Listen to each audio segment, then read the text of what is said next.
Voices and doors. Over the years, I've experienced a few strange things. Nothing terrifying, but more like soft, magical moments I couldn't explain. I was always happy to chalk them up to wonder. But this is the first time I feel like uneasy or maybe even scared. For the last 12 years, I've only lived in apartment buildings. When I moved to Charlotte a few years ago, I followed the same pattern. But after my last lease ended, I felt a sudden overwhelming craving to live in a house. I work in content creation. Love the idea of having a well-lit room for filming educational videos. Found a beautiful house for rent, less expensive than my old apartment, and it's on a nice block with a master bedroom and 2 smaller bedrooms, and a converted garage that had been transformed into a cozy carpeted office with a painted brick fireplace. It was perfect. When I moved in, I was dating somebody who was going through a rough time. He moved in with me, and that lasted about 6 weeks. And after he left, the quiet in the house became loud, and I wasn't used to it. After so many years in apartments where even at 2 a.m. you hear some hum of life, the silence of a house was unnerving. But eventually I adjusted and even began to enjoy it. Until late April. The beautiful backyard was one of the main reasons I rented this house, until it became a non-stop hub for insect populations of Charlotte. I had no idea that renting a home here meant you'd be paying a pest control service twice a month to keep wasps, spiders, and ants and God knows what else at bay. Where I used to go outside for hours turned into a few moments, turned into me not being able to open the backyard door as I'd get at least several moths or ants or mosquitoes and a cricket. This is where the heavy red door with 2 locks becomes important. About 6 weeks ago, a friend of mine came to Charlotte for work. We hadn't seen each other in a while, and immediately reconnected. Within 2 days, we realized how well we clicked. He travels here once a month for 7 to 10 days, and usually spends a lot on hotels. And since I had the space, I offered for him to stay with me. No rent, and in return, he helped organize the house and ordered furniture, made the common areas feel like a home. We got along perfectly. He was social company without being overwhelming, and it worked.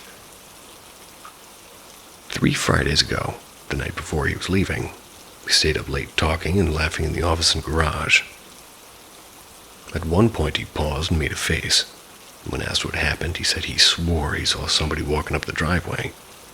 I explained I'd seen the same thing, that the reflection between the blinds and the angle of the window sometimes shows someone very close to the door, but it's just cars on the road.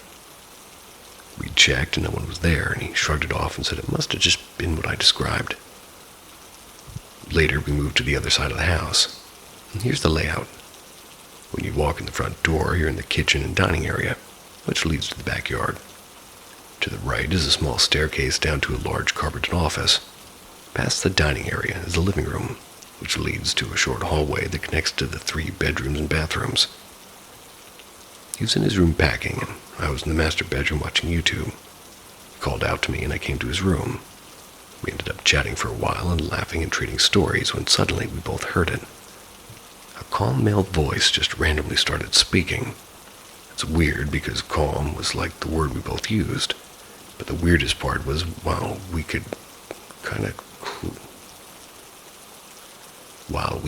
it clearly, we both knew it was coming from the kitchen and office area. The tone I could best give it was something like a broadcaster reading off the news. My friend said it had sounded like someone in the midst of telling a story. We both recognized it was a pattern of speech and nothing near English. We both reported the eerie disconnectedness of the voice, and the weird way that we could hear it clearly from the bedroom, even though it was clearly on the opposite side of the house. It was as though somebody was having a normal conversation in the kitchen, yet for some reason we could hear it pretty clearly in this bedroom. We stared at each other in shocked mutual silence. Then it stopped as quickly as it started. The hair on both of our arms stood up on end as hair raised. We just continued to look out the hallway in silence. Half laughing, half terrified, we slowly got up and searched the house. All doors were locked, no one there. That strange "we're okay, but we're not alone" kind of fear lingered as we ended up in the living room. The next day he left, and I forgot about it. Well, until last night anyway. He was supposed to return from Miami last night. I tidied up, left him a note, and got ready for bed. As I was brushing my teeth, I heard it again, that same calm male voice, shorter this time, from the kitchen or living room area. Heart racing, I turned off the water and listened, and my laptop was off, my phone was in my hand. I don't have a TV. My neighbors are not loud, and I know what they sound like. Their houses are not really that close. Nothing should have been making that sound. I stood still and slowly checked the house. All lights are on, all doors locked. Nothing out of place. Went to bed, locking my bedroom door for the first time since moving in. And thoughts eventually drifted into the show I was watching, and I fell into a gentle sleep. At 3 a.m., I woke to what sounded like a car idling outside. It could have been my friend arriving or somebody hitting the speed bump near my house. And at 6, I woke up to pee. Still no signs of him. Too tired to care. At 8 a.m., I was lying in bed sleepily scrolling my phone for inevitable work disasters I'll have to fix when I heard a loud crash. Assuming my friend had arrived and maybe dropped something, I went to go greet him. His room was untouched. Still, this note on the bed, and the door open and bed made. I walk into the main room. The backyard door is wide open. Not cracked, not ajar, flung all the way open against the far wall. I immediately called him, wondering if maybe he had just arrived and ran to get breakfast or something. Had forgotten to close the back door. He was still in Atlanta, hadn't arrived yet. Checked the door, one lock still engaged, the other one off its screws. There had been no wind, no storm, and this door is heavy and had clearly been locked. Nothing looked out of place, and nothing seemed to have changed. Thank God, with the backyard open. Didn't see too many of the fucking insect brigades come in. The other doors are fine, and still I drove to Home Depot, bought new locks and installed them and tried to move on with my day. And at 6 p.m. I passed out watching TV, woke up about an hour ago. Walking through the house, thinking about work, I suddenly froze for no reason. Just like I was being watched or something was happening, like an overwhelming premonition or something. But I went away. House was calm, doors locked, lights on. I've had goosebumps for the past hour. Keep checking my phone to see if my friend's close.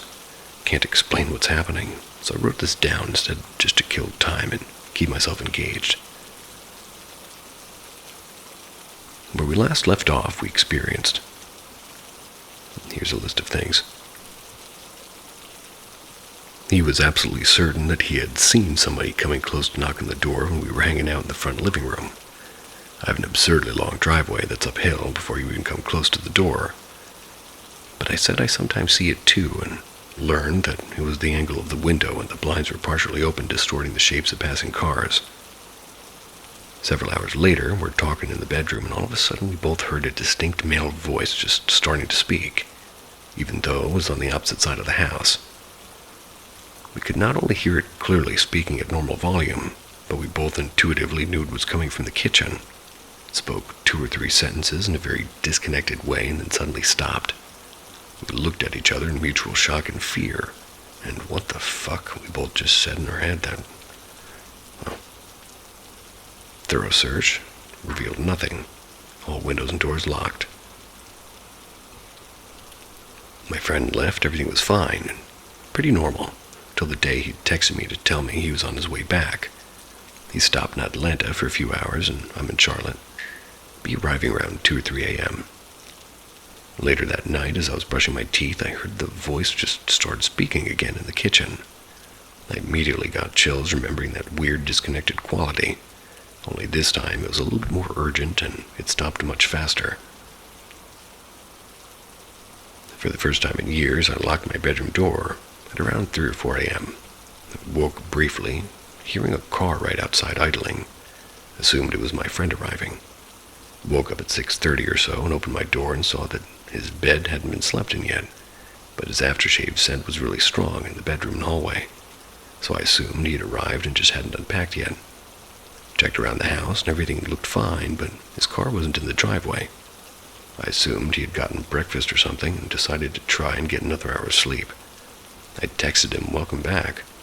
Asked if he could pick me up some food too. I dozed until around 8:15 or so. I was scrolling my phone, preparing for work that day, and I heard a loud crash. Thinking my friend either knocked something over or dropped something, I went out to greet and help him and saw my backyard door wide open. And this is a heavy, very thick door with 2 locks, designated to close itself firmly, even without locks, because it goes into a beautiful backyard with a very big bug population that goes from spring to early winter. One of the locks was still activated with 2 of the loose screws. I called my friend, now a little nervous and a little bit irritated, thinking he had gone out to the backyard. Didn't close the door before leaving. He finally answered in the last ring, and I could barely hear him. Asked if he was okay and if he was getting food, and he told me that I'd just woken him up. Hadn't even left Atlanta yet. I was on edge and nerve-wracked for 2 days until he finally arrived. He usually leaves his dog, a big, beautiful black lab. He leaves it with his mom or his ex when he travels for work. But he asked if he could bring her this time, and I saw no reason why not. She was just as playful and soulful and full of energy as he described. Her name's Beatrice. It's a good dog name. I told him what had happened, and we tried to think through rational explanations. But when we had nothing, we both joked that with Beatrice here, if anything weird happened, we would know. We both felt far more comfortable. Several days after he arrived was his birthday, and he invited someone over. Got him a cake, and we had a little party. His friend fell asleep in his room. Went to bed in mine, and my friend was working late in the living room. At 8, I woke up to greet him. He was on edge and rushed over and finally glad I was awake. When asked what happened, he said while he was working, the screen on the chimney had suddenly fallen over and he could hear 2 vocal sounds coming from the space above. I have a tiny attic. He couldn't describe the sounds. The closest he said it was like 2 distinct voices, kind of deep breathing that are trying to keep calm before screaming out of their minds. It lasted 20 seconds and then it stopped. And he had been on edge ever since. On Thursday night, he went out to the Home Depot for a few things and said that he'd be meeting with a friend after a while. I had another friend coming into town for the holiday that I hadn't seen in a while, and we agreed that he would come to my house first, arriving in Charlotte to catch up before going to his motel. Both of their ETAs to my house was 1:30 a.m. At 12:55, I'm in my bedroom putting away laundry. Beatrice was napping comfortably on my floor, and we both jumped at the sound of a hard knocking at the front door. Like if a nervous delivery person knocked at one very light tap, like you're not sure if it was even real. And a police officer who's here to arrest you is pounding on your door ready to kick it open. This was at 6:5, or 6:50 maybe. I rushed over to the front door thinking my friend needed help, and he had his hands full and my other friend had arrived and didn't realize how loud he had sounded. Beatrice bounded ahead of me, doing her warning, "Hey, someone's knocking at the front door, so this is just a short communication bark." But as she got closer to the door, it became far more of a bark, bark, bark, bark, bark, as there were several more disconnected solid knocks. I assumed this meant it was my friend, and she was thrilled to see him. Then she suddenly stopped and turned her head and started whining at the door before looking at me, and I finally got there. I absently just opened the door and said, "I'm coming." Then my blood ran cold as I stepped out and saw nothing. There was no one. And I live in a very rural area outside of Charlotte. There are 9 houses on my block, and the addresses skip several numbers between houses because of the spaces between them. The house to my right is empty. The house to my left is a very kind family with 3 kids. And as I mentioned, my driveway is a very long uphill climb. There would be no way for anybody to have knocked and vanished the way this person had, unless... I felt chills and went back inside. Beatrice at this point was doing a more uncomfortable occasional bark, like she was just as confused as I was. At one point we made eye contact and she turned her head to the side, and I was grateful for the momentary laugh as we both clearly just were wondering the same thing, checking in with each other to ensure we weren't fucking crazy.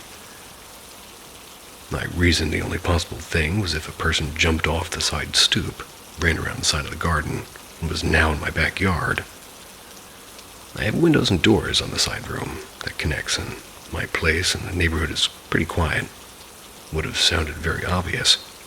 Additionally, my neighbor to the right has two big dogs that bark at literally everything. And they were quiet. So I went to the back area, checked all the windows, turned on the bright outdoor lights, and nothing. Beatrice wagged her tail a little and whined a little, kind of barked once or twice, but everything remained still. My friend arrived about 15 minutes later. I told him what happened, and as I did, we heard a series of fireworks go off that startled Beatrice. We laughed together at realizing it was almost definitely the fireworks. That it may have sounded like knocks from my room, but the staccato claps may have just been distorted. We both felt better, and a half hour later my other friend arrived. That comfort lasted a few years at least. Well, that's lengthy. I went out to greet him. He was parked in the middle of a long driveway. We were shouting hellos to each other as he grabbed his bag from the back and closed his car door. We hugged in the driveway, and as we walked to the house, I heard him click the remote and the car made a meep meep sound to shut everything off. Nice detail. I introduced my friends, and we all headed off, and the three of us hung out for most of the night.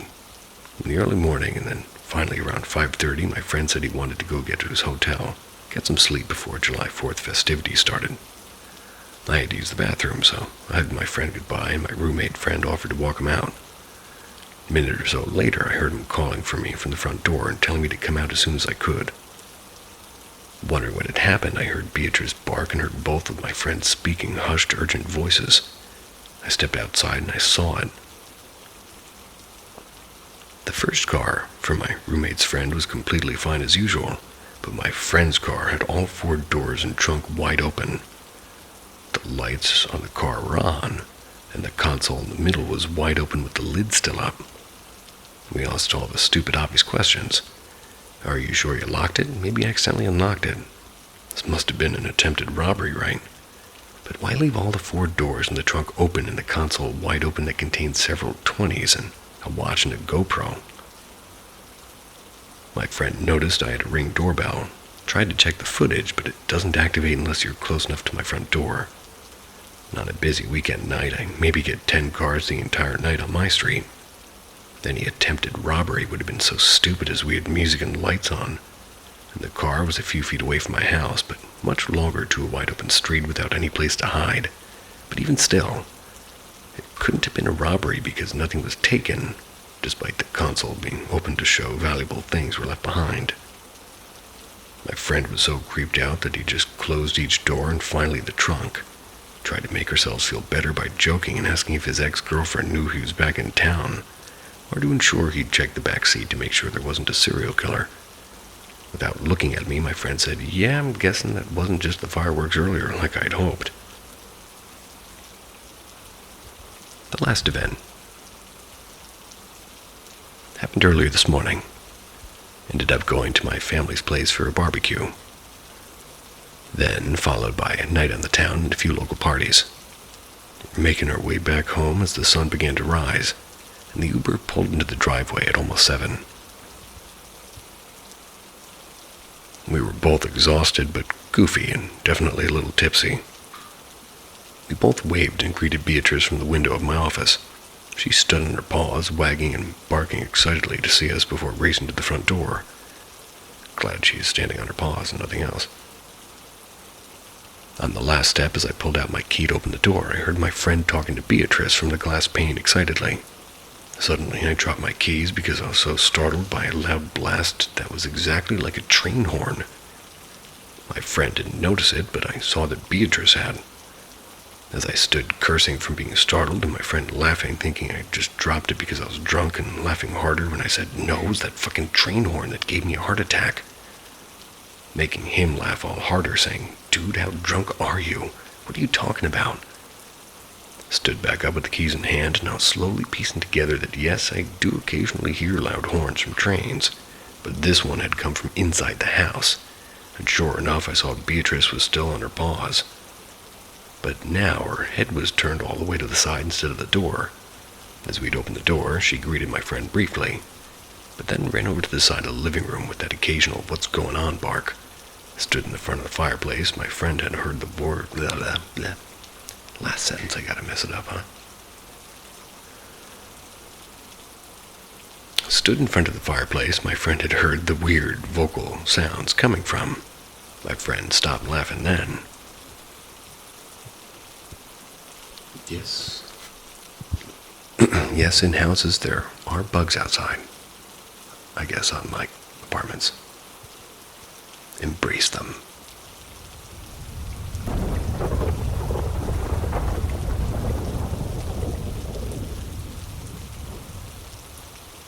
I saw a presence of a black shadow figure, then an actual exorcism in the Bay Area in Fremont.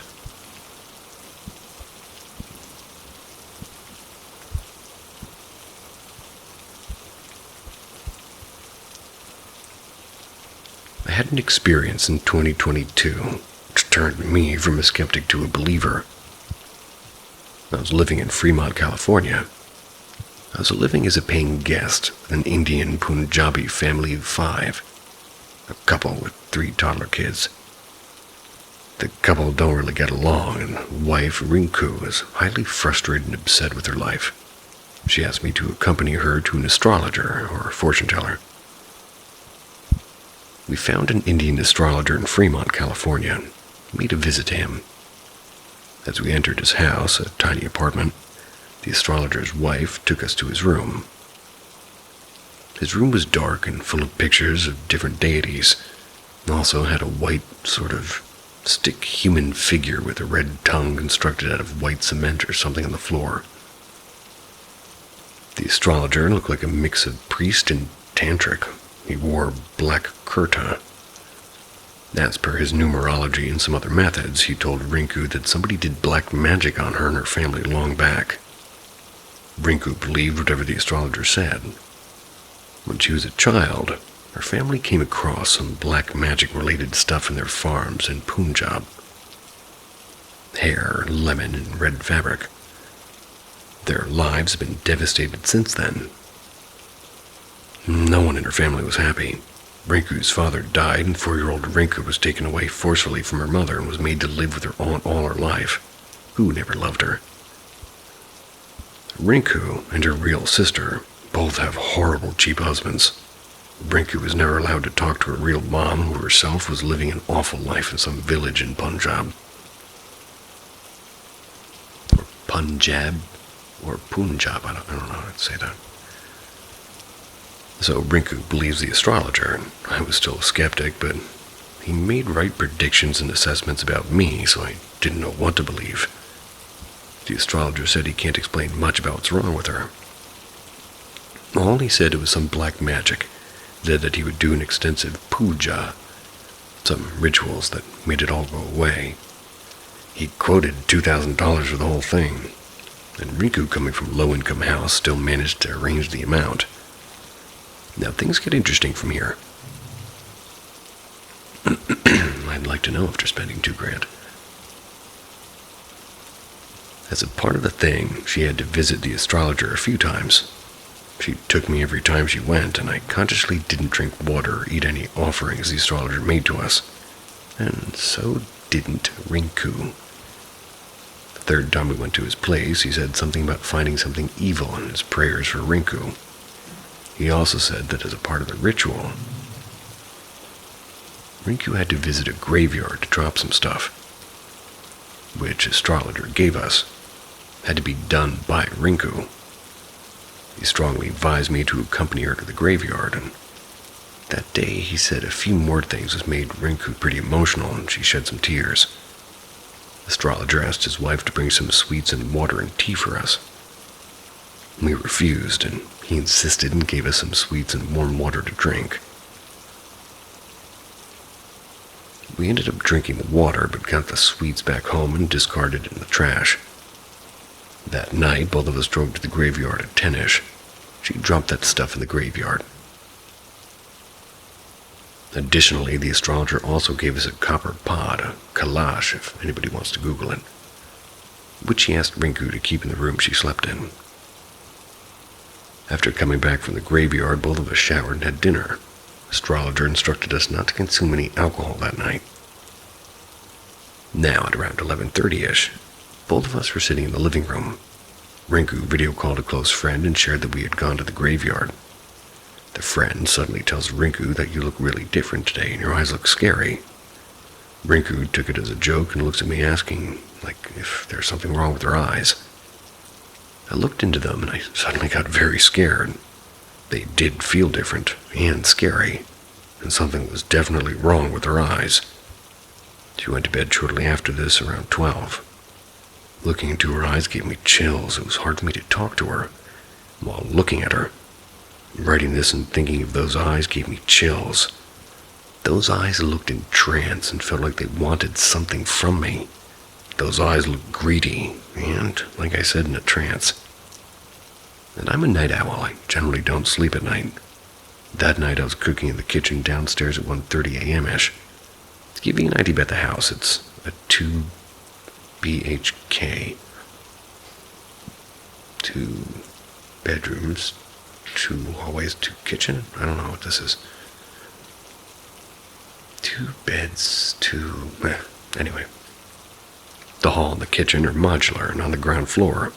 2 bedrooms on the first floor. And I sleep in one and the whole family sleeps in the other 1 bedroom.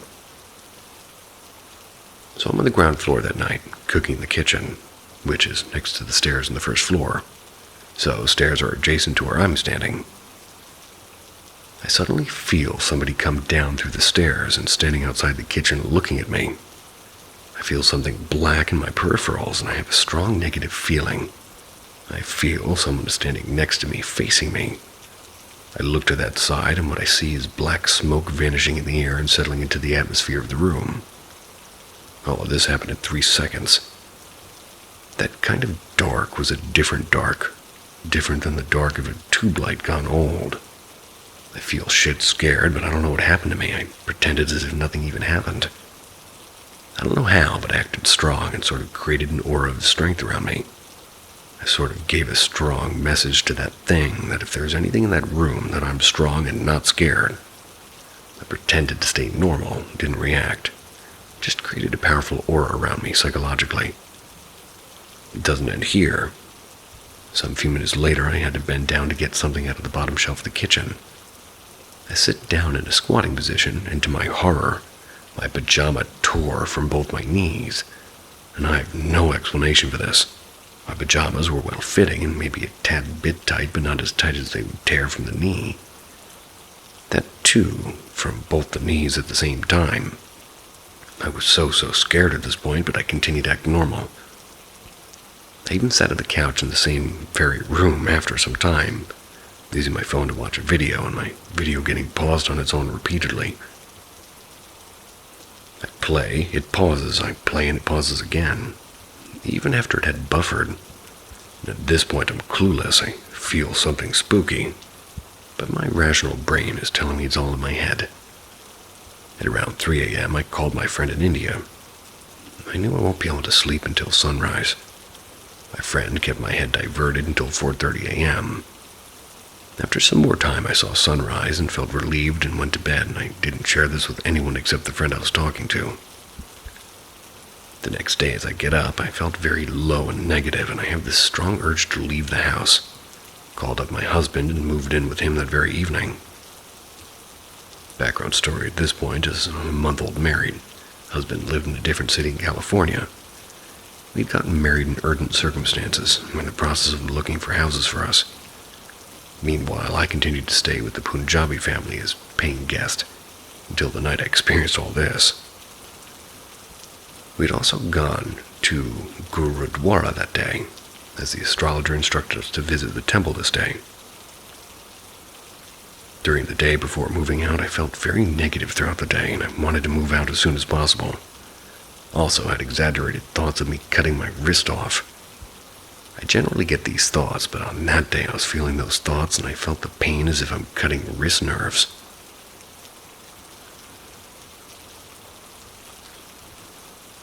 Two days later, I'm at my husband's. Rinku calls me and pleaded me to accompany her to the astrologer's one last time. I made an excuse and didn't go. and she also didn't go. Then she called me the next day and pleaded again. She shared that 2 of her kids felt something in the house. Her eldest kid, a 7-year-old, who's getting ready for school that morning, just combing his hair, looking in the mirror, and that morning suddenly sees a human-like silhouette standing behind him in the mirror. He turns his head around and sees that thing running inside the washroom and disappear. The washroom was situated right behind the kid. He shared this with Rinku, who had no idea of the background story. This incident happened 3 days after we'd visited the graveyard. Rinku has 4-year-old twins, who generally play in the living room by their own every morning. Rinku sleeps till afternoon as she works late-night shifts at Amazon warehouse. The 2 twins play alone every morning in the living room. And for a few days, they stopped playing alone. One of the twin kids said that she won't play without Mom downstairs as there's something in the room, as they said. Rinku shares all this and just pleads me to come to the astrologer with her, and I said no, and now my husband, who's kind and a believer, said that I must go and end all of this. And if it's the last visit, just go and end it. So I decided to say yes for the next day. Had a weird dream that night. A dream where I met with accident driving to Rinku's place. So Rinku and I planned to visit the astrologer the next day. Rinku called me at 11 a.m. and asked me to be at the astrologer's at 1. Also shares that Karan fell in the washroom bathtub that morning, cried a lot before going to school. He didn't want to go to school at all, which was quite the opposite of his behavior. Also, he'd never fallen down in the bathtub like this. Rinku sent him to school anyway, and if he wouldn't go, Rinku won't be able to step out and go to the astrologer for the final ritual. I reached at the astrologer at 2. I was running late. As I reached there, Rinku shares what's been happening to kids with the astrologer, feeling presence and stuff. Rinku also believes that her son fell in the bathroom because of some presence. The astrologer agreed. The astrologer now said there'd been some kind of evil spirit feeding on Rinku. He didn't tell us until now, as he didn't want that entity to know that Rinku knows about the presence, and that she's trying to get rid of it. And at this point, I'm taking my experience from that night seriously. I shared what happened with me that night in the kitchen. The astrologer was not surprised. Said it tried to scare me because I was assisting Rinku with her visits to the astrologer, and that's why I moved out of the house the next day. The astrologer said his son fell because the spirit knows we're trying to get rid of it, so it's trying to stop this from happening. Having all these conversations, we realized it's 2:30 p.m. Time to pick Rinku's son from school as he gets off at 2:35. Rinku pleaded me to go pick him up from school and bring him to the astrologer's. We decided to do the ritual after bringing Karan from school to the astrologer's house. I Ubered to the school and reached at 2:42, 7 minutes late. I don't see the child anywhere. He's nowhere to be found at the school. Kept looking everywhere, asking the teachers that were also looking everywhere. Rinku called me to ask if Karan was picked up, and I said I can't find him anywhere. She was panicking, like anything, and decides to come to the school and postpone the ritual. The astrologer books an Uber for Rinku to school. A few minutes later, I see a teacher of Karan bringing Karan to me. She was Karan's preschool teacher and spotted Karan on the main road crossing the road on his own, trying to go back home on his own. And this has never happened. Karan has never done anything like that. It was only late by 7 minutes. But anyway, I took Karan to the astrologer's with me. Karan waited in the living room while we sat in the ritual inside the astrologer's room. He asked us to bring neem petals and water from Rinku's house. And one more thing I don't remember, I guess rose petals. They did some puja, and my role was to watch Rinku and support her. In the last step of the ritual, he made Rinku eat the neem that she got and keep the water that she got in her mouth, and then she had to pray to Kali to relieve her of the evil 9 times. After praying, she had to spit the water to a glass jar in front of her. As she spat water, it didn't come out of her mouth. Fire and sparks with a screaming dark black shadow came out of her mouth, which the astrologer trapped in this glass jar. He struggled to do so as the shadow was trying to come out of the jar, and I was shocked in watching the astrologer struggle. The astrologer shouted at me and Rinku and asked for us to go home immediately. We left the house, but I suddenly realized that I left my jacket in the same room where the exorcism happened. Whoops. Went back to the room to pick up the jacket. I see the astrologer trying something on that jar and sealing it. And as I leave, I took a glance at the jar and I saw a black human-like thick stick figure floating in the jar. It contained some white-gray smoke and that black figure, and the astrologer again shouted and asked me to leave. My life changed after this experience. And this is an advice, or perhaps a warning. If you see any such visiting cards from astrologers or fortune tellers which advises anything related to black magic removal, stay away from them. Or did it help? This whole thing's got me pretty confused. See ya.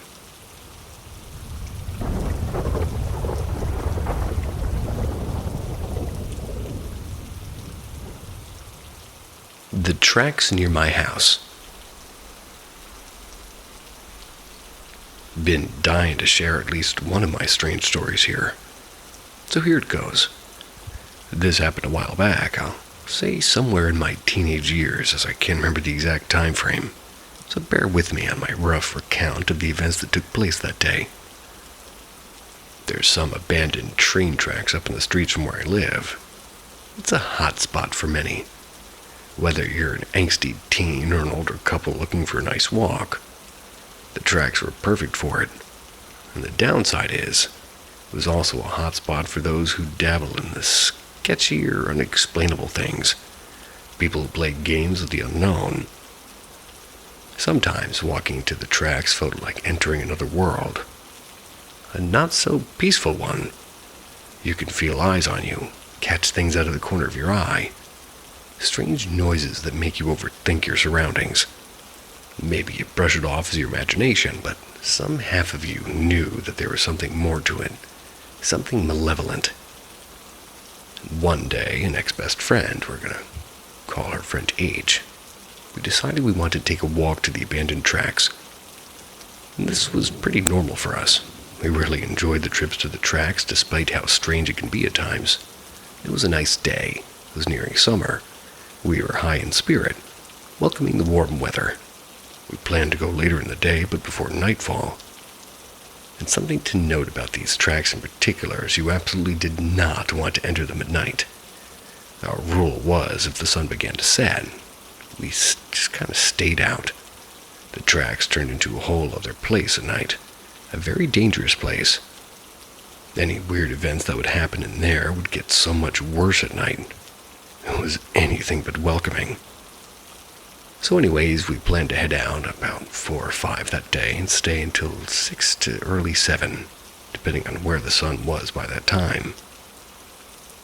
Another friend, a friend we're going to call B, asked to join us in our adventure. We agreed and it would be fine. Now, I love this friend. She's been in my life since I was 5, but she could be a bit much at times as far as her issues with confrontation. Going to preface that either that friend B is her and her boyfriend would argue about basically anything and everything. So as we got ready to go, friend B ended up on the phone with her boyfriend, and their conversation went south fast. Me and friend H continued to get ready and tried to ignore the yelling. We knew that this might hold us up, but we still had plenty of time, so there was no worry. More of just an annoyance and the chill vibes, if anything. Before he knew it, time was passing quick, and friend B is still arguing with her boyfriend, who apparently now wants to join, along with my longtime best friend, friend B's brother. It took a lifetime for friend B's boyfriend to show up, after they were done screaming at each other over the phone, of course. But by this point, the sun is now starting to set, and me and my friend H are getting kind of iffy about even going now. Knowing how it gets toward the night begins to sound like a bad idea.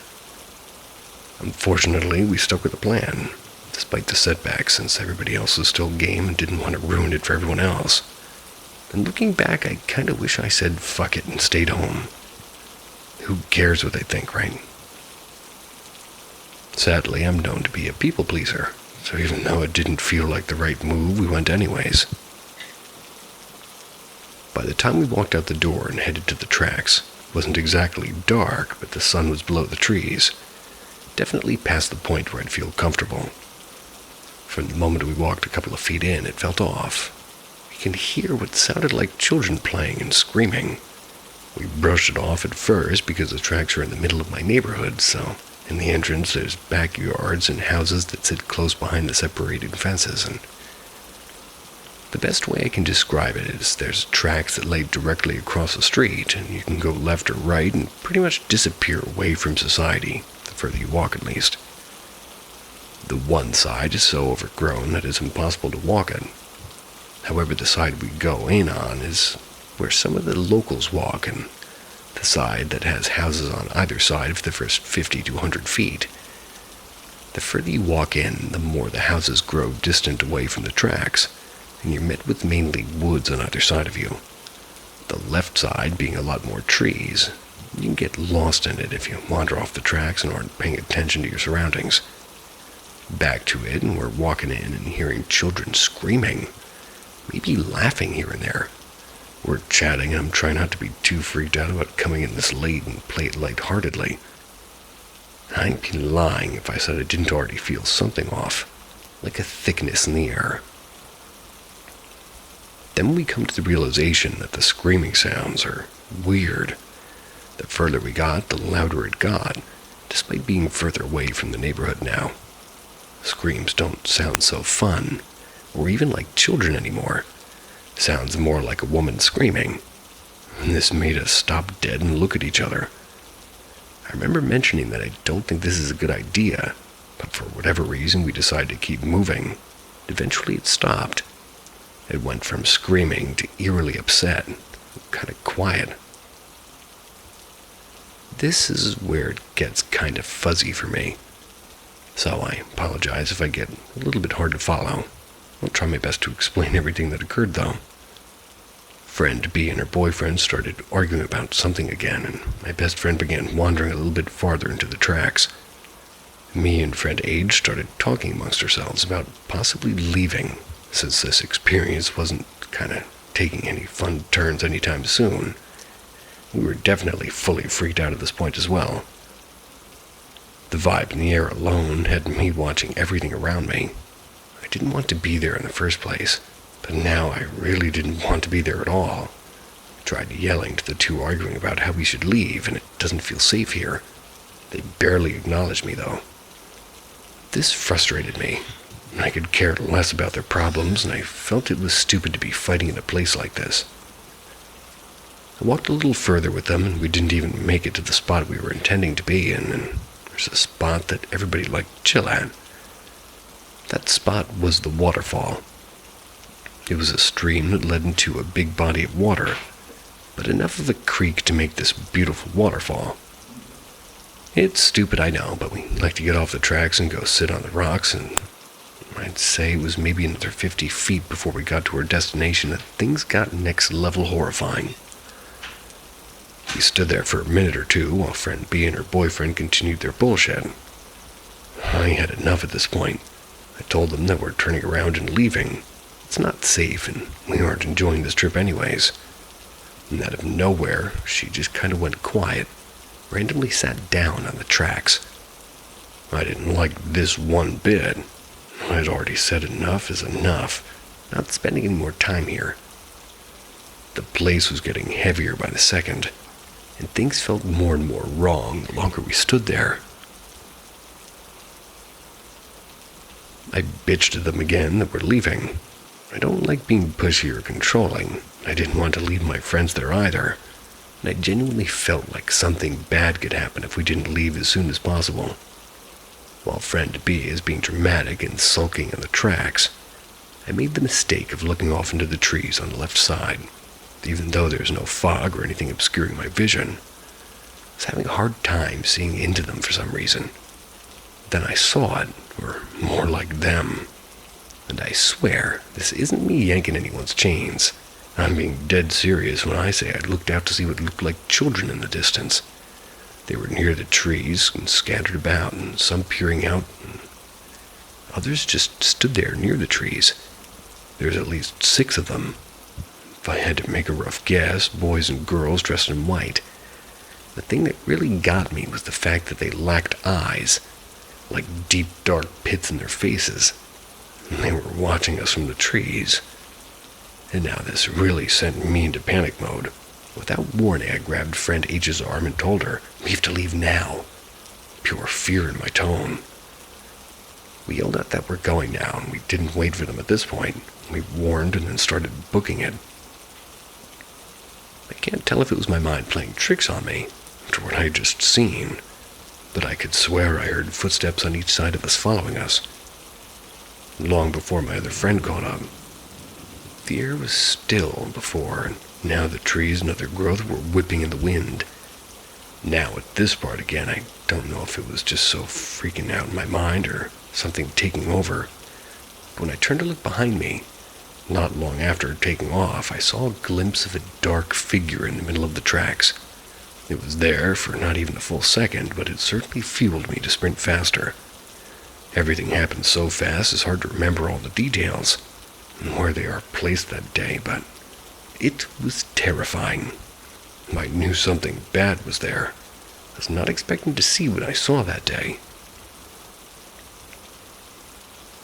I will note, as previously stated, there are some really strange people who go there. And if you go in deep enough down the tracks, far past the waterfall, there are these two large stone walls that sit on both the left and right side of the tracks. Not sure why, or really what the purpose they serve, but at one point in time they are covered in satanic shit. The tracks that sit there are burned into almost nothing, as if people light a lot of fires there. And I'd done a few there myself, but nothing strange or satanic, just simple little campfires. I have had a couple of strange experiences in between those walls, but I won't get into that now, since this is already more lengthy than I meant it to be. Weird shit happens within these tracks. I wouldn't be shocked if a few things had been purposely summoned. Funny enough, little side story, I will quickly bring up because I kind of feel it's related. My ex-boyfriend struggles with his mental health a lot. Went there alone one night. Wanted to sit in silence at the waterfall to try and clear his head. He's not like me, he's a skeptic. He doesn't believe in the paranormal like I do. He told me he was sitting there in his thoughts and heard and felt children singing around him, and it felt like he was surrounded. He didn't turn around to look, he just ignored and summed it up in his mind like maybe he's just in a poor state. I hadn't told him about my experience with the quote-unquote children, the children I saw. But when he told me, my blood ran cold. Still thinks he was having a psychotic moment, but I can't help but think it's related. Anyways, my friends caught up with us toward the entrance, and I could feel the air get light again. The wind stopped, and I could hear the streets again. I was still very shaken, but ultimately felt much better to be out of that place. We went our separate ways afterwards, and me and friend H went back to my house and talked about the events. I don't remember if she saw what I saw, and since we don't talk anymore, I can't ask her, but it's something that's stuck with me since. I'm sure some of it can be chopped up to already being fearful, knowing that it's history, but I fully believe I saw those quote-unquote children, and I don't think they were as guidance, but maybe a warning. I don't know if I'm not believed, and this is an experience I know happened to me and my friends. Well, if you have any experiences or explanations or an idea of what I saw that day, feel free to share, as I've not been able to find an answer for what entities could have been summoned there. I just know that there's something I never want to run into again.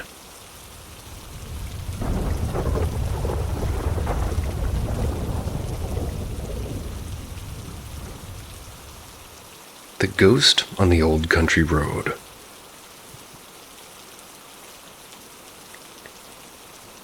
In 2007, I drove a taxi for a small firm in the north of England.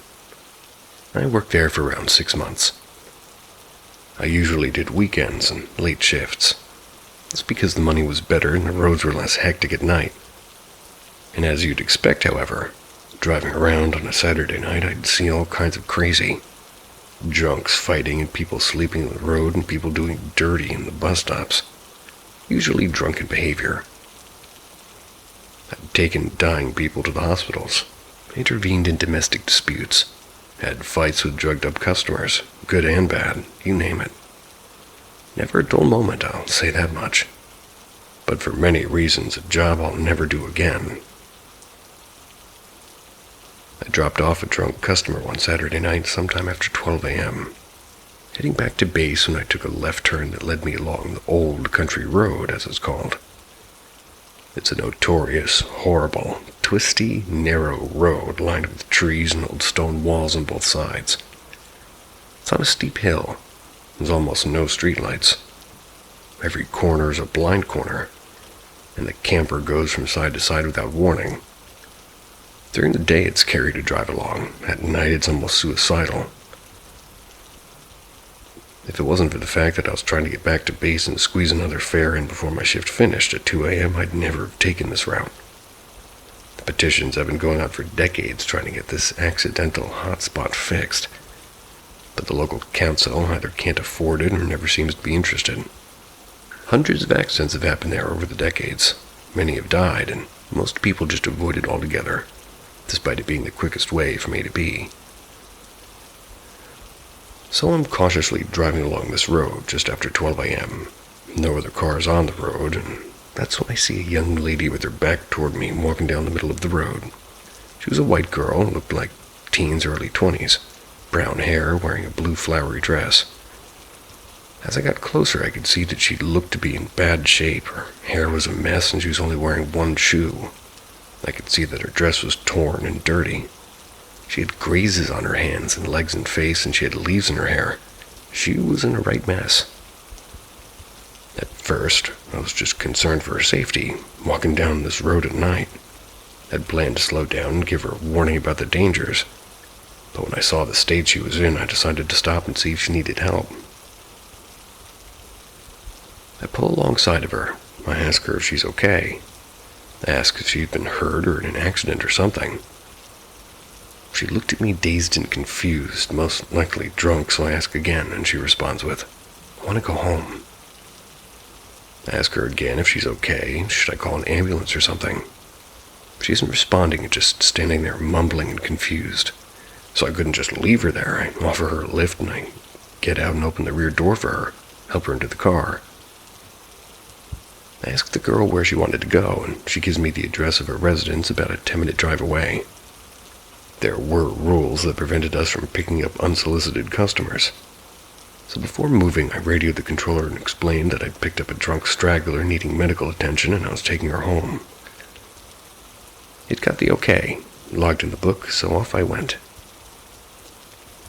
We started driving, and I can see that she's cold, so I turned the heat up.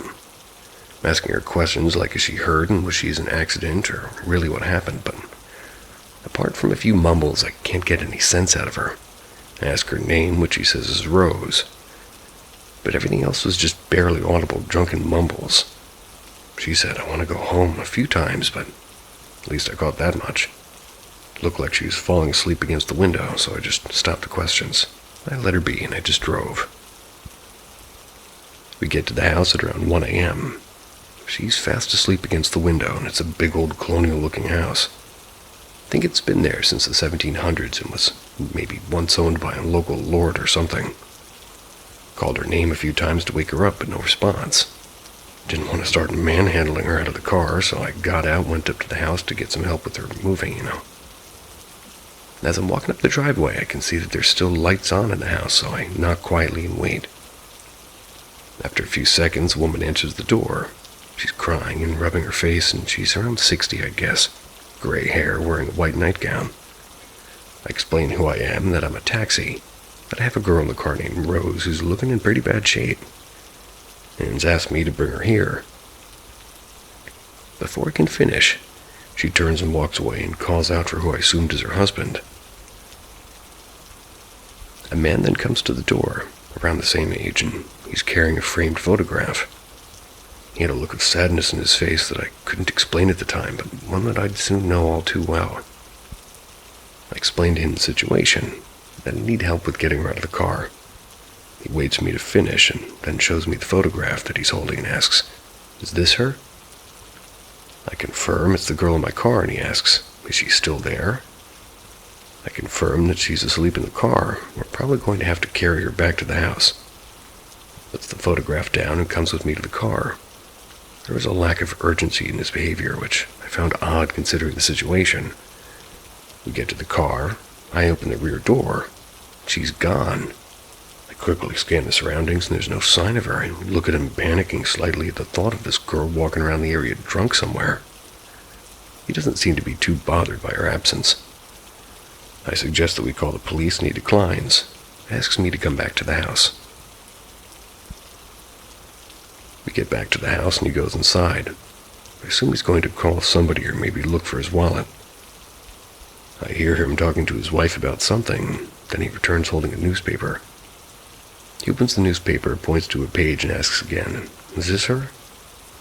I look at the page, and I see a picture of a smiling rose. I confirm it's her again, while my eyes scan the page and see words like accident and old road, but I'm not paying much attention. I'm more worried about finding this girl.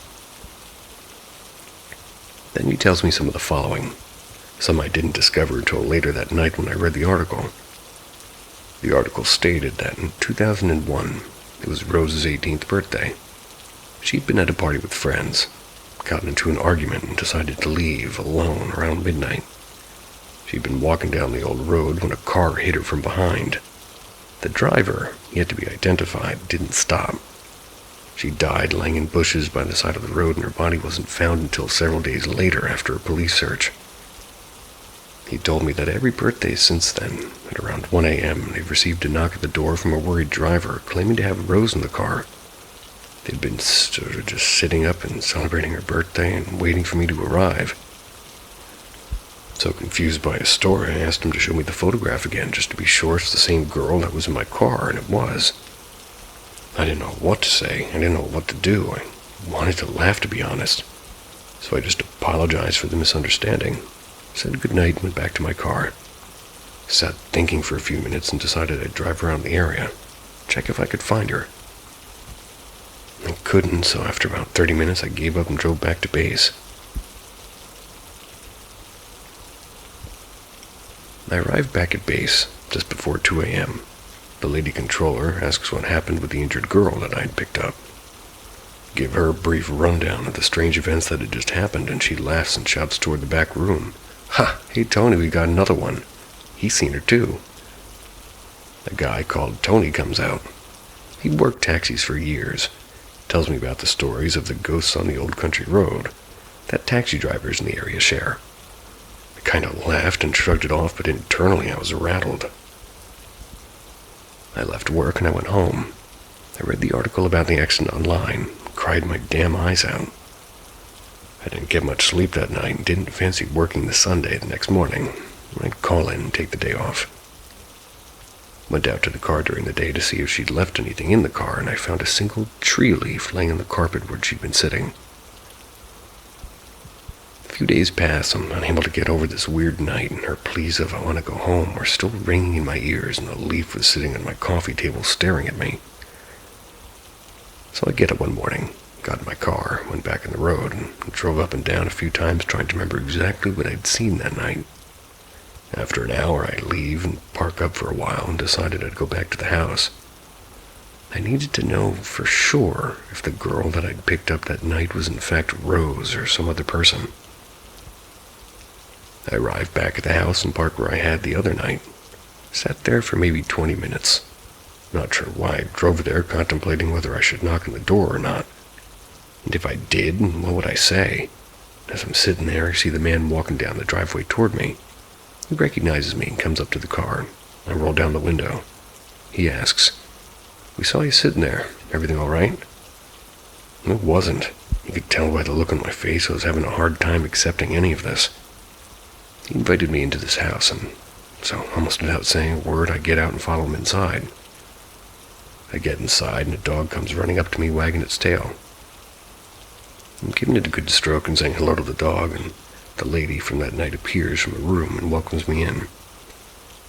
These are really nice, warm people. I follow the man into his living room. I accept the offer of a cup of tea from the lady. I sit down and look around, and I can see pictures of Rose everywhere. Rose as a baby, Rose at school, Rose with friends, family photos. I could barely hold back the tears at this point.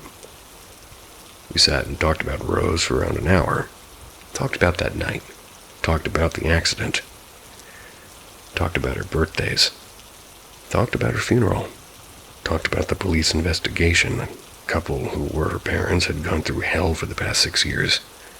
Tears were shed, and happy dogs sitting at my feet awaiting strokes was a welcome distraction for me whenever I felt the tears coming. I had it confirmed that Rose was indeed gone and hadn't just went missing, was maybe still alive somewhere. We sat and chatted, and I got to the point where I felt it was time for me to leave this grieving couple to their privacy. Before leaving, I asked if it would be okay if I visited her gravestone and pay my respects. They were overjoyed that I'd asked to do so.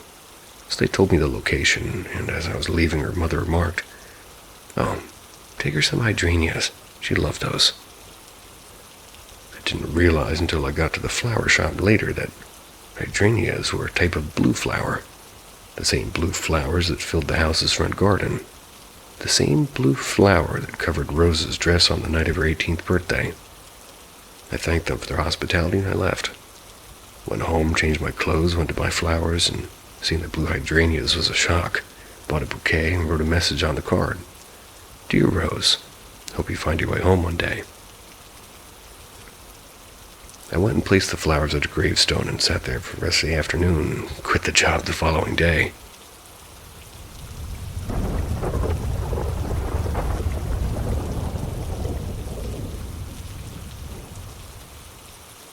If you see this homeless person asking for spare change at a traffic signal, I'd advise you to just give him some and be done with it.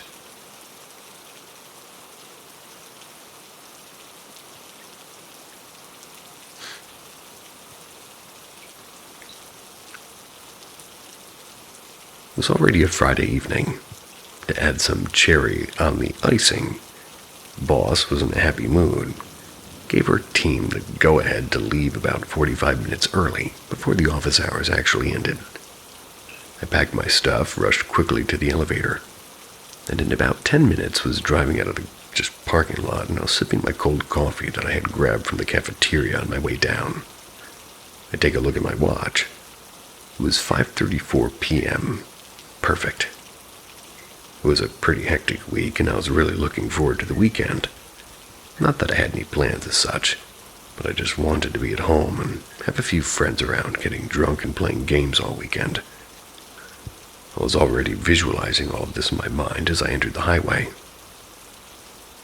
My office is located an hour's drive away from my home, and though the distance doesn't usually bother me much, but at times like these it could be a pain in the ass, I was already anticipating reaching home as soon as possible to get time on my hands. It was already sunset, and I'd already covered about a third of the distance. I pulled up at the first red signal for the evening. I pulled up at the signal and was slowly sipping the cold coffee, eagerly waiting for it to turn green as the homeless guy knocked on my window, asking for spare change. And in my country, it's very common to see homeless people asking for spare change or food at the signals. I hadn't noticed him almost limping toward my vehicle until he appeared in my field of view. Only for about 5 seconds. Maybe I was anticipating the weekend too much that I hadn't paid attention to my surroundings, except for the signal. "Hello, kind sir, please spare some change for this poor soul," he said with a smiling face. And yeah, you could feel the cringe after hearing those words, but it is how it is. He was a middle-aged man with unkempt hair and a beard, wearing a soiled green cloth torn and exposing his left elbow, which was wrapped over his light gray t-shirt, which also covered part of his dark brown shorts. He held a stick in one hand and a can in the other. I usually spare some change for the homeless, but I noticed that I'd kept my wallet in my backpack while buying the coffee. As at the back seat, being too lazy to reach for the backpack, I politely responded, "Sorry, I don't have change today," as the lights almost turned green. I kind of expected him to frown and curse me under his breath, which usually happens with me, at least when I deny change to the homeless. However, his smile just widened to more of a grin, which freaked me out a bit. All of this happened in a few seconds before the signal turned green and I started my car and drove off. You turned your car off and okay, never mind. I could still see him in the rearview mirror, looking my direction and letting out the same grin. Though it had made me a bit uncomfortable, I was relieved to have escaped the situation and gradually, subconsciously, went back to thinking about trying to get out the new grin that I had already had last week. Oh, new gin that I had read about last week. About 5 minutes had passed as I reached the next signal. I slowed down in my car and I finished my cold coffee and I was shuffling some Tame Impala on the speakers. I heard a knock at my window. I didn't look up this time because I didn't want to have another encounter like I had a short while ago, till I heard those familiar words. "Hello, kind sir. Please spare some change for this poor soul." I instantly looked up and almost froze when I saw the same guy from the previous signal in his green shawl torn at his elbow. He again showed his eerie grin from before as he softly kept knocking at my window. I was puzzled, trying to figure out how he got here so fucking fast. When I saw the signal turning green, I looked at him and quickly apologized and noped the fuck out of there. I was confused at this point, but at the same time tried to convince myself that I was seeing things and it was in my mind just playing games with me. I nervously laughed the situation off and drove another maybe 7 or 8 minutes to the next signal. Now I was about halfway through and partially relieved that this was the last signal for the time being, as the next signal is located about 5 minutes from my home. The sky started getting darker, and the street lights illuminated the paths ahead. I was still kind of paranoid and kept checking my surroundings for anything unusual. About 77, maybe 76 seconds remained until the signal turned green and there were no signs of anything peculiar around me. I was almost convinced that all of this was just my imagination and started going through Reddit for some memes. By the time it got to 30 seconds, I suddenly started feeling a bit more cold, though I bet that I had not changed the AC settings since I started from work, and I quickly looked outside my window. But there was nothing but cars outside, and I felt relaxed. However, unusually more colder. However, I turned to the passenger window side and my balls dropped. The same guy was standing at the other side, this time with a more sinister grin. As the street light shone over at him, I got a closer look at him and noticed that his eyes were as black as the void. I wanted to scream, but I couldn't. Even my body won't move. It's almost like I was fading into the void in his eyes for like eternity. Suddenly, I snapped out of the hypnosis to the sounds of car horns behind me. The lights had already turned green. I could hear the people behind me cussing and honking. I quickly glanced back at the passenger seat's window and noticed that he was nowhere to be found. I quickly started my vehicle and drove out of there. This can't be possible. How the fuck did he teleport here? Were the people around me unable to notice him? I was getting more and more anxious by the minute as I drove and avoided any stoppages. I glanced at my watch as it showed about 7 p.m. There wasn't much traffic ahead, so I drove a bit freely. I tried to focus on the music that was playing and adjusting the volume to a perfect 25. I was almost relaxed when I saw someone familiar standing at the footpath. I quickly slowed a bit and turned back, and there was no one. Could have been my imagination. As I turned around to face the road, I saw him standing at the footpath ahead. I let out a loud shriek as I instantly switched the gears and put my foot on the accelerator, disregarding the traffic cameras in the way. I was trying to reach home as soon as possible. I was top of priority basically at that moment. I'd only paid attention to the road and nothing else. I finally reached the last signal. I was shivering at this point, desperately hoping to avoid any further encounters with this person. The signal showed for about 50 seconds remaining. I just closed my eyes and started counting backwards to open my eyes at the exact time the signal turned green. As I closed my eyes, I started hearing random knocks on all 4 windows of my vehicle. Hell, even the sides of my windshield. I was pale, shit scared at this point. I was scared to even open my eyes. The knocks turned to palms slapping at my windows. I even heard the door locks in my vehicle flapping aggressively. I was profusely sweating and just wished that whatever was doing this doesn't enter the vehicle. I screamed, "Leave me the fuck alone." And then silence. I thought it was all over and slowly opened my eyes. My jaw dropped when I saw that my car was surrounded with what looked like to be replicas of the same homeless person. I couldn't see any other vehicles in the road. Only the same guy. All of them had black void eyes with the same sinister grin on their faces.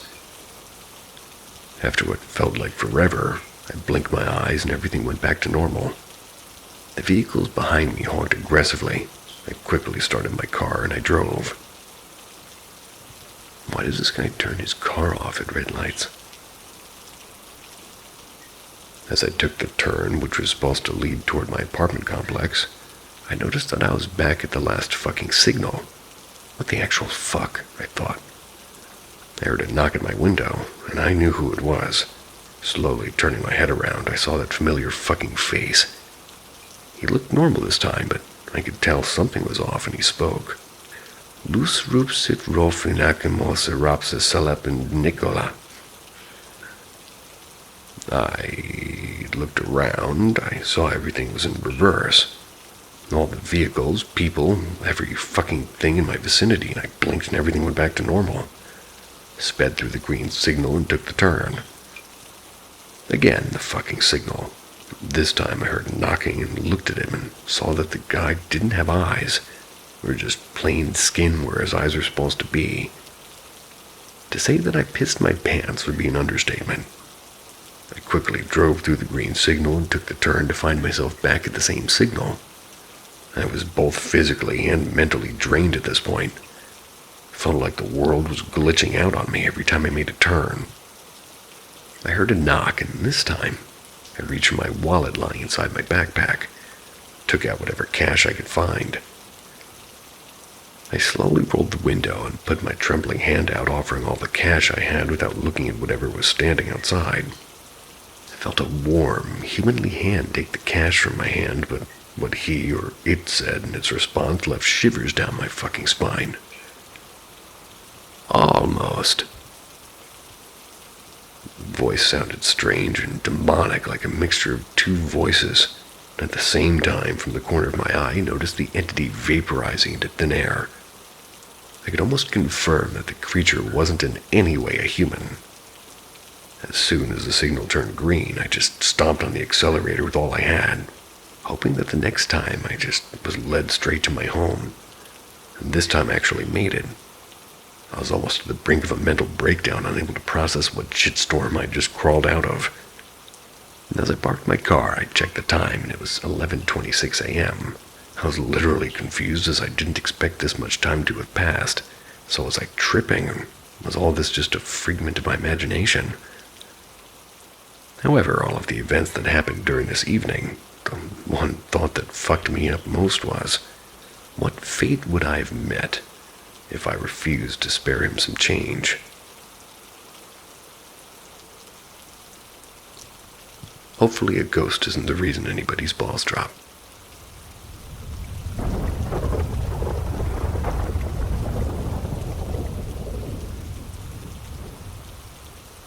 Turn down the lights and tune in to the frequency of fear.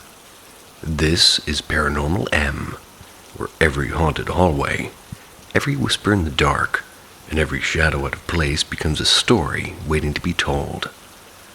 Hit subscribe and step into the realm where reality trembles. Am I dealing with the poltergeist in my home? Well, ever since I was a kid, I always felt like my house was different from others. There's something I didn't feel anywhere else there. But back then, I just thought it was a kid's imagination. The real events only started happening in 2021. It all began when on certain nights I'd wake up to strange noises in the kitchen, or my dog flinging his ears around. Footsteps and glasses clinking. At first, I thought it was just a family member. But the problem was that everyone else was asleep. And by morning, the kitchen looked completely normal. like nothing ever happened. Seemed like I was the only one hearing those sounds. Over time, they happened less often, with weeks in between, so I just ignored it. But from here on, it became impossible to pretend nothing was happening. One night, which had actually been pretty calm, I was lying down to sleep and worth noting that there was a big wooden shelf behind my bed. Seconds after I laid down, a heavy iron cylinder that sat on top shelf fell by itself, nearly hit me in the head. And keep in mind, it was far from the edge, so it was basically impossible for it to just fall. Really hard to sleep after that. The next day, it became normal for personal items to disappear for days, then show up in random places. I've always been very organized, keeping my stuff in the same place, but they'd vanish and reappear in spots we'd already checked. Eventually, this started happening less and less until it stopped completely. That is until 2023. Around the middle of the year, the noises came back, and this time, I wasn't the only one noticing them. My dad started paying more attention too. One night around 12:10 a.m. or later, I don't really remember exactly, I went to the kitchen to get a glass of water because I couldn't sleep. There, I saw a plastic bag moving in a strange way. It was moving from the inside out, like there was a head inside breathing. I stared at it, trying to figure out what was going on, and I checked if there was anything inside the bag. There was nothing. Freaked out, I went back to bed and didn't get up again. A few days later, my dad started coming to the breakfast table angry, saying he kept finding freshly used cigarettes in the backyard. With note, no one in our house smokes. So since he was hearing the noises too, he installed security cameras all around the backyard to catch whoever was doing it. It didn't take long before something else showed up. This time, it was a knife. We checked the security footage and found nothing. No movement, no people, nothing. The knife that wasn't even ours had just appeared in the yard. We asked our neighbors, and it didn't belong to any of them either. So we threw it out. It seemed to solve things for a while. No more stuff in the yard, no more weird noises in the house. Till 2025. This year, things got worse. Just last month, my dad was working on his boat trailer. It was an afternoon, and everyone was outside in the backyard. My dad walked away to grab a tool, and the trailer suddenly lifted up by itself. The front end floated for a few seconds and then crashed down, making such a loud noise that even the neighbors heard it. My parents were shaken, but tried to look for logical explanations instead of jumping to supernatural ones. That same night, I was using my computer when it suddenly started speaking by itself. The voice had no emotion, but didn't sound robotic either. Couldn't understand what it was saying, and I checked all the tabs and no videos open, checked the settings, and nothing was turned on. I thought it was funny and messaged a friend on Discord about it. That's when the computer spoke again, and this time I caught one word: light. That was the only word I could understand. Turned off the PC and ran out of the room. The next morning, checked everything again, nothing had been activated. It was creepy. For a while, I couldn't even face my room properly.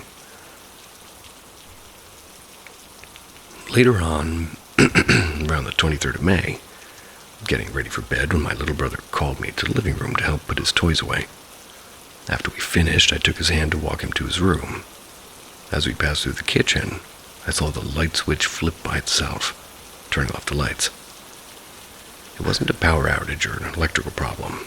I saw the switch move. We were so scared we prayed before going to sleep. And that really got to me. So I started researching everything I could. I read articles and looked into old cases, even talked with some friends, and our conclusion is it might be a poltergeist. The events were truly bizarre, but I still had that little bit of skepticism inside. Call me dumb, but I decided to test whatever was behind it. I placed 3 objects inside 3 separate circles, 2 in my room and 1 behind the living room couch. I asked that if something was there, it should try to communicate by moving an object. The items were a flip-flop, a toy wheel, and an empty plastic cup. I left the house and came back at night. When I got home, I saw that the flip-flop was outside the circle. The cup had been moved in a direction I hadn't placed it in, but the wheel remained untouched. I didn't know if I should tell my parents or try some sort of exorcism on my own. And yeah, I chickened out and kept it all to myself. But in a way, maybe that was the right move, because after that I got a day of peace. No weird stuff happening. Then one night around 11:45, even wrote it down, I was alone in the kitchen. I was talking on the phone about all this. The door that leads to the laundry area was locked for over an hour, with the keychain hanging on the lock. Windows were closed. I got distracted on my phone for a second, and when I looked at the door again, the keychain was swinging violently, as if somebody had just pushed it. I stood there watching it swing, and it was shocking. 15 minutes went by, still moving.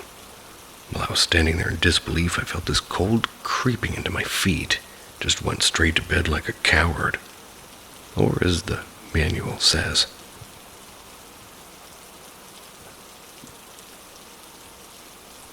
After that, I tried a similar test again. Same idea with the circles, but this time I used a teddy bear, the same toy wheel, and 3 stacked paint jars. When I came home, nothing had moved. Kind of curious, honestly. Now, this next one happened 13 days ago. Just chilling on my phone in the living room, and I got up to go to bed, and while standing up, I was distracted texting. When I lifted my head, I saw a water bottle on the second couch next to me lift itself, get thrown to the floor. I froze, and even my 10-year-old sister came to see what happened. I told her what I saw, and she got scared. I calmed her down and eventually went to sleep just fine. And now we get to what, for me, was the worst. Experiencing it made me think, maybe it was already too late. It happened exactly 8 days ago. I was brushing my teeth at around 11 p.m. Decided to use the bathroom after finishing. And to speed things up, I started closing the door before locking it. And right before it shut, a force stopped it. I was pushing to close it, and something else was pushing from the other side, like it was trying to open it. It felt like another person's arm on the other side. We stayed in that weird back and forth, pushing against each other until I suddenly just saw it stop. I wasn't applying force anymore. I just held the handle, and I took a moment to gather courage. Finally, I opened the door again. No one was there, just that same toy wheel from before sitting by the door. I left without even doing what I went in there to do, and immediately messaged a friend about what had happened. While I was texting, I felt that weird cold again. It passed after a few minutes. Of course, the events came back, but I didn't expect it to be so soon. The very next day, I'm in the bathroom again, just using the toilet. Nothing weird. When I went to wash my hands, I picked up the soap and scrubbed them, started rinsing. I was daydreaming a bit and looked over at the shower area. There's a pair of shorts hanging on the top, and I thought, damn, imagine if the poltergeist pulled that down. And as I put my hands under the faucet and turned back, I saw the shorts get pulled down and fall right in front of me. And after that, nothing happened until Wednesday. That night, I'm in my room standing in front of my desk. On it were 2 socks and a little pink plastic chair. I was doing my final scroll through my phone before bed when I heard something fall. I looked down, and the sock and the little chair were on the floor. It scared me enough to go to sleep in the living room instead of staying there. Sleeping was okay, but I could still hear knocking sounds in the kitchen. What seemed to have passed came back again. The next day, early Thursday night. Not sure if it was an electrical issue or the poltergeist again, but around 7:20, I'm in the back area and it's big and has 2 big light bulbs. The one closest to the kitchen door had a slight flickering issue, nothing major, but the farthest one started blinking fast and acting up bad. The closer one also started flickering, but more subtly. Well, I stayed there anyway, and the lights eventually went back to normal on their own. The farther one just fixed itself out of nowhere. Hours later, 10:23, I was pretending to sleep so I could sneak my phone, confession, and while faking it, my mom came out of the bathroom, and seconds later the bathroom light started flickering like crazy too. Kept going for like 2 minutes and then stopped. And for some context, my dad said that he'd wait for her in the bedroom. But when my mom left the bathroom and went to their room, the door was locked. My dad was already sleeping. Not wanting to wake him, she decided to sleep on the couch in the living room. And in the morning, she told us that during the night she felt a weight on her chest, something pressing down and stopping her from speaking, though she could still move. I suggested it was sleep paralysis, but she said that it happened before she fell asleep. So while she was still awake on the couch, that feeling came and messed with her breathing, like it was choking her. She prayed in her head and it eventually stopped. She just stayed there and fell asleep afterwards. Anyway, those are the things that have happened in my house. I'm hoping somebody out there might give me advice on what to do. Could it really be a poltergeist?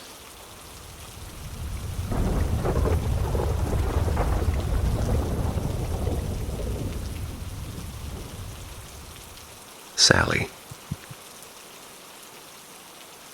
This all took place in the early 80s. It's when I couldn't have been more than 7 or 8 at the most. It's when my great aunt and uncle moved to the home in a suburb on the outskirts of Atlanta. When they moved in, the place was like my great uncle had to take photographs throughout the home. Or I guess rather, when they moved into the place, my great uncle had taken photographs throughout the home. It was his provenance for insurance purposes. When they had them developed, there was one photo in particular that became infamous within our family. Because of that, I'm certain it still exists somewhere within the ranks of my extended family. And I promise, if I'm able to locate it, I'll post it here. The pictures in question was of a bathroom door in the basement. Had one of those full-length mirrors fixed to the exterior side. Pretty common back then. In the photo, you could see my great-uncle's reflection cast more toward the rear of the room. But in front of him, standing just back by the mirror itself, was a clear but semi-transparent reflection of a lady in a dress. It's as if she were admiring herself in it. This was not an orb or one of those blurry photos where you think you may see a vague outline of a face or a body part. This was vivid enough to clearly see every detail, but still see my great-uncle's reflection, like through her, as if he was behind her.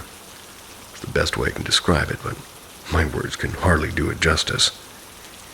But I have personally seen the photo myself several times, etched quite clearly into my memory.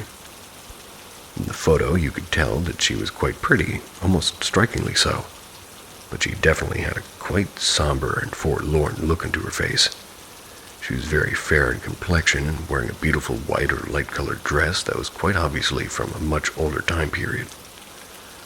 In her hand, she held a lit candlestick on a holder, one of those very old sort that was basically like a saucer with a finger hole, not unlike what you might see like on a teacup, especially an older one. She had a dark gray or black cat kind of thing curled around her back. It was perched on her shoulder, and long flowing dark hair. My great uncle is certain that he was alone in the house as he snapped the entire series of these insurance photos. Neither he or my great aunt had any idea of who this woman could be or how she ended up just in these otherwise mundane series of photos, especially since he was adamant that he'd never seen her at the time, at least the time he had taken them. The photo alone was enough to send a chill up your spine. It was obvious that something out of the ordinary was captured in it, so my great uncle and aunt just decided that they were going to name her Sally. Before long, this curiosity was being talked about amongst the entire family. They were all eager to view it themselves at any time they came to visit. I did get to see it at the time, even though they tried their best to keep Sally hush-hush amongst us children, so as not to frighten us, but to no avail. And I know my family had occasions a few times to stay overnight with them during that period. And of course, I couldn't resist begging to see it again each time.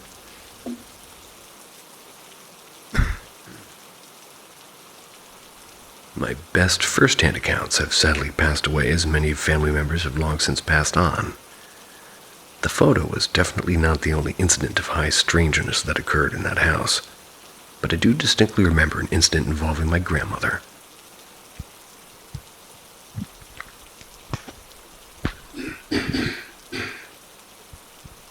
My great-uncle ended up having a stroke. Needed some substantial rehabilitation and care afterwards as a result. My grandmother ended up moving in with them for a while to help out my great-aunt with her burdens. My grandmother was a very strong Southern woman, lived through the Great Depression and never the type to spin yarns. It's important this is understood because, she had an encounter one day that really shook her. The laundry room was also located in the basement that the photo was taken in. She had gone down to do some laundry when suddenly all of the coat hangers began to fervently sway back and forth, causing a great commotion. Then what she described as an icy cold wind ran right through her.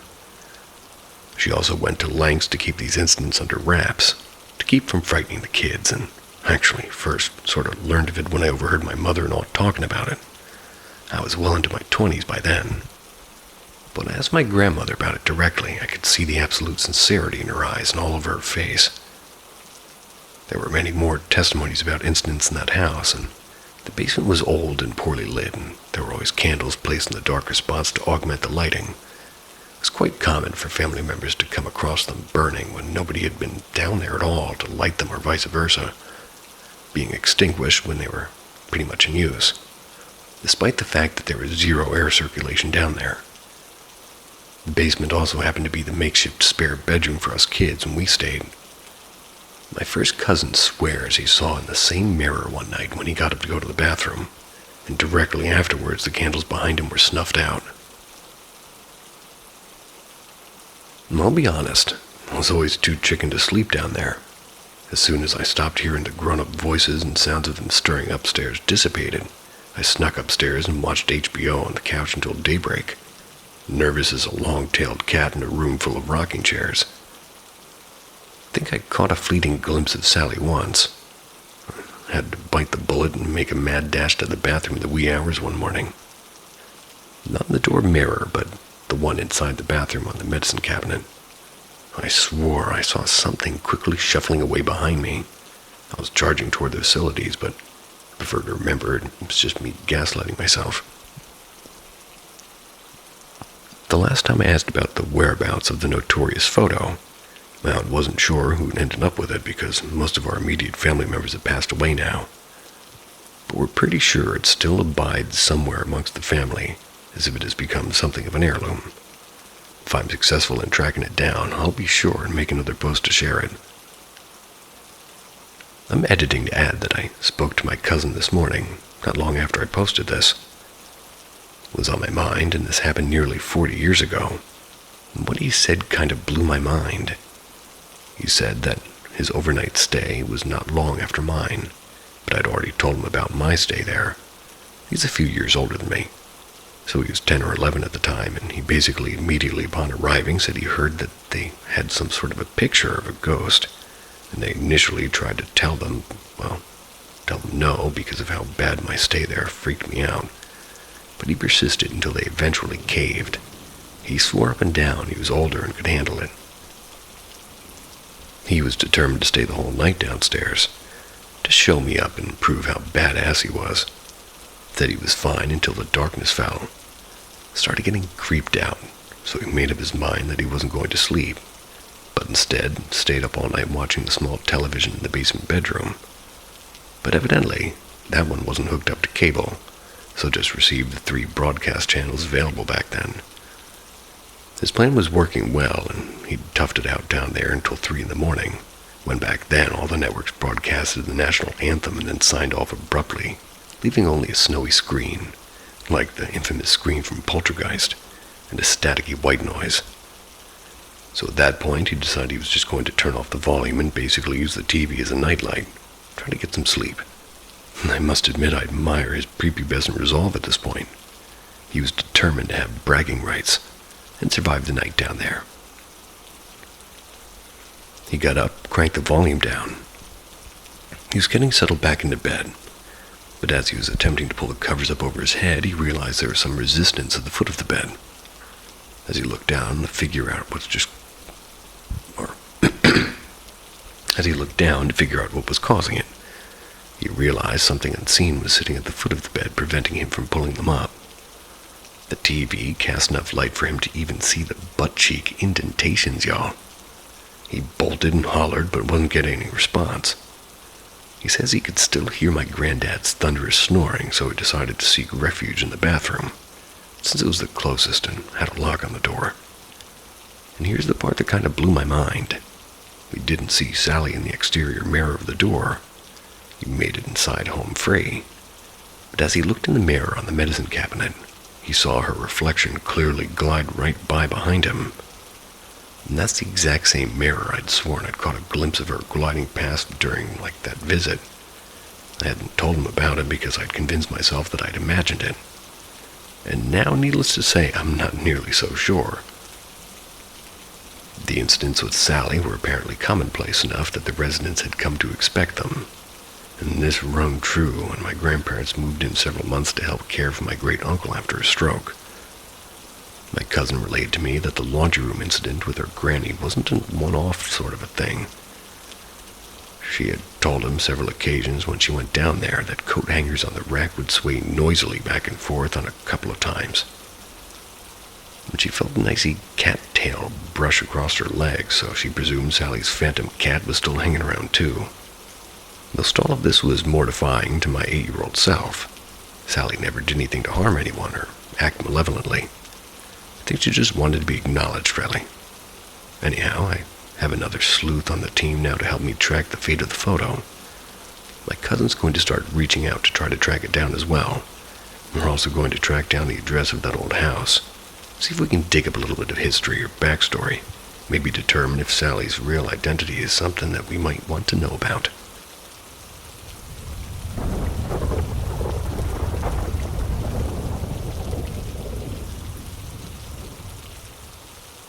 M-I-K-E. Mike, I guess. Let's find out if the spaces mean anything.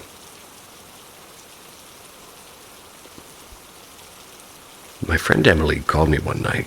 It was during her sophomore year of high school. She was audibly shaken and told me that a name had quote-unquote popped up on her wall. She knew I was into these types of things, so I told her to send me a picture. Wish I still had the picture today, because you really had to see this name actually bubbles up under the paint on the wall. The same way you get air bubbles while applying stickers. The name Mike was clearly on her bedroom wall. She assured me that she never had seen it before, and, well, she had slept in that same room her entire life. So I can only assume she was telling the truth. I'd seen plenty of ghost hunting TV shows. So my first thought was to do an EVP session. Basically, record yourself talking to the spirit and hope that you can catch it talking back. So I told her to do one and call me after she listened to it. She called me maybe 5 minutes later, told me she didn't hear anything particularly concerning. I asked her if she specifically mentioned the name Mike. When she said she didn't, I told her to do another recording. Mention the name specifically. We hung up the phone and she called back in under a minute. She said that as soon as she asked about the name, there was an owl that started to hoo outside of her window. Maybe not that exact hoo, but close enough.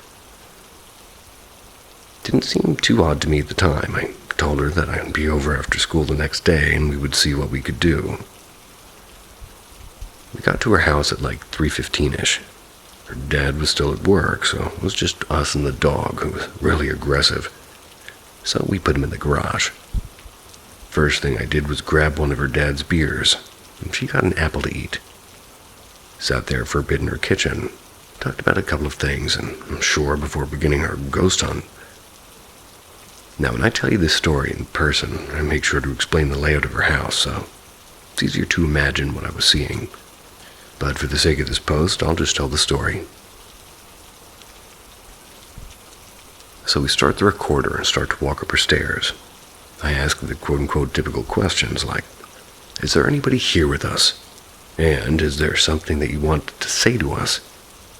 But as soon as I asked about the name Mike, an owl started to hoo outside of her window, which startled the both of us. I turned to walk down the stairs, and while my back was to her, I heard a loud thud and turned around to see Emily on the floor at the top of the stairs. There were only like 6 steps. I know this is cliché, but the look on her face was as if she had seen a ghost. She stood up and practically jumped down the stairs, slipped her shoes on, ran out the door and down the street. I was already spooked by the owl, so of course I started running after her and away from the house. I finally caught her. She was crying frantically while fighting to catch her breath. I asked her if she was okay and how she fell. Her response was, "I didn't fall, I was pushed." You'll get a chance to hear other stories from me in the near future about why I felt the way that I did upon hearing this from my friend. But I was upset and I stopped being scared and felt as if I could control whatever was going on in her house. That hurt my friend and I was ready for a fight. I took her back inside and just sort of sat to her in the kitchen table, and I grabbed my tape recorder and the beer bottle I had drank and went upstairs to provoke the spirit. I threw the bottle on the ground and said, "Since you want to be tough, pick the bottle up and hit me." Nothing happened. I turned to go down the stairs, turned the tape recorder off and sat at the kitchen table across from Emily. Her back was to the stairs. After I pressed play in the recorder, she kept telling me to stop it and turn it off. I brushed it off at first, but as she got more persistent about it, my gut started to tell me something isn't right. So I stopped the tape recorder. I asked her why she didn't want me listening to it, and she couldn't give me a straight answer. I pressed record on the tape recorder and continued asking her a couple more times before she sank from her chair and sat, kneeling on the floor next to the table. I asked, "Emily, why are you sitting on the floor? Get up and sit in the chair." And she replied, "I don't want to sit up high." I had no idea what she was talking about, but every time I told her to sit in the chair, that was her reply, "I don't want to sit up high." Now remember, I was recording this, so I stopped the tape recorder and started to rewind it to listen to what I just, recorded, and pressed play, and when I pressed plays, friend Emily began to crawl around the table very slowly. As I listened to what I had recorded, I heard myself tell Emily to sit in the chair, but then there was a man's voice that would say, "I don't want to sit up high," literally right before Emily said it. Not like an echo, like the entire phrase was said prior to Emily speaking on the recording. So I'm hearing this as she's basically crawling toward me, and we lock eyes for a second. She starts jumping while on her knees, banging them on the floor and screaming. I was absolutely terrified, obviously. But I was also 6 foot and 200 some odd pounds, and she's maybe 5'6" or 7, 130, 140, so I just told her that she better calm down before I beat her ass.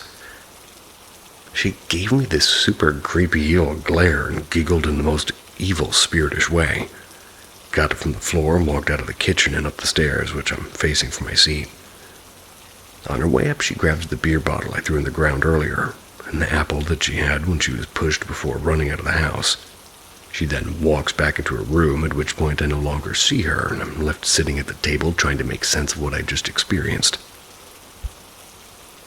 As I'm sitting there dumbfounded, she comes down the stairs with a beer bottle but no apple, and she's holding the bottle upside down by the neck with the same creepy evil glare as she wanted to hit me with it.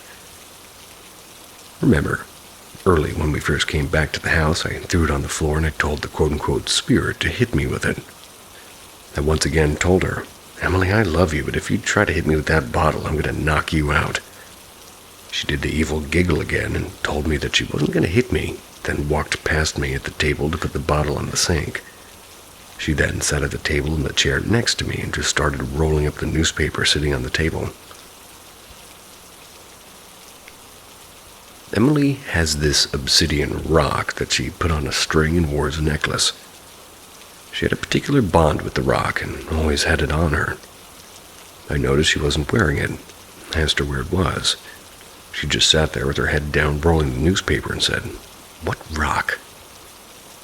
At that point, I was positive that I was no longer talking to Emily. I grabbed her hand. As soon as I did, she looked up at me and her entire presence changed. Just by the look in her face, I could tell she was back, and she just sat there looking at me as if we were in mid-conversation, waiting for me to speak. I said something along the lines of, "Dude, what the fuck was that?" Well, she, of course, had no idea what I was talking about. Turned out she didn't remember anything after coming back inside after running down the street and sitting at the table.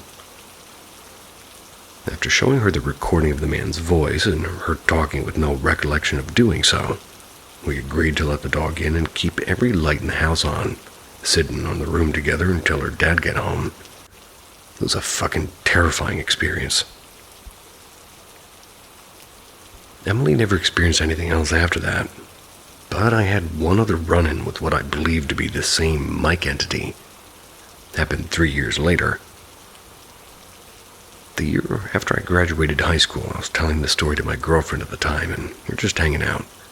We both had 2 days off from work, and it was in the middle of summer, so we sat out on the balcony with the radio right outside the door. A few hours later, I had to leave for a little bit and received a picture message about an hour after I left.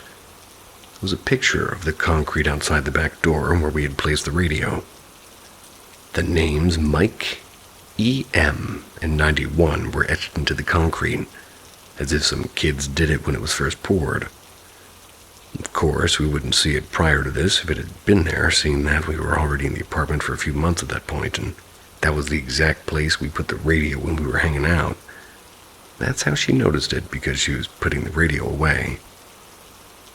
And that's where the story ends. I keep in contact with Emily to this day. She always is uncomfortable talking about it. No problem confirming the story either, at least from her perspective. Kind of a side note, Emily's middle name is Rose, and there's a movie called The Exorcism of Emily Rose, so it's kind of weird. And she's a mother and a wife, and is leading a seemingly happy family life now. This was my first time experiencing a spirit possession, and the least violent. I will be posting about the second time soon, so follow me.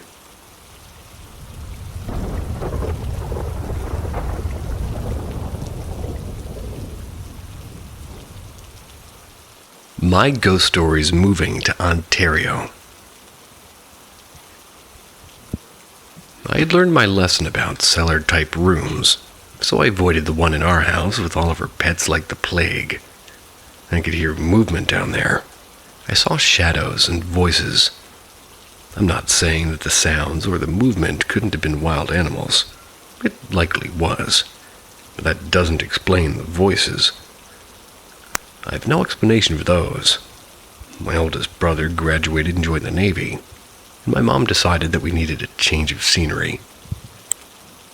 Now up to this point, we lived on the outskirts of big cities in Northern Carolina and small towns.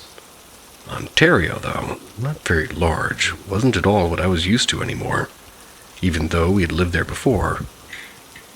This time we lived in a 2-bedroom apartment. It was just me, my mom, and my middle brother. My stepdad was forced to live in a separate apartment because he and my mom never married. It's a story for another page. The apartment wasn't all that bad, sure, and there were ghosts, and they're kind of always around me, but they weren't that big of a deal in the apartment. Outside, that was a whole new ball field.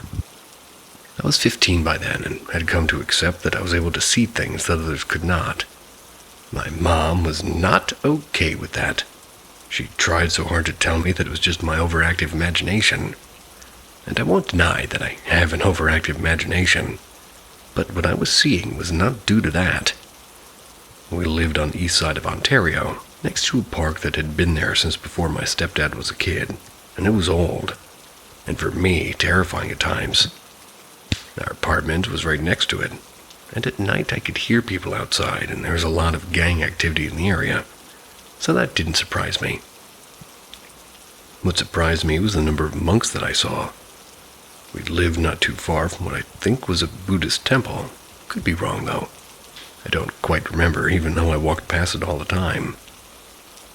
There were also children in that park, a lot of them, which, now that I look back on it, wasn't all that surprising.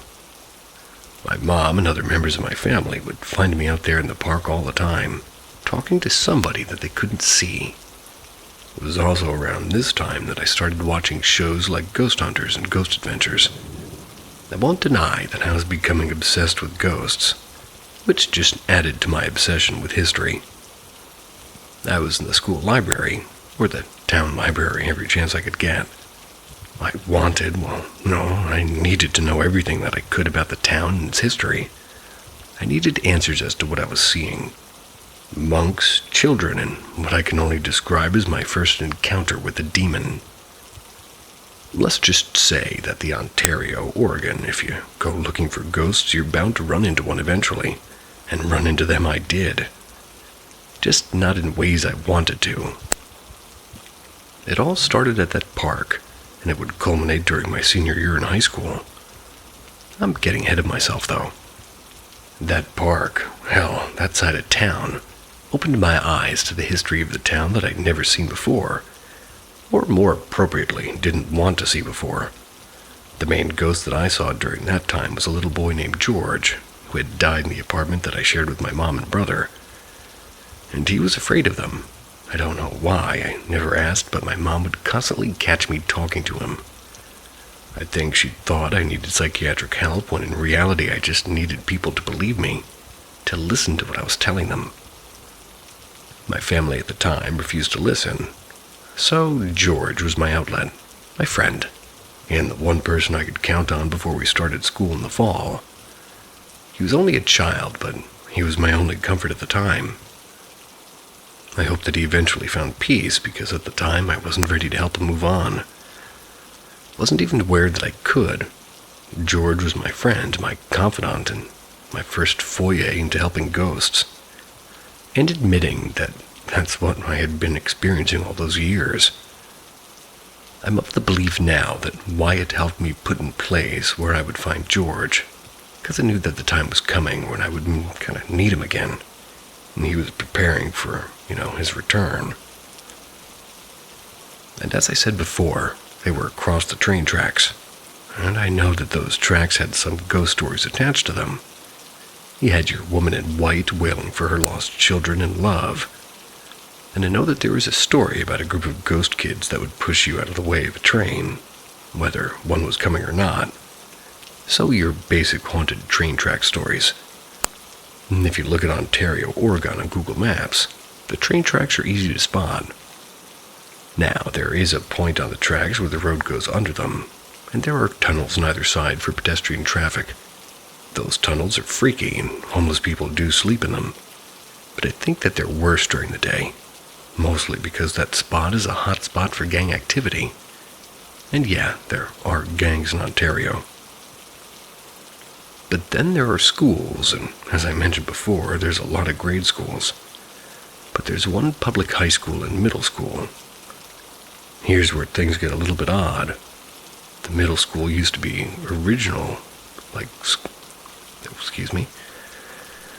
The middle school used to be the original school, Girl, Ontario.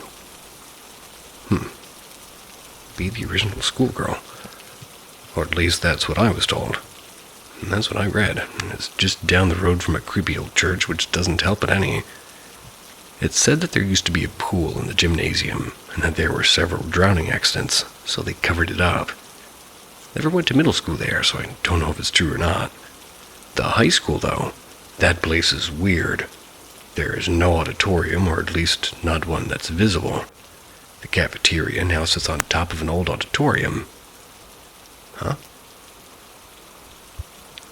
There's a way to get down there, because they use a space for storage, and at least that's what I was told. Now, the thing is if you're in the cafeteria at night, which I was sometimes for choir practice, it gets creepier. One night we're getting ready for an upcoming concert. I swear that I heard other voices underneath us.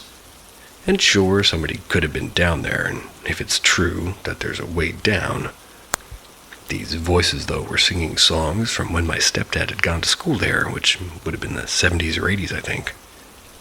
And sure, we sang some songs from that time period all the time, but almost never for a concert. I would also hear voices down there when we used it for study hall, or even just at lunch. Cafeteria was weird. Then there was the room above the boiler room and next to the girls' bathroom. It was actually up a set of stairs, so it sounded a little higher than the girls' bathroom. There was something in that room, though. I think it was my first encounter with the Hat Man. I was up there doing signs for the prom or something like that. You could hear the boiler beneath us, the girls laughing in the bathroom, and I was minding my own business, working on a sign when it happened. I was alone in the room because the teacher and some of the students had to take a kid with cerebral palsy to the nurse's office. I heard a voice that I hadn't heard in a while telling me not to look up. And I wasn't good at listening to Wyatt at this point, and hearing his voice again for the first time in years made me look up. And that's when I saw it standing in the doorway, just a dark shadow with what, to me, looked like a bowler hat. I didn't scream, but I did scramble back until my back hit the wall. I couldn't look away from it, and I've never been so afraid of an entity before. It just stood there in the doorway watching me. I don't know how long I stared the thing down, but it finally disappeared when one of my classmates came back to tell me class was over. I don't think I've run from a room so fast in my life. When I got home that day, my mom looked at me like I was being weird. I was telling her about my experience, and she, as usual, brushed me off.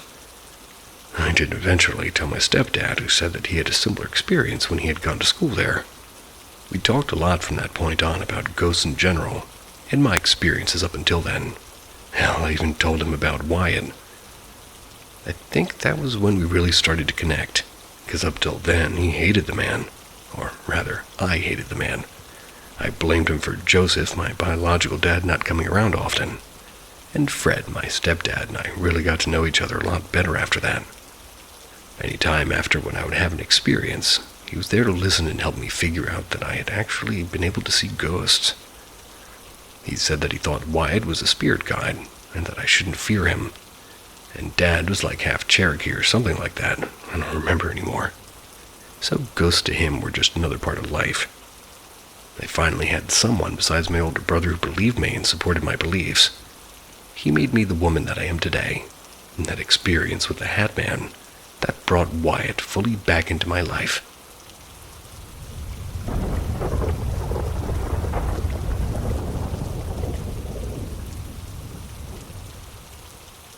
Odd experience I had recently is keeping me up at night. So recently I visited Seattle, and I had something really odd happen. And it's eating at me. So I'm coming on here to see if anybody has any ideas what could have caused it. I apologize for such a long read, but I appreciate any of you who listen and share ideas.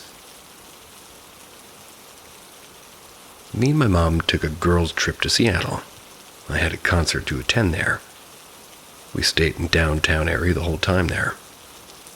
On day 3, I think of being there, we went to dinner. Then later that night at sundown, went to West Point Lighthouse in Discovery Park. The drive to the spot was so pretty, lots of trees, and my mom points out a cemetery we drove by. Where I live, we're right by a cemetery, and I enjoyed going on walks there. I mentioned how cool it was that they had true headstones, instead of just the cement slabs in the grass. We get to the lighthouse, and we had a really good time. The beach was gorgeous. Found a small clamshell, and I pocketed it. Since where I'm from, we don't have beaches, and I was excited to have found one in perfect shape. We initially were going to stop at the cemetery before going back, but it was dark and pretty chilly, so we decided not to. We head back probably around 10 p.m. and get back to where we were staying at maybe 10:30 or 10:45. I kind of lounge around editing some pictures I took in my camera, listening to music on the balcony, then showering. Once I'm done with all of that, it's around 12 or 1 a.m. I go into bed, and our room we stayed at had one bed. I slept on the right side, my mom on the left. As I'm laying down, I recall seeing a robe hanging on the door and laughing to myself at how it looked like a person of some sort. And I also remember listening really hard to the air conditioning sounds. As a kid, and still now sometimes, when I'm tired and there's a fan or AC on, it starts to sound like something like radio static, with voices hidden somewhere inside of it. It wasn't scary, I just remember trying to listen in and determine where the AC vent was, thinking about how I've heard it before.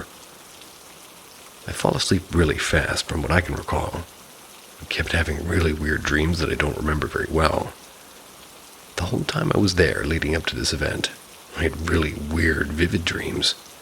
Some of them were a little stressful, but nothing scary or alarming. Anyways, the last and only really part of this dream I remember was that I was in a room that was in like green and purple lights there. There were all these people I couldn't make out standing around me talking to me.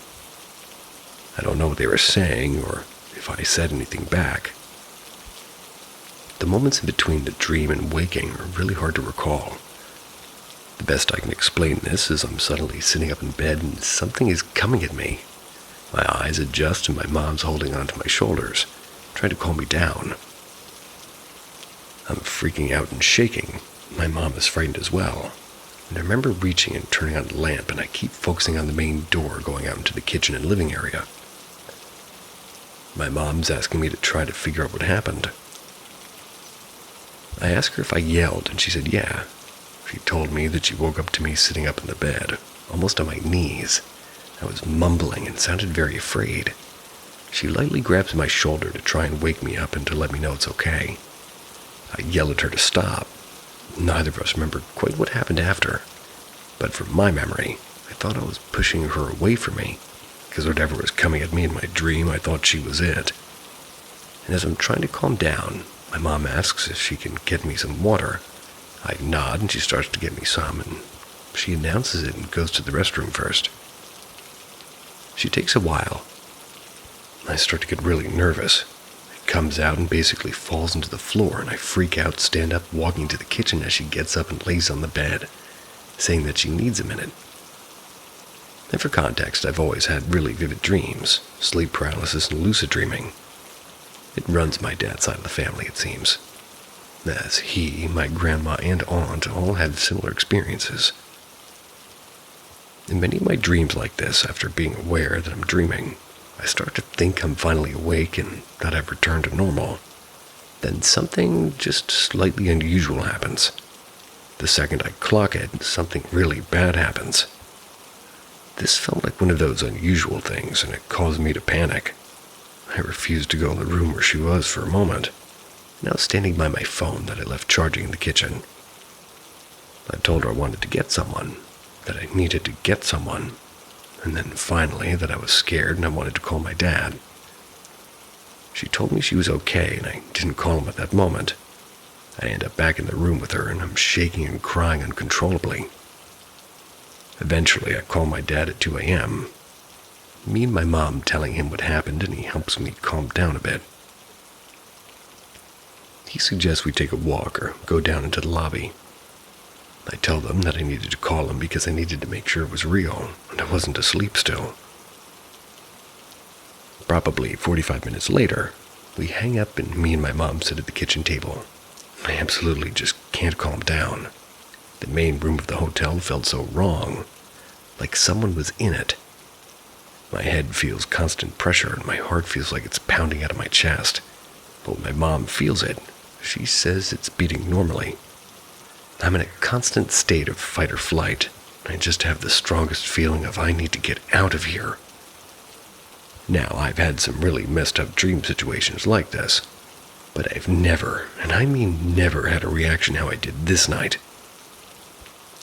Eventually, we leave the building, drive to a gas station to get a Gatorade and fresh air.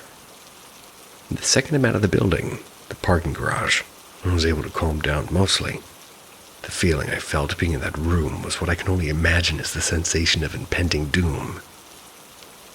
I've heard people talk about that feeling. I've never felt it before, till that night. And I have no other way to describe how I felt besides that if I stayed in that room, something awful would happen. The feeling in my chest was so heavy I thought I was having a medical emergency or something, which wouldn't make sense. I'm a teen and I'm very physically healthy. Me and my mom talked about it in the car. Didn't end up back in the hotel until probably 4 a.m. Didn't sleep until the sun came up around 6. My theory was that I picked up on something at the cemetery. If you don't believe in that kind of thing, I don't blame you. But my family has so many stories of things like this, picking up on something and it just attaches.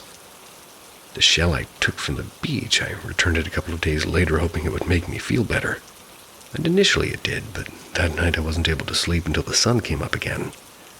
I felt so anxious. I am home now and hadn't had anything like that happen again. I'm really not sure what happened or what caused such a reaction from me. If you read to the end or have any ideas or similar experiences, please share them. I hope to never experience such a thing again, but the curiosity is getting to me, wanting to know why. If anybody has any further questions, I'll do my best to answer them. Side note, my mom believes the way she reacted falling on the floor was like a shock-like reaction. Because yeah, I'd be in shock too, waking up to somebody yelling and freaking out, but the only thing weirding me out is she stayed in the room with me right after for a good 4 or 5 minutes before going to get me water. The second she steps out into the main room is when she felt off. She said she felt clammy and cold and lightheaded. And my mom doesn't believe in ghosts. She's a very logical person. After this event took place, she said she felt really off being alone in the hotel when I was at my concert. She said maybe it's simply because of what happened, and I'm sure it's very possible for both of those ideas to be true. But just the timing of it is so odd.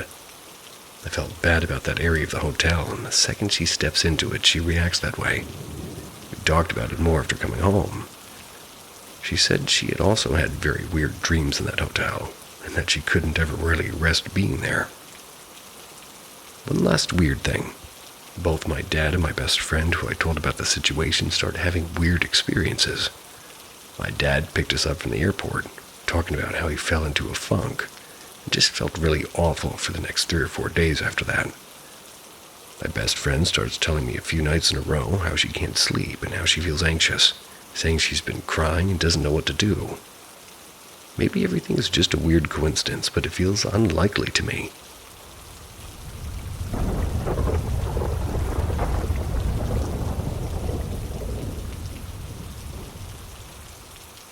Hi Granny, it's Brian, your favorite grandson. I was calling to wish you a happy birthday. Granny's voice turned jubilant. Oh, Brian, are you back? Are you going to come visit me soon? I miss you so much. Going to make your favorite vanilla wafer banana pudding when you get here. Well, Granny, I'm in South Africa right now, and I don't expect to be back until late June or early July, depending on the weather. South Africa, she said. Well, I don't know if I can make it till then, but I want you to go ahead and finish that course so you can get on with your life. Pray for me. This might be goodbye. And I wish what she meant when she said that. Well, I knew what she meant. Granny was old and tired, but not terminally ill. I thought she was being a little bit melodramatic, as she tended to be at times, so I tried to humor her on the subject. I'll make you a deal, Granny. If you feel like you have to go before I get back, I want you to go ahead and let go. But once you get to the other side, I want you to contact me in some way, and if you do, then maybe I'll change my ways.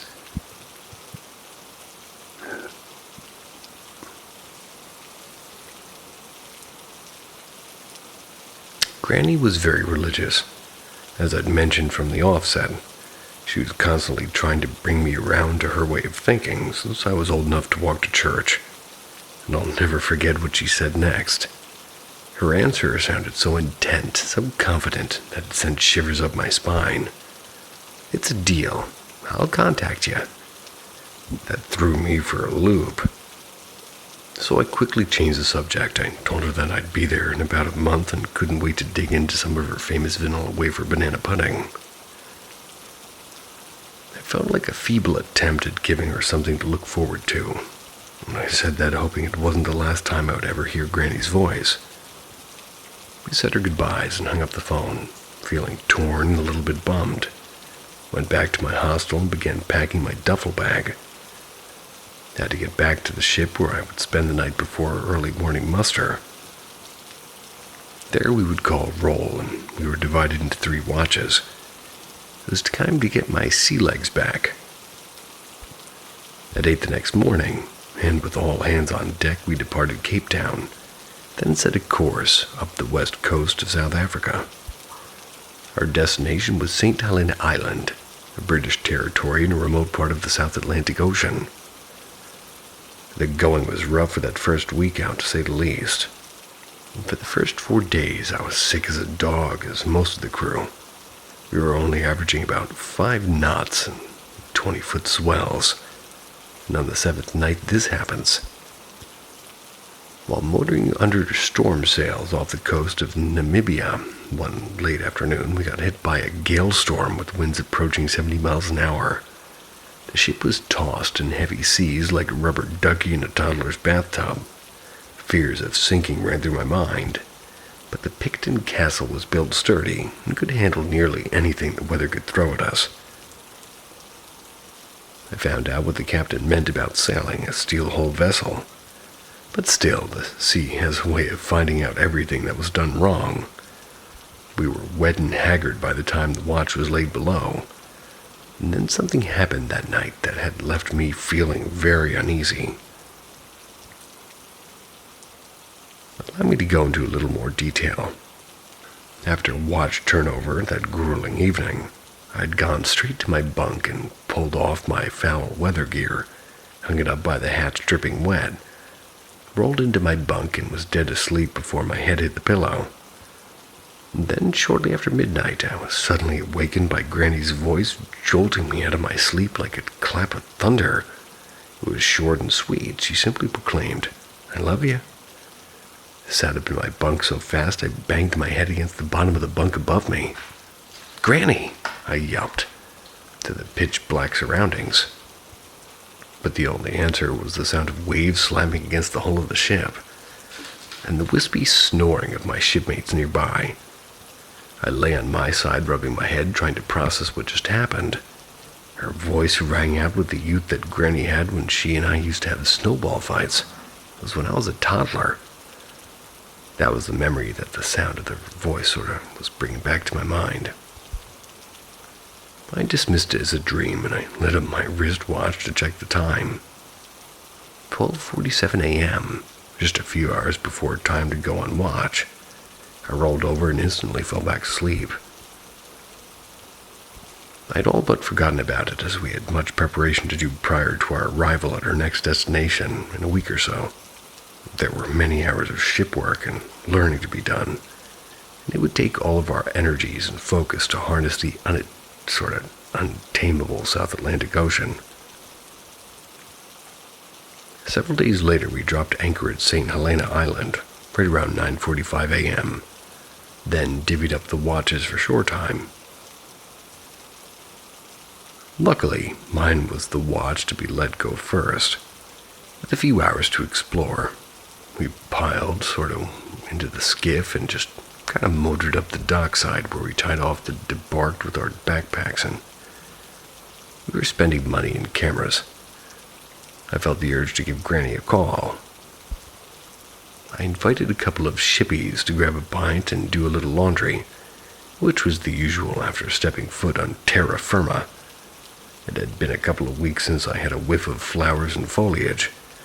I could even smell the volcanic earth beneath my feet. I walked up the old cobblestone street, scanning the area like a payphone. I found one outside of a pub, and pretty convenient. Slid my phone card through the slot, dialed Granny's number. But after a few rings, it was answered by my sister-in-law, Susan.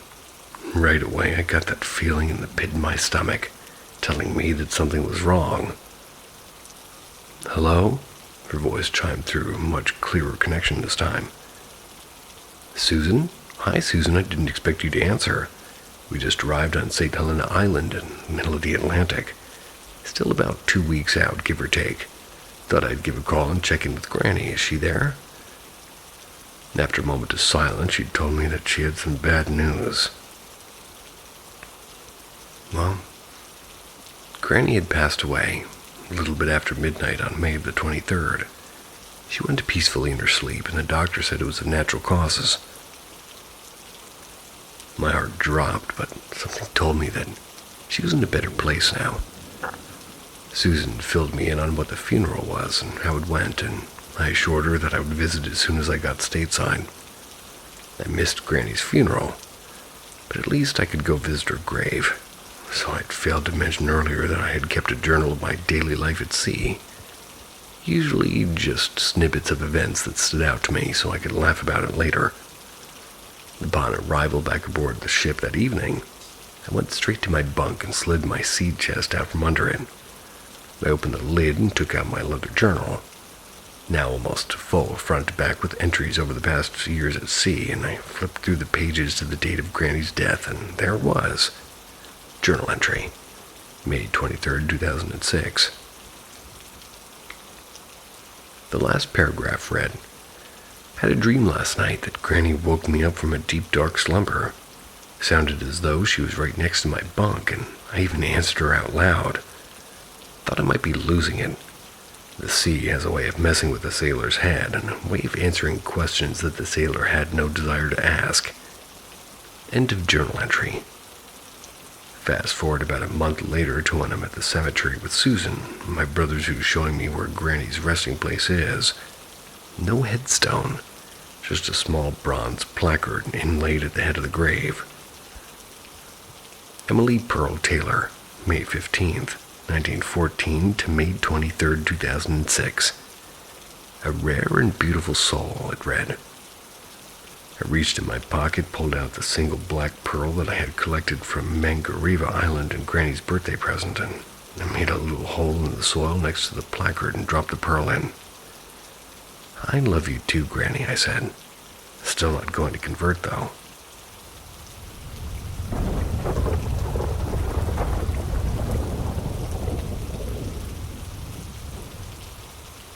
You've entered a place where truth hides behind nightmares, and the past refuses to stay buried. Here at Paranormal M, we don't chase ghosts. They find us. Subscribe now and let the unexplained become unforgettable. I'm an electrician. My work has its fair share of strange customers, one of which was Mrs. Diana Sharp.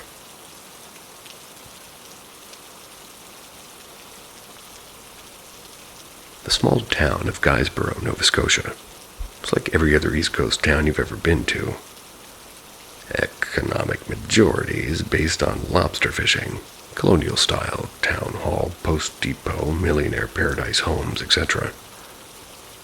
We have a small business ice cream parlor, a lucrative coffee microbrew company, and our fair share of boonies, tall tales, and secrets better left unexplored. It's where I've lived and worked my whole life. Unlike my father, I couldn't stand being on a boat for more than 20 minutes at a time. So instead of learning his trade of setting, reeling, and repairing lobster traps, I took a liking to the electrical trade.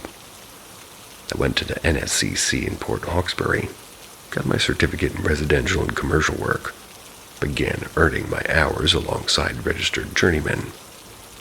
It took me almost 7 years to write my test and get my seal. But as soon as I did, I took out a loan and opened my own business in town. With almost a complete monopoly in the area, I should be able to pay off that loan within a year or two of steady work and then start working on my student debts. It was an average overcast day when I got a call from the local municipality office. Mrs. Diana Sharp, an older woman who lived around Cook's Cove, was given a grant by the government to fix up her little house and bring state-of-the-art luxuries to it. I was recommended by the local union as a reliable tradesman. They asked if I could go out and assess the house for repairs. With it being a quote-unquote lazy inventory day, I agreed. I was at her door within the next hour. The house was an old 2-story shack, somewhat decrepit and weathered by the harsh coastal environment. Even now, the Atlantic winds battered the small home as the first drops of rain began coming down. Paint peeled off the vinyl sidings. Trash from previous upgrades on the house laid strewn in the wooded edge of her property. From a glance, I knew this job would be kind of a doozy. But I gathered myself and tools and knocked on the door. An elderly woman opened the door a crack, and her beady eyes narrowing at my own gaze. "Can I help you?" came from a raspy, worn voice. "Hey, I'm Cal. I'm an electrician. I'm here to assess that quote for you." The door flung open and her demeanor switched instantaneously. "But of course, so nice to meet you. I didn't expect you to come out so quickly. Come in, come. She ushered me into the house.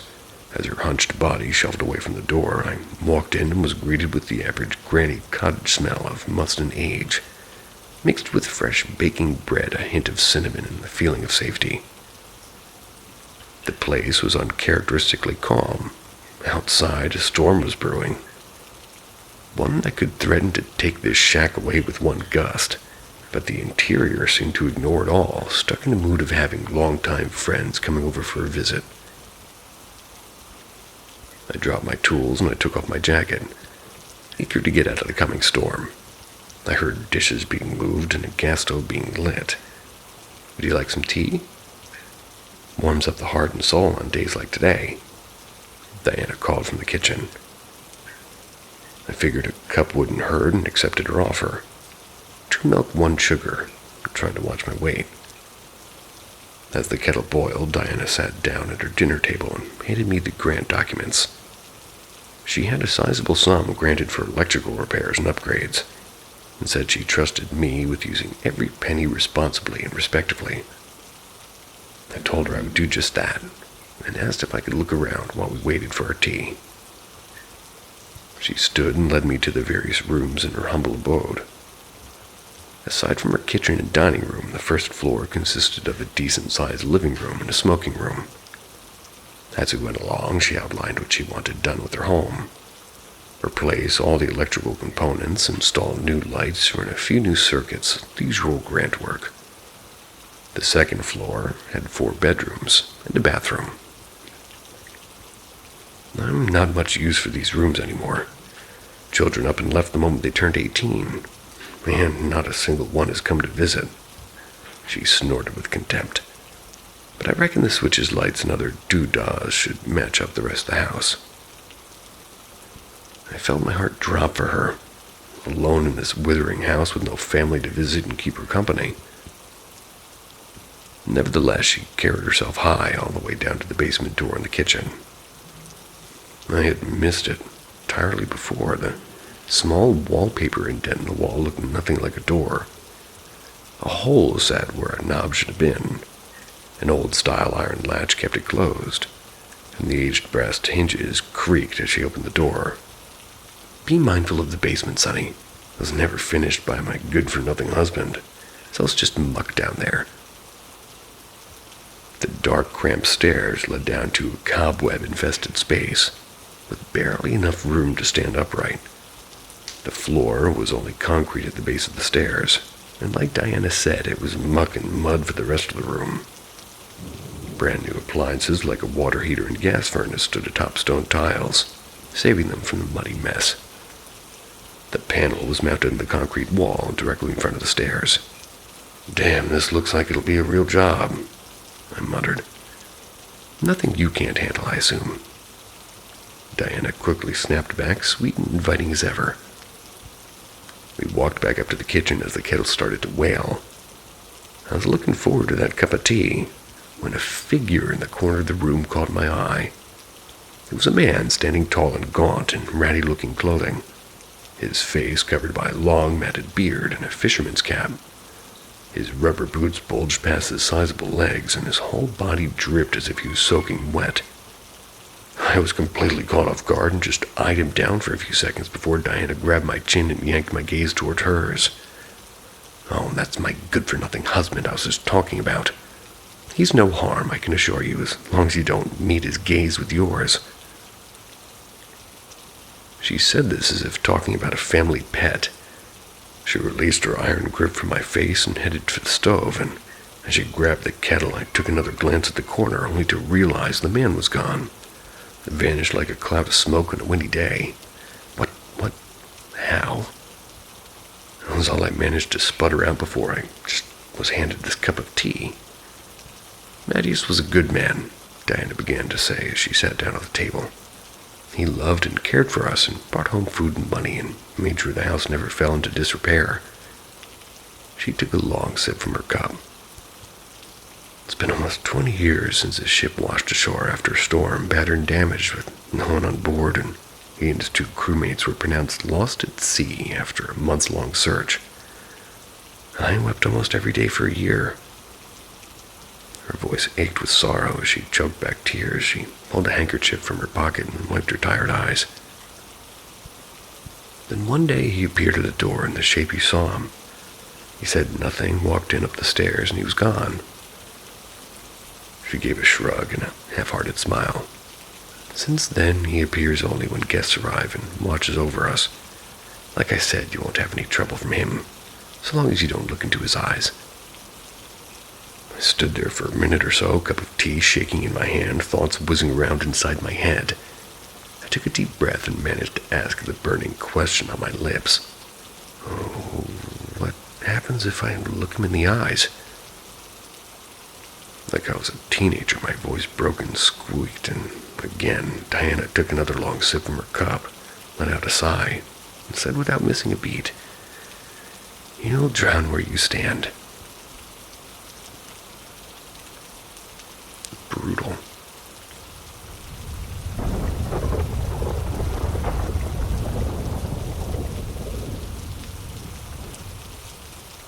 Blood out of nowhere, and the strange fever.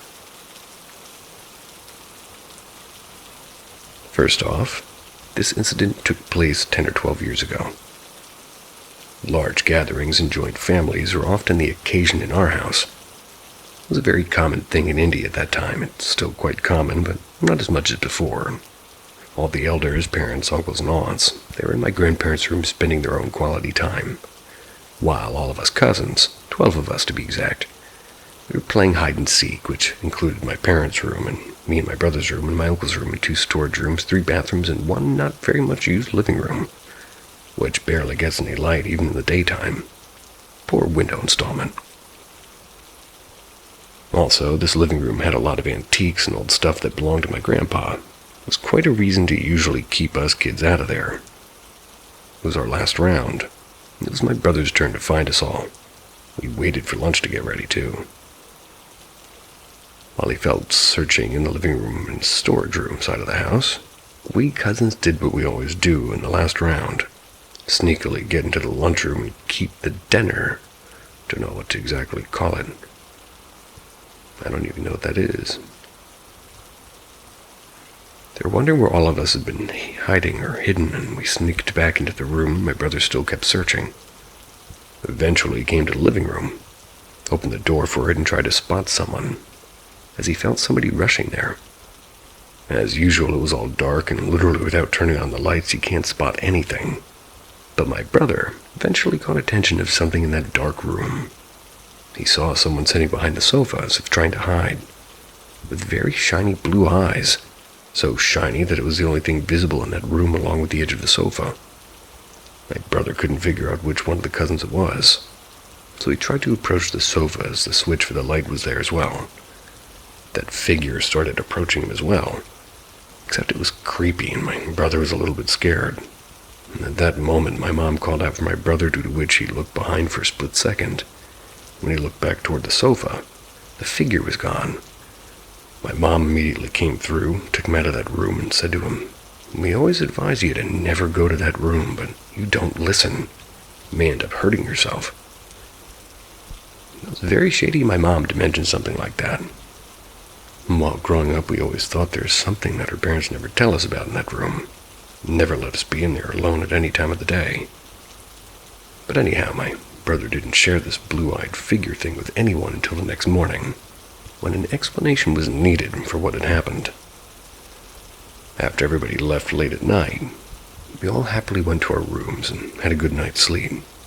When brother woke up in the morning, she saw all of his t-shirt was covered with blood. But he actually didn't suffer from any nausea, and he wasn't sick, and he didn't throw up or anything else. There was no trace of blood in his entire body. No sign of any cuts of any sort, not even on me. Everyone was surprised and shocked at the same time, and my brother just didn't know what to say. After that, he discussed the blue-eyed figure incident, asked whether it was some haunting going on, which my parents denied by saying that they have always done There's no such thing. The weird fact was seeing my mom say her prayers at the time after that accident, even though she does them before going to bed only. My brother developed a strange fear of sofas, especially when they were in a dark room. It took him years to overcome this fear. Even the medical checkups denied having any issues with his body. This remains unexplained to this date. The second one is concerning me. It was March 3rd, 2017. So when this first happened, I was in 10th grade, and we have here something called the board examinations, the final exams after 10th and 12th grade. My boards were about to start in a week, and the pressure was on, but I was somebody who actually never got stressed. So I was pretty chill and studying like my daily routine. On the night of March 3rd, I have a nightmare that I don't remember anymore in detail, but it was very unsettling, and it woke me up around 2 a.m. I was a little scared, but I was craving some good sleep, so I closed my eyes and tried to go to sleep, but I couldn't, and I started feeling like something like I was being watched.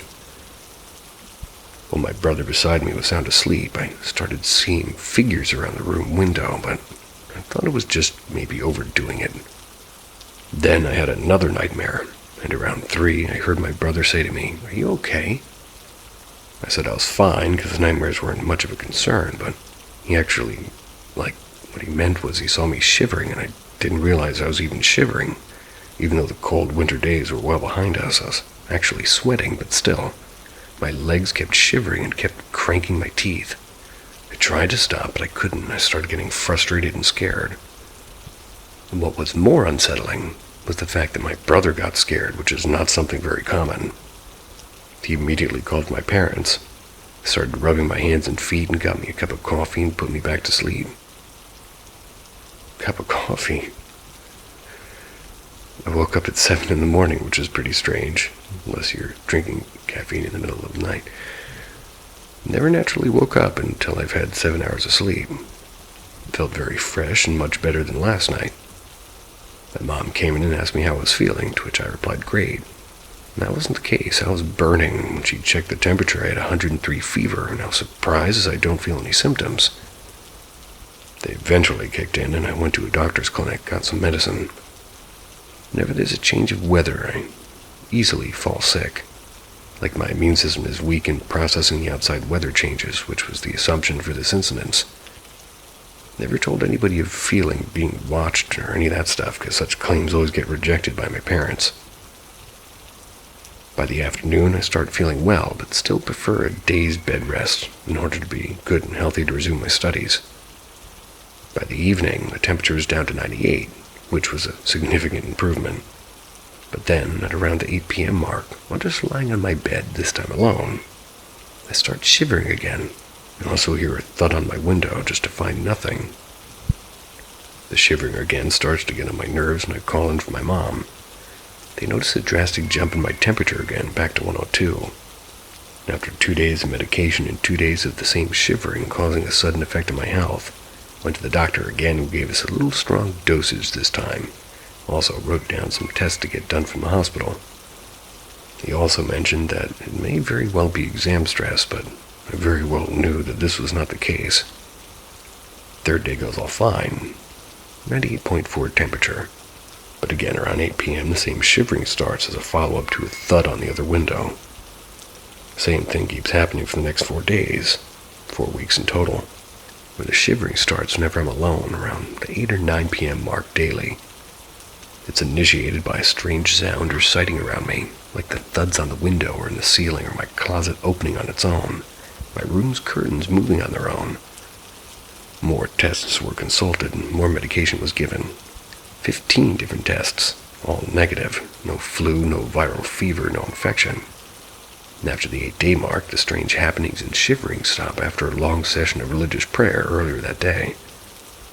Of course, by none other than my mom, who didn't believe or accept any paranormal things, but still wanted to affirm my safety. I did my first 2 exams in a feverish condition, but eventually, after 2 more weeks of medication, I was back to normal health, with the only difference being a weak body that starts aching anytime I can't bear much pain. Anyway, till this date, nobody's been able to determine the cause of this condition. Never shared the sounds or sighting things with anybody except my brother. That 2 months after that incident. But this is still one of the most baffling and unexplainable things I've ever had happen to me. Giving your kid coffee in the middle of the night is baffling to me.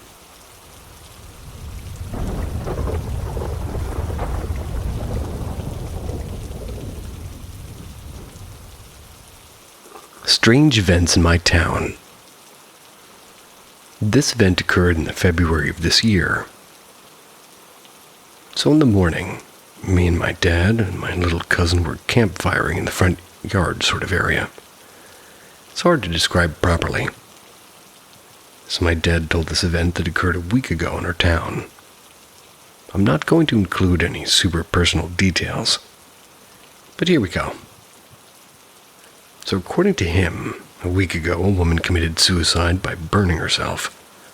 And after that, one day a neighbor saw legit someone screaming and burning inside of the house. They described it as unreal, like the flames. They can see it, but can't at the same time. And the silhouette was clear. After that, an old man, whom I know lives about a half-mile down the road, actually went in front of the house, cussed, and threatened them as being fake. Then right after he came home and was making fire, one of the wood beside him just flew and hit him on the head, and he had to get a few stitches for that one. So that's all I know about that event. Everything about the incident is shady, it's a blur, and it's like nobody wants to talk about it. I may try to ask my dad for more information, and I just may. 2. Okay, this event took place in early March of this year.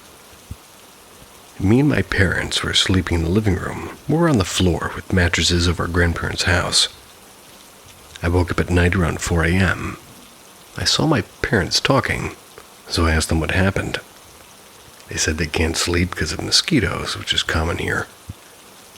So after some time I decided to sleep but couldn't because of the mosquitoes. I was trying to sleep and I heard the sounds of anklets coming from outside. The scary part was I was literally in front of the door, and the door was open. My parents opened so the mosquitoes could go outside and the porch light was on. My mom immediately told me to retreat back to the couch and sit on it. We can hear the sound of anklets even circling around the house. We can hear it in the front yard, but there was nobody there and the porch light was on so we could easily see. My mom said that she heard this many times throughout the years here. Since childhood, at this point, we were just trying to make sense of all of this, but couldn't around 5 a.m. and it stopped. And I swear, as soon as it stopped, the sound of nature, like bugs and birds and everything, just came back. Like they were scared of what was outside the next morning. I checked, and no footstep, and, well, crazy part is there's a hill in the corner of the house, so nobody had to climb and then descend without making any sound, and that fast. I mean, the sound were traveling abnormally fast. And trust me, I'd ruled out every possible causes, from rattlesnakes to bugs and birds to any pranksters.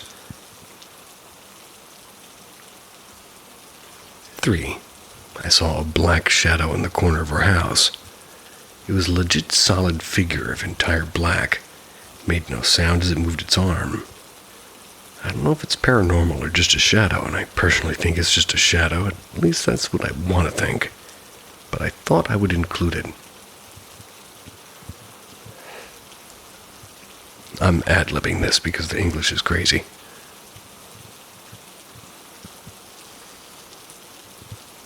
And that's it. That's all the creepy experience this year. There's also many experiences I haven't shared, and I mean, reading to this, you might think living in our grandma's house must be tormenting. But trust me, it ain't. It's really good there, good vibes, but at night it can get kind of scary. This event literally happened this week, so my grandma's brother passed away due to over-drinking, biggest problem in our state. We were in our grandma's house. So 2 days after his passing, at night, some of my family members were gossiping in the living room.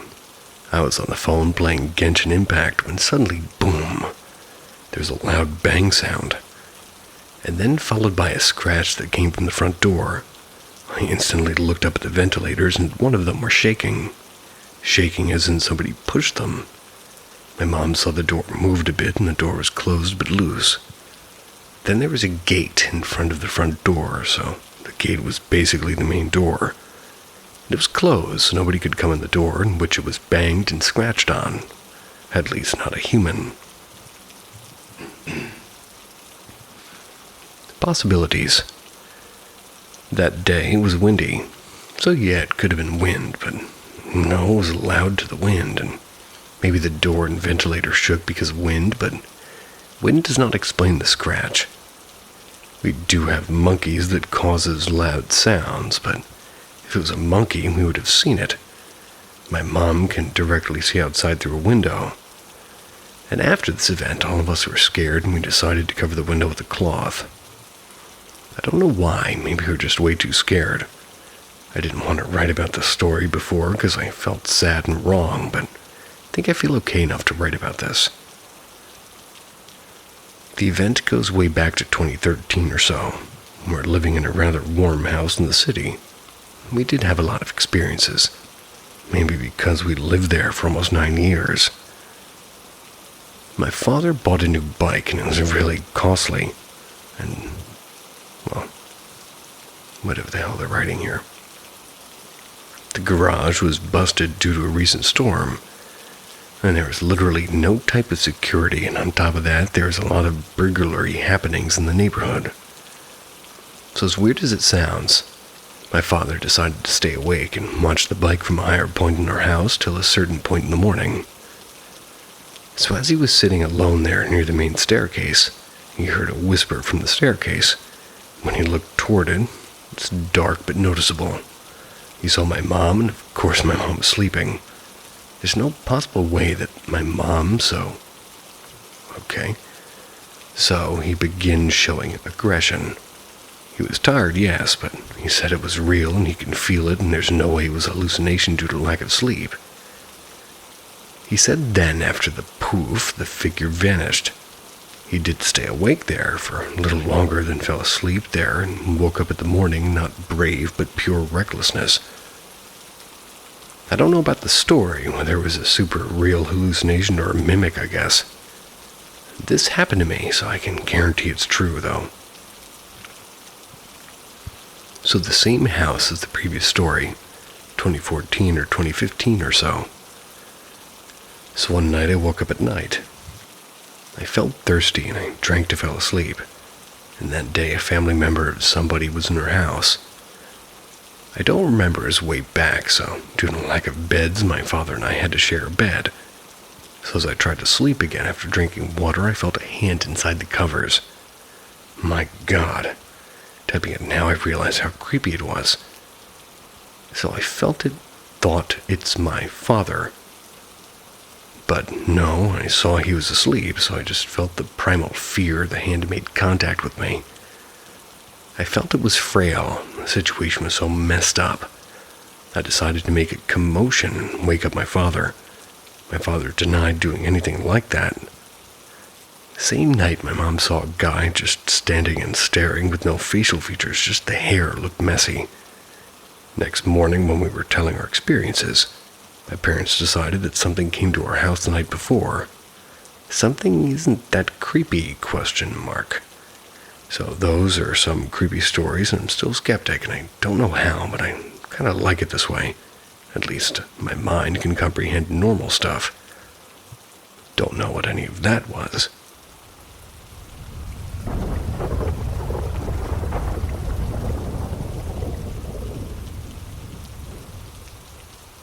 I found myself thinking back on an old school I did at security.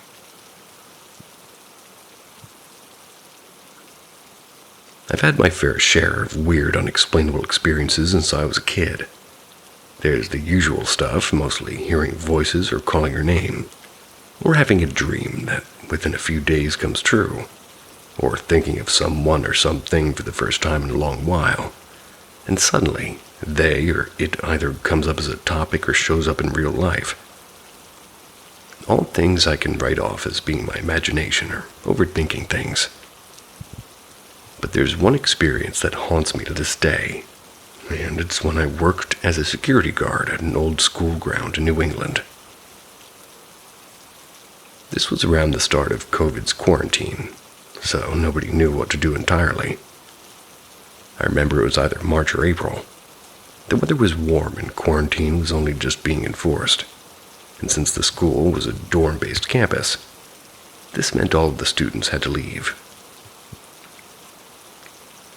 I'd been working there since December, so I was used to how lively the school was, and seeing it so empty just made me feel uneasy. But once was a school with some old buildings, and mostly new ones with students who were excited for their sports and their friendships and dramas. It was now a small ghost town with no sign of life, except for us security guards, which only one of us was on campus at the time. Every day I'd have to make 2 rounds around the entire campus, going through the old buildings and the new ones, checking every dark corner. For the old buildings, we had 8 student dorms. One adult dorm that showed signs of abandonment on the upper floors, like overturned beds and such. An old set of condos turned into offices for upper staff. An old house turned into the office space and a church, and yeah, a church. The boathouse, the library, and the old school building. For new buildings, there was the rec center and the sports center and the science building and the arts building. When kids were on campus, it wasn't so bad, but when the campus was empty, the school didn't feel like a school anymore. It felt dead, and like I was being watched, but not like I'm being watched by students, but by something else, something that didn't want me there. The sun was still up, but on the setting side, which is why I let my guard down, as I mostly thought stuff like this happens at night. The science building and the old school building were connected, so I was crossing over from the newer building to the old one. And upon stepping foot inside, I heard something I hadn't heard in prior rounds, let alone the prior days. Footsteps, running footsteps. They were above me, so I called out and made my way upstairs to see who it was. There's no one there, and I didn't hear footsteps going up or down. I was about to brush it off when I heard another set run above me, and this time on the 3rd floor. I booked it upstairs, calling out, and there was no one there, and I checked the doors and lights to see if I was going crazy. The lights were off. The doors were locked. There was no way anybody could get inside. No way anybody could be running around. I got chills. Made a call then. Well, I'd skip the old building, as places like the library made me really uncomfortable when the school was empty. I knew I was going to get in trouble later, not the first time, for skipping places on my route, but something didn't feel like messing around with what it was. So my next stop was the art center, the newest building. And something of note about the art center is that there's a speaker system built into the building that plays music throughout it whenever there's people on campus. The last few tours I went through there, it was silent because nobody was on campus. Today was different, though. The moment I stepped inside, I heard talking. Indistinct talking, as though 2 people are talking to each other somewhere inside the building. The building was locked, and I knew it was locked because I locked it. But I still needed to go investigate anyways, no matter how much I hated myself for it. The lights inside were off, with light from the setting sun seeping in from the right angles. Aside from the noise of talking, which I still couldn't make out except for the fact that there were 2 voices, everything seemed normal. Then I made my way to the 2nd floor, hoping that maybe I'd see who it was, despite them most likely ignoring me, going, "Hello, security," constantly. But the minute I reached the top of the stairs, the voices stopped, and there was a loud, heavy slam. I nearly screamed and ran. I honestly wanted to, but I knew I couldn't afford it, or else I'd be in deep shit if somebody was there. The area was very open, which allowed me to track the source of the sound easier. It was a large, heavy door that we left unlocked due to it being easier to enter from our tours. It's the one room in the building we keep unlocked. That's all there is like chairs and a table and some students that would often use the room for clubs or watching movies on the projector. I looked around the room, making sure no one was there. However, just before I turned and left, I saw something that I'll never forget. A blue face looking back at me in a reflection. It was shorter than me, so I knew it wasn't mine, and the look on its face looked like somebody was struggling to breathe. And that was it. I ran. I decided, fuck this. I'm not paid enough for this. I ended the tour early, having only done 3 buildings. Spent the rest of my shift in the guard shack, watching the cameras for anything. I had hell to pay later when my boss came by to take over my shift. He was pissed that I'd skirted most of my shift. Once I explained what had happened and why, I didn't do the entire thing, at least. His face changed. The man was an old, stubborn British asshole, but he never made that face before or after. He told me 2 stories from the school's history. The first was his own experience of how, when the school was closed for summer, he found himself cornered by a presence in one of the older buildings. He wanted to turn around, but according to him, it felt like something was standing behind him, and if he did turn around, he'd regret it. Eventually, the presence left and he ended his tour. The same mindset I had. The second story is about a pair of boys who were playing in the river by a boathouse. This was in the 1900s or so.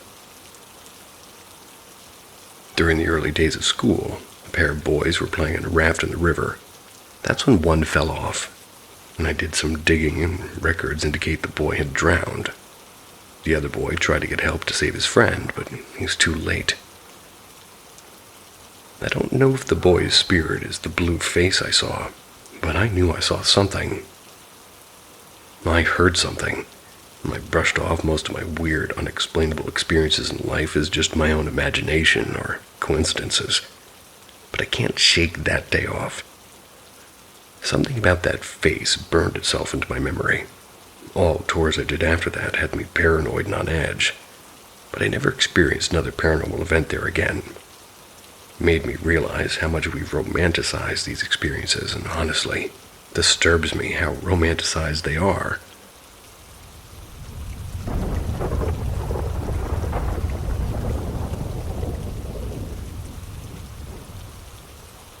Spirit in the Stairwell. This is something that's been on my mind for quite a while, and after finding this subreddit, I thought this would be a great place to share my experience. I'd consider myself a skeptic, but one particular period of my life has always had me guessing. I simply have no explanation for what I experienced. I was around 11 years old when my family moved into a house that was built around the year 1910. It was a fairly large house, consisting of an unfinished basement, a main floor, and the attic. The attic had been converted some years earlier into a 2-bedroom and a bath.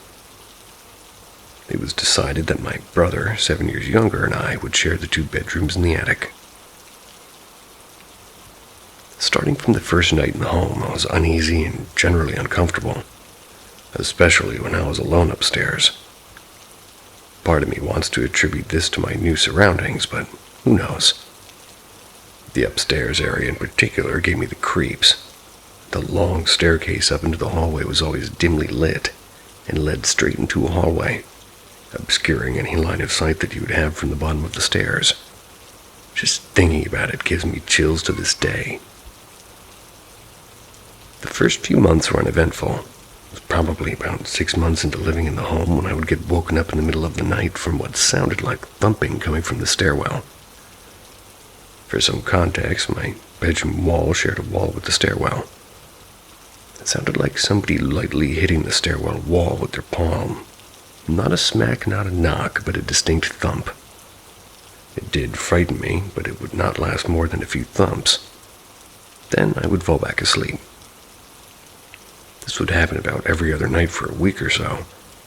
Then I wouldn't hear the thumping again for maybe a month. I always dreaded it. In the periods of time I didn't hear the noises, I was relieved and optimistic in thinking it had gone away for good. But without fail, it would come back. It gave me a sinking feeling in my chest when I would wake up hearing the thumping on the other side of the wall. Then it would go away again for a few months. No one else in the house was hearing anything. My parents told me it was the house settling, of course. The thudding of the house settling, extremely normal. After I had accepted that this was probably not going to stop, I began to become increasingly uneasy in my bedroom, and the upstairs in general. I slept with my light on every night. I refused to spend any time in my room unless I was going to bed, but now I was 12 or 13 years old. I began to get an increasingly irritated feeling and stupidly confident about trying to find out what was causing this noise in the stairwell. If I was feeling particularly brave, I'd get out of bed, open my bedroom door, and flip on the hallway light. Nothing was ever there. Everyone in the house was sound asleep. And after closing the door and getting back into bed, the thudding would begin again. By this time, it had gotten significantly louder, but still occurring in the same frequencies before. And in hindsight, I might have made a mistake in being so confident in catching whatever it was that was making this noise. Around the same time, I started to have a very strange recurring dream about being in a bedroom, as if I were awake and there'd be a tall man peeking at me from around the corner of my doorframe. I never saw the man's full body, only half of his face and his shoulder. I distinctly remember his one eye gazing into my room. I couldn't explain it in any other way except it was incredibly unsettling. He would just stand there, nothing else. I don't believe this was a case of sleep paralysis. I had distinct transitions from being asleep to waking, and I knew it was a dream. By now, he'd been living in the house for a few years. My younger brother was now around 5 or 6. His reactions to whatever was going on really creeped me out. Up until now, I was the only one from what I knew having any kind of weird experiences in the house. On one occasion, my mom asked me why I was scaring my little brother at night. I wasn't particularly surprised about the question, because I would tease him sometimes. I asked her what she meant.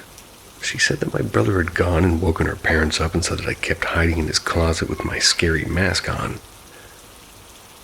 I did have some Halloween masks that he didn't like, but I certainly wasn't hiding in the closet in the middle of the night trying to frighten him. Hell, I was too scared to go into his room at night, let alone hide in his closet in the dark. I'm not sure what he was seeing, but it certainly was not me. When I was in middle school, I was feeling more comfortable being in the home alone, and I'd sometimes be at home alone all weekend, and my family went on camping trips that I did not want to go to. The thumping in the hallway hadn't happened in a long time, and I'd all but forgotten about it. I had other things in my mind, I suppose. It really never came up until I'd sometimes have friends spend the night with me while my parents were out of town.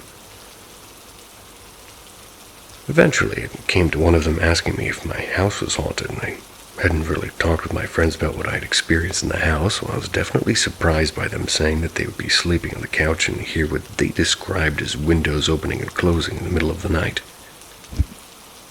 After that conversation, no one was jumping at the opportunity to stay at my house with me on the weekends.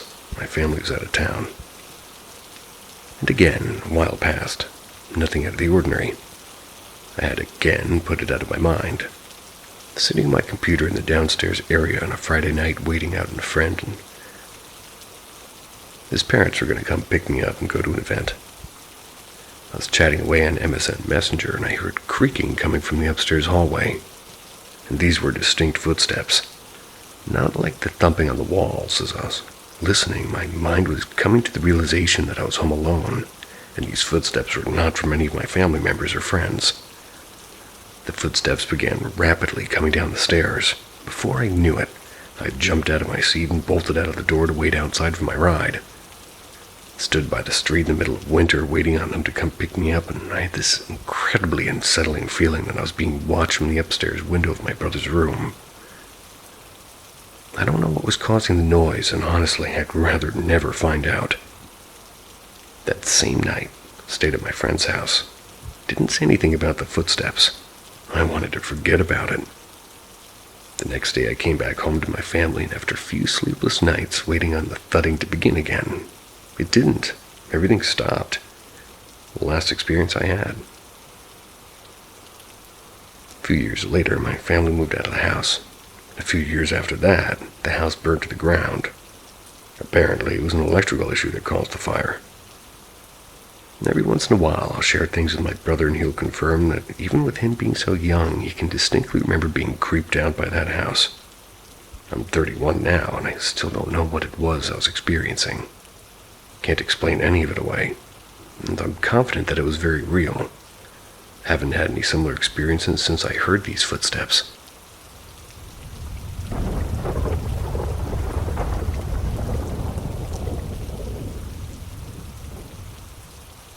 My ghost stories, cemetery stories.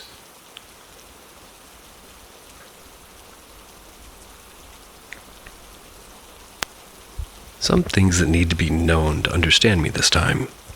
I had become fully invested in witchcraft. Both my brothers had joined the military, one Navy, the other National Guard. They made me swear to stay with my mom until one of them got back. My mom and I didn't, and still don't have the best relationship. At this point, she was letting me do whatever I really wanted, which really wasn't much. I wasn't into alcohol or drugs, and ghosts were enough, thank you very much. During this time, my stepfather's mom passed away. I was very close to her. Turns on thing to make fan on computer quieter.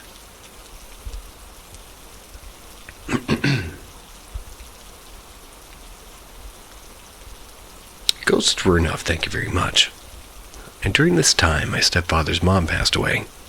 I was very close to her. Her passing was the first time I had cried since my oldest brother, Carl's. And yes, it's pronounced Carlos. Oh, interesting. Left for the Navy. I slapped him across the face before he got in the plane for basic. Yeah, might have gotten him in trouble for that. But anyway, my friends and I are hanging out around the community college in town, and wouldn't you know it, we wound up right next to the graveyard where said grandmother was buried. Note, there aren't as many ghosts in cemeteries as one might think. Why would they want to hang out where they were buried when they can hang out where they were happiest? To some, that's school, or their homes, or their favorite dive bar, things like that. I'm not saying that there aren't ghosts in cemeteries, just not as many as you might think. The ghosts that haunt graveyards are mostly old caretakers and morticians and gravediggers. You won't find many other haunted graveyards, at least I think. Anyhow, we had arrived at this graveyard, and some of my idiot friends started telling ghost stories about said graveyard. You know, your ghost girl who gets dropped off the entrance, or some such nonsense. And while we were there, though, I did have an experience that I later learned was attached to the school, not the graveyard. But anyway, we're sitting outside the graveyard, which wasn't uncommon in Ontario. Teenagers would hang out wherever they could. And when I saw him, he was a farmer, or at least that's what he looked like to me. He was mumbling something under his breath and pacing back and forth. I stepped away from my friends, worried that this old man was lost and needed help. I didn't have a cell phone. My friends did, so if needed, we could have called someone. And upon walking up to him, I noticed that he was really thin. His clothes were hanging off of his body, and he looked like he'd been digging. I paused, concerned about getting too close. "Sir," I called, "are you all right?" He looked up at me then, and that was when I saw it. Half of his head was missing. It dawned on me then that he wasn't alive and that I had willingly walked up to a ghost. "Can you help me find it?" he asked. I tried to calm myself so I could try to help him. "Find what?" I asked. He lowered his head like he was trying to remember and then shook it. "I don't rightly remember," he said. I could tell by the vernacular that he wasn't a recent ghost. "Do you remember where you lost it?" I asked, surprising myself by continuing the conversation. He squinted at me. was in a room in a house near the hospital. That's when I realized why he was out here by the school dormitories, not farther in town. You see, a few years before, an old nunnery had been moved from the hospital grounds to the property that the school owned. It had been a big deal at the time. I remember that some of the sorority sisters had said that the place was haunted, and at the time I thought, well, duh, it's a nunnery. However, before the nunnery had been built, they had sort of lived in tents around the hospital grounds, tending to the wounds of locals who had gotten in bar fights or farming accidents and so on and so forth. This man had been one of those men. I sighed. "Did you get help from the nuns?" I asked. He nodded. "Well, that explains a lot," I said. "They moved the nunnery from the hospital grounds to the nursing school grounds," and his eyes widened. "They moved the whole house?" I nodded. "I'm guessing here, but did you perhaps die in the nunnery?" And here's the thing I wouldn't have normally pointed out to the man that he was dead, but he needed to know. Telling ghosts that they're dead isn't always a good idea. They can lash out at you, and I got lucky with this man. Thought about it for a second, then nodded, and he started to warp and change. It was like turning back time. His face and body filled out, and the side of his face came back together and got cleaner. He tilted his head at me. "You know, I've tried to figure out what happened for a long time." And he sighed. "Took a young lady like you to bring me back to rights." And he looked over my shoulder and stood at attention. I looked behind me to see Wyatt glaring at him. "Sir," he said, and acknowledged Wyatt. I shook my head. "Ignore him." I sighed. "He won't hurt you unless you come after me." He seemed a little bit too calm then. My apologies, ma'am," he said. "I don't think he likes me very much." I grinned, and I said he doesn't like anyone very much. I tried to shoo Wyatt away, but he refused to budge, and I turned my attention back to the man in front of me. "Can I ask what happened?" He lowered his head. "I don't think such a tale is meant for such tender ears, ma'am." I raised an eyebrow at him. "Firstly, please stop calling me ma'am." I pointed over my shoulder to Wyatt. "He calls me that, and I hate it. Second, he's told me stories that wouldn't have been considered appropriate for mixed company, so anything you can tell me likely won't faze me." I smiled tenderly. "We can start with just your name if you like." "Name's Joshua." "Hey, Joshua," I said. "Idiot behind me's Wyatt, and my name's Leah." And by this point, my friend had started staring at me from the graveyard entrance. "How about this, Joshua? You come with me and Wyatt, and then when you're ready, and only when you're ready, you can tell us your story." He looked at Wyatt and nodded to me. "If that would be all right, ma'am." I sighed at the ma'am of it all, but grinned at him. "All right, come on then." And with that, I rejoined my friends, who asked me what the hell I'd been doing. I laughed it off as something weird that I did and said that we should head home as it was getting dark. Walked behind them and glared at Wyatt. "If he keeps calling me ma'am because of you," I said quietly so Joshua wouldn't hear me, "I'll find a way to send you wherever you're meant to go." Wyatt laughed. "But I like that he's afraid of me," he said, pretending to pout. "Well, yeah, he won't be for too long."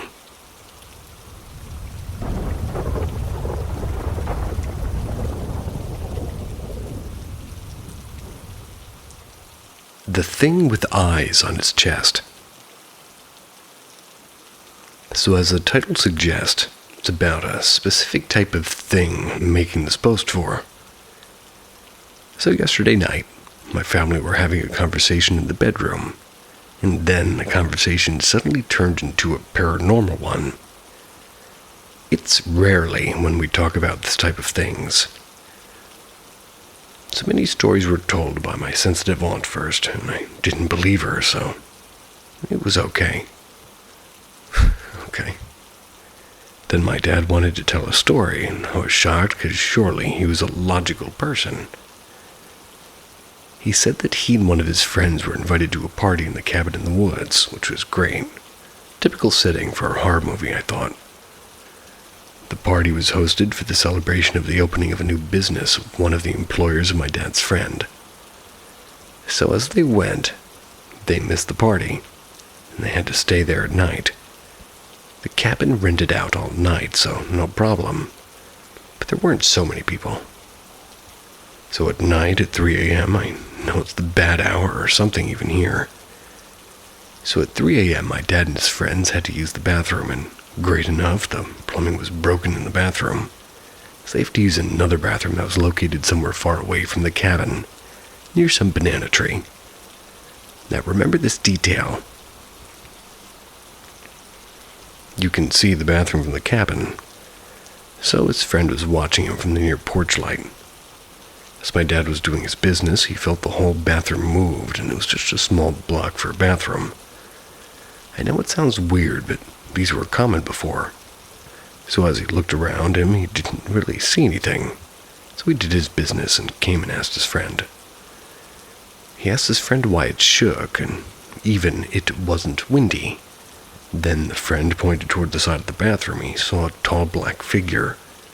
Not like a human, it was way too high. It was looking toward the woods and back facing toward them. So as the figure did some motion, the bathroom used to move because a beam in the bathroom was attached to the banana tree, and it was weirdly built.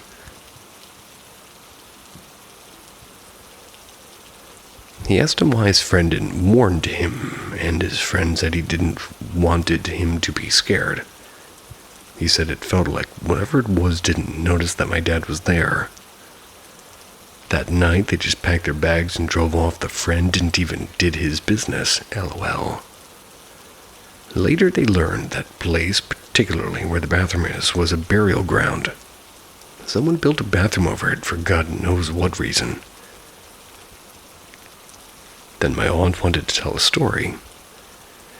She called herself sensitive, and I don't know how much I believe her, but surely had a good intuition. She once sensed, and I don't know how to put this, but she once sensed a snake was about to bite him. And one shortly was. It was witnessed by my grandma, too. So the place she lived in before she had bought her own house was haunted, at least according to her. She said every night she would hear walking in the evening hours on the ceiling, and then the footsteps leads to one direction then another, and they were heavy.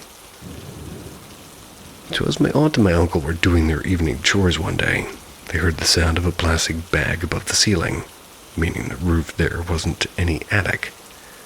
So as they heard, my aunt suggested the sage the surroundings of the house, as she said that her brother also came to the house to deliver some food.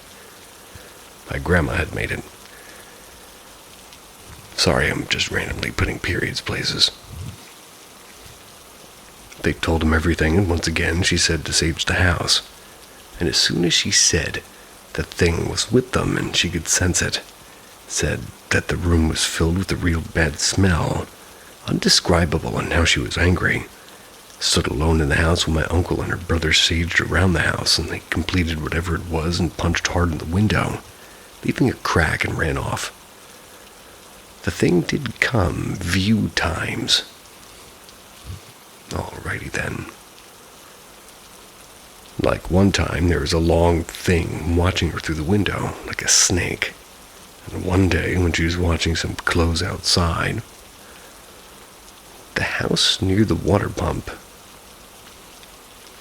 a thing with no head and its eyes and its chest was watching her closely, literally feet away from her. And she said she was scared, but calmly she called her husband and they went inside the house. I know it sounds so weird, and I don't think weird's the right word, but I don't know. One odd detail is that where the house was located, there was a banana trees in the backyard, and now again to my dad's stories. This is wild. He said as a kid, my dad and his friends were really outdoors kids, but they were asked not to go near a particular tree on the intersection near their house.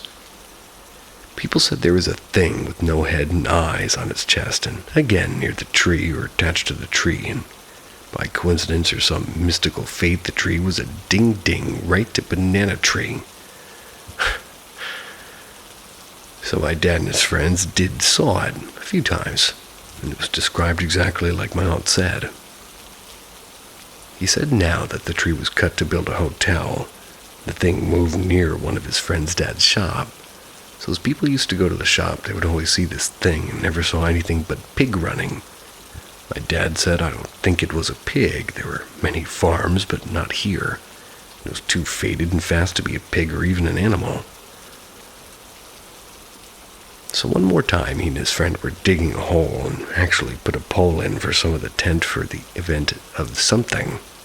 Can't recall what he said properly, so as they were digging just in the woods near their house, his friend discovered bones, human bones that placed where they stayed, and many of my cousins too had a rough history. They don't have much information about it though, and they undo everything and decided no to continue. They came and chilled till nighttime.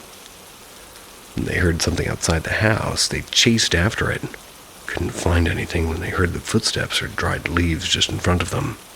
They moved their torchlights where the footsteps were coming, and they didn't saw anything. He said that they can see the leaves and even hear the footsteps, but couldn't see anything walking.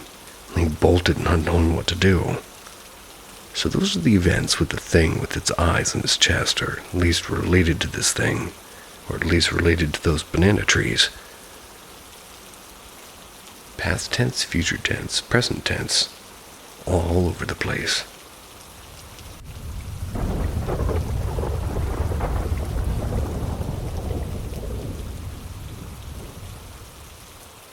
I was used as a vessel for 5 entities to have a meeting. This happened on November 30th, 2019, so forgive me if the specific details are minimal. It was a long time ago. I have done research and can't find a similar story, so I'm hoping one of you will have heard or experienced something. Technically, the story starts on November 29th. I was 15 when it happened. I'd had a fairly bad headache from the time I woke up that morning, but I did have them often, so I ignored it. Went about my day. I remember tagging along for grocery shopping, though I don't remember specifics. What I do remember is the headache gradually getting worse throughout the day. Finally, around 11:55 that night, the splitting pain was nearly unbearable. I resolved to attempt to sleep it off, and I turned off my bedroom lights and changed into pajamas. I settled into bed at almost, if not exactly, midnight.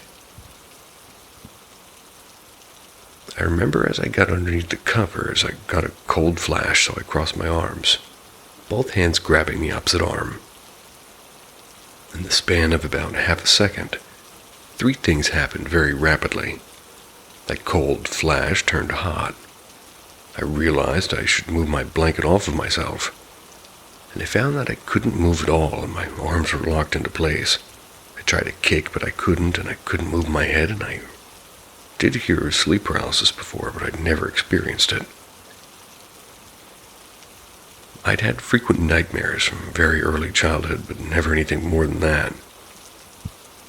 The paralysis, however, was short-lived, or at least its current form was. Suddenly, my head turned abruptly, and not too far this time, but enough to be noticeable. Most notably, this was entirely involuntary.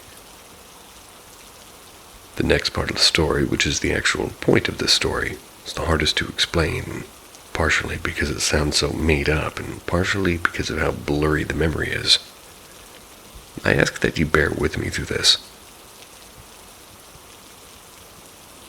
I saw 2 people. It wasn't in the way sleep paralysis had been described to me. They weren't standing over me or peering from behind my closet door. Rather, it was almost as if I was looking at them on screens, a small glimpse into where they were, and keep in mind my headache had not ceased. I was still in agonizing pain. The 2 were talking through the pain and fear, though. I couldn't make out their words. What I was aware of, though, is that my head would turn dependent on which one of them was speaking. I don't remember in what order they showed up, but I can't elaborate on that. But there were 5 people in total. They gradually appeared, and each had their own distinct personalities, though if they had names, I never caught them. It was as if they were having a meeting. Don't know what about, though. The closest I can compare this part of it to is a tired child who wants to go home, but their mother's still chatting with a friend. The child can hear that they're talking, but it's not lost on them. They're exhausted and upset and overwhelmed, and they just want this to be over already. Also, much like a child in that scenario, I went unnoticed, or at least ignored. I had not yet been addressed at this meeting, and if I had been referred to, I didn't hear it. I felt like a puppet, a vessel for them to converse through. My head continued to whip back and forth, and each person having their own position. My neck was aching terribly, but there's nothing I could do to stop it. Two of these people, they stick out the most in my memory. Both seemed to be villains within the group, so to speak. When I couldn't make out most of what she said, there were some sentences as well as nonverbal cues. I picked up on them. One of them, blonde boy, I realized eventually was mostly going along with the other for her safety. I don't believe he was bad, and the other, however, was definitely bad. I won't go into detail about what I learned about him, as much of it makes me very uncomfortable. I don't want to risk violating rules or making anyone else uncomfortable. But let's just say I knew he was bad news. To make this easier, I'll call him Red. That's the color I remember him being behind him. And not having names might get confusing in this next part. At one point, the blonde boy gently suggested to Red not to do something. And again, I was struggling to keep up, so I don't really know exactly what it was. But I could tell from the people's expressions that it was bad. But Red just sort of laughed and said something. I don't recall exactly what, about not needing him. Before I could figure out what was happening, Red had a gun and shot him, and I felt it. It was and still is the most physical pain I've ever felt. I've never been shot before, so I don't know if it felt exactly like that, but I'd almost bet that it did. I remembered that was the only time that any part of my body other than my head moved for the entire experience. My back arched and I was in agony and I wanted to scream. My mouth was just wouldn't move. My jaw was locked shut. I watched the blonde boy fall. Now out of my view he was dead and it was horrifying for me. The other part of this worth noting is the one time for this whole ordeal that I was directly addressed. The whole time, even though people would occasionally come and go from the meeting, I'd never been alone with any of them. But shortly, maybe 10 minutes before this experience was over, Red was the only person present for a brief moment. Because of the nature of it, all of them had technically been facing me, but he truly looked at me. I could tell, and he laughed a bit and then said, "You're never going to be in control again. You know that, right?" Then two of the people came back, and he was no longer looking at me. I was never addressed again. Finally, the paralysis broke. I shot straight up in bed and forced my weighted blanket off and just shook for a moment. Got out of bed and went into my bathroom. I messaged a close online friend a brief synopsis of the event, and the only advice they could give was to sleep on the couch since I was so terrified, so I did. The rest of the week, I was terribly, weak, and I could barely get out of bed, and I told my mom that I thought I had a fever that first night. I was sick. Didn't tell her what I experienced, and still haven't. And to this day, I've told almost no one. Part of me wants to believe that it was some strange fever dream, but I know I was conscious. I can't find anything similar online.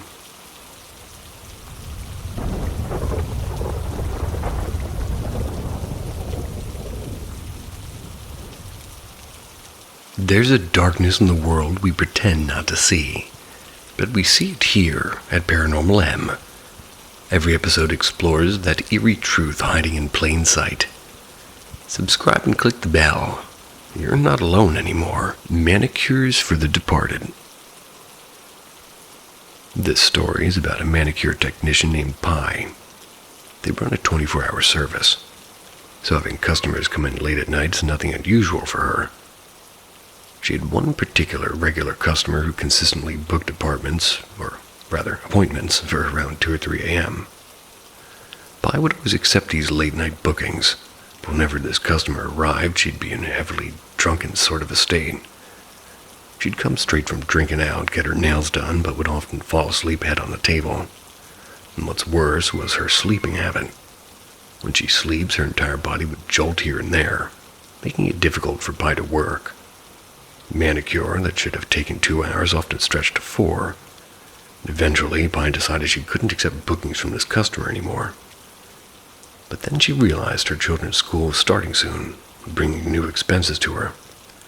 So when this regular customer booked another appointment, Pi reluctantly accepted, scheduling it for an upcoming Friday. However, on the day of the booking, the customer never showed up.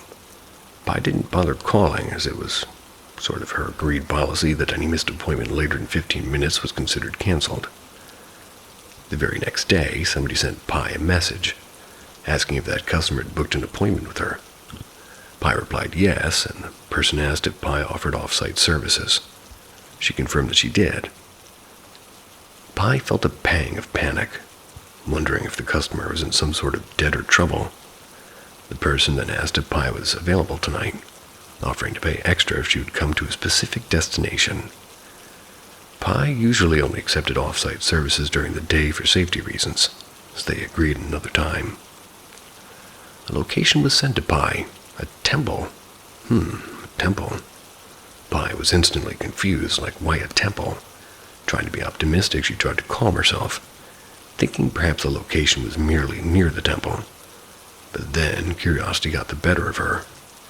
She asked the person why a temple had been named as the destination. The person casually replied, "Oh yes, the temple is the right place. When you arrive, please walk to hall number 5. Then came the truly chilling question, and can you do nails for a dead person? Pi initially thought the person was mocking her.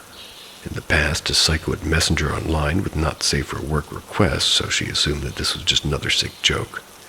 She messaged back, clarifying, "Do you mean like a real person who passed away?" And the person confirmed yes. It turned out that the dead body was none other than her regular customer, the one who missed her appointment just the night before. Pi was utterly shocked. The person she was chatting with was the regular customer's friend, who explained that on her way to Pi's shop the other night, the customer had gotten into an accident and died.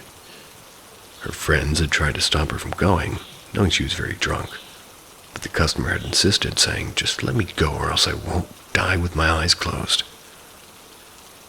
This is a Thai saying used to express extreme determination, a refusal to die upset if a wish isn't fulfilled. But what was truly strange was that the customer literally died with her eyes closed, or rather without them. Her eyes simply wouldn't shut. After hearing the shocking news, Pi immediately declined the offer to do the nails on site, and instead she offered to send some press-on nails. Pi said that she would do the usual designs that the regular customer liked without charge. The friend agreed, and Pi promptly created and sent 3 sets of nails. Pi recalls that when she finished the press-ons, it was around 1 a.m., and still feeling incredibly anxious, she decided to record a video, releasing all of her pent-up emotions into it and posted it on an online group of nail techs. She was asking others to share similar experiences if they had any. Pi couldn't shake the feeling that she was somehow the cause of the incident. If only she hadn't accepted that last-minute booking, maybe the customer would still be alive. She began to cry as she recounted this part of her story. The clip she posted went viral, and soon Pi was contracted by the customer's mom. Pi asked if the mom wanted the clip deleted. The mom said no, explaining that it served as an important lesson for society. Pi then asked the mom if the nails had been put on, and the mom said that she would put them on during the day of the incineration. The customer had passed away on a Saturday. According to Thai beliefs, bodies should not be incinerated on Tuesdays. Their family also felt Wednesday's energy was too strong, so the day of incineration was set for Thursday. Before sending the nails off, Pi recorded another short clip, speaking directly to the deceased. "I give you these nails. I don't want any money, and all of these are for you. No need to come back and thank me. Please don't come in my dreams nor send me any signals. because she's easily scared. After the funeral was officially done, Pi talked to the deceased friend and learned about a few additional ceremonies that took place, such as having the deceased boyfriend's platform like a karma-cutting ceremony to officially sever spiritual ties, intended to help the spirit find peace. Also, during the actual cremation, the deceased's eyes had still not closed, even with the nails now on. By nature, the friends knew that the deceased was somebody who absolutely hated wasting money. They recalled the incident where she once came late to an appointment, costing her the deposit booking fee. So this time around, her friend showed the undertakers the clip of Pi saying that she was given all the nails and the money back. And strangely, after the clip was played, the deceased's eyes finally closed. The undertaker was able to successfully proceed with the cremation. Later that week, when Pi was out with her friend, till around 2 a.m., she got back to her shop, and as she entered, she heard a cold cry nearby. It wasn't a sad weeping sound, but a soft, long series of eerie whispers near her door. She turned around, panicked, thinking she might have done something to anger the deceased. But then she clearly heard the words, "Thank you," floating in the air. So yeah, I guess the spirit really loved beauty, or maybe because before her death she was on her way to get a manicure when the accident happened. The very last moment of consciousness was about getting her nails done. So she wanted to complete it before finally passing over, maybe. I've only heard about people doing makeup for the dead, but nails, this one's a first. I will agree with you, and well, I was going to say something else, but I should save that.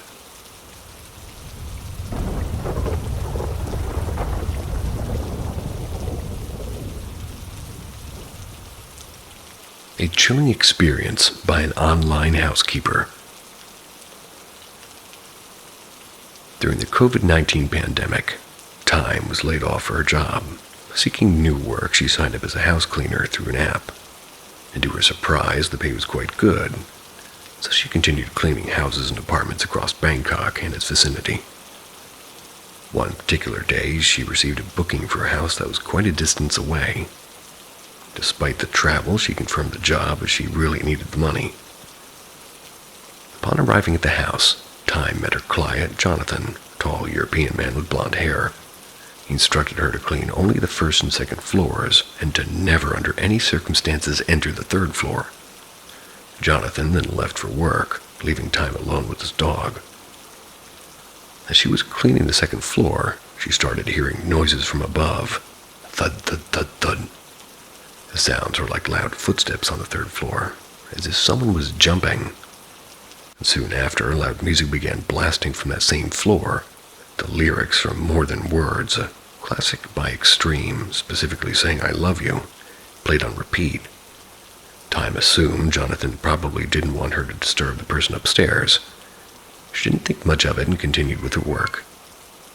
Jonathan was pretty happy with Time's cleaning and would hire her repeatedly. And during these recurring visits, she would sometimes catch a glimpse of the person upstairs. The tall lady with perpetually wet hair. What remained constant was the rhythmic thudding from above and that haunting melody saying "I love you." One day, Jonathan booked Time for an 8-hour session, and this time, he expected, or rather unexpectedly, told her to clean the third floor as well, instructing her to finish the first 2 floors first. Time was surprised, but happy for the extra work. That day, Jonathan took his dog out, leaving Time completely alone to clean the house. 6 hours passed, and Time finished the first 2 floors. Now for the third, Jonathan had previously told her the door was locked, but when she got upstairs, it wasn't, and she snapped a picture of the doorknob and jokingly texted Jonathan, "You kidding me?" Jonathan was confused by her message, but Time went in anyway. She expected the room to be incredibly dirty, as she'd never seen the person upstairs come down. Surely there must be plates or food packaging left behind. And to her astonishment, the room was empty, and the air felt stuffy as if it had been unused for an extended period, stagnant and lacking ventilation. How strange, Time thought. The room did have a large speaker and a large bed. On the wall was a wedding picture of a beautiful blonde woman and Jonathan. That must be Jonathan's wife, Time assumed as she began cleaning. As she cleaned, Time decided to use her phone to listen to some music. A fan of rock, she started her rock song playlist. When she finished the main room, she moved to the bathroom and began cleaning there. After a while, she suddenly heard saying, "I love you," and, "Wait, what?" Time was utterly confused. She clearly had her rock playlist on, but her hands were wet, so she continued cleaning the bathroom. Yet the same song saying "I love you" kept playing with different versions. Concert versions, live versions appearing, and this went on for 20 minutes until she finally stopped her music. Deciding to listen to something else, she put on the Ghost Radio's Ghost Stories for company, finding that listening to the host, Pete Jack, had a calming effect on her. As she was cleaning the bathtub, a ghostly wet figure emerged from the wall and turned toward her. The ghost's skin was wet and puffy, as if filled with water. It smiled at her creepily, then retreated back into the wall. Shocked, Time ran as fast as she could out of the door, shouting and screaming. She quickly contacted Jonathan, yelling at him to come back. Jonathan arrived and finally spilled the truth. It was Jessica, his deceased wife, who had passed away about 3 years ago. Jonathan admitted he had cheated on Jessica and was caught by her when he was on a date with his mistress, and furious, Jonathan, instead of apologizing, shouted back at her, leading to a heated argument. Jessica finally declared it's either her or me that dies, and she retreated home. Jonathan did nothing and decided to wait 3 days for his anger to cool off before returning home. When he got back, the home was silent. Immediately, Jonathan had a bad feeling and rushed to the master bedroom on the 3rd floor. The door was locked, so Jonathan broke it open, only to find an empty room filled with bottles of alcoholic drinks.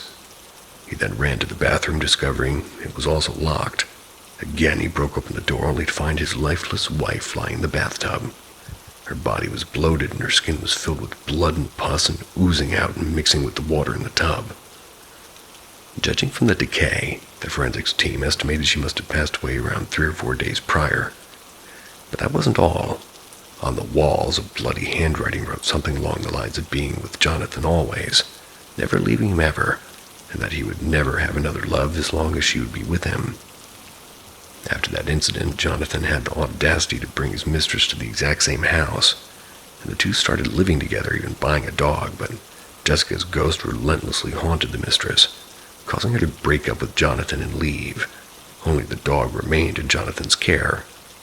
Any other time he tried to start a new relationship would either inevitably collapse, or Jonathan even commented that Time was the only house cleaner who had managed to stay for so long.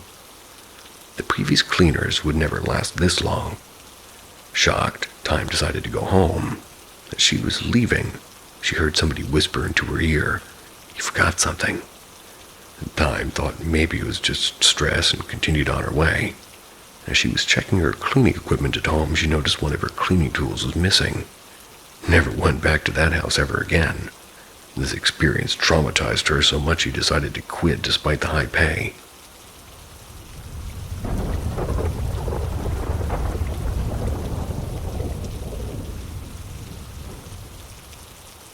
My spiritual journey and exploring the paranormal for anyone interested.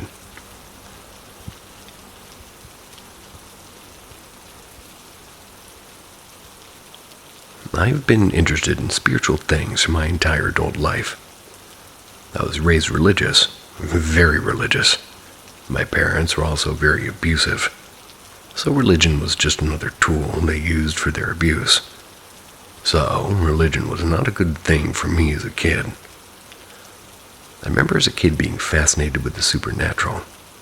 My mother told me that most psychics were fake, but some psychics were real and their power came from Satan. I thought that was cool, not because I liked Satan, but because I loved the idea of somebody having an actual spiritual experience. You weren't allowed to rely on experience in my religious upbringing. My religious upbringing told me that you had to accept things that sounded completely illogical and without evidence. And this was a good thing. If you think about it, if somebody accepts that promise when they can believe in anything, even in evil, and call it good or godly, Harry Potter, banned. Anytime a cartoon or kid show mentioned the word psychic or wizard, it was equivalent to them speaking a swear word. I rejected my parents' religious beliefs when I was 13. I thought logic was the reason, well, at that time at least, and maybe it was, but also it just didn't serve me in any way, practically or emotionally, to believe in religion. So it was a good thing that I rejected it. I don't know why, but when I was 17, I got curious about psychics again. I looked up people's experiences, and I saw people describe having had readings, and some people described seeing psychics who were eerily accurate, and other people described seeing psychics who were hilariously wrong. One person left a comment that changed my life. They said that they had read a book by a psychic. Don't even remember if the comment was positive or negative. I assume positive. But what do I remember is like the psychic had a very unusual first name, a name I'd never heard of before. A lot of people accuse her name of being fake, but it's not. I looked up her yearbook photos on the internet. Sorry, call me a stalker if you have to. In fact, I won't share the name because if you Google the woman's first name plus psychic, you'll find out who she is.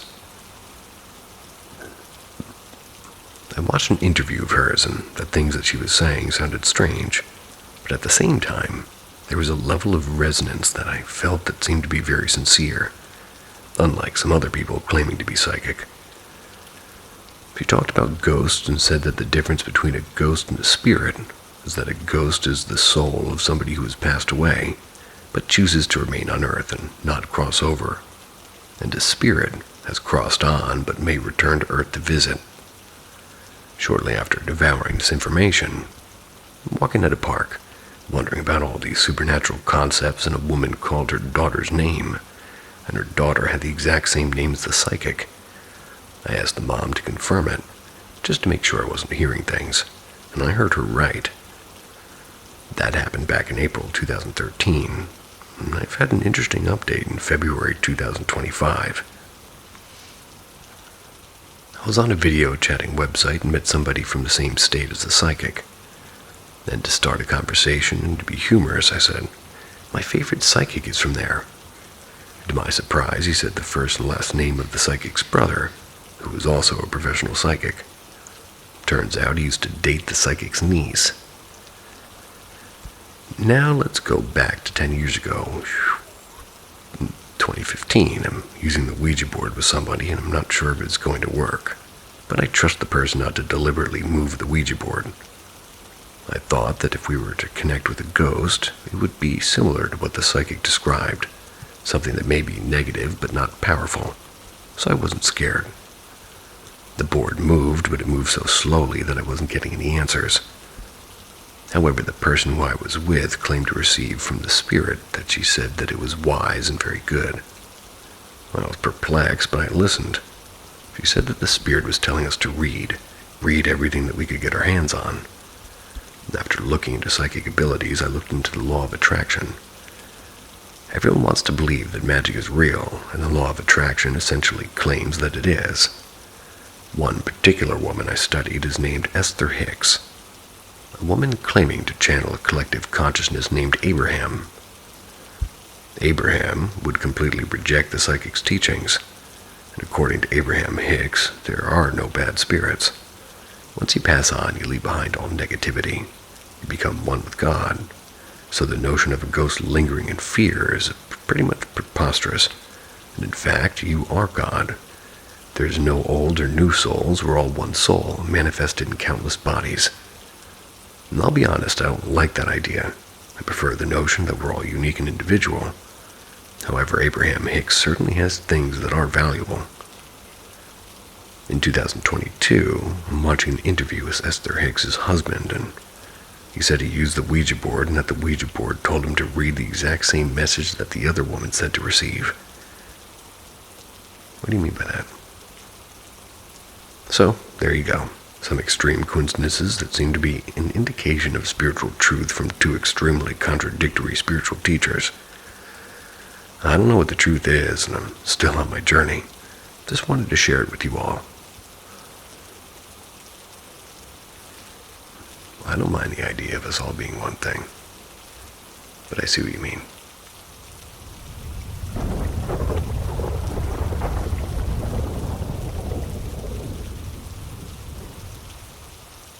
story. Good title.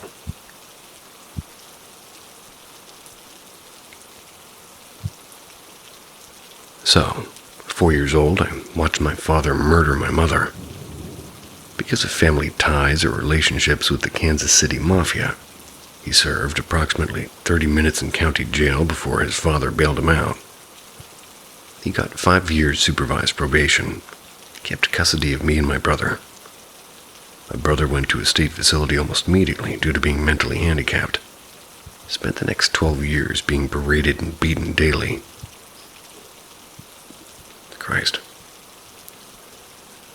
At 16, I left his house with the help of family services in Oklahoma, moved in with my aunt and uncle. About 2 years later, I joined the Army Infantry. Since about 13, I've typically been one substance or another in me at any given time. Had 16 surgeries through the VA, and a little over 8 years ago, got off of pain pills, and that got me hooked. I've had nothing since then except for some beer and very small amounts of marijuana, which I've given up on quite a while back too. This is all off the top of my head, so sorry it doesn't really, read as being defined as what I would normally write. Since about the age of 7 or 8, I guess I would say, I've seen shadow figures periodically, especially when I've been in a very depressed state. It's normally just 1 or 2 at a time, and maybe once or twice a year. Before that started, I had 2 identical dreams back to back. I could hear my mom's voice coming down the hallway of my house, and I'd wake up and my room would be completely resituated. My bedroom door would be open. My dad never let me sleep with my door open in reality. And just as her voice would get close to the door, I would shift my view to the foot of my bed, and that end of the room. I'd see the last of a puffer smoke dissipating in the air and a cartoon figure of the devil. I don't mean as if he were drawn, I mean as a real-life figure, like red with horns on his head, pointed tail and the pitchfork. He would laugh, and then I'd wake up, and ever since that second night, I have seen shadow figures. About 10 years ago, the property I live at now, there were dozens of them all over my entire property. My wife and my 2 daughters were an hour south of me in Joplin. It's in Missouri. My young son was at home with me. Grabbed one of my rifles, and I sat in the corner of my living room where I could see every avenue of egress and approach. I grabbed my phone and I called one of my cousin's wives to come get my son. As soon as she got my son, I called an ambulance. Contrary to how it sounds, I had full presence of mind and I knew exactly what was happening. Not long after the ambulance got me to the hospital, my wife was back from Joplin. She dropped my daughter off at the same cousin's wife, and that's the point. I had a lot of medicine in me, and I don't remember this particular detail I'm about to share. With the curtain, John closed in on this little ER room. I was looking at the edge of it and telling her that there was an old man pointing at me and laughing. This would have been the only time one of the shadow figures ever got close enough to really look more than just a shadow.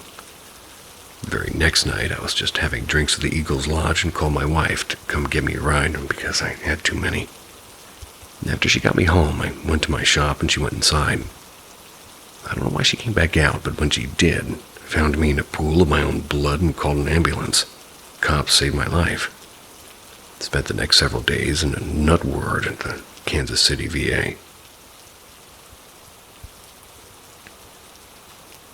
This last year and a half had been very rough.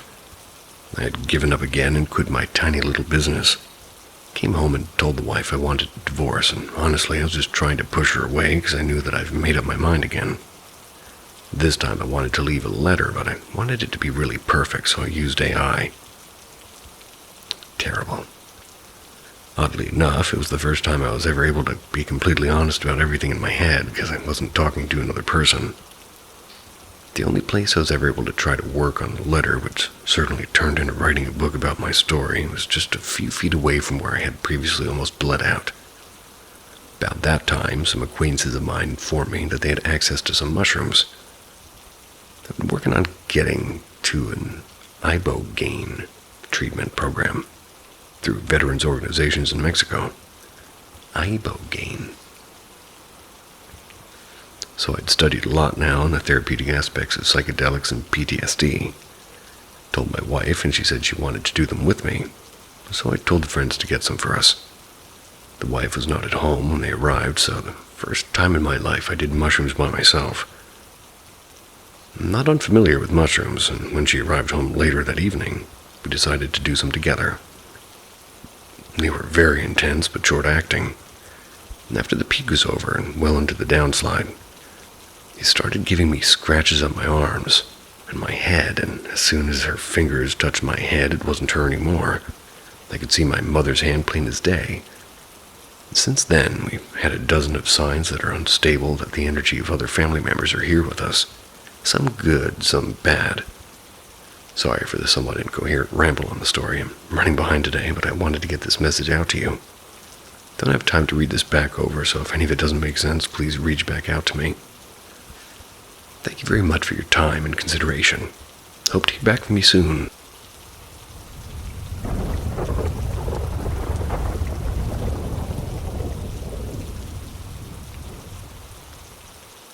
Field Ghost. What did I see?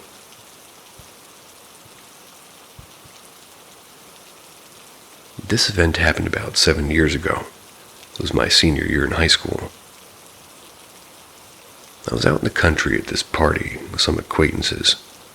They were having this thing, and we were only there maybe a couple of hours at most. The party was really out in the country, probably about 30 minutes to an hour away from any small town or suburb in an already rural state. The party took place at a quote-unquote barn, and while we were there, my friend and I weren't under the influence of any kind of drugs or alcohol at all, completely sober.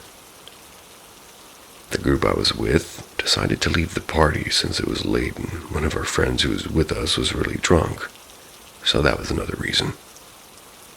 There were 4 of us in this group who came to the party. Myself and my good friend at the time, both of us completely sober. Then another friend who was moderately sober, and his friend the girl, who was pretty intoxicated. As we walk out of the barn, there's a row of cars parked belonging to the partygoers that were in front of this long stretch of flat plains. High rows of fields about 6 feet tall to the right of the flat ground. We were about to leave the party when the girl that we were with, who was really drunk, had to grab some clothes and belongings to another friend's car.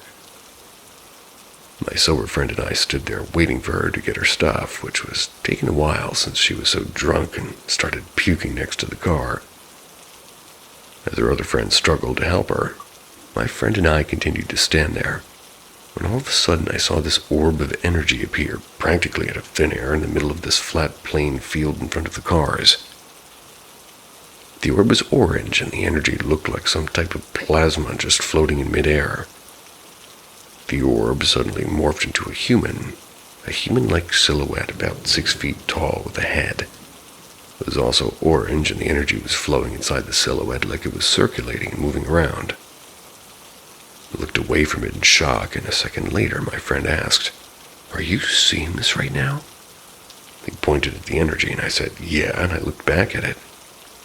And at this point, this mysterious energy started floating to the right toward the taller row of corn and wheat fields. The ghost-like entity took about 30 seconds to reach the taller field, and as soon as it reached that part, it compartmentalized itself back into a small ball and orb, resumed sort of moving into the tall grass out of sight from both of us. My friend and I were at a loss of words and just kept repeating what it was that we had seen. At this point, our intoxicated friends were still rummaging through their friend's car for the belongings. There were about 15 people outside when this happened, all drunk and talking, seemingly not paying attention to what just happened. Moments later, a kid approached me who I knew but never talked to in my life. He struck up small talk with me, and the conversation ended pretty quickly. Nothing too important. And this may be related to what we had seen, but about 3 months later, the kid who approached me died of an accidental gunshot wound, which I thought seemed not only tragic, but oddly coincidental. After the kid walked away, our two other friends finally got their stuff and were ready to leave. As we got into our car, the girl opened her car to puke more, so we were stuck parked for a few more minutes. My other sober friend was in the driver's seat, and I was in the passenger seat, still stunned by what we had witnessed. Out of nowhere, there were these bright headlights turned on about a foot from our car, which illuminated what looked to be a giant monster truck-sized pickup truck that was directly facing our car. It was elevated high off the ground due to its large size. We looked up the driver's side of the pickup after my friend and I looked at each other puzzled and saw nobody driving this truck. Meanwhile, our two drunk friends were outside of the car as the girl puked some more, both not looking at this unoccupied truck. My friend and I stared onward at this truck, and suddenly it started reversing straight back into the flat playing field. It continued backing up until it drove out of sight, or more so vanished out of sight once it reached the faraway distance. After the truck disappeared, my friend and I looked at each other again, and we just couldn't believe it. We kept asking, what was that?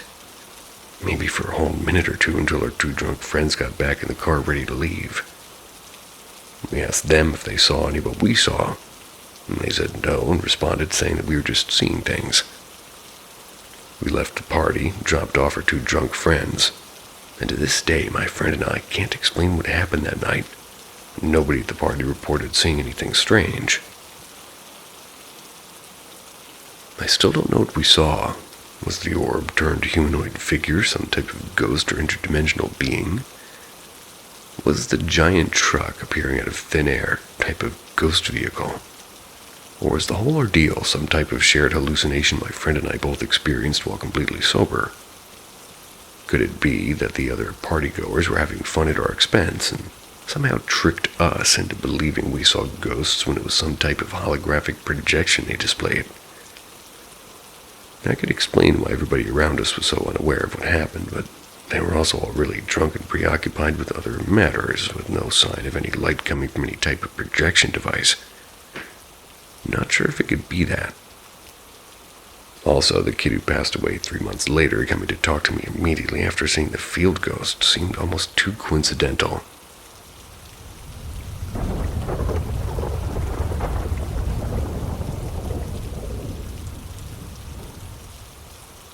I found out years later that her son died in that room. Explains a lot.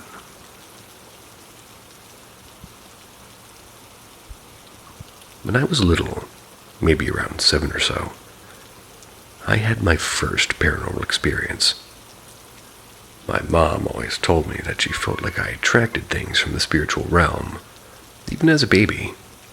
But this experience is the first one that is my own memory, and I remember it vividly, and I'm now 26 years old. My mom was unlucky enough to have not only my father die, but also my little sister's father. My dad passed away due to a car accident, and my sister's dad, well, he committed suicide after a battle with severe depression. Needless to say, my mom has got it pretty rough, and being a single working mother, she would often take us to family friends who would babysit us while she worked late nights at the hospital. The woman who babysat us was a warm, kind, and gentle woman named Rhonda. She always took the best care of us and my sister, and I really enjoyed staying with her. Rhonda had 2 birds who loved to talk, and they would repeat simple things like, "Hello," and "What's up?" We thought it was the coolest thing. After a long day of playing, my sister and I were off to bed, and Rhonda tucked me into my bed in the spare room downstairs. My sister was still pretty little, and she slept in the same room as Rhonda because she was too scared to sleep alone. Rhonda was like a grandma to us who was more than happy to share her bed if we got scared. I was a quote-unquote big girl and loved having my own room to sleep in, and I was never scared. On this night, though, I was having trouble falling asleep. I just kept tossing and turning, growing frustrated that I wasn't asleep, and for some reason I began to get anxiety and become fearful. I didn't know why I was scared, but I was. After what felt like forever of me lying there contemplating getting up and crawling into Rhonda's bed, I heard something in a low, calm male voice say, "Marissa, it's okay, just go to sleep." It surprised me, but it didn't scare me. I believe that as a child you're more open and susceptible to paranormal things, due to the fact that you're not conditioned to be fearful yet. With age, you learn what's quote-unquote scary, and all the things that go bump in the night that you should run away from. But I was still so innocent that I didn't register this as threatening. Actually, this calmed me down. I started to feel very tired and just accepted what the voice told me and went to sleep. The next morning, Rhonda made us breakfast as she always did. She sat across from me and sipped her coffee that I always asked for a sip of because I wasn't really ready. I was a strange child. I also had a taste for coffee. She asked me how I slept, and I told her that I was scared and that somebody told me to go to sleep. She looked at me confused and asked me if I'd had a dream that somebody was talking to me. I told her, no, I was awake. She said it was probably the birds talking, and again I told her I was sure it wasn't. She then asked me if it was a man's voice or a woman's voice. When I instantly said it was a man's voice, her face changed from the usual cheery, warm expression to put off and uncomfortable. I'd never seen her face look like that before. I think that's why I remembered this so vividly. She changed the subject quickly and went about her day, and I don't think about that again for years. Fast forward into my teens. My mom and I were having a discussion about the paranormal because I had a lot of strange activity happening. She asked me what the first experience I remember is, and I shared the story about the man's voice at Rhonda's house, and how odd Rhonda's reaction was. My mom looked at me and her eyes widened a bit. Now, Rhonda went a little MIA a few years later.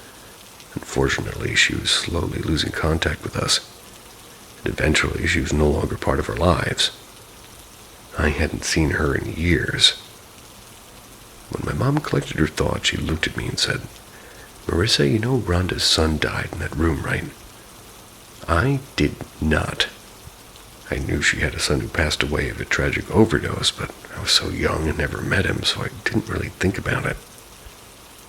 I looked back at my mom, and we didn't have to say anything. We both were thinking the same thing. If I was hearing a spirit speak to me, there's a good chance it could have been her son.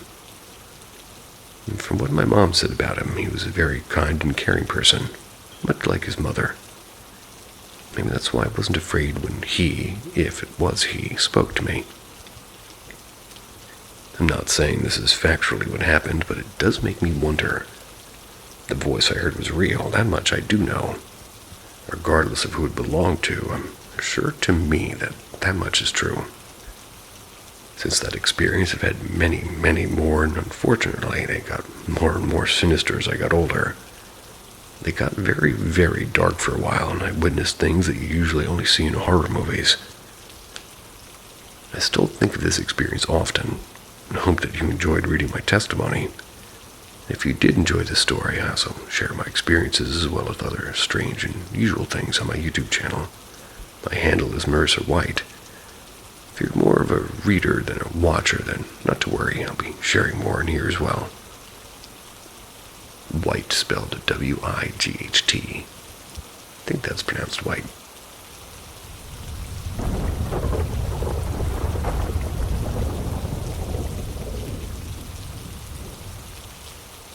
My supernatural experience.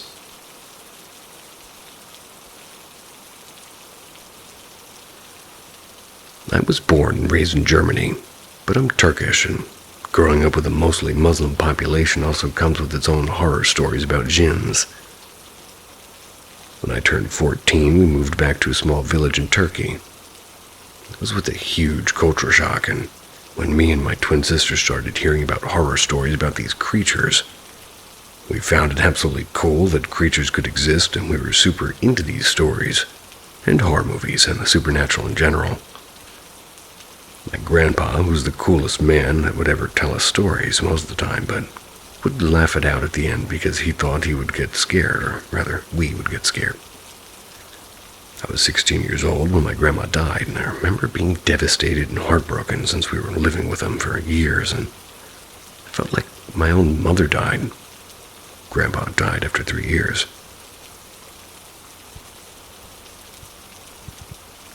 She died in Germany, so by the time her body was delivered to the village, it was 7 days past. Muslim burial tradition doesn't require caskets. The bodies are wrapped in white cloth and buried like that, slightly leaning to one side, which I always found interesting. And if you fulfill a type of cleaning ritual, abdest, they said that you can see the dead body. Well, we did, and I found it traumatizing to see her laying there, and her face looked absolutely normal and alive. Couldn't wrap my head around the fact that she was dead. Me and my twin, we went back to the house and to our rooms, which is beside my grandparents' room. Our parents and their siblings, fighting already in the living room about money and property, started dreaming laying in the grave, and my grandma's grave, which was basically seeing everything through her eyes. I'm starting to fly to a 6-story building, which was in our home, and stopped right in front of the balcony where all the siblings were fighting. I immediately woke up when I came close to the balcony. Woke up to my grandpa entering the room to open the small window that we had. He looked at me and started telling him what happened. I didn't want to make him upset, obviously, but this was not the first time this happened. He opened his hand, started praying and blowing air on me, and kissed the top of my hand and said, "It's all good now." A year later, it's me and my twin sister. We're at my grandpa's house. My mom and dad are going through a divorce, and my mom moved to another city. Wanted to take us with her. We don't want to leave my grandpa alone, so we're living with him. He's super happy to have us, and one day I fell asleep and I started dreaming in the same bed again, and my back's toward the window. We're in the balcony, my mom's holding a coffee mug, and there's a dwarf for a super short man standing next to her, saying that they're getting married. I lose it and I start yelling at my mom, and she points down the street saying, "Look." And I look down, and there's a slim man with jeans and no shirt walking toward the building. I'm leaning down, looking at him at that point, and I lose sight, and then he comes back out and is missing his arms from the shoulders with blood gushing down. Ran down the stairs, and he's not there anymore. But the neighbor's crying, holding her house key, saying that they're trying to take the key and invade the house. I'm super confused, trying to hold her hand, and then the guy reapers, and then the guy reapers and takes the key from her. The guy reapers. And now he has arms again. Runs to the house, and inside of the house is pitch black. The door, the windows are open, but full black inside. And all of a sudden the house starts to suck, and all the surroundings inside me too. Hold on to a pole in the street and barely escape. And then I woke up full on sleep paralysis. Can't move, facing the wall, but start seeing the light. So the sun must be rising. My grandpa woke up pretty early in the morning for prayers, and the first thing he does is come to our room and slightly open the window to let fresh air in. I waited like that for I don't know how long, tears running down my eyes. I started hearing his footsteps, and as soon as he opened the door, I bolted from the bed. He saw my state and freaked out too, I guess, and after his prayers, he made tea, and I told him what happened. He told me that those neighbors practice black magic or go to hocus, men of religion who are in cahoots with these creatures. They can put dark spells on people. He also said there's always a meaning behind dreams. Said that they're jealous of my grandpa because he had more land and they could have did a spell on us. Fast forward a year, we move in with my mom in a new city. First day in the new high school, sitting in a class, and the first lesson is philosophy. The door opens and a dwarf man walks in. The guy in my fucking dream. My sister immediately holds my arms and looks me in the eye, and I knew that she was, and it was so weird. Well, I knew that she knew, and that's what was so weird. Before you ask, no, my mom didn't remarry, and obviously trauma and stories feed the imagination, but I believe some of these stuff are real. If anybody else has experienced stuff like this, I'd love to talk about it. This was my father's side. On my mom's side, there's even more stories about these jinns. I'd love to share those as well one day.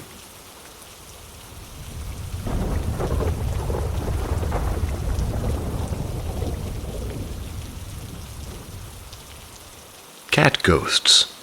Other or just unusual phenomena.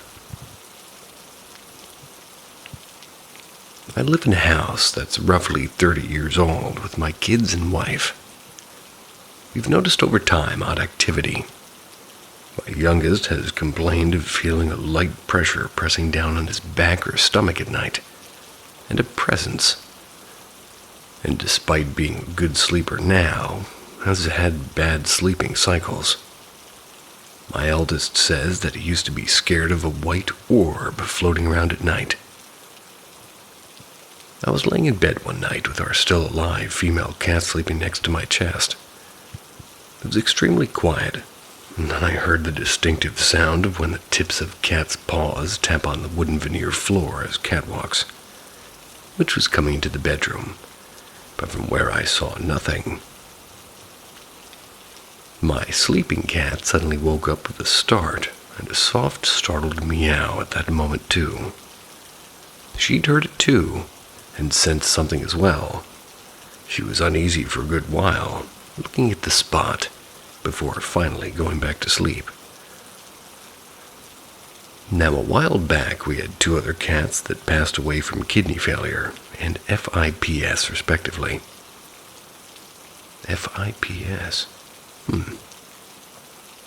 I'd helped bury them, but also had to later move their little graves closer to the house. On the side of the bedrooms and right next to the laundry door exit. This was because the retaining wall near where they were buried had to be completely replaced. It was otherwise going to collapse. Back to the phenomenon. I dreamt of our male black cat, that I was very fond of, but had died of kidney failure. In the dream, I seemed to wake up in bed I was sleeping in, but he was sitting happily in my chest. He seemed to happily watch me, and then got up and seemed to float into the ensuite bathroom. He sat on the table, looked back at me, and vanished. Then I woke up. I felt like he was saying goodbye or hello, but maybe that was just my mind processing his death years later. However, it was very realistic and felt like I was really awake at the time. I did not feel fear, but at first joy and then upset when he was gone. My youngest also complained that he feels like he's being watched sometimes. Doesn't want to roll over to look at where he thinks he's being watched from. The other cat that died from FIPS, meantime, was a kitten. My eldest claims he saw her little ghost cat out of his window years ago one night. It was terrifying. These events all seemed to happen after I moved the graves. I've also had strange events like the fire alarm going off at me suddenly one night, and then switching itself off, probably just a fault. A door that didn't want to stay closed for a couple of weeks, and then suddenly stopped being an issue. Also odd sounds, and I swore I've heard strange meows very rarely. I've also tried to play with the air conditioner in the house, and open and close other doors to repeat the door phenomenon, but I can't. I've further had what some would call exploding head syndrome several times while sleeping. All of the events happen within a certain region of the house that's nearest the graves. My side of the bed is also the side next to these phenomenon, while my wife's side doesn't have them. She, however, says the one time she was in the kitchen, she looked up and both felt and vaguely saw a man in the doorway, who then ran at her and vanished. He said he seemed cross, or rather she said he seemed cross, with her being there, but this never happened again. However, this was before the moving of the cat graves. Also, our one living cat has become more scared of things in general. seems to often look out through the laundry. Maybe I'm overplaying this, and my youngest is going through a developmental phase. It just seems odd because I did feel like I had similar experiences when I was younger too. I felt I was touched on my shoulder by my grandfather's ghost on the day he was buried. A sort of cold electric feeling at best. I can describe that scared me like, well, I felt a presence behind me. This is inside his house and near where he actually died. And I've also seen a glass cup slide across a level table, and seen several times when our pets, cats and dogs, back when I was a kid, all look at the same spot in my parents' house, then immediately run away in the same instant. Also in different directions as if running for their lives. That was in a house where the previous owner died in a car accident. I felt sometimes like I was being watched while in my bedroom. I also once had a bike chain I would hang on my door. My father once asked why I was clattering the chain at night. I didn't ever do that. There are others I could also share, but really I think I'm just highlighting how these strange cat-related phenomena in my current home are not entirely alien.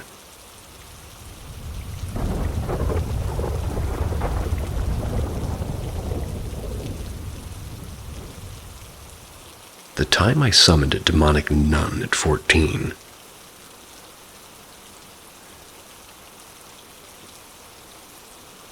For some backstory, my mom and her sister grew up across the field from two boys.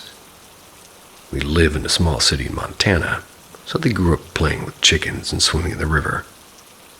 My mom went on to have my little sister, Nancy, and me, Fiona, and one of the boys had twins, Jordan and Brian.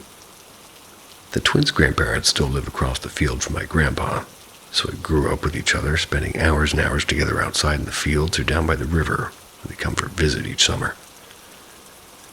Now, I've always had a spooky soul, so when I saw a Ouija board at a local oddity shop, my wheels started turning.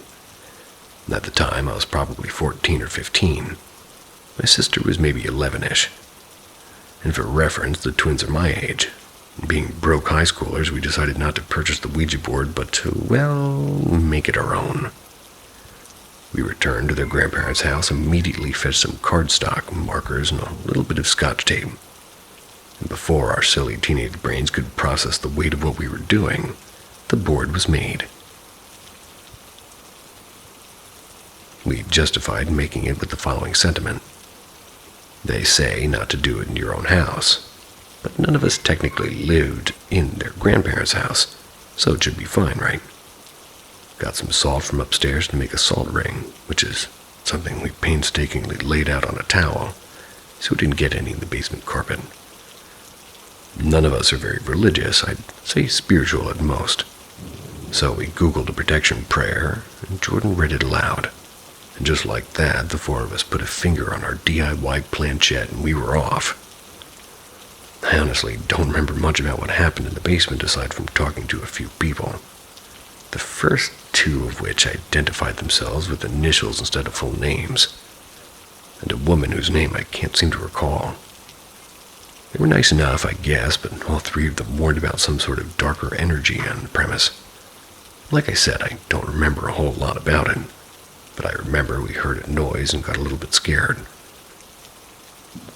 We decided that we were done doing it in the basement after that. And being the silly young couple we were, we got a bit freaked out, decided to pause for a little bit. We always made sure to say goodbye, but we were really creeped out by this darker entity. The way the other spirit talked about it made it seem almost like it was controlling them or had them trapped. Took a break, but something about the board kept calling us back. Later we went into the backyard. It was a beautiful sunny day, but we were shrouded by the shadow cast by the house. Against my little sister's better judgment, which honestly we should have listened to, we got the board back out, and before we knew it, we had contacted something. She said her name was Susan, and eventually we found out that she was a nun. We asked where she'd come from, and she said Sydney.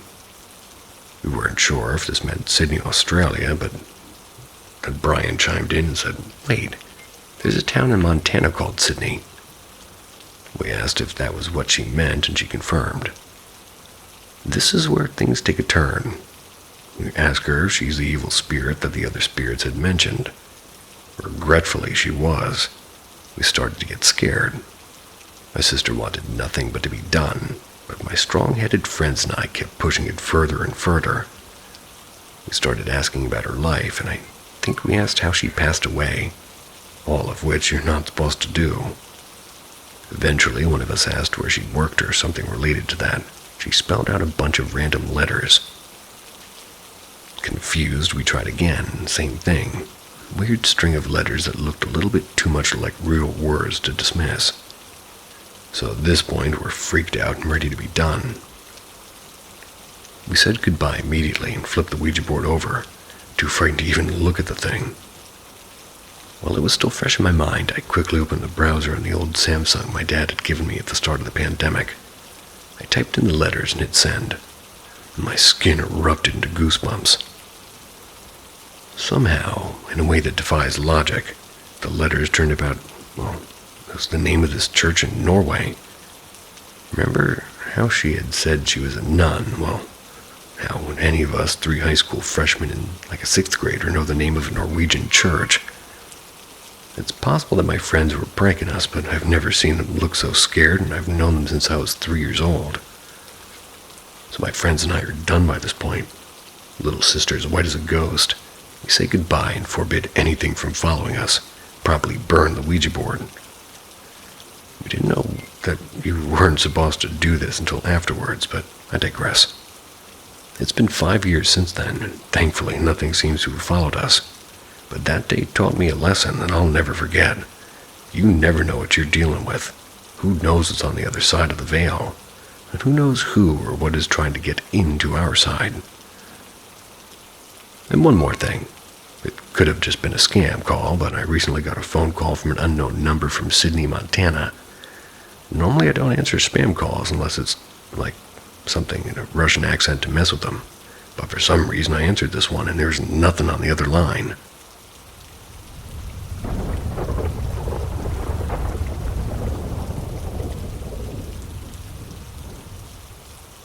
If you're hearing this, you've already been marked by curiosity. Paranormal M shares the stories that make the brave uneasy. Subscribe and ring the bell. You've come this far. Might as well go deeper. Marked.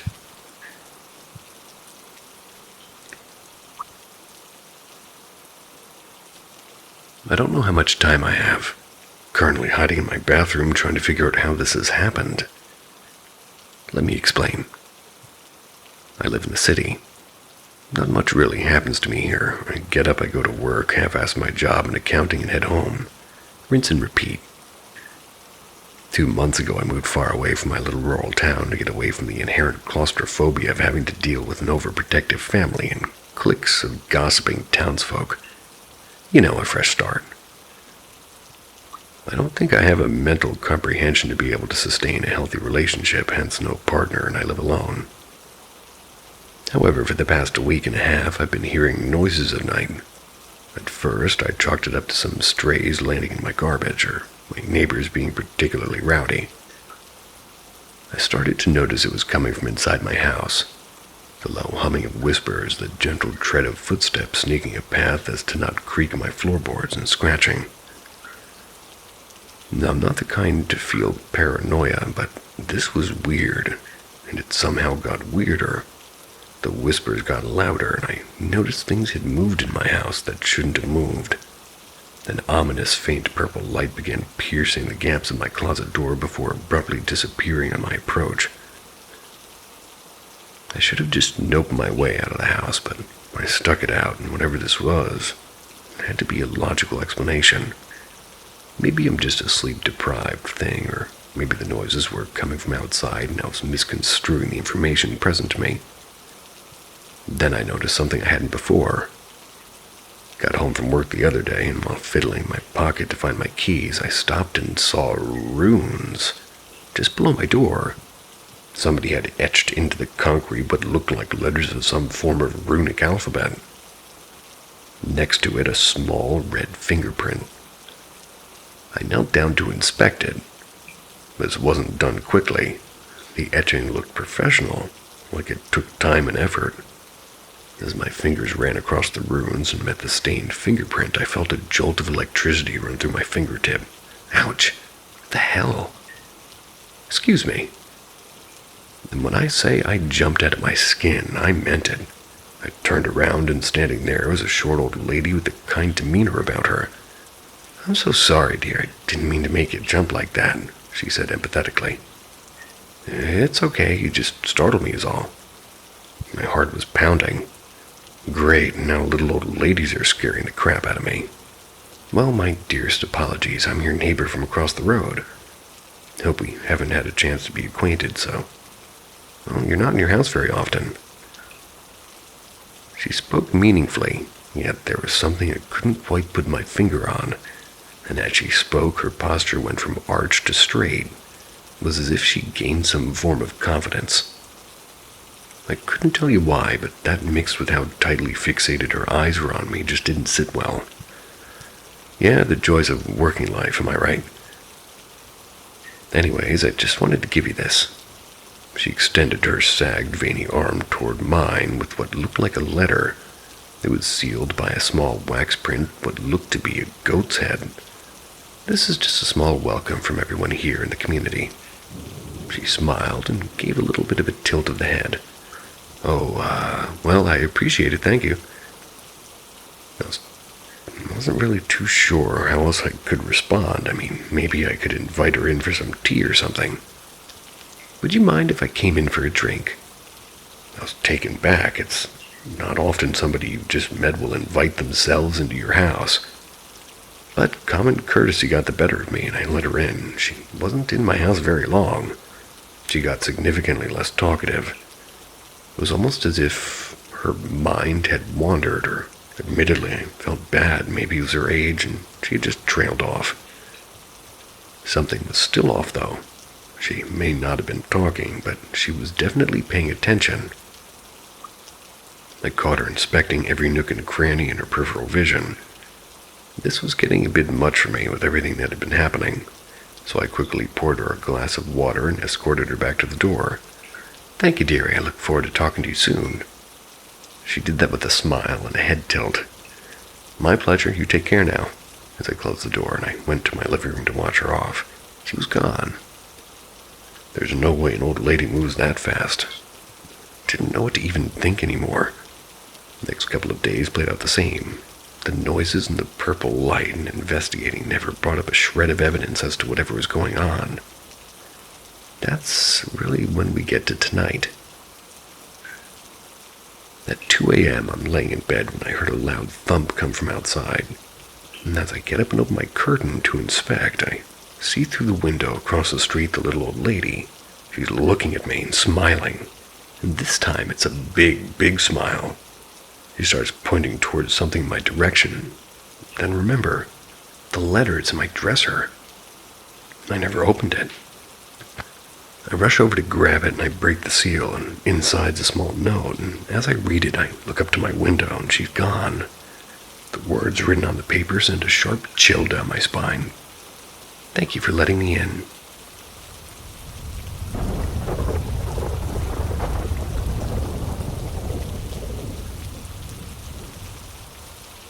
A haunted 4th of July.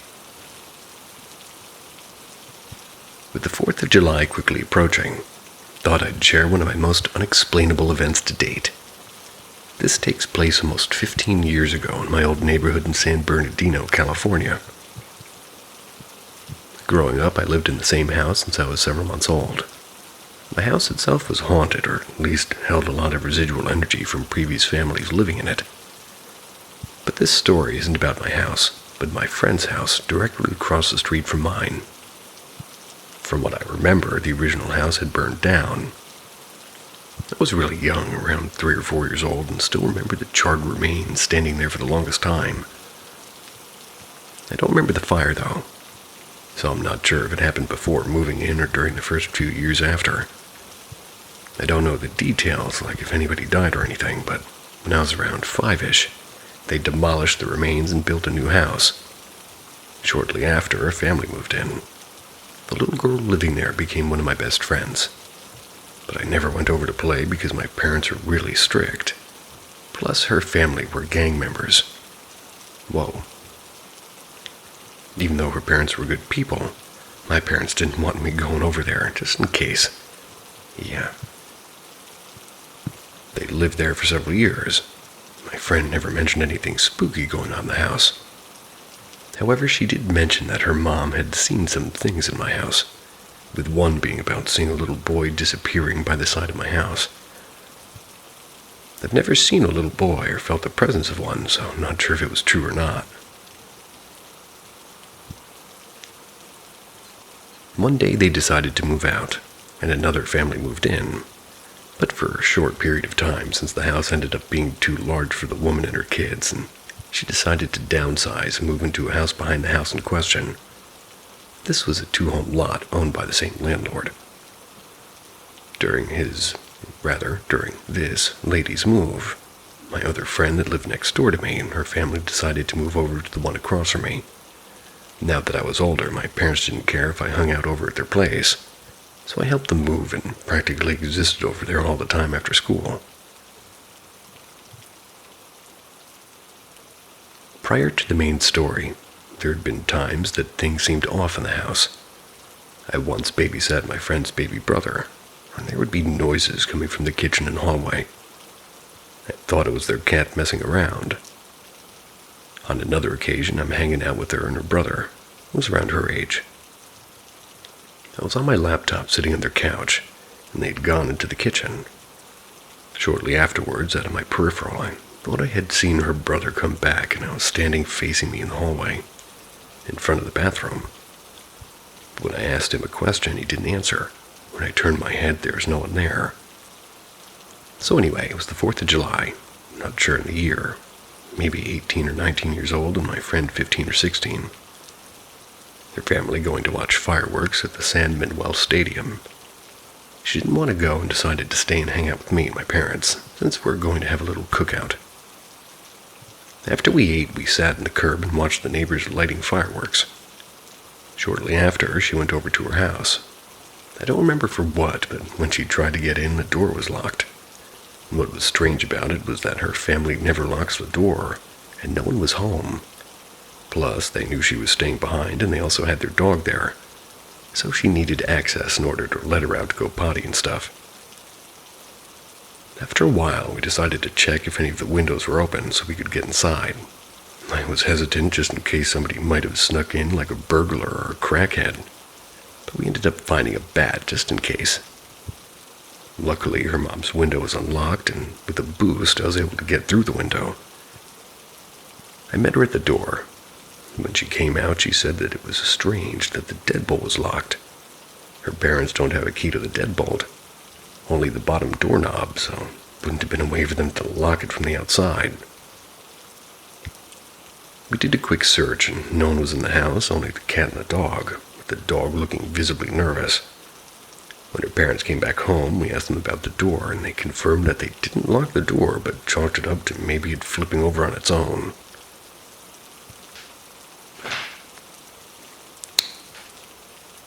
Itchy ears.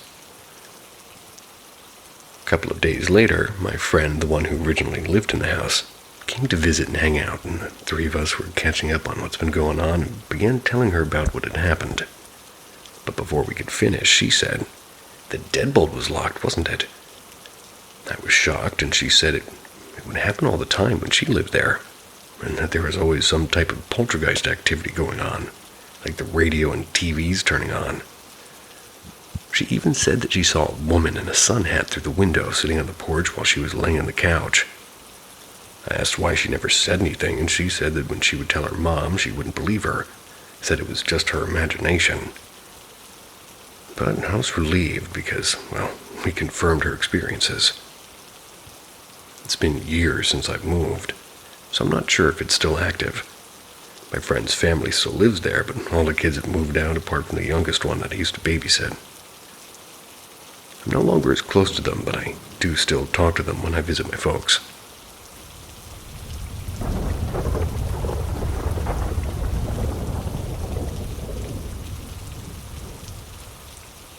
I'm being warned in my dreams about my granddad's house. Okay, so since I was young, I would always have the same weird dreams of my granddad's house. And ever since I started talking about it again, wondering if anybody in my family was spiritually aligned, or anything about the house, the dreams have come back, but almost in a warning. The dreams are always the same. Me in his living room, sitting on the couch just underneath the picture of my gran that I never met, who died in the house.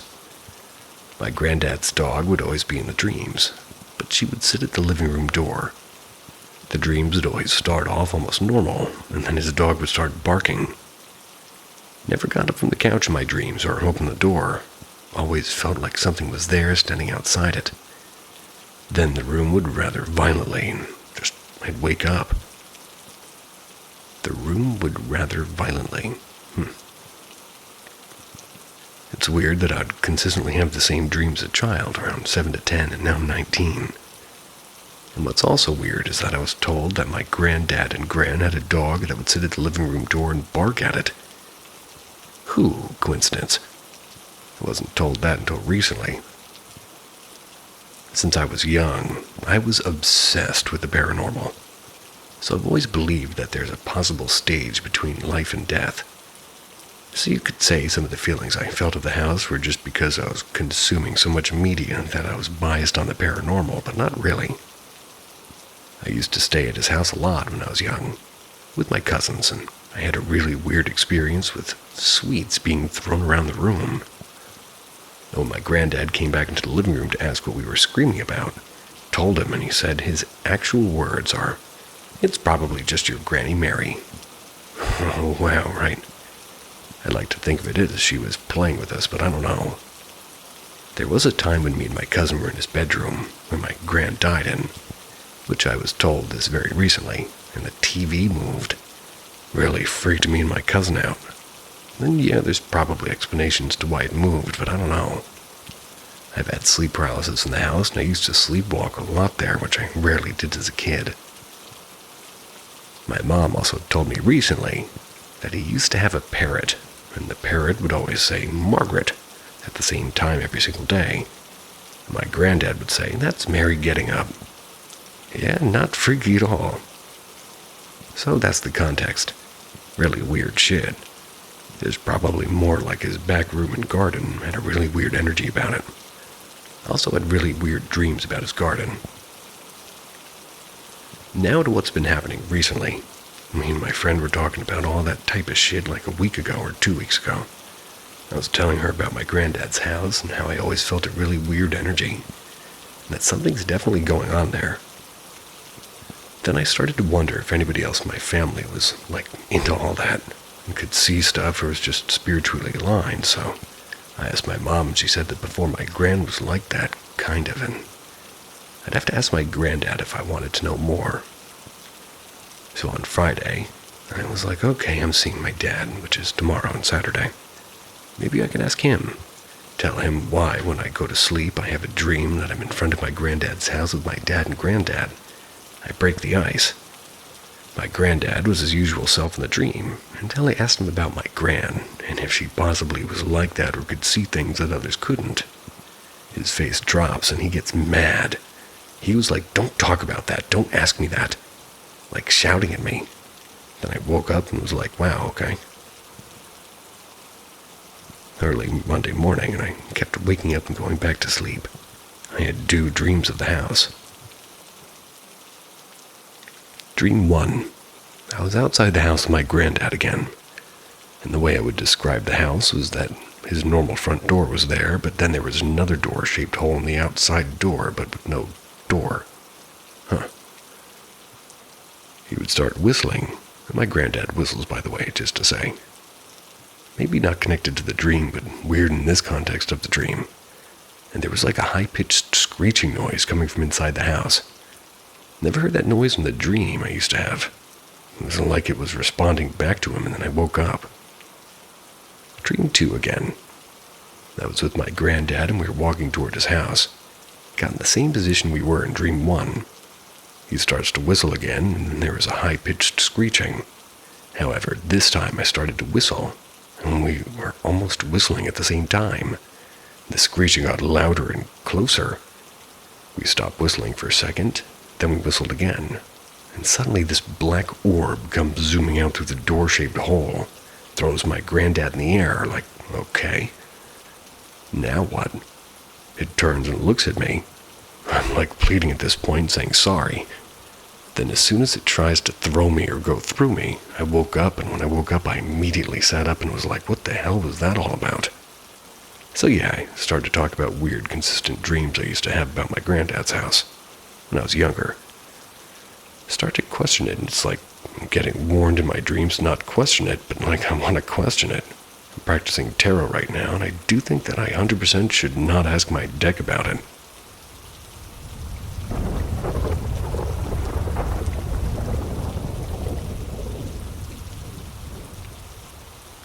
Am I being haunted? Ouija board infested house. I recently moved into a 3-bedroom trailer by myself, with my 2 cats in the beginning of March. Here and there I would hear things and brush it off as the cats. Well, for the past 5 nights I'm barely getting any sleep. Things are getting weird. I always fall asleep, but keep waking up to strange sounds or feelings, like someone's in the room with me and watching me. And then I'm just stuck being awake for the remainder of the night. So I'll go into the living room to watch TV. Well, I started taking melatonin, thinking it would help me sleep all night long. No, it's not. It's 3 a.m. and I wake up in a panic attack, just feeling so weird. I'm having vivid dreams about running out of a house, and demons are pulling me back into the house. I'm waking up to the sounds of something tapping in the kitchen or the living room. Then one night a few weeks ago, I'm almost asleep, I heard a child's voice say hello. I shrugged it off, thinking maybe it was just because I was falling asleep and my brain's having auditory hallucinations. But last night, I woke up around 11 a.m., went into the living room to watch TV, and sometime after midnight, one of my cats was sitting on the coffee table, sat up really fast, and just stared at my bedroom through the kitchen. I said her name, and her ears moved to acknowledge that she heard me, but she wouldn't look away. At first, I was like, oh, it's just a bug, but she chases bugs, and she wasn't moving. She looked freaked out, and she eventually laid back down on the coffee table. Just kept staring at my bedroom. Around 1 a.m., I eventually go lay down to go back to sleep. Next thing I know, I'm panicking, waking up and jump out of my sleep and just do a scan of my room. Mind you, it's 3 a.m. on the dot. I'm not seeing anything creepy, well, yet. But I am feeling like there's someone or something in the room with me. Other weird sounds are happening. I'm reaching out now in case I'm being haunted before it escalates, really. I can reach out for advice, perhaps. I used to mess with Ouija boards at like 13 or 14 years old, in an obsessive way, to the point everybody in my family were seeing what we all called the shadow people. I never saw the Hat Man, well, at least personally, but my younger sisters and her friends all described seeing him when we were kids. The CDs would fly off my entertainment center. My closet door would open itself. And everyone in the house had experienced weird things. Mind you, this was the early 2000s, before we knew that other people called them shadow people and had similar experiences. So come 2010-ish, when we Googled it one day and saw it was a thing others experienced. We were all kinds of freaked out. I went to a spiritual crystal-type place after work, walked in and said, hey, I collect Ouija boards, recently moved. Now I'm having a bunch of creepy stuff happen in my house. I explained briefly. Can you help me? This chick that worked there doesn't say a word but is staring off in the distance for about 5 minutes and then says, you have a mirror issue, she then says. When I moved, something about the mirror opened up a portal. She said she didn't want to go into the mirror due to how scary it can be, but said the colors green and purple were coming in and out of it. She closed it off.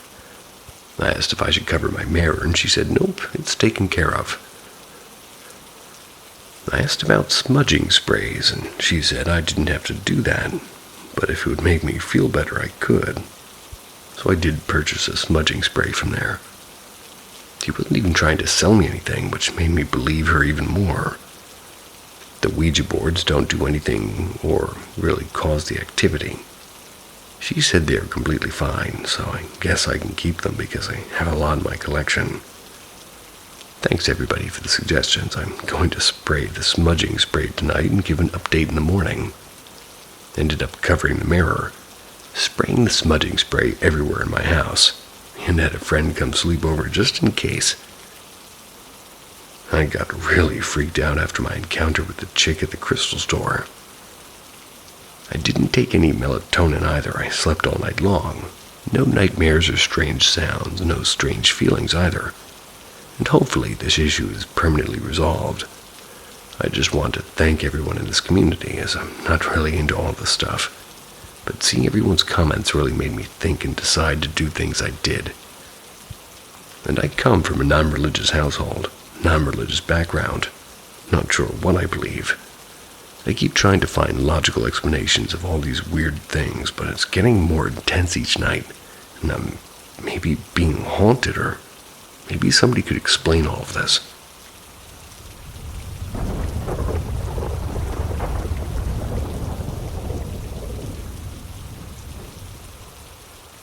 My encounter with a demonic entity.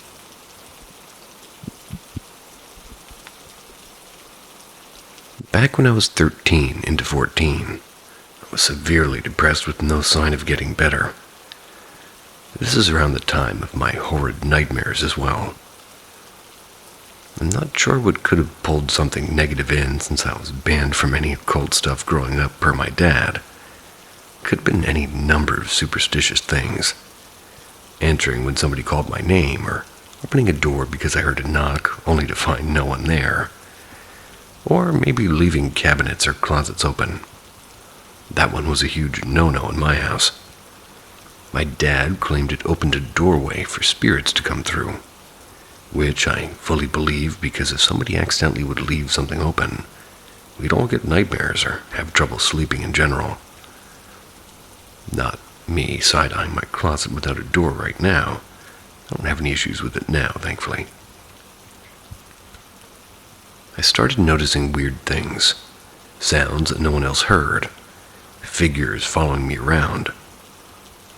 I then started to notice that my depression was getting worse, for seemingly little to no reason. Nothing significant had happened, so why was I feeling worse? Then I started hearing unnerving sounds, knives or silverware clinking. It may be a bit cliché, but it sounded like a knife sharpening.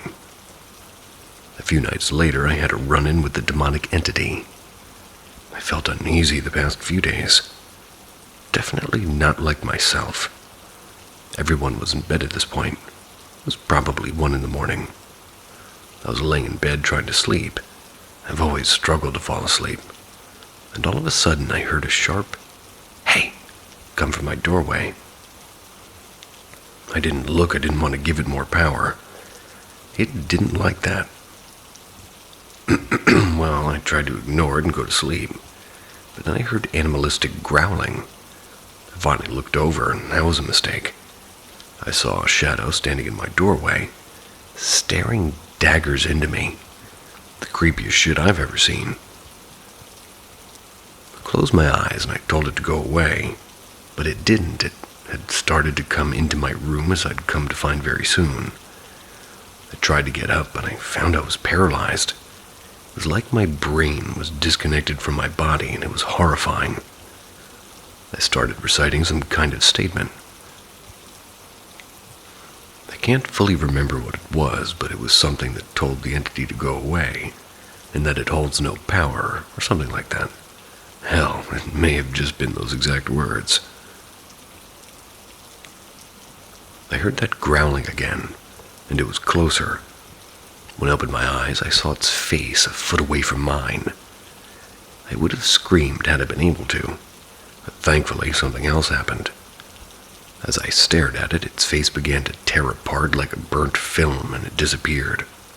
And at the time, I wasn't sure what really did it, but I was extremely thankful. Though I have a good idea now what got rid of that demon. So, what happened? The demon disappeared just as suddenly as it showed itself to me. I never saw it again, thankfully. The next morning, I explained what happened to my mom, and she dismissed that it was any kind of negative entity. She said it was probably just a relative stopping in and didn't recognize them, so it spooked me. She was a person who had crosses and angels all over, and she believed our relatives wouldn't allow evil in. Still thinks this way, but a bit more receptive. I told my dad the story a while later, and while he didn't acknowledge that it was an evil entity, he didn't say it was good either. He said he'd walk the spirits out more often to get rid of anything bugging me. Though, now I think about it, part of me has to wonder if he believed it was the clown entity and didn't want to acknowledge it to give it power. Clown. So, what is my theory for what happened to it? I think my guardian angel got rid of it, because directly after this incident, she began hanging around very often. Her existence is a special story in and of itself, and I'll share it soon. I know she wasn't an evil entity, and here's why.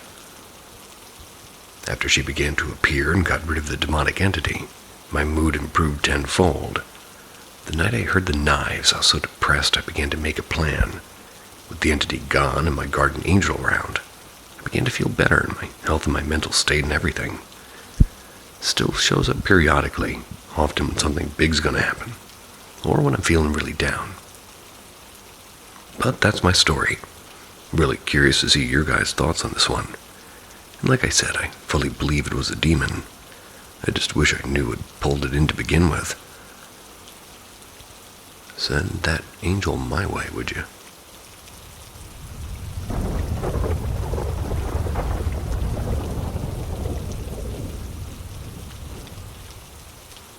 Creepy things that happened to me in childhood. I have some eerie memories that I hardly think about, but never forget. When they pop back up in my head, I get the creeps and my hair stands on end every time. Maybe you will find them interesting.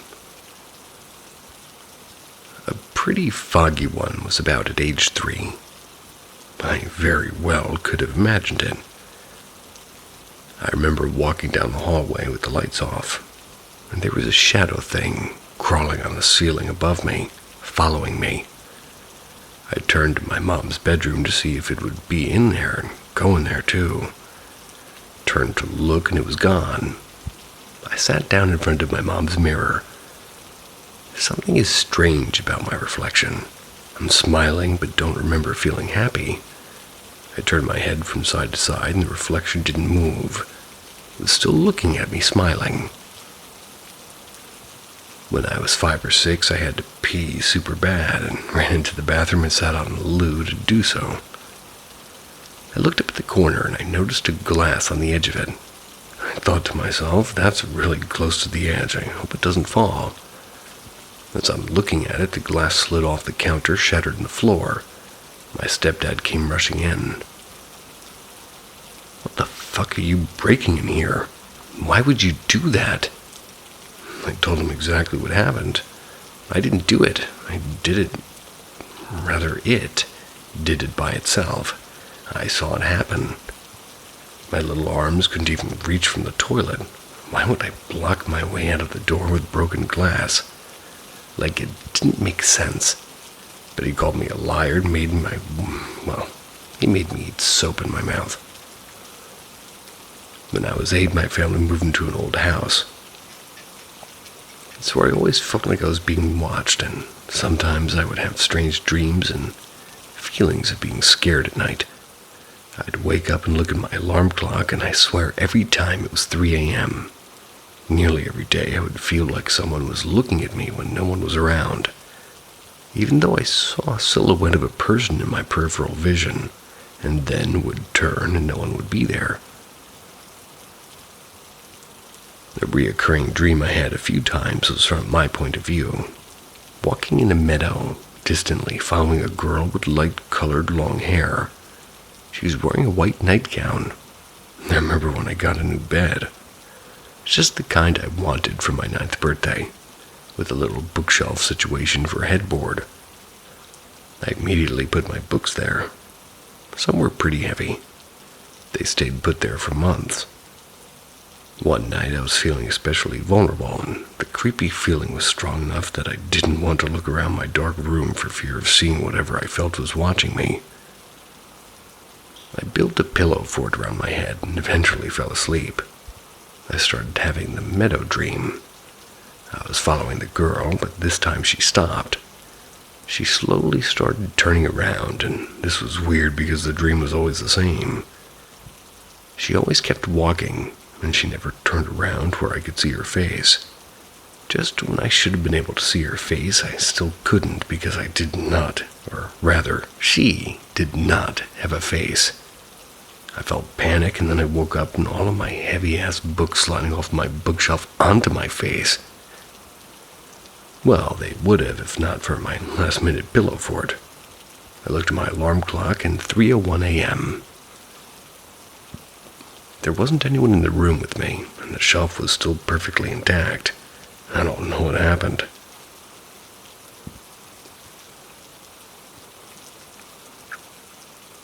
One night, I was like 11, I think. I woke up to a strange sound in my closet. Looked at my clock, and it was 3 a.m. I'm just awake listening to what I could only describe as the sound of a shovel piercing dirt, then tossing the dirt to the side, over and over again. When it stopped, I got up and looked, but of course found nothing. When I was 13, I had friends start sleeping over. Every one of them said my house felt creepy. And one night, my best friend and I were sleeping in the same bed, and I woke up to her screaming at the top of her lungs. My mom comes running in saying, What happened? Are you guys okay?" She was sleeping. We woke her up and asked if she was okay. Told her she was screaming like she was terrified and asked what she was dreaming about. She couldn't remember. Said she was fine. I was too flustered to check the time, but I imagine it was more than likely around 3 a.m.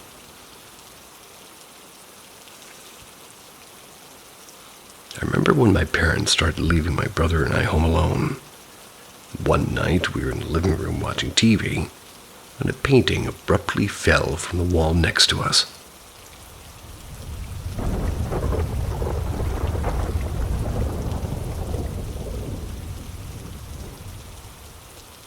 Advice for dealing with ghost in my room. To start off, I live in a relatively new home, built in the 90s. I've lived here for 5 years now, and to my knowledge, nobody's passed away here. However, a few years ago, I discovered an old cabin was built on the land, likely by a settler in the 1800s, and it's very possible that there is a Native American camp here sometime in the past as well, too. I know this because there's an old rock foundation on my property. It's not far from my house. The yard is littered with obsidian arrowheads. My first paranormal experience was about 4 years ago. It's when I was about to exit the bathroom when I was home alone.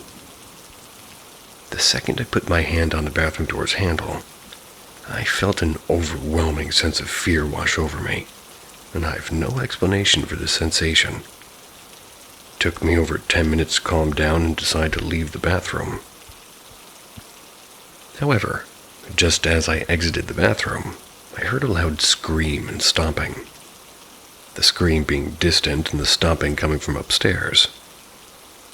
Like any normal person without knowledge of ghosts or the paranormal, I bolted from my home and didn't come back until that night. After my first experience, I I started experiencing reoccurring nightmares of my home being invaded by demons. Demons that took on the form of my family members. These nightmares got so vivid I eventually would wake up to night terrors and sleep paralysis. It took about 2 months for these nightmares to end, and they only ended when I stopped being afraid of the demons. However, about 1 year ago, I woke up to being strangled by a little girl. She didn't stop until I told her that I'm not afraid. After the nightmare phase ended, I didn't experience any paranormal activity until recently, about 6 or 7 months ago. One night I woke up to a tapping on my window. At first I thought it was rain or something, until I realized the tapping wasn't a rhythm. I live in a relatively secluded area, so the only things that could be doing this were an animal, but again, the tapping was to a rhythm. A person, but again, I live in a secluded area. Like, why would some crazy guy come up here, or a ghost? As much as I'd love to choose the first option, logic overrules that decision. I often ignored the tapping, thinking the ghost, if that's what was causing it, would get bored and leave. This tapping went on for 3 nights, with the aggressiveness increasing and peaking on the 3rd night. That night, I'm laying in my bed chatting with a friend when the tapping began. The tapping this time was rapid and much more aggressive than the first 2 nights. Then, suddenly, the tapping turned into a banging with such intensity that the room began shaking. This continued for only a few seconds, then suddenly stopped. It was no an earthquake, nobody reported shaking. I yelled out in surprise when the first few bangs occurred, and then the banging stopped. After this incident, the banging stopped seemingly permanently. Now let's move on to the most recent experiences I've had, and these experiences are what caused me to make this post. I feel if there's a ghost in my home, it's getting more aggressive or powerful. First one was kind of a long time ago, about 4 months now. I had a friend over for an all-nighter, so when I heard tapping, but not from the window, but from the inside of my room. The room my friend and I were in at this time was the living room, with my room on one of the rooms it's connected to. My friend and I began to investigate the tapping, not by entering my room, but by listening to the noises from my room. When I put my ear to the door, I heard a whisper of gibberish on the other side. I freaked and backed away from the door, terrified. My friend was there. Suddenly I felt cold and felt the same feeling of fear I felt in the bathroom 4 years ago, but this time worse. After 30-ish minutes, the coldness went away and I calmed down, but my friend and I could still hear the tapping. It took about an hour for the tapping to end. It resumed on and off the rest of the night. Another recent incident, the main reason I'm writing this, was only about 3 weeks ago. It happened again only 2 nights ago. What happened was quite simple. My dad was closing a sliding door. It's when something forced it back open, suddenly, with like an unstoppable force. Then 2 nights ago, I'm closing my room's door when something pushed back against the door, making it extremely difficult to close. And every night since then, I've heard footsteps at night in my home. I've made this post with the hope that somebody can give me some advice as to what I should do next. I've already tried claiming the home from the ghost, and that's failed, so I've no clue what to do next.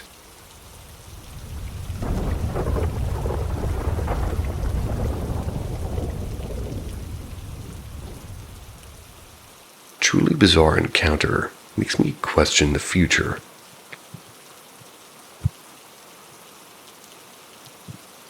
I used to work in a casino. One night I was approached by an elderly woman asking about paging somebody over the intercom. I tried explaining where to go, but she insisted I personally walk her to the desk where they can do that.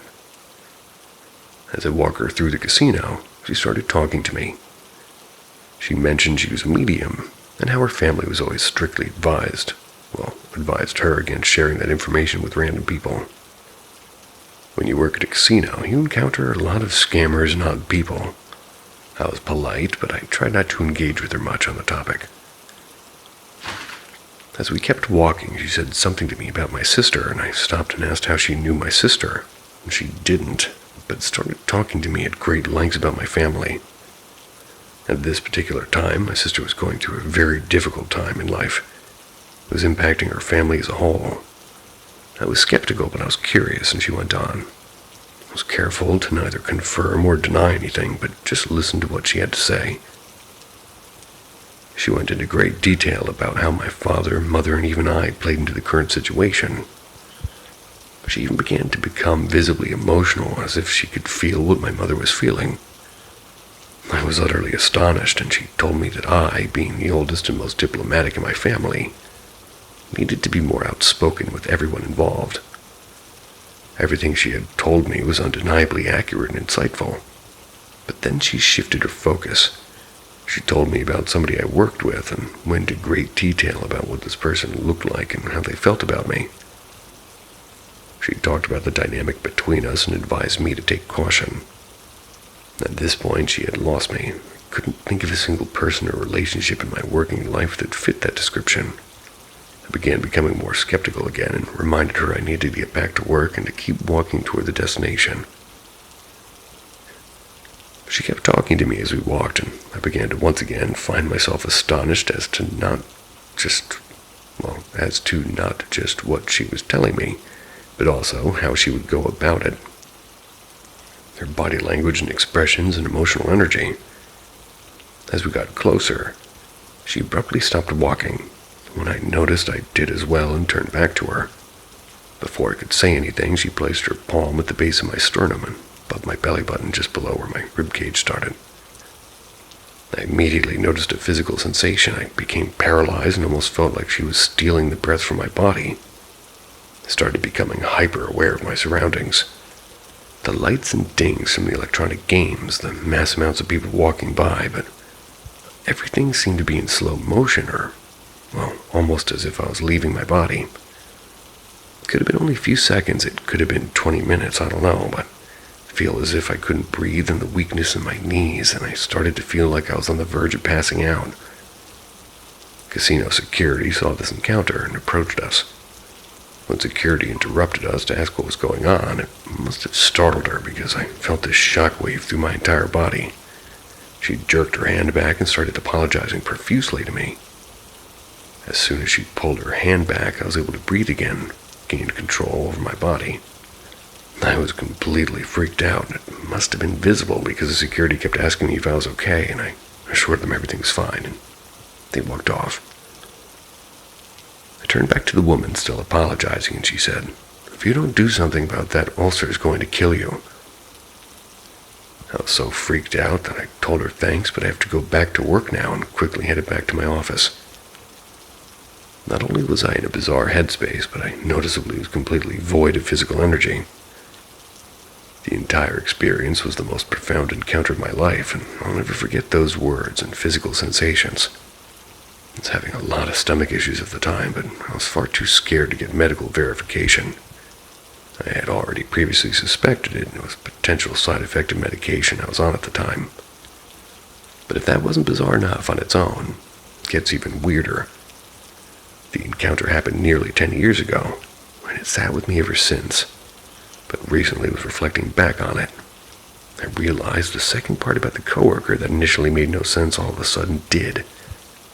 That entire situation played out in my life a few years ago.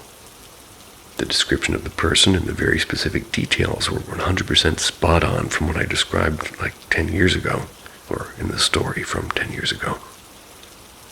I even realized the entire situation was initiated nearly 7 years to the day from the moment this woman described it to me. Not only were the two incidents separated by 7 years, but the person she described I hadn't even met yet and was in an entirely different state and company. I don't know what to make of this. Come here to see what others' take is, and I'm open to this type of stuff, but I've always approached these situations skeptically. I'd love to hear what anybody has to say about it.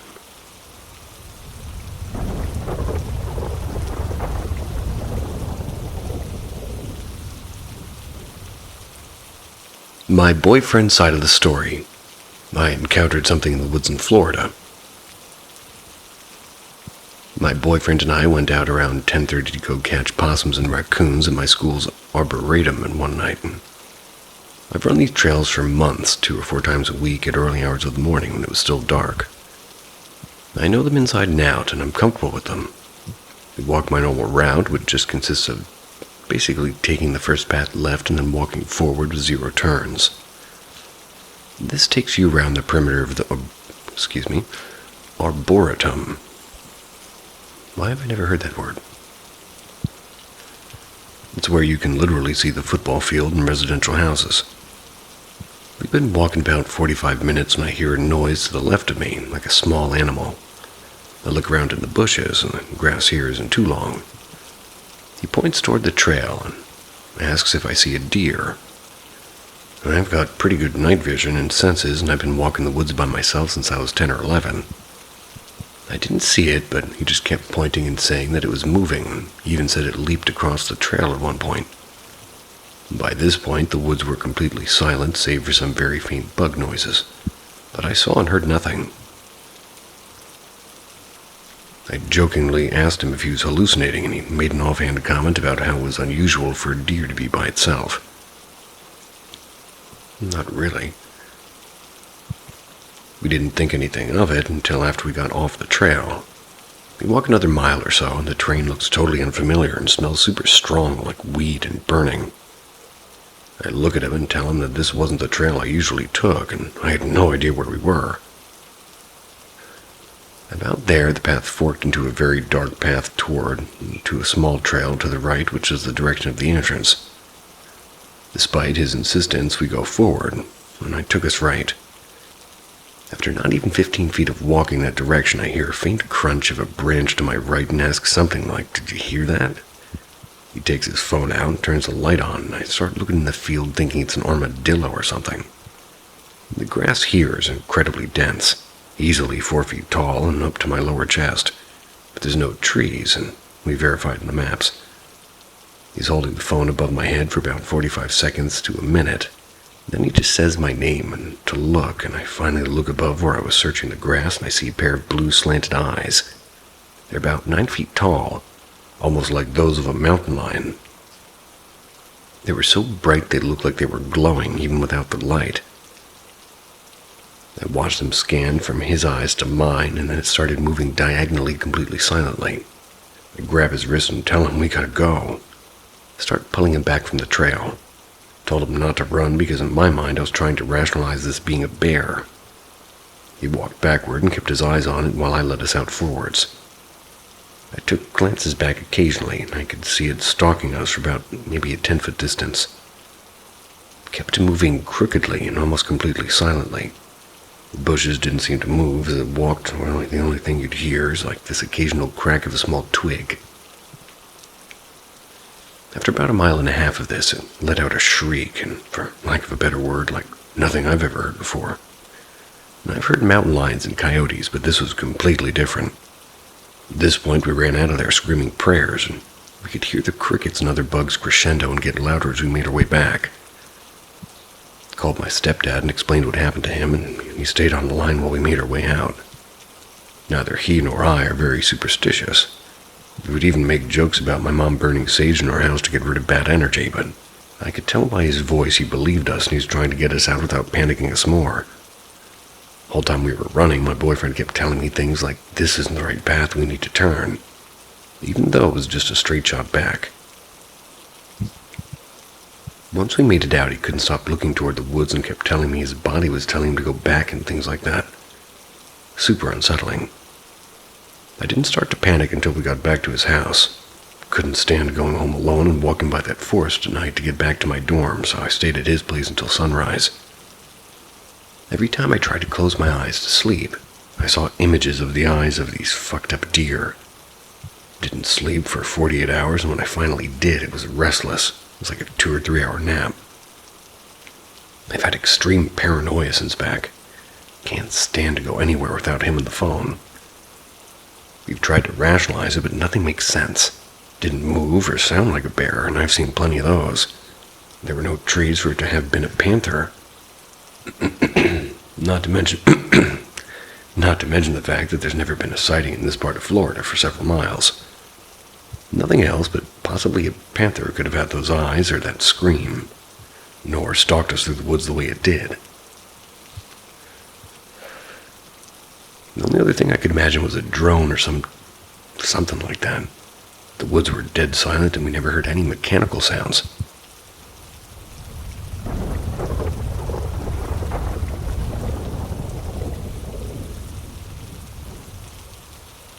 The House with the Pentagram. I grew up in the middle of nowhere, literally. Cornfields and cows, with the occasional sprinkling of houses filled with people who tended to the cornfields and cows. So as a teenager in the country, I spent a lot of time exploring abandoned buildings and houses and barns and restaurants or anything I could manage to get into. I had just got a new job in town. Didn't usually go to, and of course immediately asked the locals about the scary stories in the town. I was told over and over again a story from the 80s of a woman who caught her husband cheating and came home one day and blew his brains out with a shotgun while he was asleep. She then went on to hang herself in a tree behind the house. According to local legend, the police never even cleaned the crime scene. They removed their bodies, but there were many pieces of the husband left behind in the floor and wall. Immediately, I'm interested. I'm asking where the house was and was so surprised to learn it was only minutes from where I was working. Now, don't get me wrong, I felt brave, but as a young female, I wasn't about to explore this haunted murder house by myself. I texted some friends of mine and the road it was on and asked them to meet me there that night. They, of course, had nothing else to do, so they agreed. Got off work around 10 p.m., met my friends in front of the house. It was a small white farmhouse, heavily overgrown with weeds and barely visible from the road. I had no idea how we were going to get in, but I knew I had to see what was inside. Me and my 3 friends, 2 guys and a girl, looked all around until my one guy friend found a window that wasn't locked. He was far too large to crawl through, so my smaller guy friend crawled through and unlocked the back door. We climbed through the weeds and made our way to the house, and by the light of our flashlights, we began to explore. The house seemed untouched. There were dishes in the sink and old boxes of food in the cabinets. The walls were a mixture of yellow from long-term smoking and patches of brown, which could have been mold or could have been pieces of the husband. I wasn't about to touch it. My guy friend took off to the bedroom. My girlfriend and I looked for the basement. After some searching, we found the steps to the basement. It was a dark and cave-like unfinished basement with lights dangling from the ceiling that most likely hadn't been turned on in decades. The basement had 2 sections. The first one, you were immediately in what was a laundry or washroom. Then behind that was an open storage room. This is where things started to really turn. We walked into the storage room and were met by a giant red-painted pentagram on the floor. There were shelves all over the walls filled with what appeared to be jars of dead animal parts and blood. There were half-burned candles, upside-down crosses, and notebooks that were falling apart from years of moisture and mold in the air. Suffice it to say, we were creeped out. It really wasn't until I was older that I understood what I had saw. But at the time, I didn't know much about the rituals that they were most likely performing in that basement.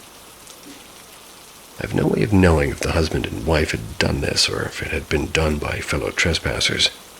It didn't seem to be very recent. We decide that we've had enough of the creepy basement and head upstairs, only to be greeted by a loud sound of shattering glass. One of my guy friends had decided to grab a bat from his car and bust out the old TV. We both screamed at him to stop, and yeah, I definitely trespassed, but I never vandalized. After taking a few more swings, he stops, and instead of turning around to yell at me, he starts staring out of the kitchen window behind me, and his face looked absolutely terrified. Thinking he's messing with me, I tell him to stop being weird and leave before the cops came and saw this mess. Now this time, my friend shifts his gaze from the window and looks at me, and he points back to the window and says, "What is that?" I laugh, again thinking he's messing with me, but he doesn't laugh. Finally, I turn around and see movement in the field behind us, slowly getting closer and closer to the house. We all stand at the window waiting for whatever it is to come out of the field into the open part of the backyard. few seconds go by before we see a woman in a long gray nightgown holding a brick in her hand running toward the back window. At this point, she was mere feet away, and we all ducked down below the window, thinking she was going to throw the brick through it, and we needed to try to avoid shards of glass.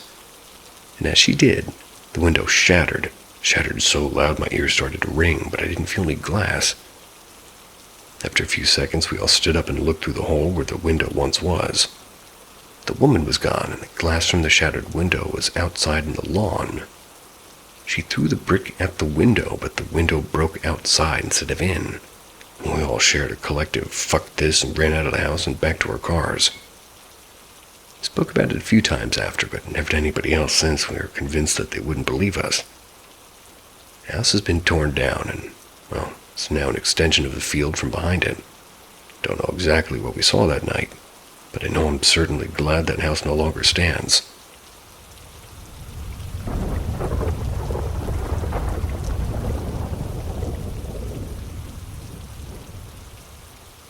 The Family Ghost. So, my family keeps seeing the same ghost, like generationally.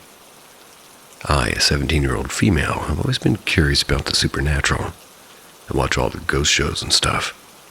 I've asked my family if they've ever seen anything that they think is paranormal for pretty much my whole life. While I'd say I'm a believer, I'm always looking for ways to debunk something.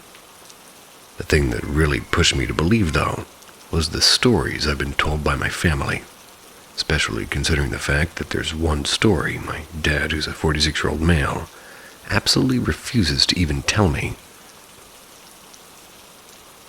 Let's start. For context, I'm an American. My grandparents and my dad lived in England for a large portion of my childhood, or rather his. And what I always say is everything in England is haunted because everything there is old as shit. The story that convinces me the most is what happened to my grandparents. When my grandparents were in their 20s, they visited England many times. That's because they had family there. On one of these trips, they stayed at an old bed and breakfast in London. On one of their nights staying there, my granny would wake up randomly in the middle of the night. It said that she smelt very strong soap. Not thinking anything of it, she would just go back to sleep, until she woke up later. And this time, she saw a woman in old, 1800s-style clothing, standing in the middle of the room before she walked away. She would obviously freak out and wake up my grandpa. They'd both hear the bathroom sink turn on. Their response to this was just to turn off all the lights or turn on all the lights and just go back to sleep. I mean, what else would you do? The next morning, they went down to the desk, hesitantly asked if there was any paranormal activity in that bed and breakfast. The desk attendant would respond yes, and after my grandparents shared their story, the lady would say what they saw had been seen around the bed and breakfast, but would usually stay on the floor above them. Later in life, my grandparents would be staying in their old home. It's after after had both my dad and my uncle. This is where our little family ghost starts. On multiple occasions, they saw a little girl that just kind of lingered, and that's it. She would linger around and not do anything, but she terrified my grandparents. It was constant feelings of being watched and just pure unease. Fast forward to my dad's adulthood. He and his best friend were roommates for the beginning of his 20s.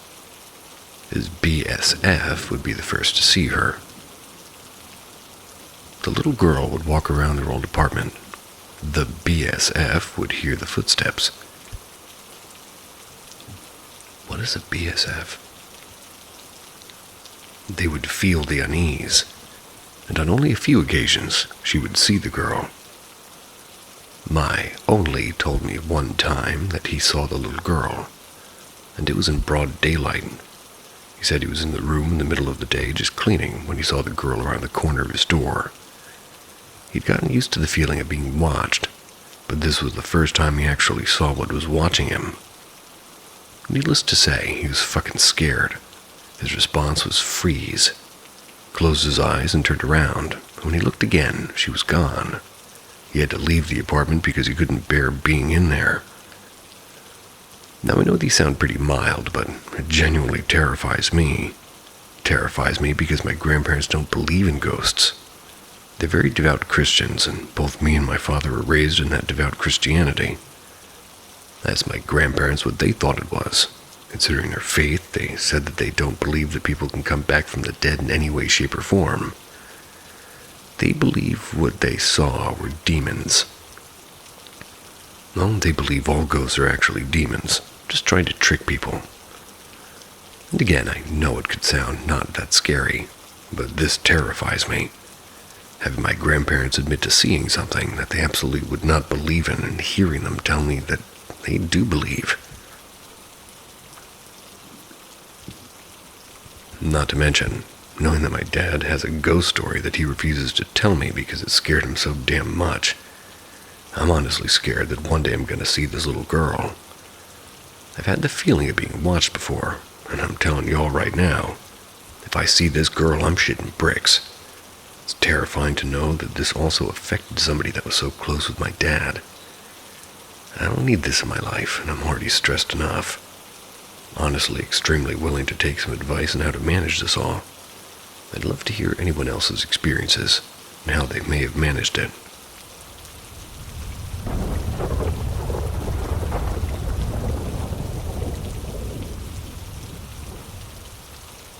Proof of the afterlife.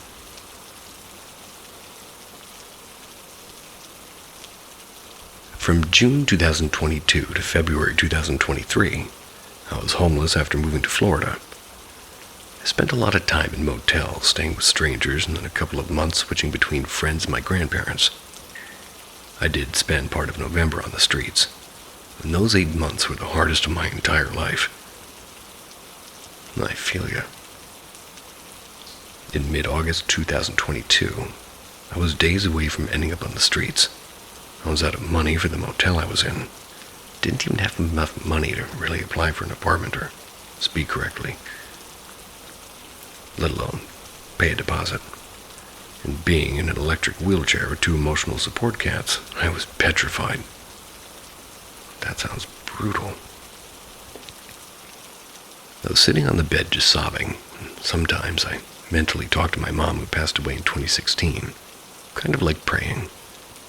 Didn't know if she could hear me or not, but it's always kind of made me feel less alone. And that day, I asked her for help. If she could hear me, please help me. I didn't know what to do. I have a friend who lives back in Washington. I met through Facebook years ago, and she's single-handedly one of the 2 most incredibly talented mediums I've ever come across. We don't talk very often. In fact, I think the time I had last spoken with her was in May of that year, when she came to my apartment a couple of hours from where she lives and came to pick up some things I was giving away before moving cross-country. Before that, it had been quite a while. Less than 5 minutes after I asked my mom for help, my phone rang. My phone almost never rings, unless it's a bill collector. My family and friends never call me. My family never contacts me, well, voluntarily, and my friends use Facebook Messenger. I looked at my phone, and it was my friend back in Washington. I answered, since she rarely calls. Must have been important. This is how it went. Your mom told me to help you. That singular sentence has absolutely solidified my belief in the afterlife. How could she have known? I hadn't said anything online. I hadn't told anyone. I literally only asked my mom for help in my own head. And skeptics may say that it's a coincidence, but a friend who's already a medium calling me less than 5 minutes after I asked my mom for help in my own head? That's not a coincidence. And she ended up helping me. We then talked for about an hour, and after I got off the phone, I passed out completely exhausted. And while asleep, I had the most incredible dream. My mom came to me. Never done that in my dreams before. She showed me where she was, and it was hard for me to be able to see, and I wonder if it's because I'm still alive and can't perceive the afterlife properly. She was in a mountainous area, and it kind of reminded me of the Scottish Highlands. She was with her soulmate. Well, When she had been alive, her entire aim in life was to find true love and romance in her soulmate, whatever you want to call it. She yearned for that more than anything. She had never found it. She only found a gay man. Nothing against him for being gay, but my mom was a woman, so... The man who knocked her up and left her. The man that she couldn't open up to, and a murderer, and a small handful of online dates that never turned into anything. In her afterlife, I got the sense that she just was resting between lives, taking the time to enjoy her soulmate and waiting, maybe for me. I remember trying to info dump everything I've gone through since she died, traveling around Europe and traveling around the entire world, moving to Florida. I'd written 2 books, and she told me that we didn't have time for that conversation, but that we would eventually. I asked her at one point if I was going to die. I'd been experiencing this overwhelming sense of death coming closer to me. She told me that I didn't have to. I could, of course, but I could fight it. I asked what my afterlife would be. It would be me mothering every child I'd ever lost in every life. Do you know, as a person who's wanted nothing more than to be a mother my entire life and who's never been able to have a successful pregnancy, how enticing that was? Above everything else, I yearned for my mom and to be a mom. But I fought against that. Life is short. I'll have time for that later. Before this, I didn't believe in soulmates. I didn't know if I truly believed in any particular afterlife. What if there truly was nothing after death? It terrified me. My mom told me that you can choose to have what your soul craves the most for eternity. Or you can have it temporarily, then be reborn. We have a choice. You should see me trying to pick a soda. I guess that would put me in limbo. And I'm not bendy.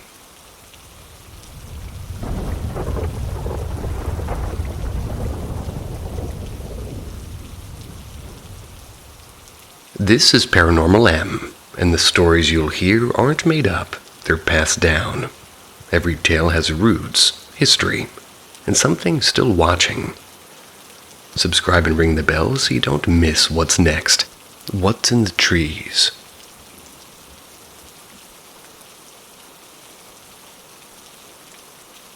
As some of you may recall, I posted a few months ago about living in a house where several people, including myself, have experienced sleep paralysis for the first time. I only had it while there, and I'm thankful to report that we're no longer there and will likely be torn down due to a lot of unrelated reasons, even though we did get illegally evicted. Since being illegally evicted, we wound up in an old camper at our buddy's family's home. I had heard stories of something pursuing my fiancée across this property from the treetops, back when he lived in a shack on the same property. The owner of the shack told him it's just a bear, even as he argued that bears can leap treetop to treetop. It's just a bear. Don't worry about it. Just a bear. Even as everybody present heard it land on the roof and pace all night, it's just a bear. Well, now that we're in the camper, the quote-unquote bear seems to be enjoying itself. My first night, I was here alone as my fiancée had an emergency. I heard something scratching up and down the camper all night. Kept telling myself it was just branches, and I've since been behind the camper and there's no trees, just grass. The next day, my fiancée was able to get here.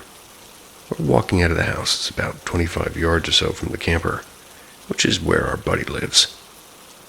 I heard my fiancée's extremely distinctive laugh from 10-15 feet in front of me, behind a stack of old tires. It was so realistic that I caught myself trying to lean and peek around the tires. Then I remembered the night before and the stories I'd heard about this property. I reminded myself that I am not that white. Land looked toward the camper. My fiancée was in there putting stuff away, so I gently hurried my ass to the camper, being careful not to run and alert what was fucking with me to the fact that I knew it was fucking with me, and or trying to lure me to my death. I asked him if he'd been watching something or saw something funny or laughed at something, anything. Nope. He'd been there in silence since he'd gotten there a few minutes before me. Since I'd had to grab all, he'd forgotten to. I explained what had happened, and we didn't really talk more about it. That is until he heard our buddy's voice calling his name outside the window of the camper that night. Nobody was there, and he and his girlfriend both swore he never left the house. Then I took my opportunity for an "I told you so." He had believed me the whole time, though, and just didn't want to make a big deal of it and get it excited. We've had a lot of minor stuff in the week since. Mostly knocks or footsteps on the roof. Fiancé thought he saw an arm out the window last night. The general feeling of being watched every few times we leave the camper. That is, until tonight. Out of nowhere, something started knocking up and down the camper. And it's a fifth wheel, so it would knock at the door in the bathroom and then the bedroom area. That's where we were settling in. Then back to the bathroom and then to the door. It was at a semi-human speed, just slightly too fast for the terrain outside. My fiancé insisted on looking out and saw nothing. He then insisted on retrieving my hunting knife from the car, along with something to better secure the door. It's an old camper, so the door's broken.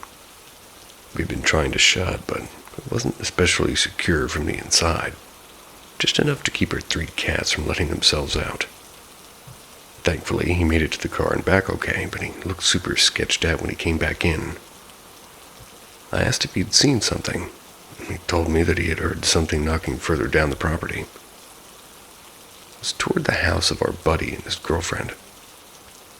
Then he said he'd heard branches crack high up. We tied the door much more securely with an old electrical cord. The camper had been sort of a used junk store before us.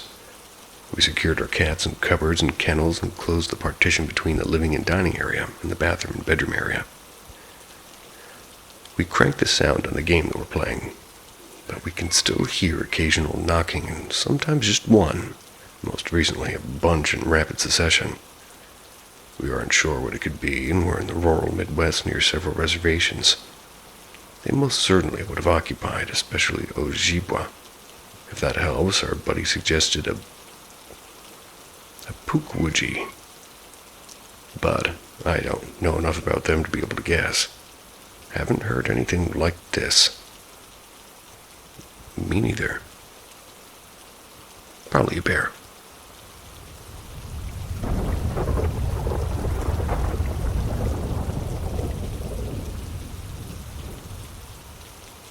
I've been with several people at separate times shortly before they left this world involuntarily. I don't know how to describe what has happened to me more times than I'd say is normal. The first time that I experienced this loss was when I was 17 years old. One of my classmates was riding her bike ahead of me. I was driving my car. She was entering an intersection where we had the right of way. The other street had stop signs. All of a sudden, a man in a truck ran the stop sign and hit my classmate. He took off. I stopped my car. It's sort of where she was laying on the ground to protect her. I got out and carefully held her while other people were going to find a phone to call 911. Pre-mobile phone era. She begged me not to leave her, and I held her until the ambulance arrived. Sadly, she passed away in my arms, and the paramedic had to tell me that I could let her go. I watched them put her in the ambulance while I was being held up by a female police officer who was helping me to my car. They interviewed me about what I'd witnessed, decided to escort me home for my own safety. The second one was in 1991. I went to see Morrissey in concert at the Forum in Inglewood, California, on 2nd of June. My sister and I met a girl who was waiting by us to enter the venue. Her name was Denise, and she was a great person to hang out with. After we entered the venue, we were happy to see that we were seated in a row apart, so we watched the concert together. We had so much fun. After the concert, we made plans to get together again to hang out in Hollywood and go see Rocky Horror Picture Show in a couple of weeks. We said our goodbyes and gave each other a hug, and all in a good mood as we headed to our cars. The next day, I'm shocked to find out that her car was found abandoned on the side of the road on the freeway. Denise was missing. We wouldn't find out what happened to her for quite a few years.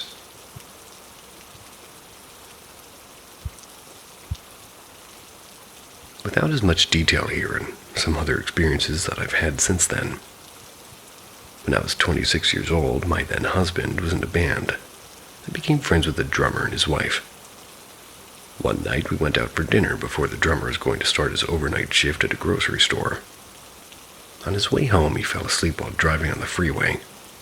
A semi-truck stopped ahead of him, and his car ended up under the semi. They said that he passed away instantly. A year later, one of my sister's friends that I hadn't seen in years, they showed up at my work. They admitted that he'd always loved me. I told him that I was married, and he gave me a quick hug, and he said that he was sorry and shouldn't have said anything. Told him that it was okay, and I could never be mad at him, and his mother called me the next day at work to let me know that he had accidentally overdosed after being clean for over a year. This was in the 90s, so I'm not going to say what he had used, but you might be able to figure it out. Heroin? When I was 30 years old, my next-door neighbor that I was friends with went to the movies with me. The next day, her boyfriend took her life after she asked him to move out, and there are more, but you should get the idea what I'm talking about. The most recent one was 3 years ago. Started working with a woman named Jessica. We instantly connected and became best of friends. We worked with a guy that I'm going to call Larry, and he was creepy, and he was constantly trying to get me to hang out with him. Always had reasons not to do it, so he started asking Jessica to hang out even though she had a boyfriend, and he would offer us Tylenol that clearly wasn't what he said it was. Jessica avoided being alone with him, just like I had been doing. One night, I'm getting off of work. Jessica showed up to talk to the owner of the shop.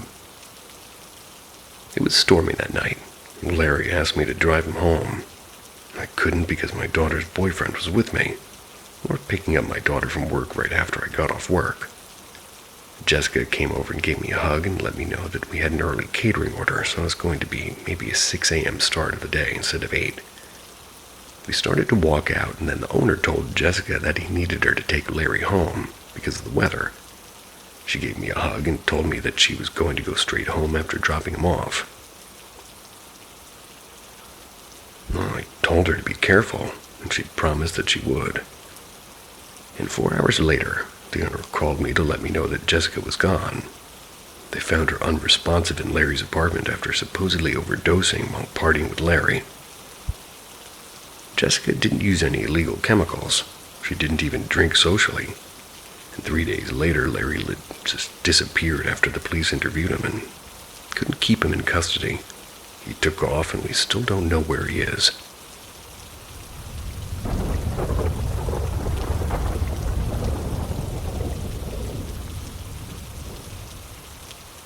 I need a device or something.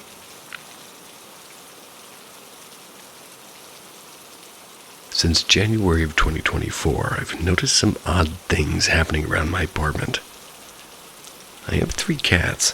I think they're experiencing things too. I just need advice, I guess. I'm not sure, to be honest. It all started in January of 2024. I was at home and started seeing things at the corner of my eyes, like a shadow figure moving in the dark. One night I'm struggling to sleep. It was 2:30 or 3, and a figure started coming down from my ceiling, kind of like it was crawling. Turned on my light and it was gone. Thought maybe I was dreaming. A few nights later, I'm sitting on my bed petting my cat.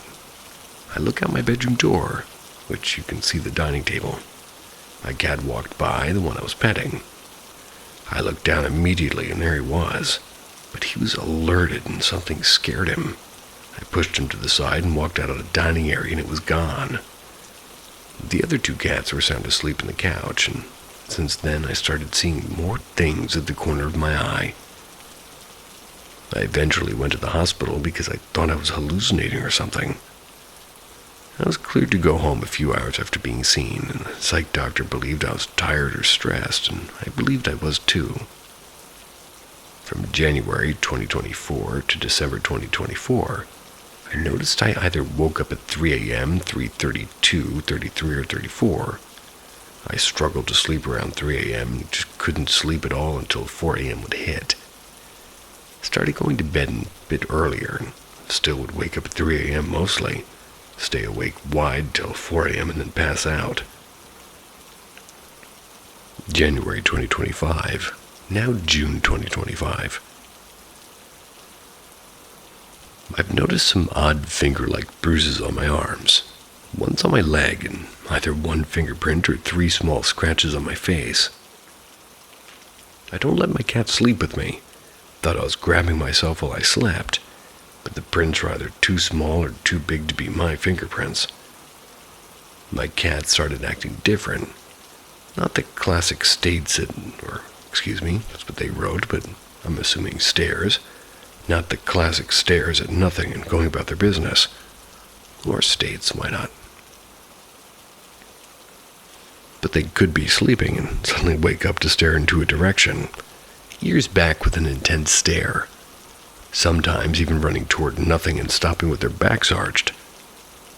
In February, I was getting ready for bed. I was in the bathroom. 2 of my cats were on the couch, staring at a section of the couch. My boy is the sweetest boy ever, and he was hella mad. Ears back, back arched, and tail swaying back and forth. My other cat, she was crouching, kinda like she was hunting, that she was making the growling sounds. I said their names to get their attention, but nothing. I tossed a sock at the couch to get their attention. They both looked back at me and then back at the same spot they were chill after looking at that spot. Strange. I think something was there and they didn't like it. In April, my one cat has made it his mission to sleep with me every single night now. I've had him for 6 years. And during those 6 years, he's never been allowed to sleep in my room, and especially when I sleep at night. It started out of nowhere. Just him constantly meowing and pawing at the door. I let him in, he sleeps on the pillow beside me, and that's all. It was an odd thing for him to do. I wake up at 3 a.m. or around then, and he's already awake or sleeping closer to me. Now, 2 days ago on June 6th around 11:30, I was heating up some food in the microwave. Didn't use or touch my stove at all that day. I was out in the living room and I heard like a spring popping sound come from the kitchen. Walked to the kitchen and see nothing, just the microwave humming.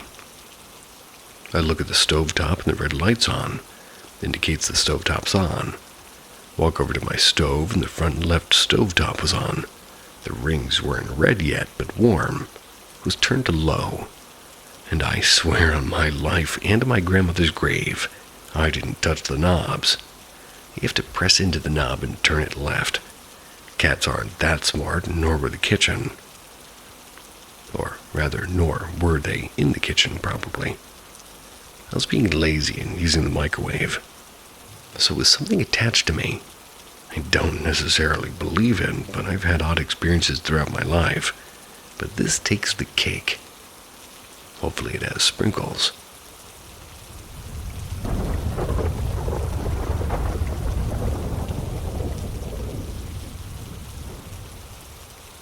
Dogman, Wolfman sighting in the Oregon coast.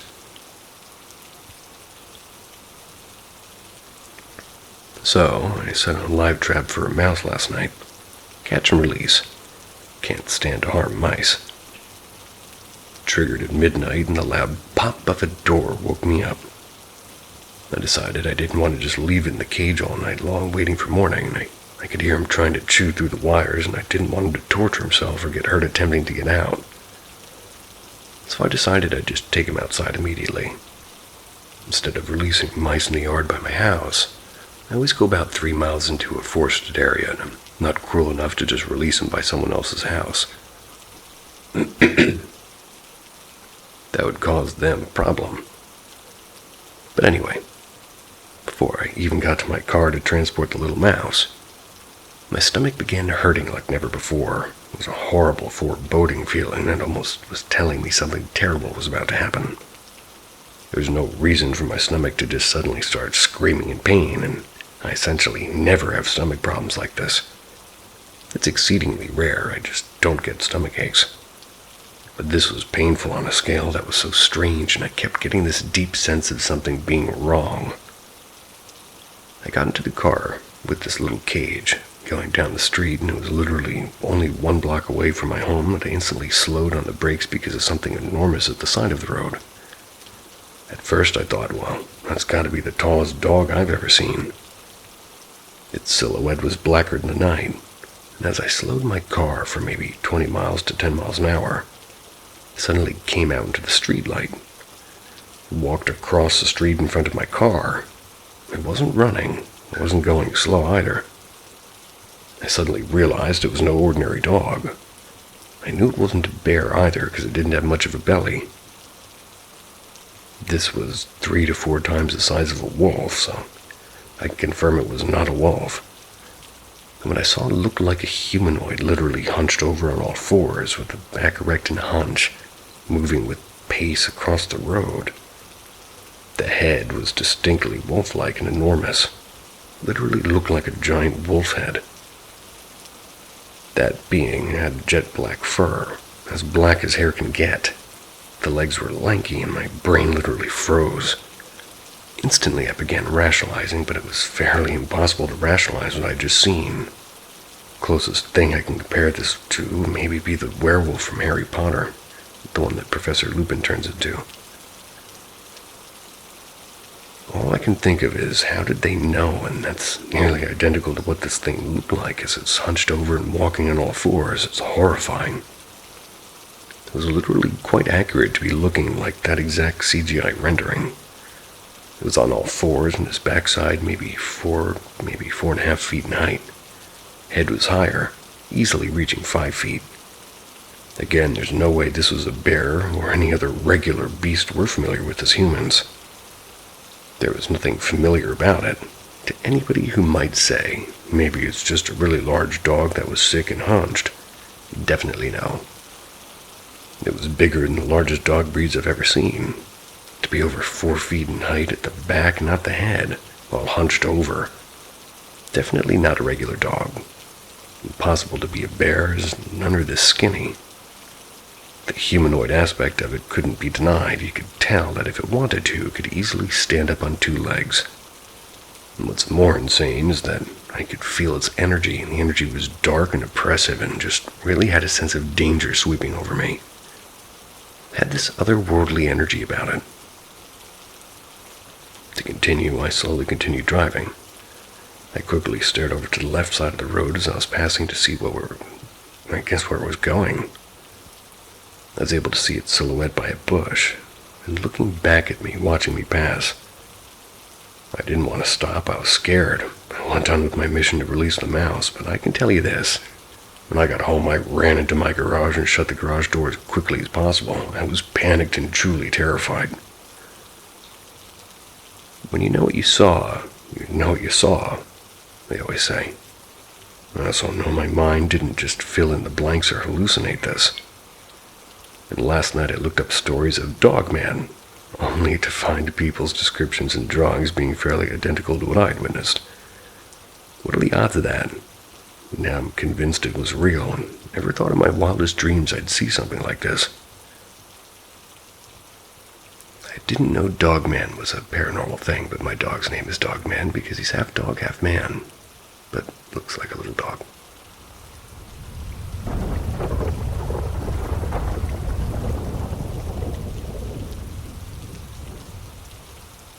Let me tell you about my experience meeting my great-grandmother.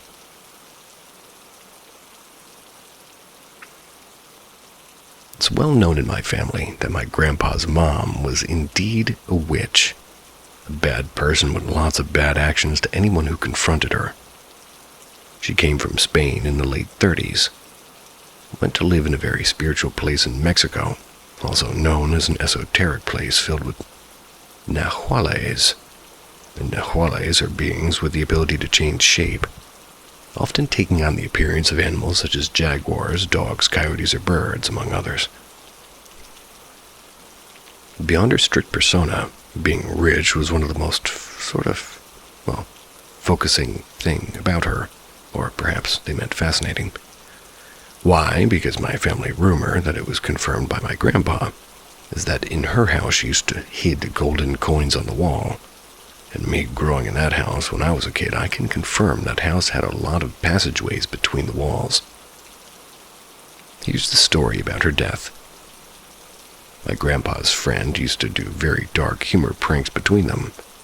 It was their weird connection style, but that day he called my grandpa and told him that his mom had passed away. Of course, my grandpa was mad about that joke, but it wasn't my great-grandmother's house. It was surrounded by police cars, because somebody had stole some papers from her vault. And she was a mean woman, and she was known in that town because of that and her greed around everything that involved money. Karma's a bitch. Then the hearse broke down several times on the way to the cemetery, and when they arrived, the coffin didn't fit in the hole. Years passed, I grew up. I left that town. My grandpa went sick, and it was time to go visit him, and don't get me wrong, I love that house, and if it were mine, I would treasure that house with all my heart. But the vibes are kind of heavy in certain areas, like the basement in my grandpa's room. Stayed there for 2 weeks, and everything was fine until one night. I remembered that there was a presence behind me during dinner. I even told my family, and they do believe in hauntings. So they did a quick cleanse with an egg, and the egg was fine, so I took no care about it. I took a glass of water and went to my room on the second floor. I slept, then I opened my eyes, and I could see myself out of my body.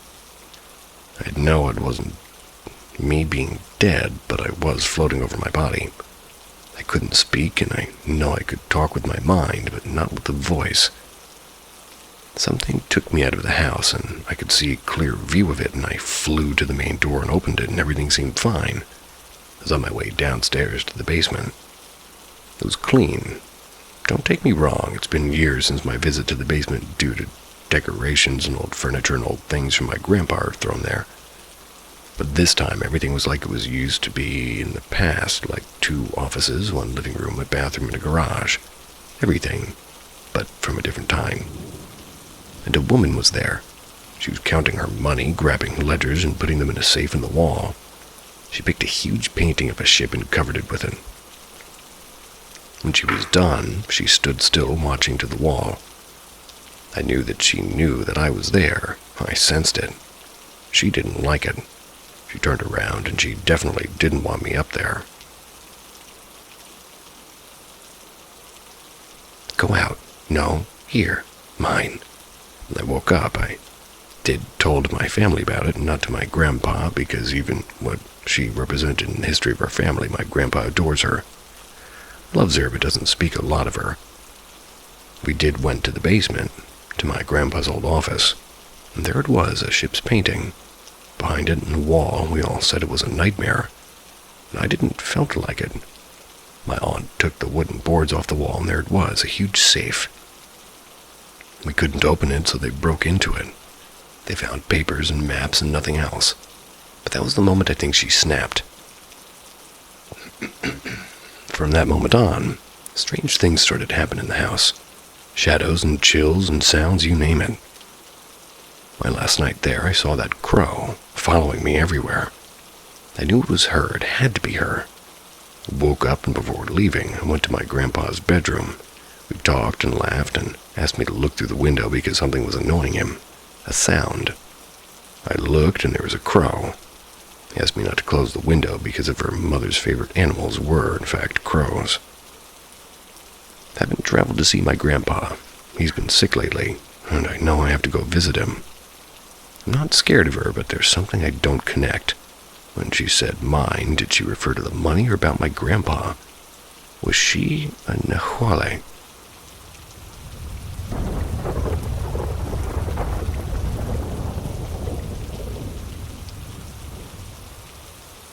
I stayed overnight in Poland's most haunted castle, and was left traumatized.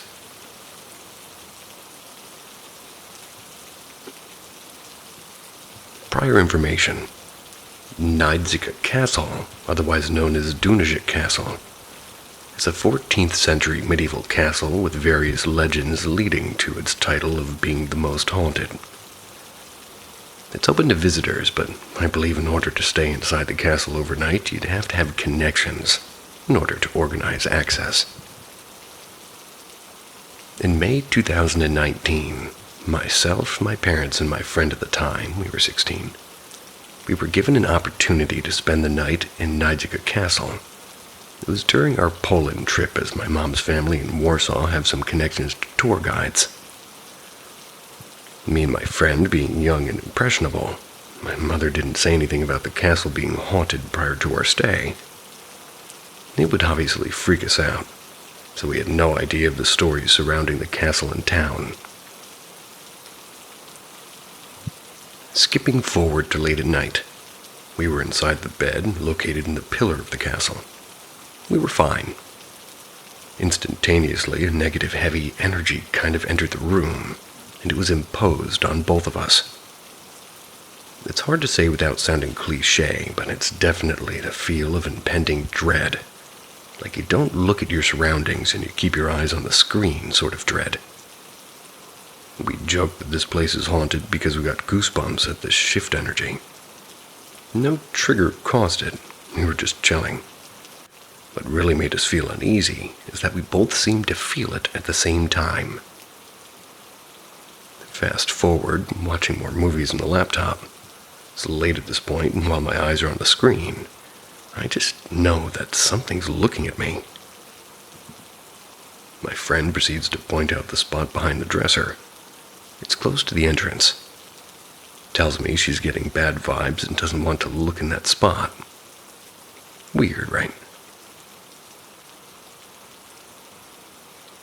The best description is maybe a shadow or a silhouette, or maybe nothing visual at all.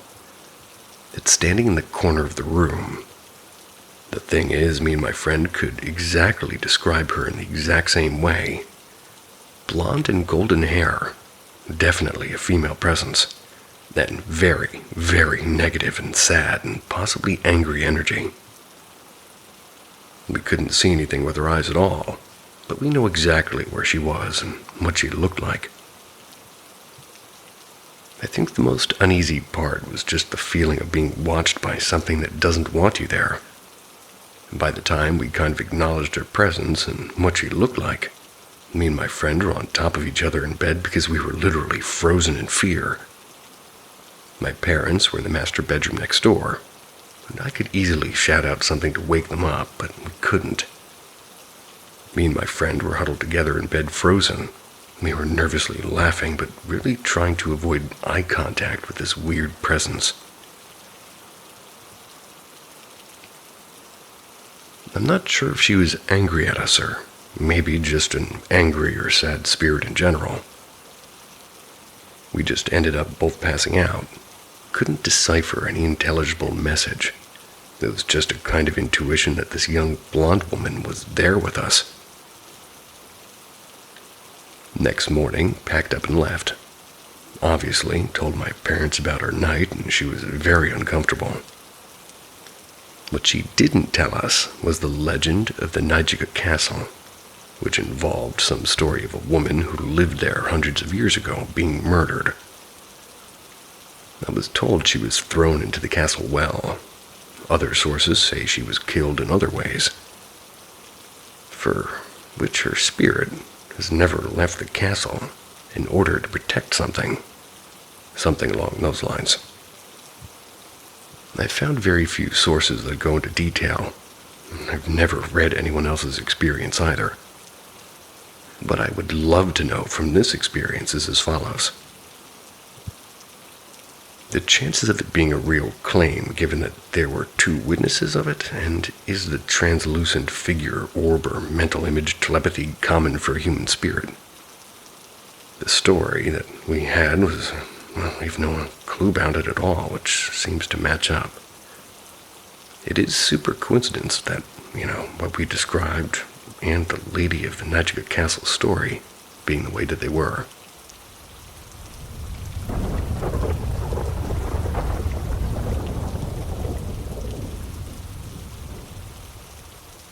Negative entity or demon in childhood home.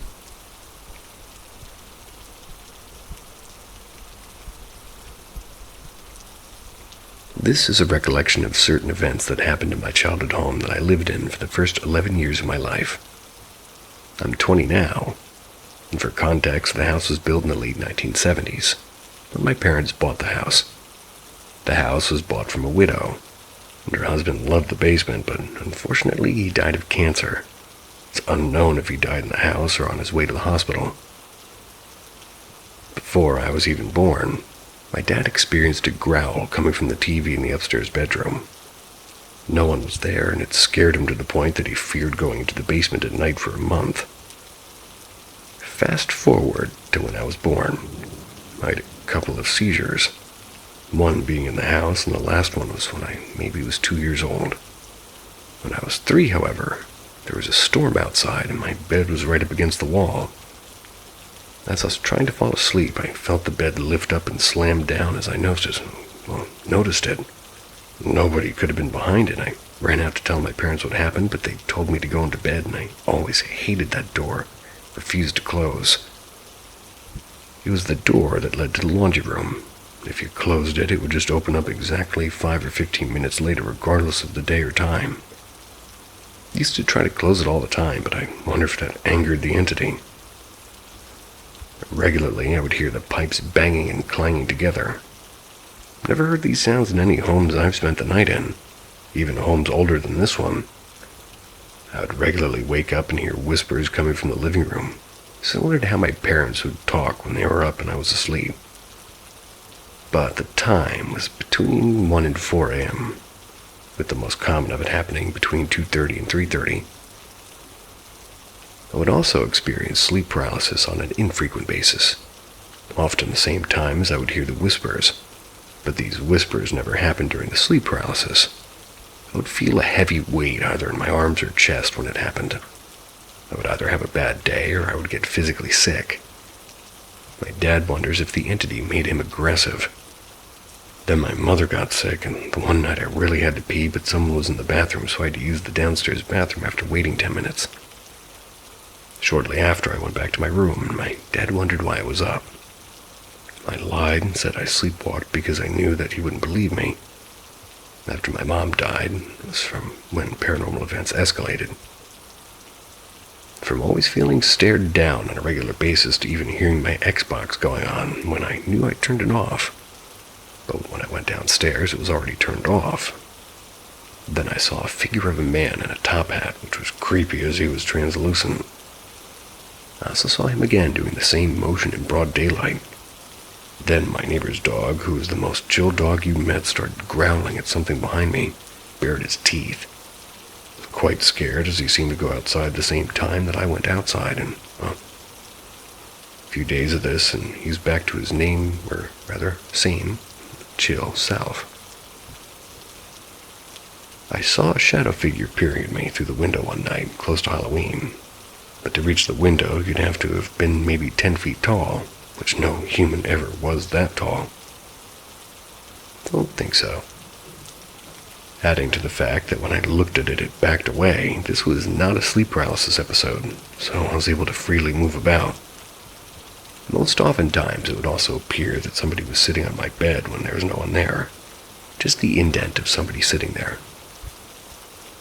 Saw another figure peering outside. Never communicated or acknowledged me. I would see balls of light that would just stay there, as well as having very odd dreams. We didn't do any evil rituals or cleansing, but my dad regretted that decision. There was a time where another door opened as I put my hand out to feel the air, and it was cold, and when I moved out, it kind of went dormant. Till 5 years ago, when Google Maps caught a face peering from the bedroom that my parents slept through, which didn't show up in the previous photos. Even the device I've been writing this story has been acting insanely slow and lagging. It's like something doesn't want this story out. I moved to a new house, and although I haven't had any experiences in it, I still get weird dreams about the first house due to being close to where I currently live. The house looks the same, but mostly empty. But every time I would check the basement in the dream, it would switch to another dream. Was this a demon or an actual entity? I'd love to know your thoughts on it, if this was a demon or just an extremely negative entity.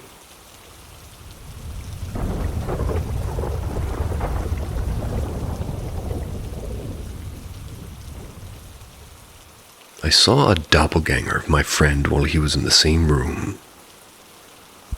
To be completely honest, I've never used Reddit, nor do I really know much about the paranormal. But this experience has been so batshit insane, I desperately need some kind of clarity. Nothing describing this specific experience is coming up when I'm looking into it, so I caved and downloaded Reddit in hopes that somebody can explain my experience, or has at least had a similar one. I, a 19-year-old male, just moved into a new flat today. It's been quite disastrous. Flat wasn't cleared or cleaned, and there was a problem with the lease. My belongings now aren't coming till tomorrow, and spent the day majorly stressed and upset. Called a friend of mine, a 20-year-old male, to complain, and he was nice enough to go out of his way to visit, so that way we could kind of get food, and so I wouldn't be alone on my first night, as my flatmate now was moving in for another week. The nerves and uncertainty of a new place put us both a bit on edge. The place was furnished but predominantly empty, given my stuff isn't here yet. So it was a tad spooky. Because of this, when it was time for us to go to bed, we decided to just sleep in my bed together. Around 3:30 a.m., I woke up to see my friend stood by the open wardrobe. He was clutching his arms around himself as if he was cold. It was dark, but I could clearly make out the figure. It wasn't a shadow or silhouette, it was a full, defined person, and it was definitely him. He was wearing the pajamas he went to bed in. I could make out the Scooby-Doo logo on the back of his shirt. Ironic, I know. I could also see his face and could tell that his head was turned to look at me despite his body facing away.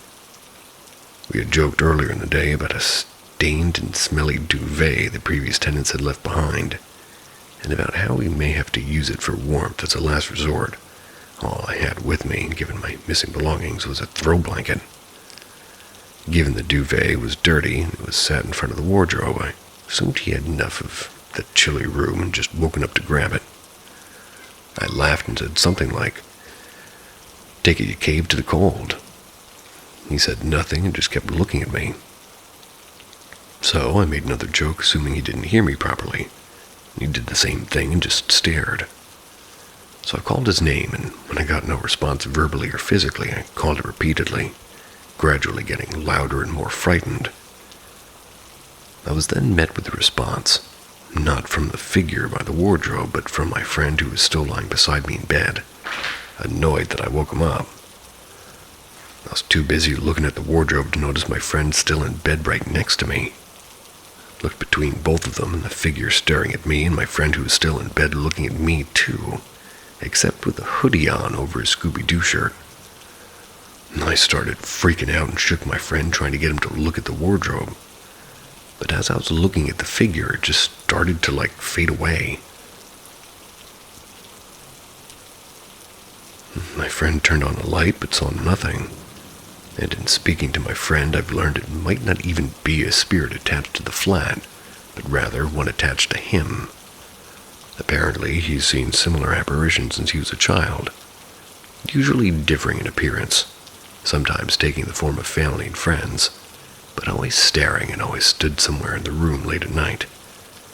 The apparition seems to follow him wherever he goes, not tied to any sort of building, but rather to him. He says he knows it's not sleep paralysis because he can always move when he sees it. He says the spirit has also appeared to family and friends before, when he shares a bed with them, the same way it appeared to me. So I suppose that could be it. I'm not sure. I'm a bit concerned given it's my first night. And it might be a haunted flat. My friend also says that the attached ghost has never taken the form of him before. Seems to be concerning him a bit. I've heard that doppelgangers like that are an omen for bad luck. It doesn't surprise me given my horrific luck as of late. So now I'm really confused and quite startled, because what? I don't really know what it was I saw, to be honest. But I know I do not want to stay here alone. I had a look at a few similar posts in the subreddit, and I saw that sometimes entities like to feed off stress and fear, and I shouldn't really panic when I see them, so don't give them power. But I think to do that I need to understand it a bit more, so any advice is very much appreciated.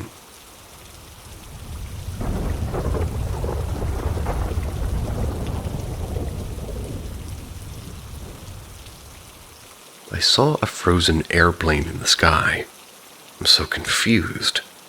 Please let me know what y'all think.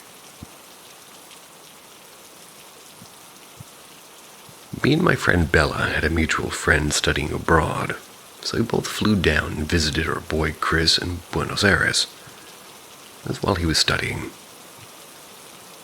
After a few nights in the bigger city of Buenos Aires, we took a 5-hour flight to Salta, a much sleepier town. We stayed at a youth hostel there, signed up for a full-day tour by bus to see the salt flats. We got picked up in the bus before the sun rose. We started to drive way up into Salta's mountain range. It was amazing. For lunch, we stopped at an alpaca ranch and we were given lentil soup with alpaca meat. I have a deep love for lentils, so I felt right at home. After lunch, we drove all the way down to the salt flats, hung out around there. It was then I asked our bus driver if he had seen any aliens or anything out of the ordinary. He said he grew up here, and, well, he hadn't, but said there's plenty of people who knows who have. The reason I asked is because it was such an expansive landscape and so remote. No electricity or power lines on the roads, and everybody I saw in the area looked super indigenous. The way the noses and jaws of these people were structured just felt more ancient and pure than most people you'd find in a big city. Anyway, we left the salt flats and took the 4-hour drive back to the city. The sun is starting to set, and I'm at the back of the bus looking in wonder as we pass what looks to be mineral processing plants, a dilapidated primary school, houses that barely look like they're even standing. I start to fall asleep. The 10 hours in the bus and large altitude changes were starting to get to me. But I'm awakened by the tour guide in the intercom. He basically said in Spanish, "Hey you, kids from the US, who are asking about weird stuff in the sky, check this out. Never seen this before." Chris, Bella, and I started looking around. I look out into the horizon and we're traveling west. At least west-ish. It's because the sun is setting in front of us. I see some flashing lights just above the road, but a little to the right. And after a few minutes, I realize it's just an airplane. I see wings and flashing lights on the wings. But that's when everything started to make less and less sense. We continue to drive west, but the plane as we get closer is flying east, directly at us. It's now about 300 yards away, maybe 200 feet off of the ground. We get even closer, and it's starting to feel like the plane isn't moving. Sure enough, it isn't, and we're now almost next to it. All the lights are flashing, and it's a commercial airliner silhouette. All the passenger windows are open, so I can see the lights from inside the cabin. I see no logos on the plane. I hear no sounds of the engine. It's right there. Suddenly I realize we're driving past it, and as I crane my neck to keep looking at it, its altitude didn't change at all. Never heard a sound.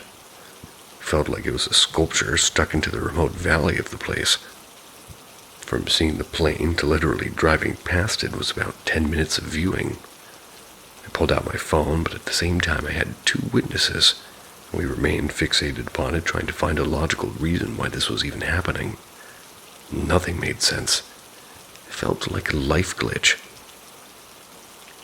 Now all of us saw this, at least my friends I was with on the bus. About 2 hours later we arrived back in Salta. We got dropped back off at the hostel, and our tour guide didn't say shit. I was kind of just shocked as I left. I live close to LAX in Los Angeles, so I'm very familiar with how large airliners should be when landing.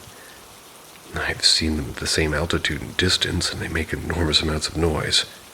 And I'm not a pilot, but I also know you can't just glide a plane of that size. Well, for that long, at that altitude and 0 headwind. Nothing about the plane's behavior made sense. Upon returning to the hostel, I searched online the nearest airports. Salta only has one. It's pretty small and close to the hostel. We were 2 hours from the town at the sighting of this incident.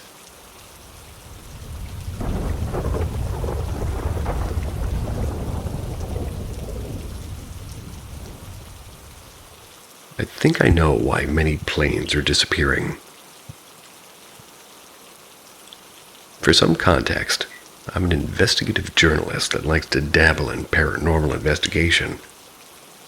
My assignment for the week was to find out why there were so many aircraft disappearances along a certain route. The original consensus was faulty aircraft or neglect from the company, but after further investigation it was found that multiple airlines and models of aircraft were using that route. I dug for days but couldn't find anything substantial that could explain all of these disappearances. So, what was my solution? Fly on the route, of course. Probably not the best idea, admittedly. I figured if I rode on one of the flights and there was some sort of misconduct practice, I could catch it. You must understand it wasn't every flight that disappeared. The amount was just large enough for somebody to take notice, and we're still thinking it was an easy, explainable thing. Well, how little we knew. The flight itself was a 4.5-hour flight across the country. No seas or oceans or lakes large enough to hide a plane, let alone multiple. The only equipment I had was this laptop, a camera, and a satellite GPS that wouldn't affect the plane's instruments or communications. I also decided to go big with the first-class window seat and in-flight Wi-Fi. If I ended up getting a scoop, I'd make back my money and then some. The first 2 hours of the flight had been normal. Takeoff was swift and painless. The crew came through the refreshments about an hour in, and I spent my time observing every aspect that I could. I watched the crew and other passengers, and as much as the plane itself, I could see through the window, and my GPS showed me that we were on the exact route that we were supposed to be on. All is well. I'll update if anything happens. I must have dozed off, and it's dark outside now. Not sure where we are. My GPS is acting up. We must be in the middle of a storm. Strange. I remember the pilot saying it was supposed to be clear along the entire route. Maybe it was just a sudden electrical storm, and everybody else seems calm, so maybe the pilot made an announcement about it a while ago. There's a man on the wing of the plane. It may sound almost normal, except we haven't landed yet. Still 30,000 feet up in the air. And somehow, though, that's not the strangest part. He's wearing a 1990s dive suit, one of the ones with the huge metal helmet. He's covered in seaweed and barnacles, and he's just standing there staring. He hasn't looked at me. In fact, he hasn't moved at all since I first saw him. He's just staring at the side of the plane directly in front of him. I guess whoever's back there has a window shade pulled down because nobody else seemed to have noticed him. And something is wrong. It's still dark outside. The electrical storm must have passed through. My GPS is rebooting. Very wrong. The GPS is saying that we're above a huge body of water, and there's nothing like this on the route. I can't be sure, but I think the diver moved. He looks closer to the plane than he was before. It's been 5.5 hours, and the clock on my laptop showing the wrong time until a few minutes ago. I don't know what's happening. Everyone is acting like it's normal and reading books and watching movies and sleeping. It's like this is just every other flight to them. The captain or crew haven't done anything since when the plane was supposed to land. No announcements, no drinks, and hell, not even a walk through the cabin to see if everyone's okay. Okay, he definitely moved. He's now facing my window, and he has his huge gloved hand outstretched toward me. I don't know what to do. I can't get anyone's attention. When I try, they just ignore me. The GPS still says we're above some huge body of water. Can't even tell where. The screen won't move or zoom, it's just blue. I know it's not frozen, because the altitude's still fluctuating normally. It's getting darker outside. I'm scared for my life, and the diver made one final adjustment. His huge barnacle-covered hand changed to a point, pointing directly at me. The altitude's still changing, but it's dropping and fast. Shit, I'm starting to see the waves below me, and guys, I think it's over. I'm just trying to type this out as fast as possible now. At least I have my answer. It's not a malfunction and it's not misconduct. It's him, it's a huge figure pointing at me from the window. Hope this uploads in time. I'm guessing that story is not real and a little bit too Twilight Zone-y. Although I do love the Twilight Zone.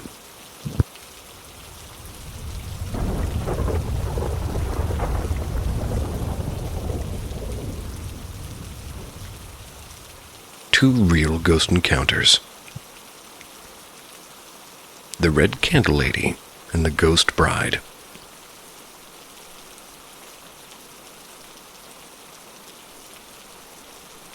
Encounter number 1. The Red Candle Lady. When I was around 10 or 11 years old, I was a pretty nervous kid. Especially when it got dark outside. My imagination ran wild at night and I'd always try to leave me like a little TV on to help me sleep, but my parents didn't like that. They'd get on me for running up the power bill or messing up the TV. And sometimes they'd come into my room late at night to make me shut it off. So eventually I started setting the TV on a timer before going to sleep. One night felt like any other. I had just watched some creepy videos on YouTube, including ghost stories from that old Top 15 channel. And even after that, I didn't feel scared, not yet. And as I laid in bed in the dark, I noticed a small, faint red light glowing in the hallway. My first thought was that it was just car lights from outside. But then I realized car headlights are white or yellow, not red. Confused, I got out of bed and quietly peeked my head into the hallway. And that's when I saw her. An old woman was standing there, holding a small red candle. She looked exactly like one of the figures from the Top 15 videos I'd watched earlier that day. I panicked and ran back to bed, staring at my door in fear. I sat there for what felt like forever, too afraid to move. Eventually, I worked up the courage to sneak in my older brother's room. When I peeked into the hallway again, I saw the old woman was now standing in the living room, facing away from me. I quietly knocked on my brother's door and begged him to let me sleep in his room. At first he said no, but his girlfriend at the time said it was okay, so I hurried inside their dark room. But right as I was walking in, I looked back and she was gone. To this day, I don't know if it was just my imagination or if the Red Candle Lady had actually appeared in my house. Encounter number 2. The Ghost Bride. About a year later, close to Halloween, I had another strange experience. I've always loved the Halloween season, the cool air, the pumpkin pie, and all the spooky decorations. That year, my family bought a projector that displayed Halloween videos on surfaces like windows or walls. Showed all sorts of fun things, like laughing pumpkins and skeletons, ghosts, and zombies. But one video stood out to me, The Ghost Bride. It was a creepy loop of a woman in a wedding dress. At first, she floated in place, gently motioning with her finger for you to come closer. As the video continued, she would drift across the wall or window and cry and eventually scream loudly. I couldn't aim the projector at the window, the blinds were too big, so we set it up to display the videos on the wall inside the house instead. One night I went to bed like normal after turning the projector on like my dad had asked. Everything felt fine until 2:30 or 3 a.m. A white light flickered in the hallway, just like in my Red Candle Lady encounter. At first I ignored it, but then it grew brighter, and when I looked again I saw what looked like a glowing white cloth moving across my doorframe. I slowly got up, walked to the door, and there she was, the Ghost Bride. She turned her head and stared directly at me, making the same beckoning hand gesture I'd seen in the projector video. Frozen in fear, I quickly crawled back into bed and hid underneath the covers for a few minutes. When I finally worked up the nerve to peek into the hallway again, she was gone. Confused, I checked the living room. The projector was off. Not only that, it was unplugged. I hadn't touched it. I have no idea if my parents went in after I fell asleep and unplugged it. They never said they did. All I know is that I saw the same Ghost Bride from the video standing in my hallway, making that same eerie hand motion. And here's something else weird. I still have a projector, just like the one we used that night. My grandma and stepmom actually bought similar projectors around the same time. When my grandma moved in with us, she gave me hers because she knew how much I loved Halloween. Sitting in my room right now. Sometimes I wonder, should I plug it back in and try to see if the ghost bride comes back, or was it something tied only to the original projector we used that night? I've thought about testing it, but honestly, I'm not sure if I want to find out what happens.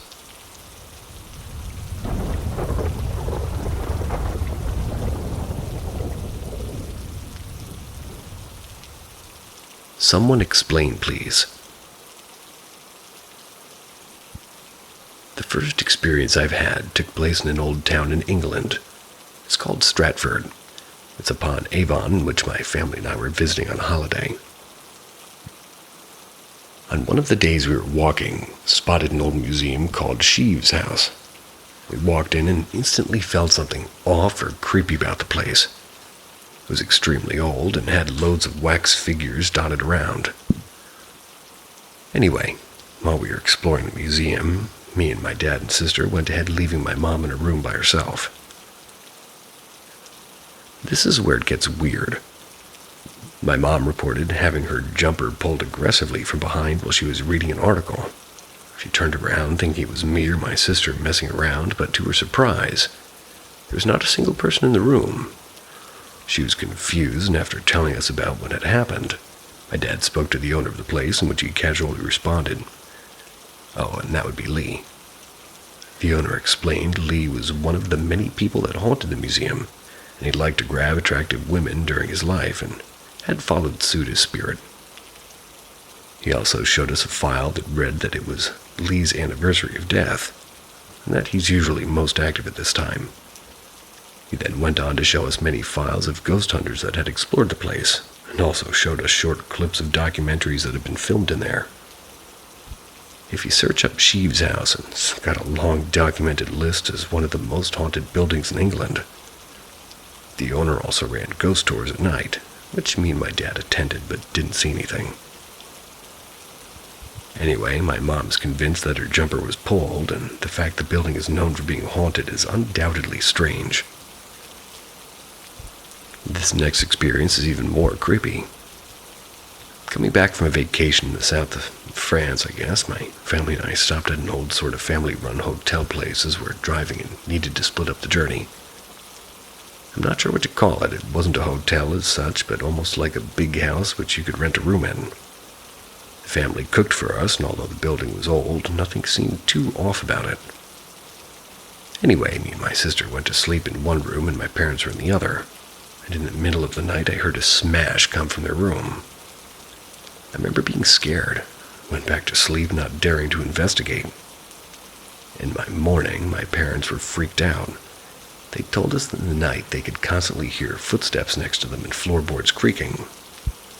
I then found out that the smash I heard the night before was the light bulb, and how that had happened freaked me out more than anything. Left in my parents' room by the owners, there was a bat with a bit of a string on it and a ball at the end attached to the string.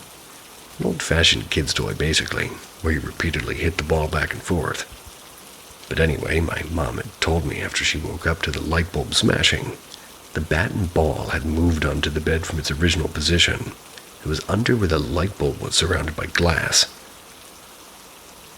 My parents spoke to the owners of the house same morning. They were acting strange, being very quick to shut off the conversation and change the topic. I'll keep this last experience short. A couple of years ago, my dad and I went skiing in Italy, stayed at an old hotel which was previously on war grounds.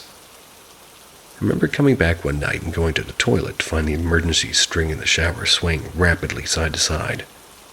Called out for my dad to come and see it, and instantly stopped in front of my eyes. At the same hotel, they had a sauna in the basement. The man behind the desk sort of let me into the basement to use it. I was the only person in the sauna. Once I was done, I tried to leave the basement, but the door was locked. Tried to call my dad to let me in the basement door, but had no service. And after a while, my dad and the guy behind the desk came to look for me, and they simply opened the door as if it wasn't locked. I then said that it was locked and I couldn't get out, and the man behind the desk looked at me confused and pleaded that it wasn't. How do you explain this stuff other than ghosts must be real? Everybody I tell hears me out, but naturally takes it with a pinch of salt and tries to somehow find an explanation, even though there is no rational one. Even though I've never seen a ghost with my eyes, I can't deny their existence.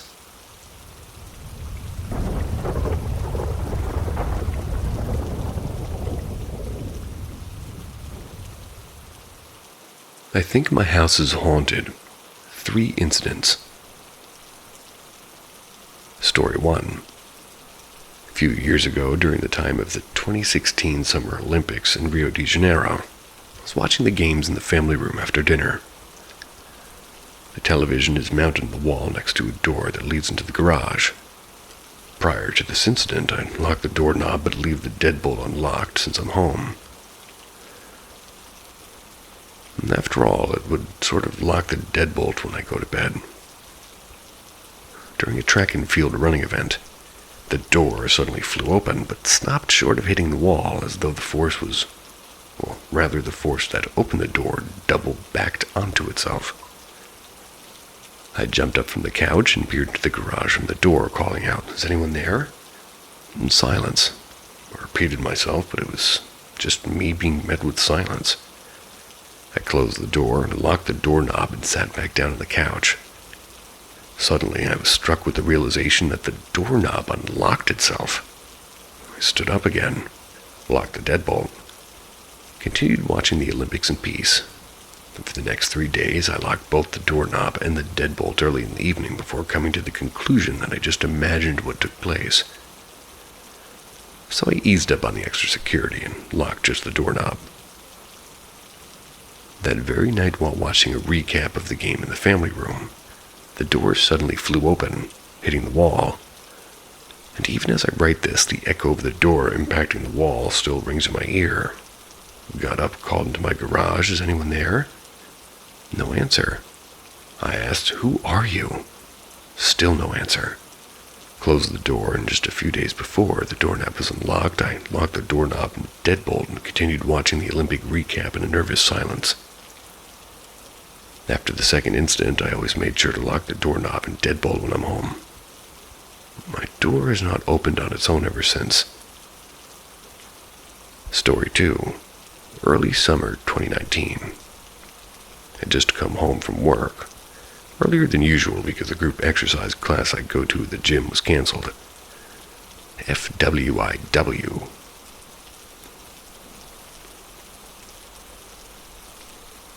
FWIW. My instructor attended a family member's funeral somewhere in South America.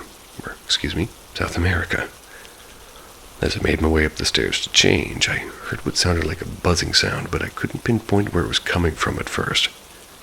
Went to my bedroom and spare bedrooms, but it wasn't coming from there. When I went to my bathroom, the sound got louder. I opened a cabinet beneath my bathroom sink, and one of the toothbrushes in an unopened 4-pack of Oral-B Pulsar toothbrushes was switched on. Couldn't even press through the packaging to turn off the toothbrush. I was forced to open the packaging to access the off button of the toothbrush.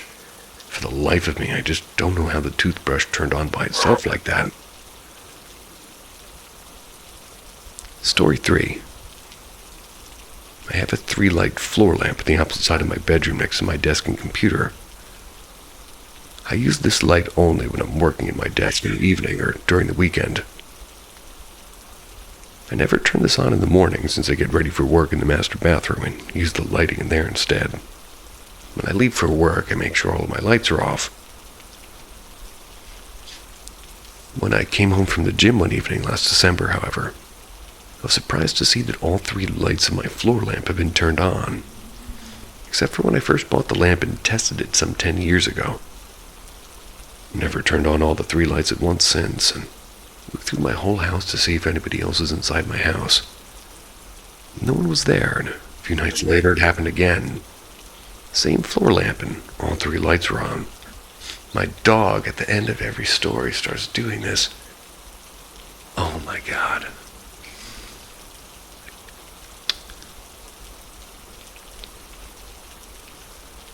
I resorted to unplugging the floor lamp and only plugging it in when I use it. I've come home to lights on ever since. Dog's going crazy. Hope it stays that way.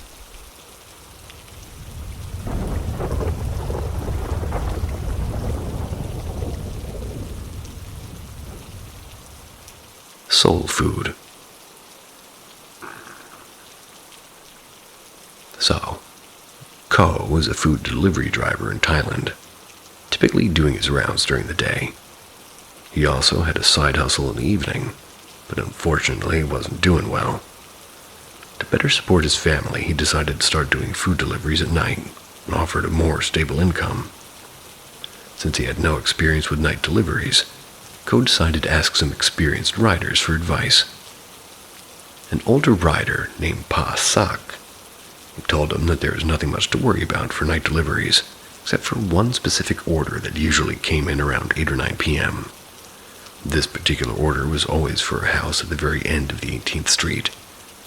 Pa Sak emphasized that this order would come with additional unusual instructions through the delivery chat, and that Ko must follow them accordingly without question. Ko was also strictly advised that if he ever got that order, he shouldn't go there alone. At that moment he felt the sense of fear, but Pa Sak ended with a lighter tone, assuring him that the tip for this order was incredibly good. After receiving this chilling advice, Ko continued working his day and night shifts. And then one particular night, right around 8 p.m., Ko finally received the specific order Pa Sak had warned about him. The 18th Street order. He had to deliver fish porridge to that place. And remembering the stern warning, he immediately called his friend to come along with him. As he neared the destination, Ko passed a large Chinese cemetery, and then entered what seemed like a secluded gated area. And as he got closer, he saw a single isolated house, and suddenly his phone rang. He heard a ding, and an unusual message appeared in his delivery chat, giving him specific instructions. 1. Hang the porridge bag in the front gate. 2. Take one incense stick found near the gate and light it. 3. Stick the lit incense stick into the food bag. Now let me explain this for better context. So in Thailand, people light incense sticks when they pray, symbolizing a connection to those that they're praying to. The number of sticks varies depending on who they're praying to, like 3, 5, or 9 for different deities. However, a single incense stick is commonly used to pray to the dead, such as a deceased loved one or a wandering spirit. The message truly scared the crap out of Ko, but he still did as told, and wanting to quickly complete the order and get the hell out of there, just as he was about to stick the incense stick into the porridge, he suddenly saw his friend panic and quickly ride away with him, saying without a word of warning, "Hey, wait!" Ko exclaimed he was shocked. He quickly jabbed the stick into the food and ran after his friend, who was about to leave him alone in the dark. As he caught up to his friend, before he could even ask what was wrong, Ko briefly glanced back at the house, and in that fleeting moment he saw this really wrinkly elderly hand reach out from the dark gate and grab the bag of porridge and disappear. Terrified, he instinctively kicked his bike to life and sped away, leaving whatever that was there behind. Trying to reassure himself, he kept thinking, well, maybe a person lives there, that's all. So he went and asked Pa Sak, the older rider who had given him the initial warning. Pa Sak's only response was, "No one ever looks back." Disappointed and still unsettled by the answer, Ko decided to revisit 18th Street during the daytime. He saw that the bag of porridge he had placed at the gate yesterday was indeed missing. But then as he snooped around, he made a chilling discovery. Many unopened bags of food were scattered around the yard. So was the food truly for a dead person, never to be consumed by the living? Turns out, Ko later found out that a grandma used to live in that house, and after her passing, her daughter would frequently order food online and use it as offerings for her deceased grandmother. The spirit would consume the essence of the food, leaving the physical bag untouched. After this traumatic unwritten initiation for night shift delivery drivers in that area, Bro just simply ditched the night shift life altogether, only done deliveries during the day ever since.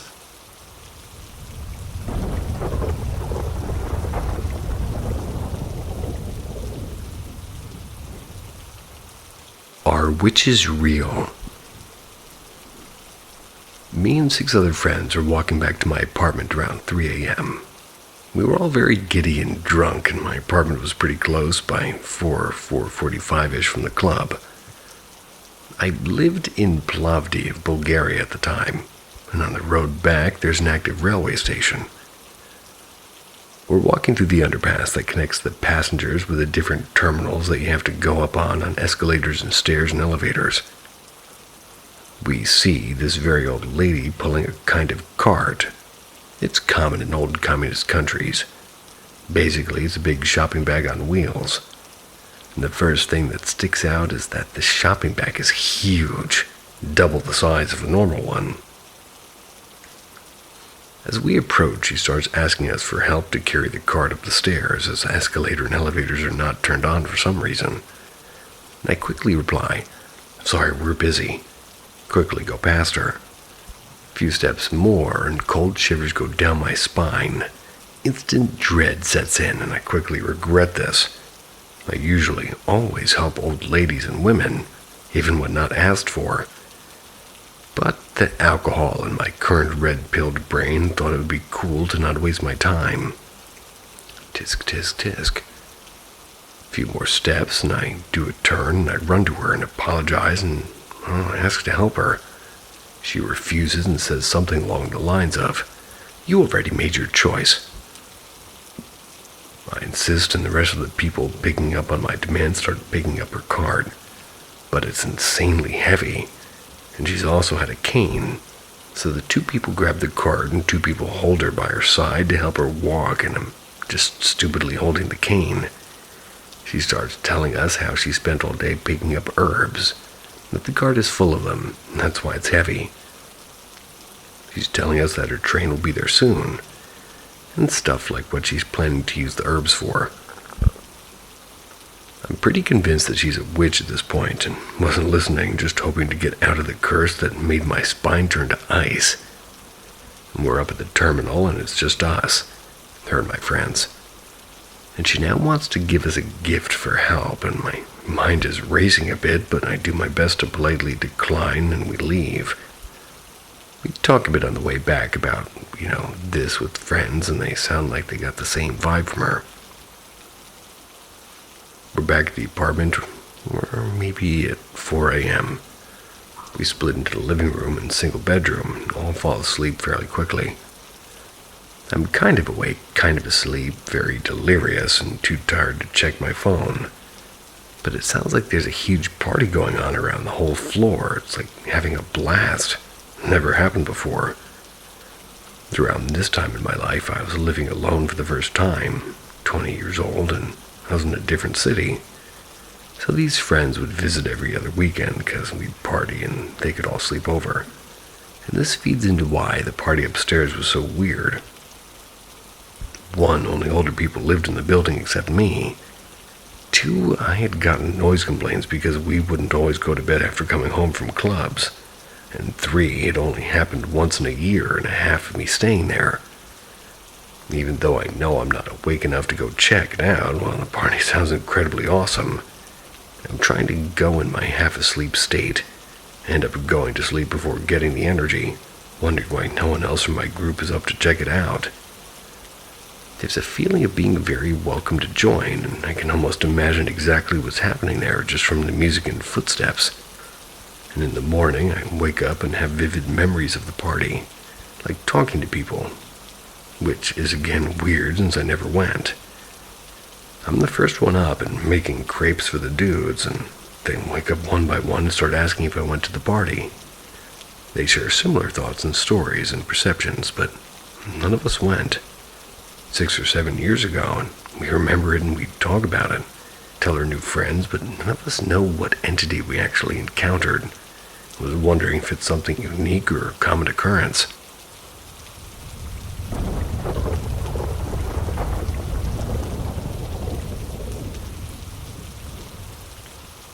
Paranormal M brings the dead to your doorstep. In stories, that is. Every episode reveals the kind of truth that chills to the core. Subscribe and tap the bell before the next one slips through the cracks. My dog disappears and reappears out of nowhere. Has anyone experienced this? Oh yeah. Let me start off with the fact that I do believe in the paranormal. My mom is still alive. She said that she could get in touch with me after she dies, and if she could, she would. She's only appeared to me once, and I had a few vivid dreams. Visitation dreams, maybe. But she helps me find things. I have a small art business, and when I kind of create it, I get cluttery. That's because I have an idea and just abandon what I'm doing and start with my idea. Bad habit. When I look for something and can't find it, I ask her for help, and then I find the item. But all that can probably be explained away. What I can't explain is my dog disappearing and just reappearing out of nowhere. Started with my coffee infuser. I know my headline said dog, and I'll get there. So I have an espresso machine. Once a week I give it a good clean. I remove the infuser, and it's bigger than my hand. I soak it in hot water, wipe everything inside, and put it back together. Coffee can't be made without this infuser. Had a cup of coffee, got ready to remove the infuser from the machine. It wasn't there. Opened the compartment and it was empty. I began frantically searching because I'm not having coffee. It's not really a thing. Or rather, me not having coffee is not a thing. Gotta have it. My husband came home and helped me look for it. And he's not a coffee drinker, so I tried to explain what it looked like. He asked for the size, and I said, just open that compartment and the infuser is the size of that gaping hole. He did and saw the empty compartment and kept searching. I then decided what he's looking, or rather decided while he's looking for it, I just wipe out the inside of the machine, since it's empty. I opened the compartment, and there it was, snug and in place. I believe in the paranormal, and my husband does not. He said, yeah, I have no explanation for that one. It happened 2 more times.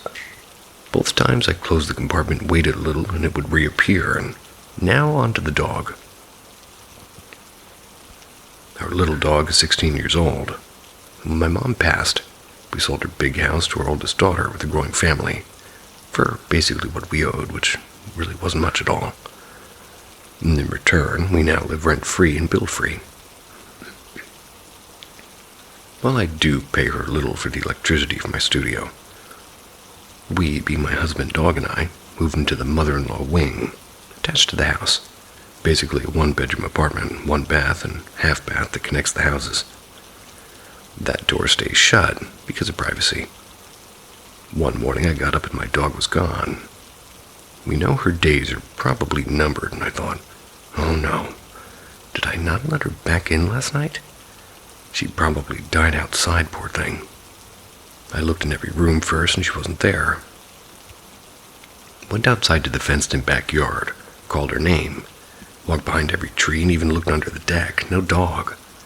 Went over to my daughter's house and after somebody accidentally left the door open and maybe somebody's seen her. No. Went back to my house, looked again, no dog. Took a shower, came back to the living room, and there she was. Started a year ago, and at first it was maybe once a month. Now it's like 2 to 3 times a month. Husband still works nights, and when he leaves, he'll pet her and say, bye, puppy, see you in the morning. And then I say, maybe. Remember, he doesn't want to believe in anything paranormal.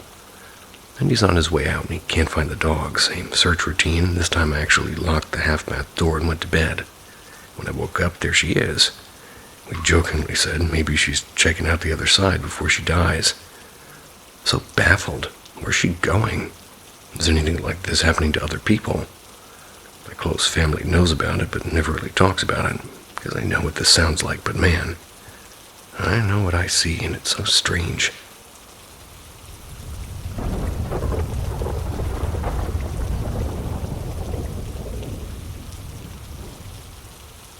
Terrifying experience I just remembered from when I was in middle school. There was a kid I became friends with in middle school. We were both kind of odd ones out. Both did theater and read a lot and didn't have many friends. I'll call him Charlie. There was one time Charlie came over to my house. I'm going to try really hard to do this justice. Still sends chills down my spine just remembering. My sister had recently thrown a Halloween party in her basement. There were still black lights instead of regular light bulbs throughout the area.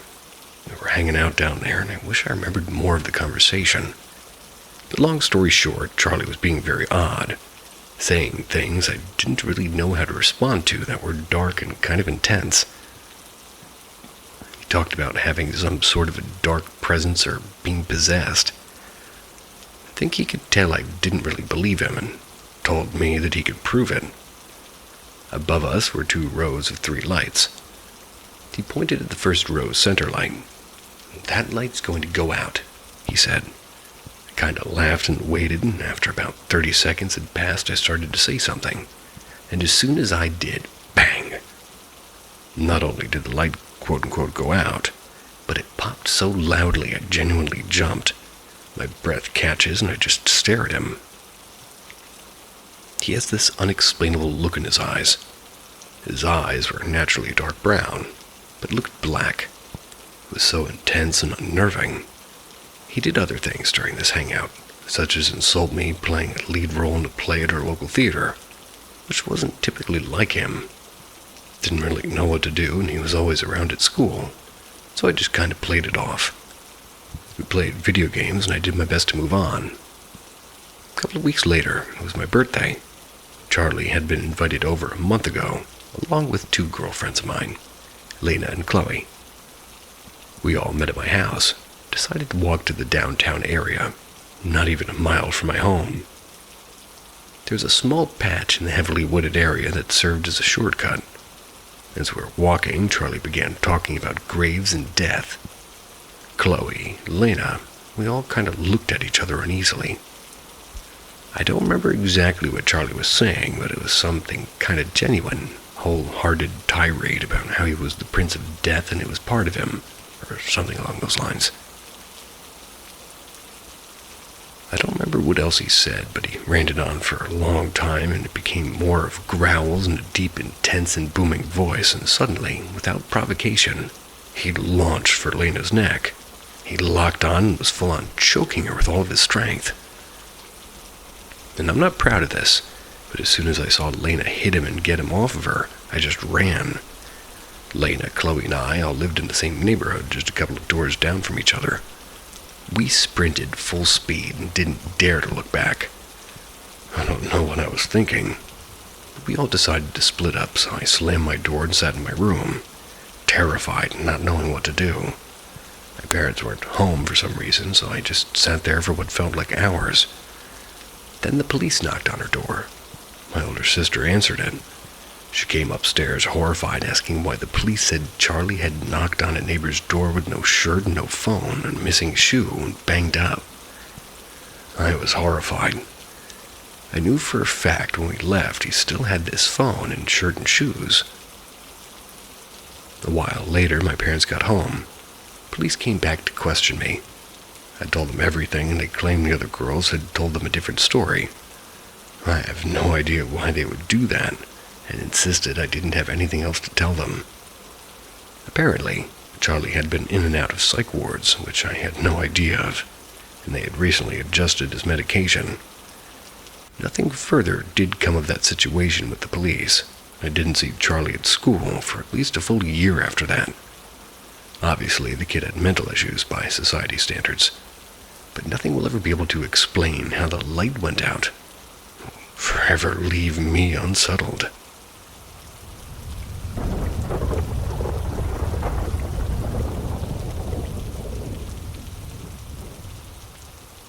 Are you brave enough to read this? Not for skeptics. I'm going to tell you about a paranormal life from the beginning of my life. From the cradle, I saw a monster or a demon. I remember it. Thought it was just my imagination or distorted dream. But I found some of my drawings from when I started drawing at age 2. And guess what? They were drawings of monstrous or demonic beings. And in my first house, I jumped on the bed and fell headfirst into the floor. as if somebody was pushing me and turning me over. One night, the lights were also kind of flickering. Yeah, very mild things. But the worst started when I moved at age 6. The first night I slept in my new house, I woke up convulsing and had to spend the whole night in the hospital with an oxygen tank. From then on at home, I've heard breathing and footsteps and whispers and things falling. Someone fiddling with knives or scissors. Everything was worse whenever I was alone at home, although paranormal activity also often occurred with other people in the house, but milder and less constant. Like the time somebody banging on the door from inside the basement, and spoiler, there was no one in the basement, or a locked door that was wobbling. The door and the lock as somebody were inside, like trying to get out or being in the living room and hearing a door, another one with a lock. I'd hear it sway, and when I went to look, the door was still, but the lock was gently shaking from the previous bangs. I also felt something was wrong with the basement. Also, one day while I was showering with my mother, we saw the black figure of a man pass behind the curtain. The house is half built upper floors, and on one of them there's a pile of sand, while footprints were always appearing in that pile of sand. I suspect that they belonged to my deceased grandfather, because the size of the footprint was the same size as my grandfather's foot. There's always something wrong with the house. Truth is that sometimes the paranormal activity would stop, only to kind of return stronger. Once I heard breathing, and I thought it was my imagination until I said, "Shut up," and the noise stopped. Every time I was alone, I would hear the sounds of someone playing with knives or scissors. Once I pretended a ghost was clapping, and I confessed to my mother that I was doing it myself. And one night I heard the same clapping sound coming from the kitchen while I was with my mother, and she said, "See, you're not making those noises. You're here." The noises stopped for a while, but when the paranormal activity resumed, it came back in full force. I'd always find the same knife pointing at me wherever I was.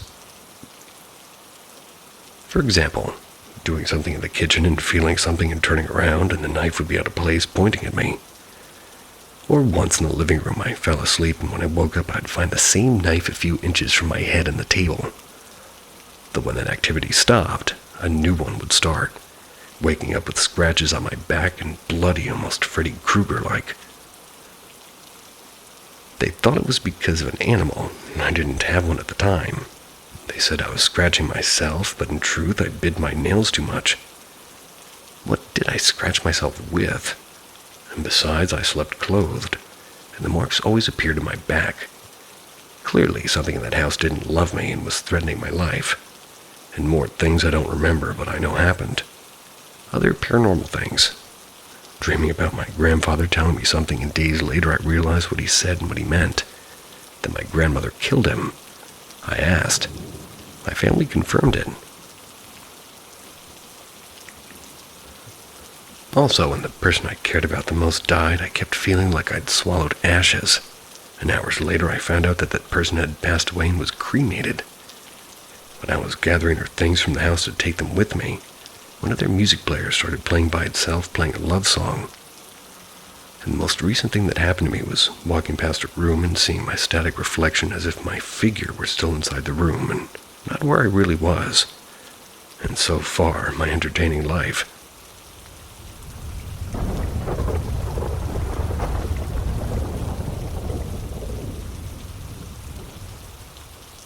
My Ghost Stories, Special Birthday Edition. So for context, my birthday is on Wednesday, July 23rd, and in recent years I've grown to hate my birthday. To be honest, the events of this story might be part of that. I didn't meet my biological, different story, not for here, father when I was 10, or more appropriately on my 10th birthday. Joseph, my biological father, had promised to come get us for Christmas. And in a letter the year before, we were still living in the greenhouse in Vale then. So I snuck into my brother's room because that had a window seat where I could watch the street. I waited up for him all Christmas Eve. I've been one of that particular Christmas was the worst Christmases ever. But anyway, as he didn't come then, he was supposed to come get us for summer vacation. Now for context again, my older brother's birthday is May 14th, and our oldest brother's is October 7th. So they got to celebrate their birthdays during the school year. Mine happened when all of my friends were at summer camp or on vacation with their families. So my birthdays usually just involved my mom, brothers, aunts, and uncles, and extended family, which was great because I was the baby and I got treated like a princess on my birthday. Joseph said that he would come get us as soon as school let out, and he was able to get to us, which would have been fine except he decided that he just wasn't going to do that. By this time, we had moved to the White House in Vail. Instead, he showed up on my 10th birthday and ignored me the entire time he was there, preferring my brothers and stepsister to me. Would have cried myself to sleep that night had it not been for the fact that I got to talk to my birthday twin, a friend of mine's mom whose birthday I just happened to share. She's passed, unfortunately, but I'm getting off topic. As I was going to bed that night, feeling unwanted and uncared for, the native woman who had comforted me before appeared at my bedside. Sure, I was still crying because I felt like I was unwanted, but I would recognize her anywhere. She gently brushed my hair from my face and asked me what was wrong, and I told her. I think she gave me the best advice I've ever received about family. She said that not all families are whom we share blood. Some families are people we choose to surround ourselves with. It wasn't until years later that I understood what she meant by that. Unfortunately, that wasn't the end of my night. Later in the night, I started hearing mumbling from the living room. It was Joseph talking to my brothers and stepsister. I didn't know what they had planned to sleep in the living room, but that was when I saw it, and I think it was the first dark attachment I'd ever seen. Behind Joseph was this shadow which stretched out giant wings and had blood-red eyes. It saw me, and fortunately came toward me. The native woman suddenly appeared in front of me and glared this thing down, and I reached for her. Me being me, I stepped in front of her and told her that it was not to hurt anyone or anything. It grinned at me and said that it was attached to Joseph and all of his blood. I was scared for my brothers, but surprisingly not for myself, though that may have to do with the fact that my mom once told us a story about having an affair with an Irishman shortly before I was born. Every time I've seen Joseph since, which I haven't in the last decade or so, that thing has always been there. There have been times when I've seen dark things around my brothers, and that worries me. But I no longer worry about what Joseph and whatever's attached to him is. That thing, whatever it was, has haunted my dreams for as long as I can remember. Just glimpses here and there, but still haunts me. I heard other voices that night, too. The settlers and indigenous people arguing. A voice that I still don't have answers for, saying something along the lines of, "She's coming along nicely." Which, when you're 10, is freaky, especially since it was in my room and the only voice I'd ever heard in my room was the indigenous woman. I saw shadows moving the yard and around the house after everybody had gone to sleep. Let's just say that I didn't get any sleep that night, and when Joseph left the next morning, I didn't bother with telling him goodbye. I didn't want to get close to that thing that was following him.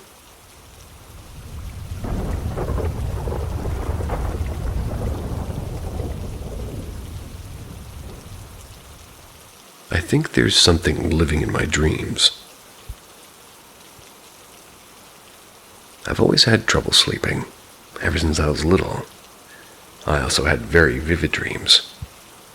I can recall the tiniest details, and they tend to have some sort of storyline. At the age of 11, I first actively noticed it. I dreamt about the woods, and I love going to the woods, and in the dream I was searching for bugs under logs and rocks. I felt something creeping around, and I didn't feel like it was staring. I was just surprised there was a little girl in these woods. I didn't saw much of the creature, but I did notice some long strands of what seemed like a fleshy surface glide off into the woods. It was quite tall, since I could see the leaves moving, and after that night I began noticing it more frequently. When I was 15, I developed sleeping paralysis and severe nightmares. In my sleep paralysis, I saw the shadows of my room moving. It always ended the same. I could see fingertips in my peripheral vision, and they were too long to be human. The fingers would close in from the sides, like somebody who stood behind you and would put his hands on both sides of your face. Only there were no hands, just fingers. Very, very long and bony fingers. When they covered all of my vision, they would rapidly close in and I'd wake up hyperventilating, sweating, and sometimes screaming. In my nightmares, I saw the same fingers. I had one recurring nightmare. It was next to a lake in the woods. There was one long and narrow deck stretching out over the lake. However, it never started at the lake. In the woods, I felt something creeping around me, testing the waters of who and what I am. At some point, the fingers would creep around a tree, and all I could think to do was to run toward the lake. I could hear it crashing through the branches and thundering after me. No matter what I tried, it always got me. And if I stopped, it would get me, and if I ran, it would catch up. If I jumped in the lake, it would grab my feet before it could hit the water. I had this dream for so many times, I tried everything I could possibly think of, and if it got me, I'd wake up in pure panic, screaming and sweating and hyperventilating. At some point, I barely slept anymore. And at some point, I was getting bored with the same dream. Same outcome, same monster. I learned that if I did nothing, I'd wake up much sooner, and I could also start to sleep again, and much sooner as well. The second time, he was never there. This went on for a few months, until one day it seemed to be bored with me. And that was the first night I fully saw it. The long fingers are as long as my legs. Its body and head are fused, and it felt like it was curious. Its legs were more like a wolf's hind legs, or a horse, depending on how you look at it. Mine too. It were human feet, but it walked on its toes, and its feet were 1/2 meter long. Its face is not something I'd seen before, or something I can describe really. It had a big mouth and a little snout-like thing too. Again, it was in a horse or dog kind of way. Its black eyes were full of wonder and surprise and curiosity.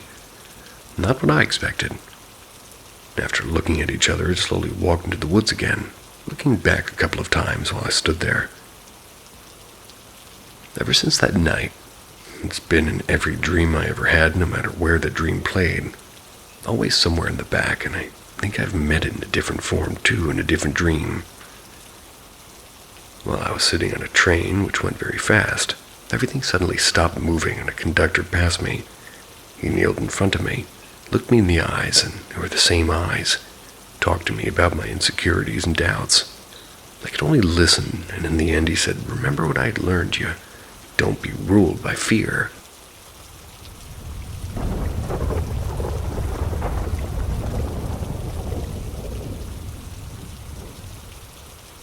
The Spirit in Her Rotterdam Apartment.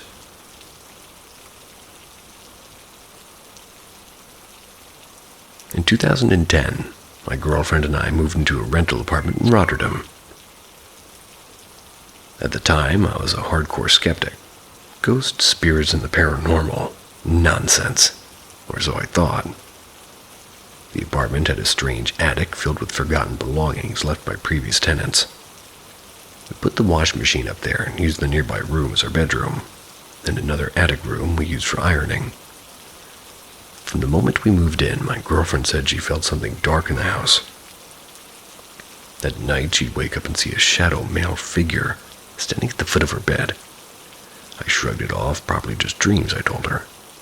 Then things escalated. A friend of hers visited one day. She had no idea what my girlfriend had been experiencing. But out of nowhere, she said, "There's a man in this house, something dark." And that's when I started paying attention. One afternoon, my girlfriend was napping on the couch. Suddenly, she got up and began walking toward the attic. I followed, calling her name. She didn't respond. Her eyes were open, but it was like she was sleepwalking. Then she suddenly came and looked horrified. She told me she'd been dreaming of the same house, but back in the 60s or 70s, and in the dream, there were broken wine glasses on the floor, spilled drinks, and a woman screaming.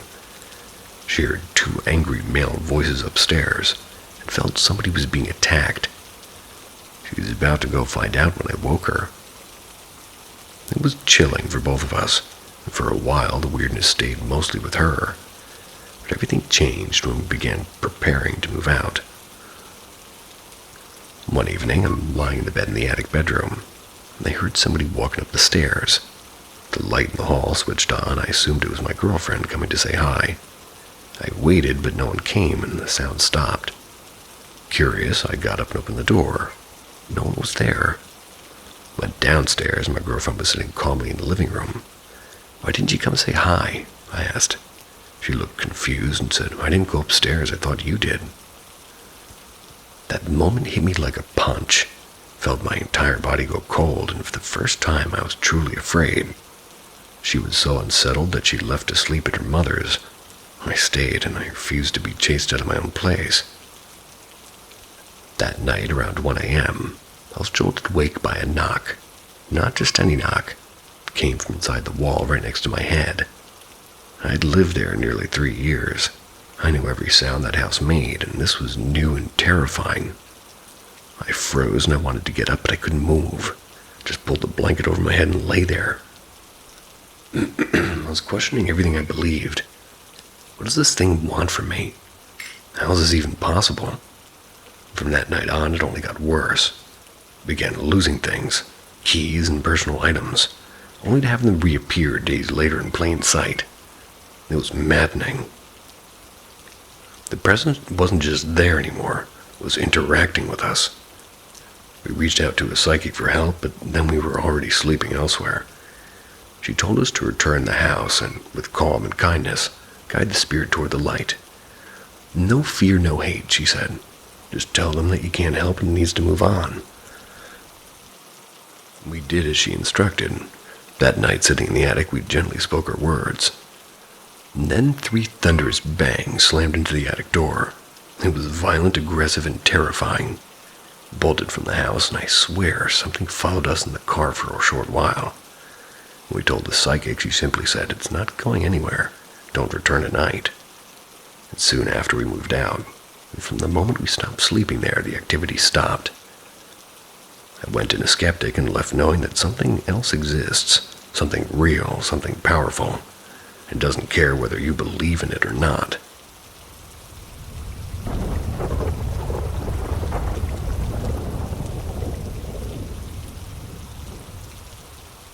Paranormal experience.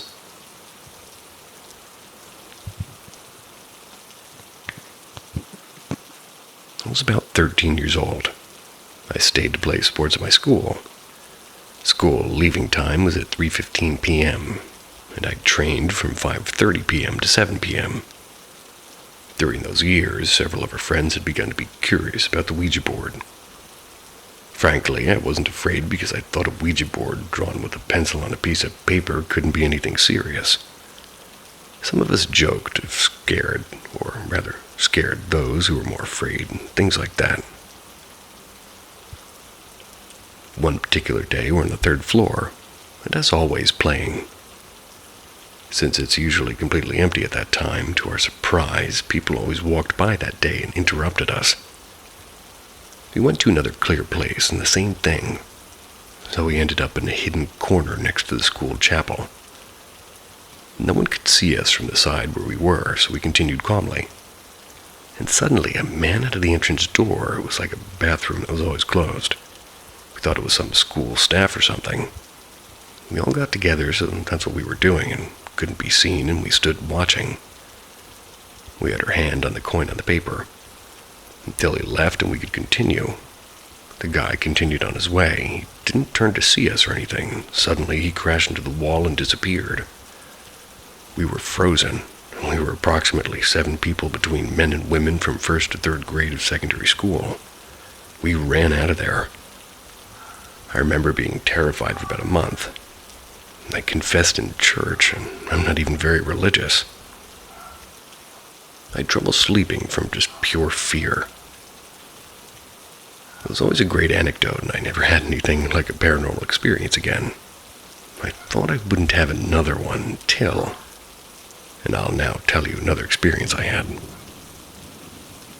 I'd told them that I was 13 years old when that happened in my previous story. But in the second experience, I was 39, and currently I'm 42. I was with a girlfriend who unfortunately died of cancer, and at that stage she was already hopeless at home, and we had a lot of hustle and bustle between her parents and taking turns taking care of her. It was a very painful experience that I would not wish on my worst enemy. And it turns out that one night I'm sleeping in the living room. My partner is sleeping in the bedroom accompanied by his mother, his father in the main room. It's worth clarifying that of course we're all emotionally bad and a lot of stress and a few hours of sleep and of course a low mood. I was asleep and I had a dream. And in that dream I was there just as I was sleeping, and I saw the dream as like a third-person thing. A black entity was spinning around the house. Wanted to just wake up and scream and just warn it and scare it away. But I couldn't do anything. I saw this thing walking toward me, and it was tall and kind of hunched over, all black. He looks at me, brings his head closer, smells me from head to toe, and gets very close to my face and stares at me. That's where I woke up with a start. I just said it's a nightmare, even though I was very tired. It took me a while to fall asleep again. Closed my eyes, and after a while I heard loud footsteps near me. I wasn't asleep yet. I stayed attentive with my eyes closed to try to identify what I just heard, and I slowly opened my eyes a little. There was no one. Closed my eyes again, and I heard the steps again going around the room going toward the hallway.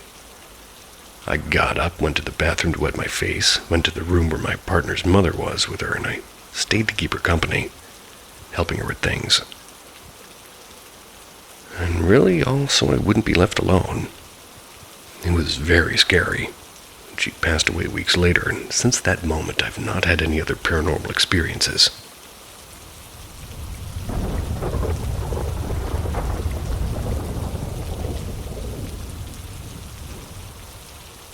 A collective series of Ouija board events.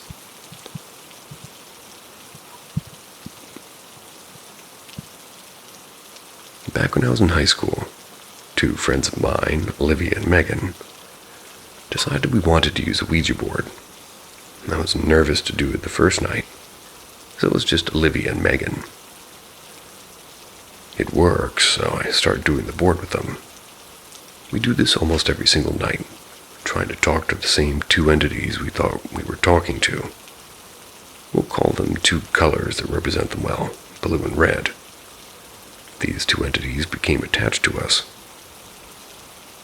We know for sure there were two because the physical energy you could sense from both of them. One was a very strong, intense energy that caused chest pressure and ringing ears. They'd appear shorter and move the planchette quickly. The other was weaker, causing only pressure and no ringing in our ears. They appeared much taller and moved the planchette slower. It was always the same physical appearance and physical energies.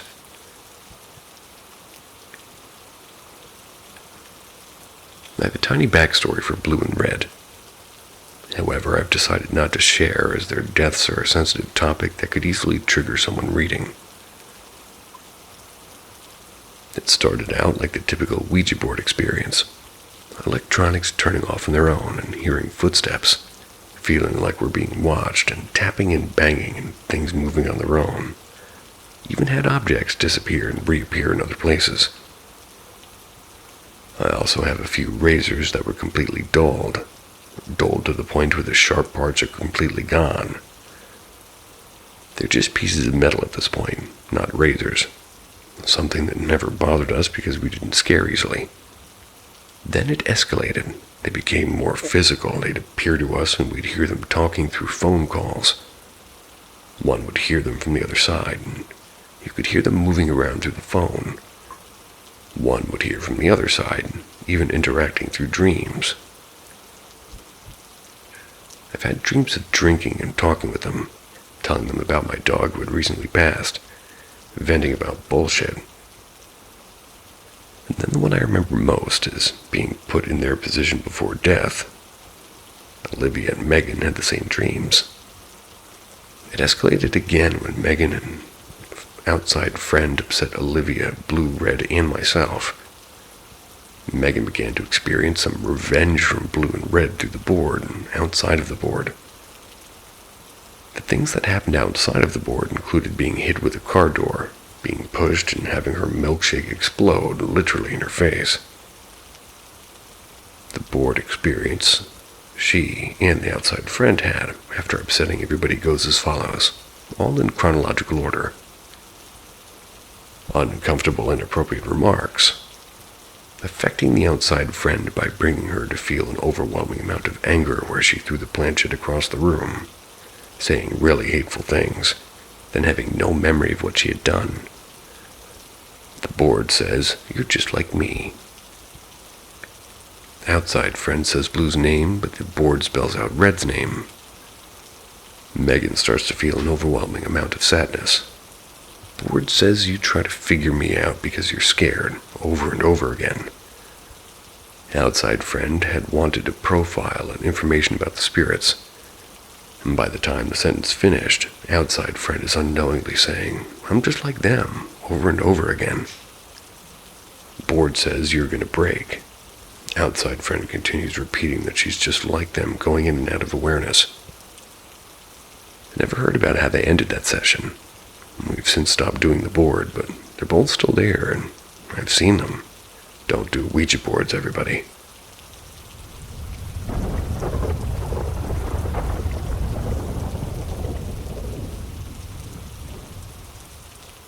Did it come from the house or the sea? I've had more than a few ghostly experiences in my life. Most of them can be chalked up to sleep paralysis, overactive imagination, and or maybe hopelessness, hopefulness to see a ghost. As I've gotten older, I've changed my stance from "I believe ghosts exist" to "I love the idea of ghosts and I love reading stories. Just can't really logically believe in them." However, this one episode is still puzzling to me. A few years ago, my significant other and I were on our third vacation to Maui. After spending a week in Kihei,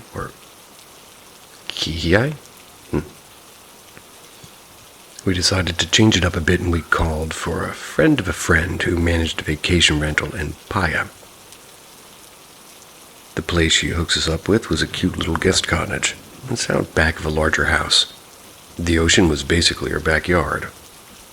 This area was rocky and the Paia Sea was often stormy, so it was more of a place to watch the waves from than to take a leisurely stroll on the beach. A family was staying in the big house, and the first night we stayed there, we made ourselves at home mixing up some poke, cooking steaks on a hot plate and dancing to old jazz on the radio. We were watching the big waves rolling up on the rocks until it got dark. The cottage was basically a studio with a nicely sized bathroom, freshly renovated and clean. We both slept well that night, and we were pleased at our reasonably priced quote-unquote find after spending so much money on the ritzy Kihei.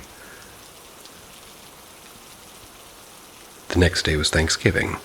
The family in the big house was packing their car to leave as we exited our cottage to go enjoy Thanksgiving dinner and our friends who lived in Kula, upcountry. We spent several hours up there and returned to the cottage at about 8 that night, and right when we entered, we could both feel that the atmosphere had changed. It had become oppressive, and neither of us said anything to each other at that point.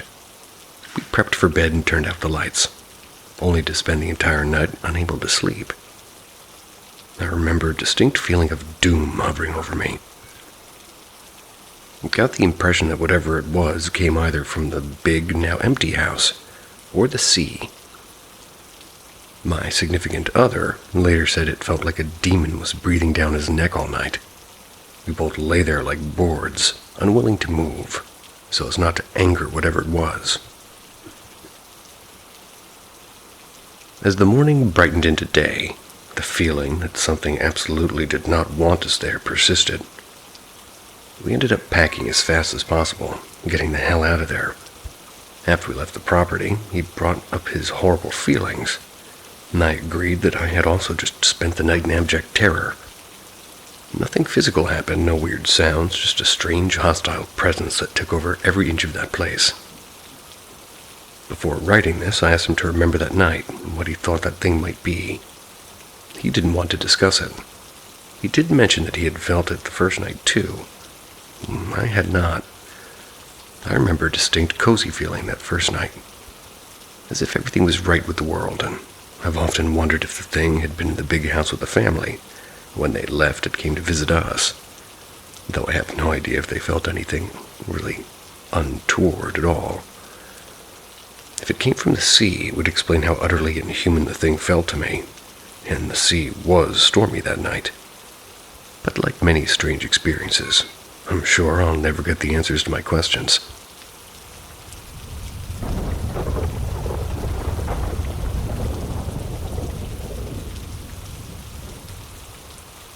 I've kept this story to myself since I was 9. My neighbor looked pale. I've lived in my house in London since I was 6, and I'm 18 now. My neighborhood has always been quiet, apart from the occasional attempted burglary, east of London Normal. I've also never been an avid believer of, well, anything really. Paranormal, religion, you name it. I'm a man of science and logic. I try to explain things using principle. I've always been able to prove an abnormality to be a work of fiction or some justifiable means, and I cannot explain this. Never really talked to my neighbors, never really needed to, apart from 2 of them, Keith, a 19-year-old boy who lives 2 doors along from me, and Dot, an 80-year-old who lived between me and Keith. Keith was the same as me. He was atheist and scientific, so believe me when I say nothing scares or surprises him. Dot was always nice to us in that old lady sort of way. Keith would jump over the garden fences and play football with me. Dot would bring us out sweets and snacks. And this is how it was from day 1 of living where I lived. I remember the day, the exact conversation I had with Keith as he entered my garden. I was 9 and he was 10 at the time. Me. "Sup, dude?" Keith. "Hey," he said in quite a glum voice. "Hey, what's up, man?" Keith. "Wait, you haven't heard?" Me. "Heard what?" Keith. "Well, it's about Dot." "What about me?" We both spun around in a startled manner. Dot was standing there just as usual with a tray of cookies. She seemed white and very cold, which was odd considering it was 27 degrees Celsius outside. "Oh, hi Dot, you really didn't have to bake us cookies." "Well, I can't just let you boys stand around without everything to snack on, can I?" And she chuckled, and I was speaking to Dot, I noticed something. Something a bit off. It was Keith. He was frozen still. His eyes were wide as if he just witnessed something so terrifying that it penetrated him into stone. What was even weirder, ironically, was that he hadn't spoke. Now, Keith was so charismatic, he would outlive God having the first and last word in the conversation. But not this time. This time he stood there, not uttering a word. "Are you okay, Dot?" I continued. "You're looking a bit pale today." "Oh, it's nothing. I just feel a bit under the weather is all. Going to lay down for a bit and I'll see you boys later." I said bye, and before I uttered my last syllable, Keith was disappearing over the fences back into his own house. And that was strange. He didn't say bye to me or Dot. Anyway, I didn't really take much notice of it. But later that night, I'm laying in bed, and my bed was literally on the wall that connected my house to Dot's. I heard loud footsteps coming from next door, then a scream, then several thud noises, and then silence. What the hell? Did Dot drop or something? I was a bit concerned. Nothing that kept me awake, though. I woke up in the morning to ask my mom to check up on Dot, as I heard crashing in her house the night prior. That's when she told me. Those words that left me in utter shock. "I'm sorry to say Dot died a few days ago. She fell down the stairs and the damage was too severe." A few days ago? It's been almost 10 years since Dot died, and to this day I can't explain what happened. into who I saw in her garden the day earlier. All I know last night, while I slept in the vacant house next door to me, I heard crashing as if somebody were falling down the stairs.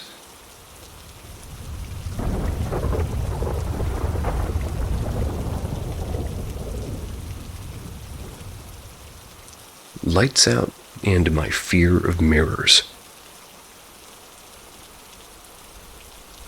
Not certainly a paranormal activity, and rather quite funny for others toward the end. Just an accident that happened with me, which made me develop a fear of mirrors. Back when I was 12, on one summer night, we had a power outage. And I'm from New Delhi, India, so where these random long power surges are very common in the summers. But that night, even our inverter gave up, and we had no other option than having dinner in a dining room lit with candles and just wait for the power to be restored. My parents always had this daily habit of going to a walk in a nearby park after dinner, and they continued as usual. My grandparents decided to sit in the balcony after dinner, as the weather outside was quite decent with a light cool breeze and was better than sitting in a dark room and sweating. I was simply lying on the couch with my brother, who's 4 years older than me. Out of nowhere, my brother had this weird idea of taking this moment to try saying Bloody Mary in the mirror 3 times. Just for fun, I guess. I opposed it, as even though I was not scared easily of the dark or something like that, still, somewhere I feared that these rituals may have some degree of truth to them, and we should rather not try this. But my stupid brother proceeded anyway, carrying a candle toward the mirror. Before I proceed, I'd like to mention that just a few weeks before that night, all of us cousins were just talking some spooky stuff when one of them raised a point that if you ever tried the Bloody Mary challenge, don't you dare insult her or say anything about her blue baby. It was a quite weird fact, but also something to be wary of, and I just gladly accepted it to be true, for I was quite young.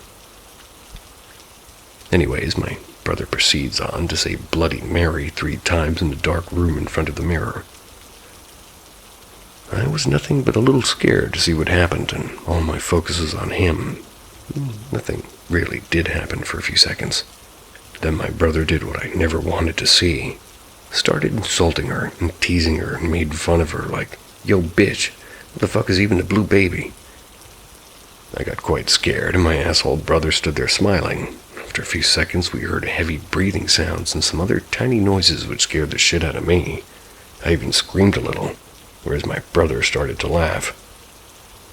Turned out that he was secretly making the noises to spook me and said that, "See, it's all fake." A few minutes later, our parents were back and the power was restored as well. We went to sleep a little bit early that night. I still couldn't get the kind of prank out of my head and started visualizing stupid stuff. I couldn't sleep, and I hated the fact that my brother was asleep soundly in no time. I started imagining, or maybe you could even say hallucinating, while lying on the bed trying to sleep. I saw that somebody dressed in all white stepping out of the mirror and proceeding toward her room. I started sweating with my eyes closed and my face stuffed underneath my pillow. And just then, in my hallucination, or whatever the hell it was, that lady in white enters her room, and she's about to lay her hand on my chest. And I swear to God, the next thing that happened scared the actual shit out of me due to my asshole of a brother. She forces her hand toward my chest, with no lapses at a perfect time, while soundly asleep. My brother turns around and puts his hand on my chest unknowingly. I swear to God, I screamed so loud that even my grandparents, who have hearing problems, woke up in a distant room. That perfectly timed coincidence of a moment was enough to freak me out, and I've been afraid of looking towards mirrors in the dark ever since. Sounds stupid and weird, but yeah, as soon as I enter a washroom or just a room with a mirror, I make sure a light is on, as otherwise, I start to freak out.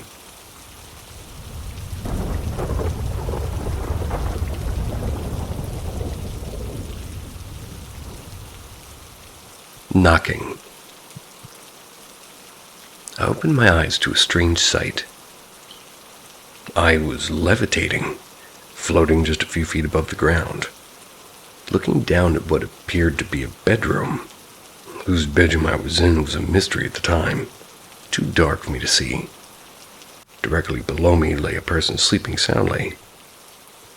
And as my eyes adjusted to the lack of light, I started to recognize something about this room. It was mine, looking down at me, sleeping peacefully. At that realization, I began to feel dread and unshakable fear that something was not quite right. And that's when the knocking started. It started as a light tapping coming from the closet opposite the foot of my bed, and it was slow, and with each knock followed about every minute or so. Despite this, the real me dozed on as I watched from my vantage point.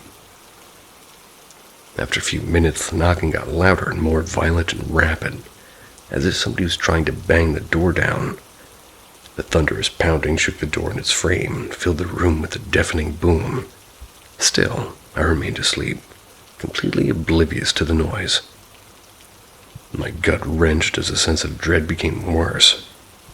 The room held a sinister feeling, an atmosphere of tension blanketing the space. The knocking stopped, and for a moment, the unease I felt was beginning to fade away.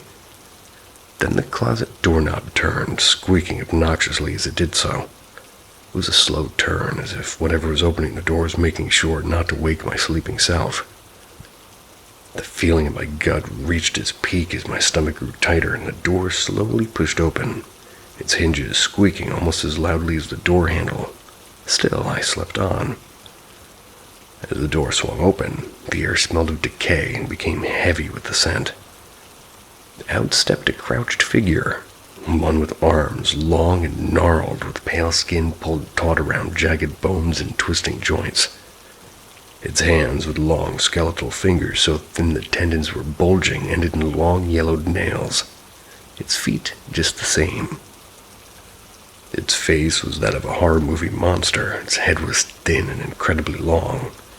Its chin tapered at a dull point. Its wide, lipless mouth beheld long, rotting black teeth set in equally black gums. Its eyes were a black darker than anything I'd ever seen, so wide and far apart that it was barely human-looking. Slowly and quietly, it lumbered toward my bed. The real me still passed out and outstretched its impossibly thin arm toward my chest.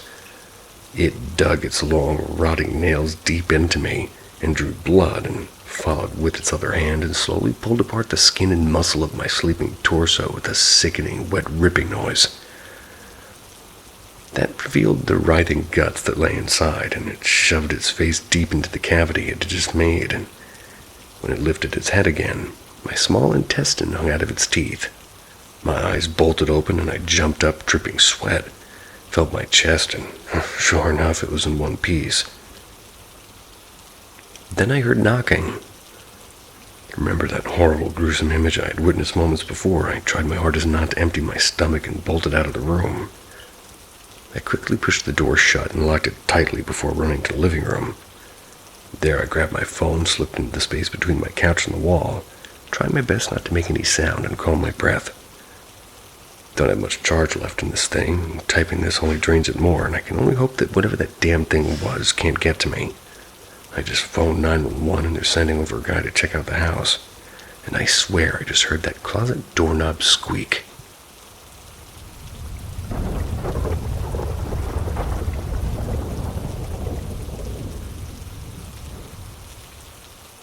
Am I putting too much thought into this? At the beginning of June, I moved into a new apartment. For starters, the maintenance refuses to come into my apartment with no explanation. I received my keys and signed my lease May 15th. The apartment was not done at all. I gave them until the end of May to finish the apartment, as I noticed that they had multiple tenants move in at the same time and just thought they were busy.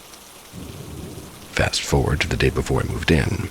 Nothing was done, still spiderwebs in every corner, wolf spiders and black widows everywhere, metal exposed between the carpets.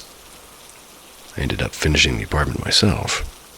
Went in the beginning of this month and talked to management. They promised me they would come into the apartment and do a walkthrough and get things fixed. Still nothing, which, of all of that, could be a really irresponsible apartment complex. The day we moved in, we started hearing noises, just like little taps and thuds. I assumed that was my neighbors and moved on. My 17-month-old daughter started sleeping in her own room, and for the first few days she absolutely loved it. By day 3, she started waking up multiple times screaming. I would pick her up and console her, and she would just say scary and refuse to go back to sleep. Assume that was just her little one adjusting to the move and the change to her sleep situation. I've continued hearing little things and just started making comments to my husband about what happened to him and just telling me I'm silly. The real-life paranormal activity, I swear, but now for the last week. My daughter has this cute little turtle that she can push around, and when she pushed it, the buttons, it'll make noises. My husband laid her daughter down for a nap, and we're just enjoying our alone time, half watching something, half catching up on all things we haven't been able to talk about. But all of a sudden, the turtle rolled and the sound went off. My husband told me not to think anything about it, that it was weird, but it was nothing. The day before yesterday, the light above the stove burnt out. I made sure the light switch was off when we switched out the bulb, put the light bulb on my list and went about my day. And yesterday, my husband went to see some friends. It was just my daughter and I home. Got her dinner, put her to bed, and normally she'll lay there and talk to herself for a few minutes and then fall asleep. But last night she was doing the same thing, but it was like taking a long time for her to fall asleep. She wasn't getting fussy, just laughing and talking. Went to her door and peeked through the door, and she was holding her binky up to the ceiling while laying down, pulling it back close to herself, saying mine. She did this over and over, just laughing as if she was like playing with someone. I just giggled at her babiness and continued cleaning up. About 10 minutes later, I don't hear her, and I assume she went to sleep. Then she let out a blood-curdling scream. I ran straight to her room, and her binky was now in the middle of the floor, which wasn't much of a thought because she always throws her binks out. But after I got her to sleep, I got into the shower, and every couple of minutes I would hear something as if someone was rummaging through my living room and kitchen. It sounded like it was in our apartment, so I had to keep getting out of the shower to confirm no one was out there. Told my husband about it when he got home, and he just told me I was probably being anxious being home late and alone with the baby. Occasionally I work night shifts at the hospital, and tonight's one of those nights. My husband texted me and told me that he swears he saw somebody walk toward our daughter's room after he put her to bed. He was in the bathroom directly next to her room, and I'm only a few minutes away from our house, so I went to go for like a lunch break. My husband greeted me outside, and we come outside, and the light, it was like burnt out that I turned off like days before, turned on for 5 seconds, then back off. Just a couple things like that are also a little bit strange, but could be other things.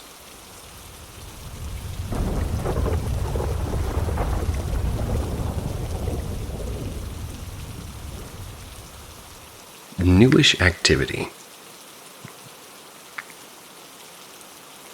So my husband and I moved into a brand new trailer at a trailer park. We're the first ones to live there. I have a son who's 7 and 2 step-babies, 5 and 6. We get when my husband is home. He travels for work. Or I guess Anyway. The baby's mom is not in any way a good person. And I remember my daughter mentioning that her mom was a witch, and she practiced it, but didn't expand on the comment. We didn't think too much about it. Really. I would hear random things like floors creaking and the word mom being called out. I never responded. If my son was truly calling for me, he would walk into whatever room I was in and ask again.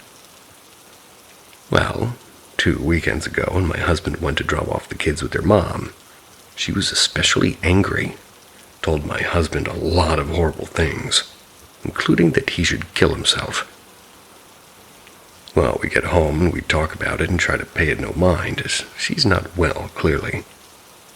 We're very concerned about the kids, but that's a story for a different day.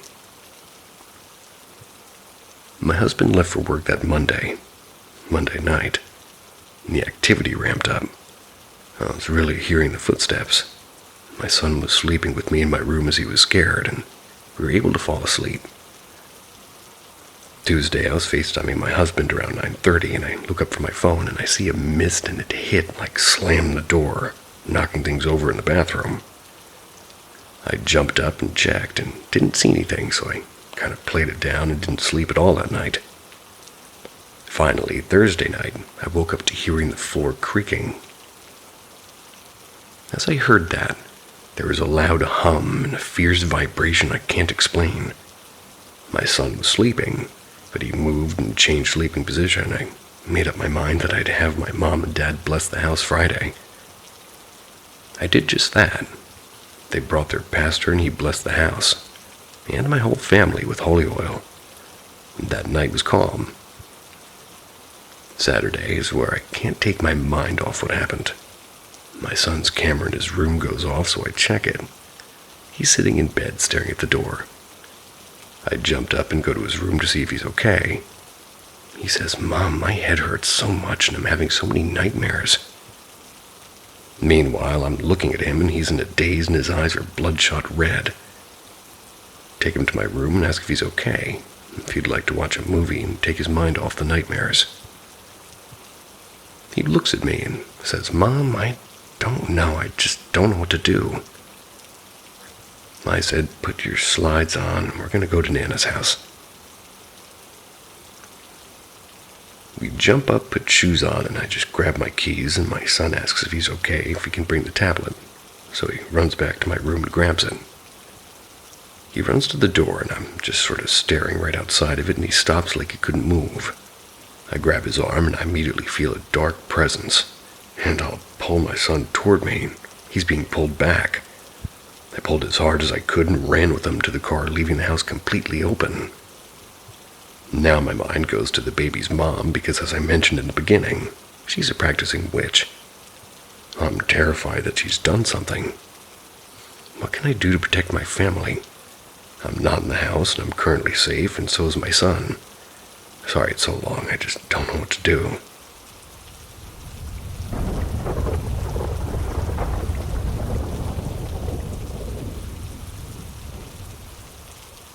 I may have encountered my dead friend.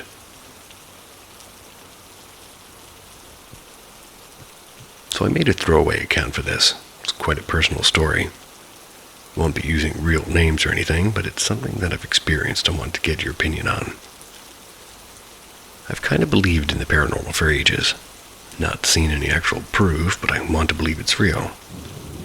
Up until recently, I've not had anything paranormal happen to me in person, but I think that's changed now. Anyway, story time.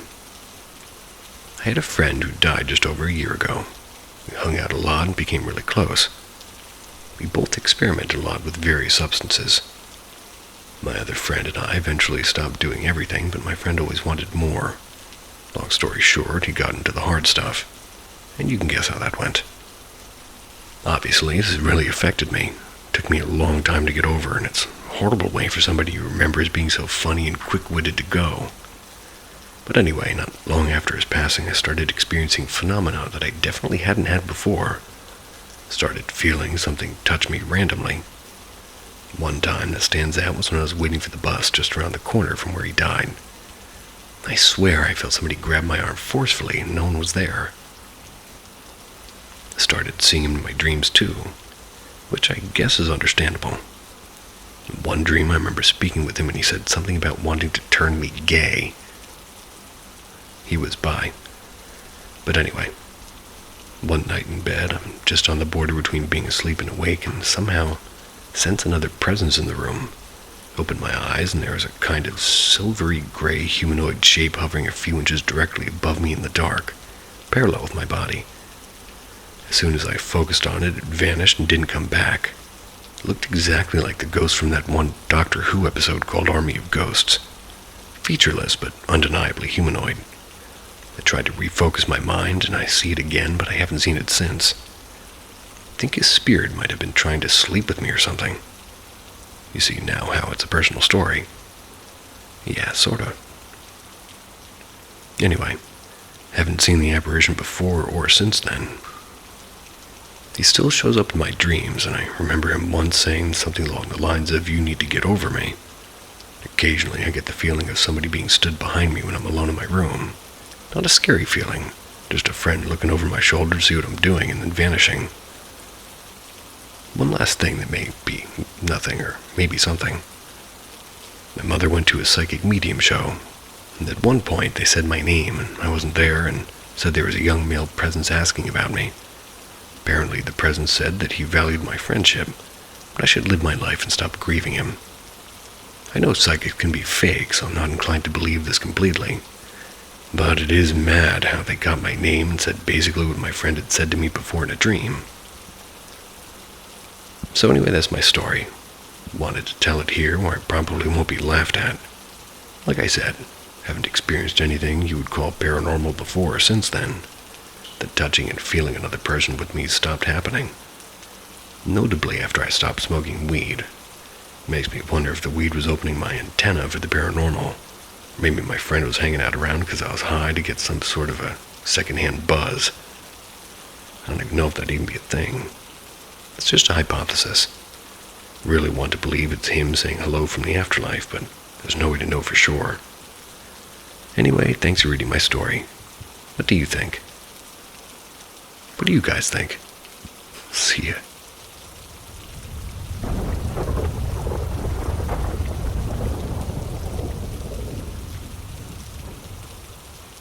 Welcome to Paranormal M, where the haunted find a voice and the shadows tell their secrets.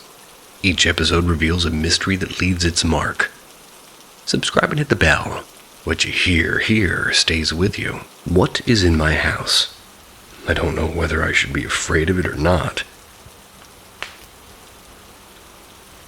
So this is a bit embarrassing to confess. But when I was a teenage girl, I wanted a vampire boyfriend. For 6 months I did research on how to summon a vampire. Hadn't thought about the consequences at the time. I believed there was a mighty chance that I'd get a hot 6'3" 19-year-old who'd want to entertain a bored 17-year-old girl with an overactive imagination. I didn't think I might accidentally invoke something far more repulsive. Well, all signs indicate that I did. Originally, I thought my mind had convinced itself it wasn't all coincidences, that through sheer willpower I had imagined it all just to make myself happy. At first, my sleep schedule was destroyed. I started waking up every night at 3 or 4 a.m. Not aggressively, more passively, as if I had woken myself up. It was almost a peaceful awakening. Exhaustion followed. All my will and aspirations disappeared. I used to be energetic. I loved doing math and feeling smart. The experience of knowing I was smarter than everyone else in the room was exhilarating. But suddenly I didn't care anymore about studying, about the career I wanted, or even how much wealth I could have achieved. I stopped caring about clothes and shoes too. Crows. I started seeing a lot more crows. I thought maybe my mind was just being hyper-aware of them. I ignored the ridiculous idea that they were following me. But when they started blocking the path to my house and intimidating me enough to take the long way home, it felt harder to explain away than when they spread their wings in unison. I told myself logically that they were just drying them. Cats. I'm afraid of cats. I'm not kind to them, yet they follow me, chase me. Imagine various cats just chasing you home, then trying to get into your house, and I can't leave the front door open because soon enough one of them will just walk in. Somehow they've gotten onto the roof and they scratch at the top of it and break lights, and I don't even know how. Banging on my room window. My house is new, but the architectural style is old. So my window's made of wood, and it's very common to hear aggressive shaking coming from it. Bugs. There's so many bugs in my house. My mom blames the dog, says that he has fleas. Then she blamed the cats, said they're bringing mites. Either way, there's tiny insects in the house that bite everyone, except me. Lucky. The glass is broken. Ever since I brought my boyfriend over to visit. All of this has calmed down a little. Maybe I'm just too entertained by him now to notice. And yet at the same time, glass has become much more prone to breaking, always near me. The door to my shower shattered when I closed it. Glass pans have broken too. I don't know if I'm just trying to put a paranormal explanation to every normal inconvenience, or if I've become hyper-aware of things that have always happened. But if it's not all in my head, what could it be that's in my house? A ghost, a demon, a gremlin? And what's your take? What do you think it is? And depending on what it is, how should I treat it? And could it be dangerous?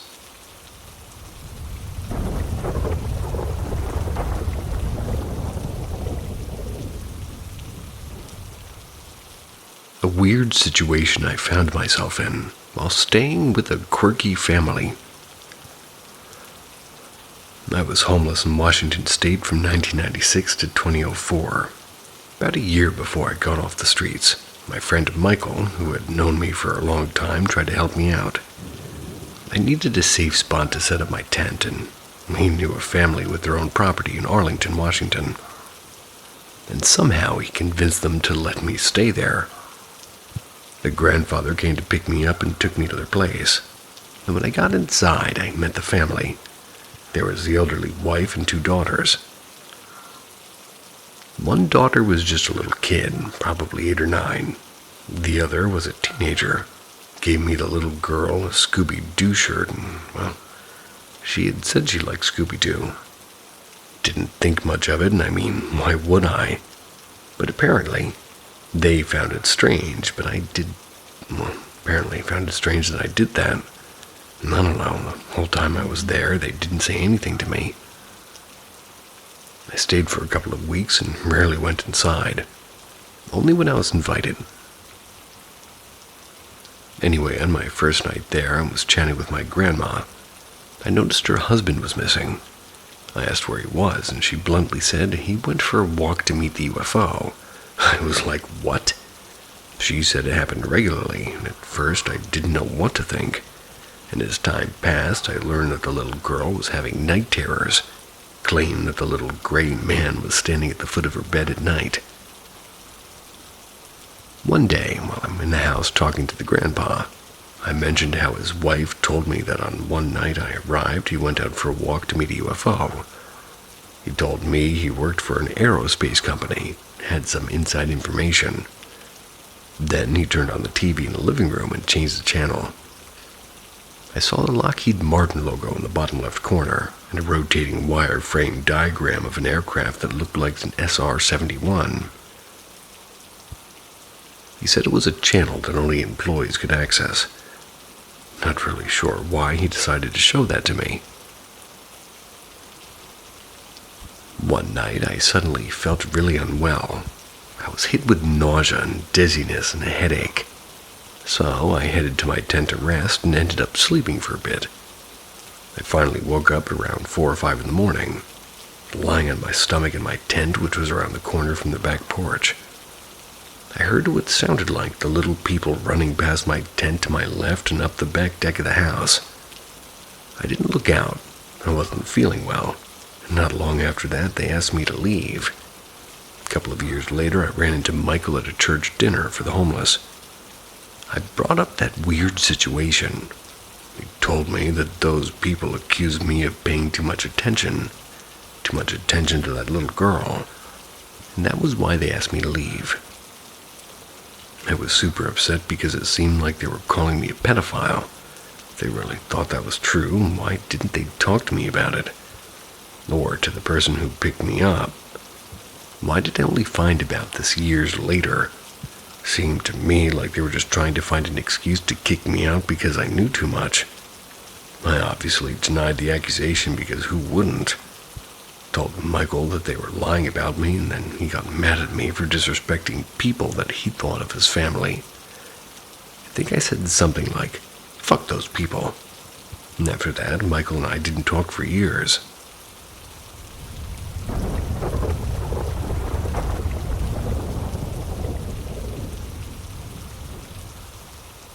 Some extremely weird, unexplainable happenings are going on in my house, and it's getting more frequent. So to give a little bit of background, my whole life I've been sensitive to supernatural events. I've experienced a lot of unexplainable things, and I always do my best to find a plausible or logical reason for things happening. And about half the time I do, my aunts recognized my sensitivity, taught me how to hone in on my clairvoyance, or clairaudience. It's when I was a kid to help me be able to decipher these situations as well. Believe what you will, I'm confident in my abilities and experiences. So fast forward to this past month, and event number 1. I was home alone with my baby.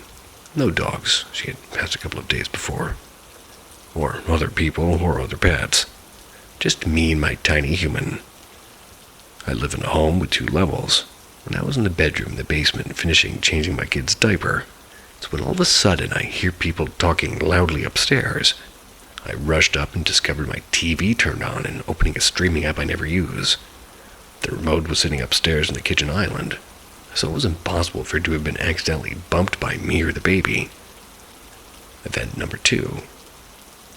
My dad was visiting from out of state to help my brother move and brought his travel water flosser that he had sitting on the bathroom counter. I think that's called a water pick. While my brother was brushing his teeth, my dad's water flosser turned itself on and shot a little bit of water out of my brother. And this could be explained by a short from water getting into where it ought not be getting into. So this event has a potential non-paranormal reason, but it's still weird. Nothing else happened during that visit. Event number 3. My mom was visiting the next week for the holidays. Stayed in my guest room. One night she felt a presence around 3:30 or 4 a.m. She sat up in bed and the ceiling light turned on. And this light turning on randomly in the middle of the night at that time has happened before. I've chalked it up to weird wiring in my house until now. Event number 4. Today I was reorganizing my pantry, so while my baby was napping, the light above me in the hallway flickered and I felt something brush past behind. Then my kid's push, like this walker that I had turned off after the baby went down for a nap, started making sounds. It has a little fake phone on it and it'll ring and say, "Hello, hello." That was the sound it made and went to check it immediately. Still turned off. Then later this evening I did a smudging with Palo Santo. Cleared everything, and at the end I said if anything left here desperately needs to talk to me, then switch my TV from what's on so I know that I need to properly communicate. My smudge went cold and my TV turned off. Remote was on the counter behind me and I was holding my baby. Anyone, like 1 or 2 of these events happening, I normally wouldn't be concerned, but they're happening more frequently, and also to people visiting. I even had an HVAC person come in and check my house for CO2 leaks yesterday to make sure my guests and I are not being mildly poisoned, causing hallucinations.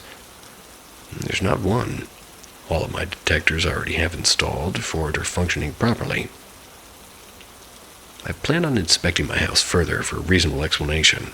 Then I'll try to fully communicate with whatever tomorrow is whenever I have a couple of hours alone.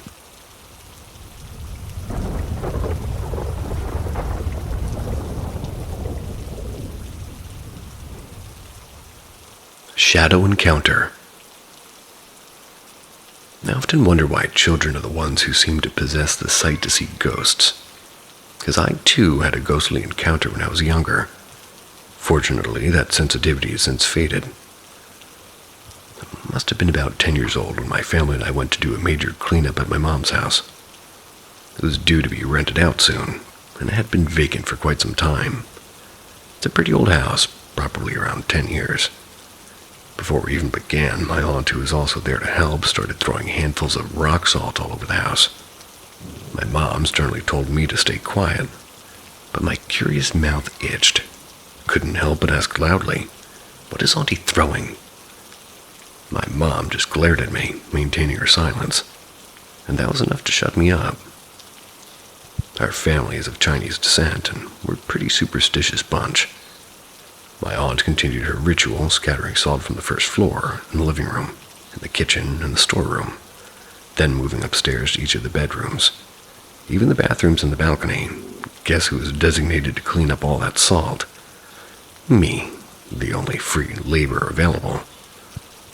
So, broom in hand, I started sweeping up the salt. I worked my way up from the first floor, and as I reached the middle of the stairs connecting to the second floor, I felt something watching me. When I turned, I saw it. A tall, shadowy figure stood at the doorway of the middle bedroom. Upstairs, there were 3 bedrooms. The master on the left, another on the right, and the one I saw was in the middle one. The curiosity got the better of me. I decided to walk up to the 2nd floor. I'm still puzzled as to why I decided to go up, and why did I walk straight into that bedroom? Perhaps it was bravery, but more likely it was just stupidity. When I stepped into the room, I found nothing, just a space filled with stagnant air and thick enough with dust to make anyone sneeze. The windows were tightly shut, offering no ventilation whatsoever. There was only a double-decker bed, and dust particles danced lazily in the air, illuminated by the afternoon sun streaming through the window. Then I decided to leave, but the moment I turned around, a loud bang hammered throughout my ears. Shocked, I saw the door shut itself with force. Mind you, there was no wind, and nobody else lived in this house, and I was completely alone on that floor. At that moment, my heart pounded so heavily it felt like it would burst from my chest. Most people might instinctively open the door and run, but I wasn't in the right state of mind to even think. I just froze, standing like a statue for a good few minutes. Then slowly I reached out to open the door, but I couldn't open the damn door. Trapped, I started to panic, shaking the knob crazily. And this might sound funny in hindsight, but the reason I couldn't open it was probably because I was pushing it in the wrong direction. I was supposed to pull the freaking door. But that doesn't explain why the heavy old wooden door slammed shut on its own in the absence of any wind. And once I finally managed to open it, I leapt down the stairs in what felt like 3 hops, rushing straight to my room, and luckily I didn't pee myself or anything. But I was so scared. I never told my family, and those who rented the house after the incident were fine. To this day, I still don't know what I saw there. Maybe it was real, or perhaps it was just a child's overactive imagination. But luckily, as I grew older, I rarely ever encountered any strange entities.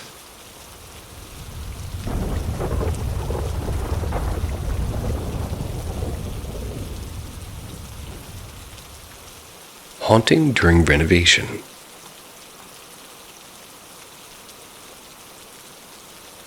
When I was about 17, Dad had started renovating parts of the house. During knocking down walls in the living room and bathroom, found tons of cool things inside, like a card and papers from the early 1900s, random scraps of ornate wallpaper. Dad joked with me not to keep it, because then I'll start getting haunted. But to me, they were too cool not to keep. Things slowly escalated. I started experiencing sleep paralysis for the first time. Never heard anything. Just felt like somebody was sitting next to me, and would only happen if I fell asleep in the living room. Then things started happening in my bedroom. There was a specific spot at the foot of my bed that squeaked bad if anybody stepped there. I was trying to fall asleep, and I felt like I thought I heard somebody by my door. Thought it was my dad trying to scare me. He did that often. Thought it was hilarious. I told him it's not funny and I'm tired, and I felt like somebody was in the room with me. Heard that spot on my floor creak. Sat up to tell him to knock it off, and he wasn't in there. Crawled to the end of my bed and looked down, nothing. Old houses settle though, so I went back to sleep. Then started the nightmares and sleep talking that would wake me up. The first night I woke up saying, "He's not going to make it." I laid there confused for a bit and eventually fell back asleep. Then I had a dream that seemed like movie clips. Looked like a war infirmary from what I could put together based on what I learned in school. There were 2 guys standing over someone laying on a cot, and he was bandaged and sweating. Seemed like one person was just watching the other one, trying to take care of him. Woke up again and felt like somebody was standing close to me and staring. Terrified, I laid there as still as I could until I finally fell back asleep. The next night I woke up yelling, "They're all gonna starve." I felt that presence of someone standing and staring again, but every little hair in my body started to stand, and it felt like they were getting closer. Closed my eyes, and it felt as if somebody was directly in my face staring at me. And at this point, I'm begging that if anything's there to please leave me alone. I don't like you here and I'm scared. And just like that, felt like I was alone again. Felt my entire body relax. Fell back asleep. And that was the end of that. It was just a couple of days of terror, then like nothing had even happened. I thought I was absolutely crazy. Wouldn't speak a word of it to my dad or anyone because who the hell would believe that? Even I thought I was going crazy. About 2 weeks later, and I don't even know why I picked it up because I never paid attention to it, but I picked up her town paper off the table. It was talking about her city's involvement in the Revolutionary War. Talked about a certain area. Easy to tell it was my street and those surroundings because the names were based on war events, being the grounds for camps and barracks. Explained how soldiers had to move due to an attack on both soldiers and their crops, which were all set on fire. My dreams started to make more sense, but it all didn't really happen at the same time. The war was long before the house was even there. Didn't find anything in it from that far back either. So again, all sounded crazy, and sort of like a coincidence to me at the time. The only person who knew was my best friend.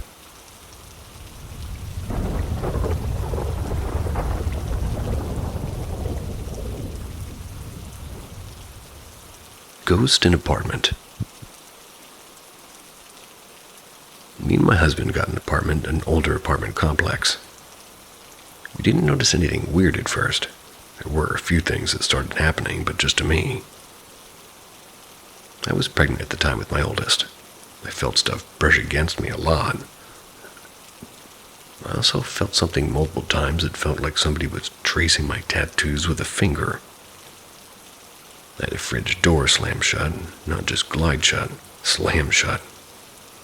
We would hear something in the kitchen all night, pots and pans being moved, and I don't know what, but we'd lay in bed and hear it. Our cats would also hiss and growl at nothing and refuse to go into the kitchen.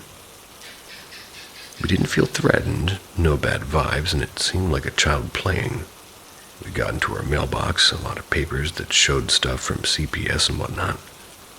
So we thought a kid might have been abused, but we didn't open the letters because it's illegal and all that. The landlord said that they abused their kid and one was jailed for it. That's all we could find out. When my son was born, he would stare at the kitchen. Then he would wave and say hi, standing in front of the baby gate that kept him out of the kitchen. He would laugh and giggle a lot. One day, I'm taking a nap with him. I woke up and I checked on him. He was at the gate and I could swear I saw a child with him, likely a 4 or 5-year-old. I grabbed my son, but he was happy and like it was nothing. The stuff continued, and like I said, I never felt it was negative, really. We didn't have scared feelings most of the time. When I saw the kid, I did start to feel scared, though. Then the energy shifted. I don't know what triggered it, but I started feeling scared all the time. I felt watched, and I heard weird noises from the baby monitor in my son's room. So he started sleeping in his pack in our playroom. Or rather, pack and play in our room. I couldn't sleep because of constantly feeling watched, and I'd go to bed before my husband so I wouldn't have to be up alone. I felt scared at home. I felt very sinister. My son started screaming every time he went in the hall. The hall went directly into my room, so if somebody was going to watch me, it would have been, in that hall. And after a while of this, we couldn't afford to move at the time, and we had my son's room flood. They took so long to fix it that there was mold, so finally borrowed money for his safety. After we moved, I never felt like I did then, and didn't lose sleep or anything. Never felt anything like it. The mold, I will say, could have maybe messed with our heads. They had installed our air conditioner backwards, so it would often flood the carpet in the hall. Never fixed it, just temporary stuff. Tell me about it. My husband was always sick and didn't think about that till later. So maybe it was the mold causing it, or maybe it was some sort of imprint from the child before we moved there who was abused. Maybe it was a real child ghost or a regular ghost that wanted to seem childlike. I have no idea. I honestly don't know. The skeptical side of me says the mold. The side of me that, remembers the feelings and the things I saw makes me feel like it was something. We thought maybe he was more active toward me when I was pregnant, which was another reason I thought maybe a child who could maybe see that I was a mother.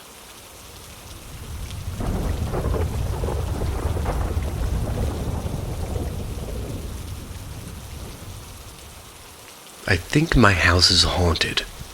What do I do? Me and my family have lived in this house for over 7 years now, but I was relatively young, 7 or 8-ish. That's when we moved in. I've always had a bad feeling in it. We live rurally, and there isn't another house for at least 1 kilometer in all directions. The house is at the base of a small mountain range, and as I understand it, built on land that's seen a lot of trauma. It's very near Purhaka, if you know the history. The house was built in the 30s for the purpose of housing the people building the road and their families. All previous owners are listed on the deed to the house. And I did some research, and apparently the original owners were genuinely buried in the garden, so that's fine, but anyway. For the majority of the time that we've lived here, I've shared a bedroom with my little sister, and at night when she isn't home, sometimes I hear whispers. Clear words coming from her bed, but she isn't there. Freaked me out loads when we first moved, but now I just try to ignore them. I hear ticking in the wall beside my bed, and sometimes I'll wake up to knocking sounds from the closet at the foot of my bed. Recently, I'm home alone. I heard clear as day footsteps pacing the hallway. Can't make this up. Usually when I'm home alone, there'll be thumps, but there's never been footsteps like this. Apart from that stuff, the house is just really weird in general. We did renovations a little while back. I remember the whole energy just changed. We knocked out the original chimney, found the burner oven thing in the wall behind it, which was fine, I guess, but then we found 3 dead rats, side by side in the concrete slab below the fireplace. In the concrete, like it was poured around them.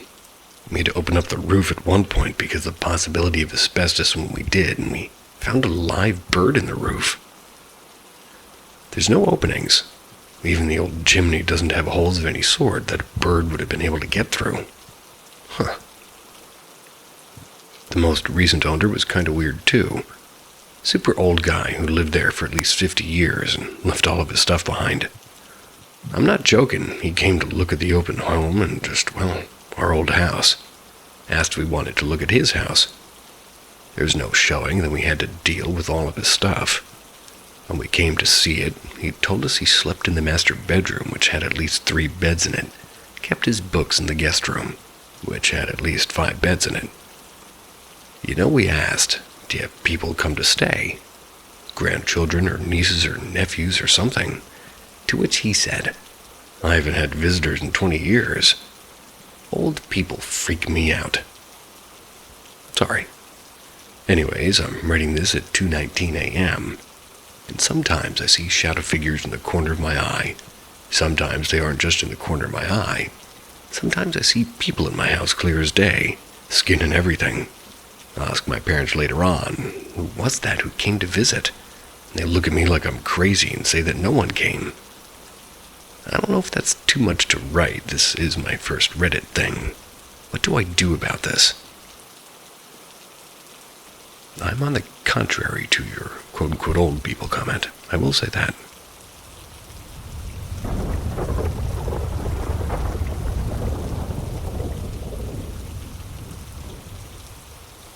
The Mimic. I've been thinking about it a lot lately. I call it the Mimic.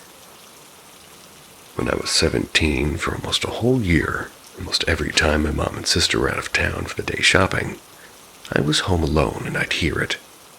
Keys jingling in the front door, the click of the lock, the scrape of the door sliding open and closed as the dogs rushed to the front door, barking to greet whoever just came home. I'd hear my mom or sisters tell the dogs to stop and that they'd live here. The dogs would stop barking and go about their business.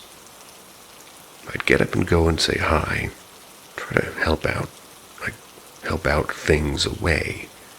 Nobody would be there. stopped happening once I started staying in bed and calling my mom to see where they were instead of getting up to greet them. Months after my mom had surgery, she was staying at her parents' place for 2 weeks to heal. I brought my dog for a walk. When I came home, my mom's dog, who was asleep in her room, started barking. I heard my mom tell her, "Shelby, stop barking." After a few more barks, she listened and stopped. I ran to my mom's room to say hello, and I hadn't seen her in a few weeks at this point and didn't know that she was coming home. But her room was empty. Still don't know what it was or why the dogs listened to the disembodied voice. Don't know why it was stealing my family's voices.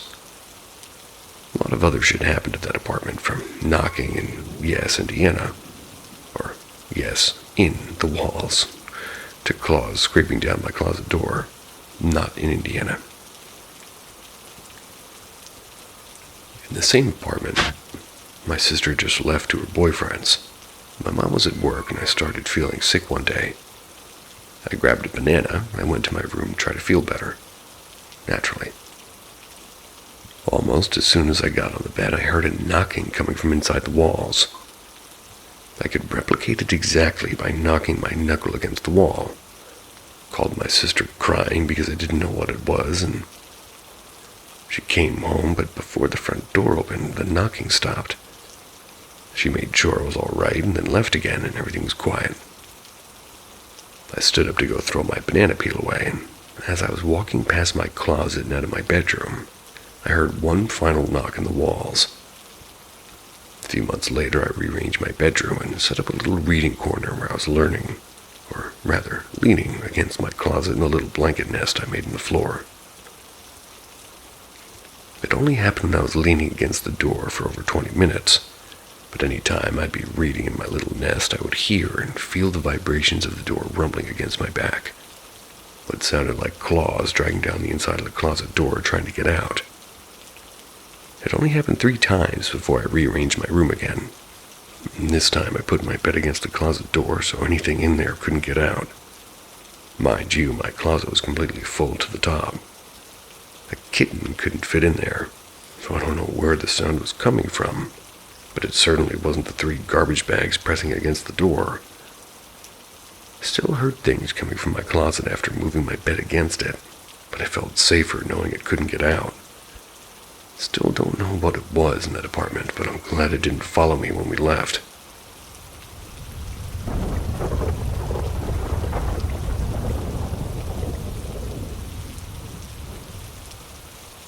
My house was crowded all the time. I was reading Jezebel's Scary Stories contest this year. I remembered something that happened frequently in a house I lived in more than a decade ago.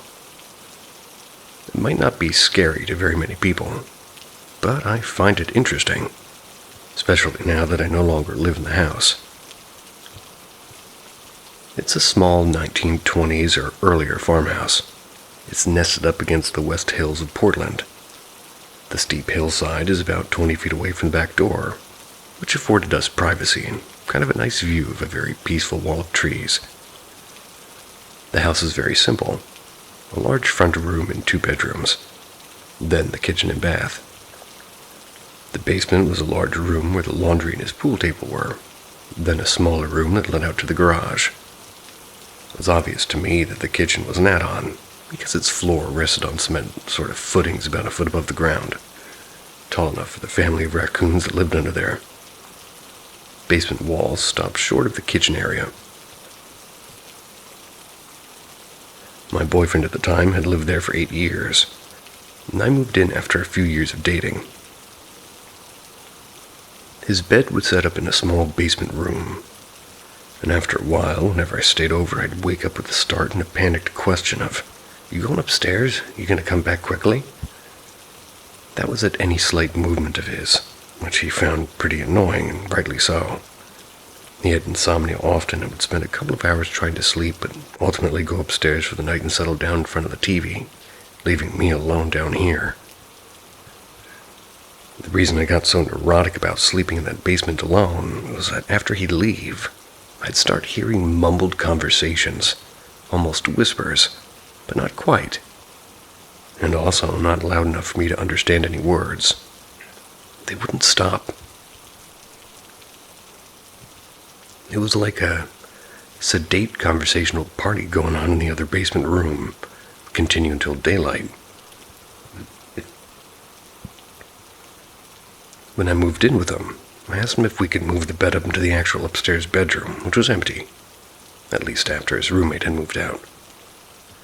Thankfully, he agreed, and we set up my old bedroom set in the basement for guests. And in the upstairs bedroom, it was quiet and peaceful. But then the whispering party seemed to move into the kitchen. It was basically nonstop whenever the TV and radio were off. And most often when I was home alone.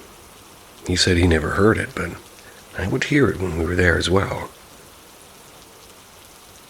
And when I did hear it, it didn't upset me or threaten me or anything, as long as I wasn't trying to sleep in the basement. The basement just scared me. It was just there and felt like the house was super crowded with boisterous guests and that they were paying no attention to me whatsoever, or having a fine old time in the next room. Sometimes I thought I was going crazy. It was all in my mind, especially when he could never hear it. And maybe it was all mental, but it was weird and had only ever happened in that house. We eventually moved 2 more times into even older houses, and I just love an elderly home. That's before we parted ways. I haven't heard whispering or groups of voices since then.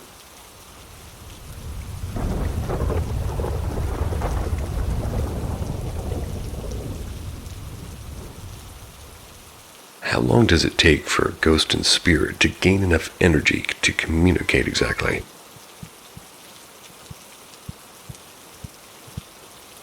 I'm not sure if I know what I'm talking about or not, but many aeons ago I was really into paranormal, and from what I understand, it takes a lot of energy for a spirit or ghost to communicate, whether that be through a divination pendulum, EVP, Ouija board, or moving objects. Well, about 3 months ago, a 28-year-old female girlfriend and 26 took her life with a gunshot to the head. It was mine and my shared partner's driveway in the wee hours of the morning, like 4 a.m. to be exact. I've really been struggling with the grief of her death, as she struggled with BPD and bipolar and an abusive family and a rare bone disease. Because of this, her and I had a let's just say everything was very rocky, always, and it was a toxic relationship, but I still loved her very much. Though her and I spent that night crying and apologizing to each other for things in the past, her death left a lot of things unexplained, and I couldn't help but feel I had a part to play in the reasoning she took her own life, leaving me pretty desperate to speak with her. I was gifted a divination pendulum by a close friend and did some research on how to contact her on the other side. I paired it with GhostTube's EVP reader. Still not confident this app actually works, but it's worth a shot. It doesn't work. But when I tried, I started simple. I contacted my partner's grandma. We live in her house still, and she's been gone for over 6 years now. I asked her to show me, what a quote-unquote no looks like, and it swung side to side rapidly. Then I asked her to show me a yes, and it spun counterclockwise. I did this a few times to establish that those were clear yes and no's. I asked her a few random questions that led to me asking her if my girlfriend was with her. She said yes, so I directed my questions toward my girlfriend. I asked her to show me a no on the pendulum, and it swung left to right, with just as much energy as when I asked my partner's grandma.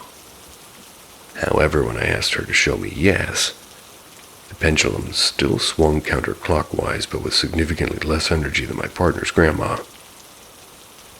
The major debate around her death was whether or not she knew the gun was loaded. The gun didn't have a clip in it, meaning that there was one bullet and it was in the chamber. Because she was in the middle of a split episode when it happened, she had in the past threatened suicide. In fact, often when during these episodes, but didn't want to die when the episode was over. On top of that, she was very, very intoxicated when it happened. So I asked her if she knew that there was a bullet in the gun. The pendulum swung very lightly counterclockwise again. My reader on my phone went off and said, "Bloody." Again, I take that with a grain of salt, but still. Basically, I'm curious if she hasn't gained enough energy to properly communicate, or if because of my want to communicate with her so badly, my brain's just showing me things that it wants to see and hear. I miss her dearly, and I won't deny my grief has driven me to a point of desperation to just see her, hear her, know she's still with me.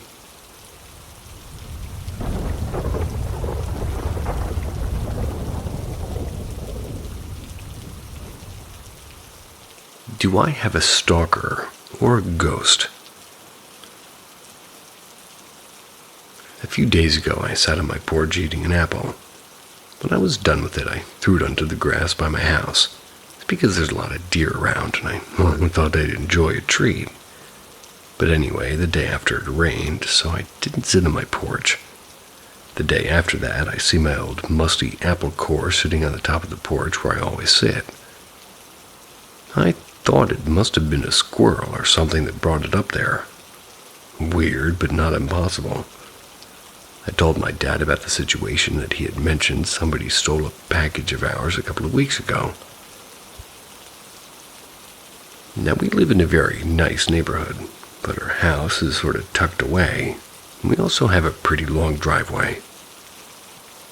This would not be an easy house to steal packages from. Then this had me thinking of a couple of months ago. It's when I heard a man howling outside of my living room window one night at around 2:30. And like I said, the house is tucked away with a long driveway. Our neighbors are about 5 minutes walk away. Also, we know all of our neighbors. None would be the type to even be awake in the middle of the night, let alone pretend to howl. Another strange thing that happened was about a year ago. My sister and I were in my room having a little chat. Now, for some background, my door has a doorknob that you can only get in if you have a fingerprint or a password to it. Only my sister and I can get into my room. It was about 3:15 a.m. when we started hearing taps on the door. Immediately, we thought it was our dad trying to mess with us, so we stayed quiet. The taps then turned into scratches, and then the scratches turned into knocks. Called my mom in the next room over to ask what the fuck her husband's doing.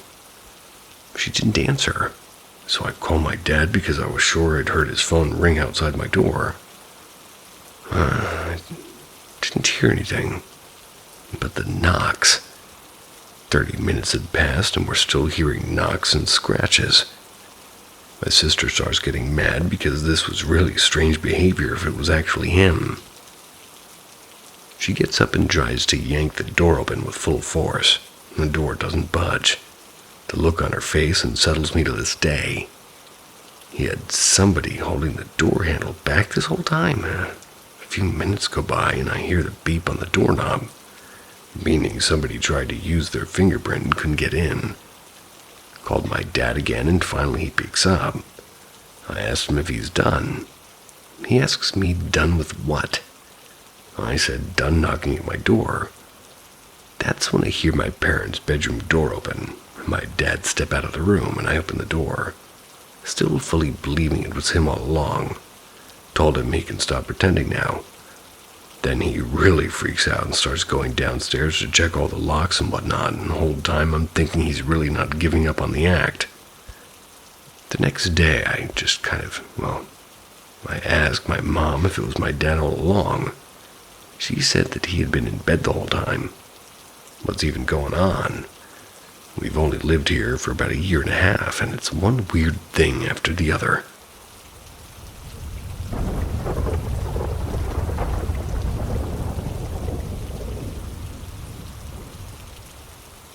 I was living in a haunted room.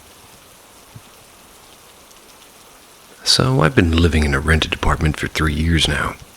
Sometimes I have this feeling when I'm alone that I'm not alone. I can't really describe it any better. I don't feel scared. I don't feel being watched. I don't feel a presence. I just feel I'm not alone. So it's a 2-bedroom apartment. I live with my husband, and the other room is mainly his office. I also keep unfolded laundry there.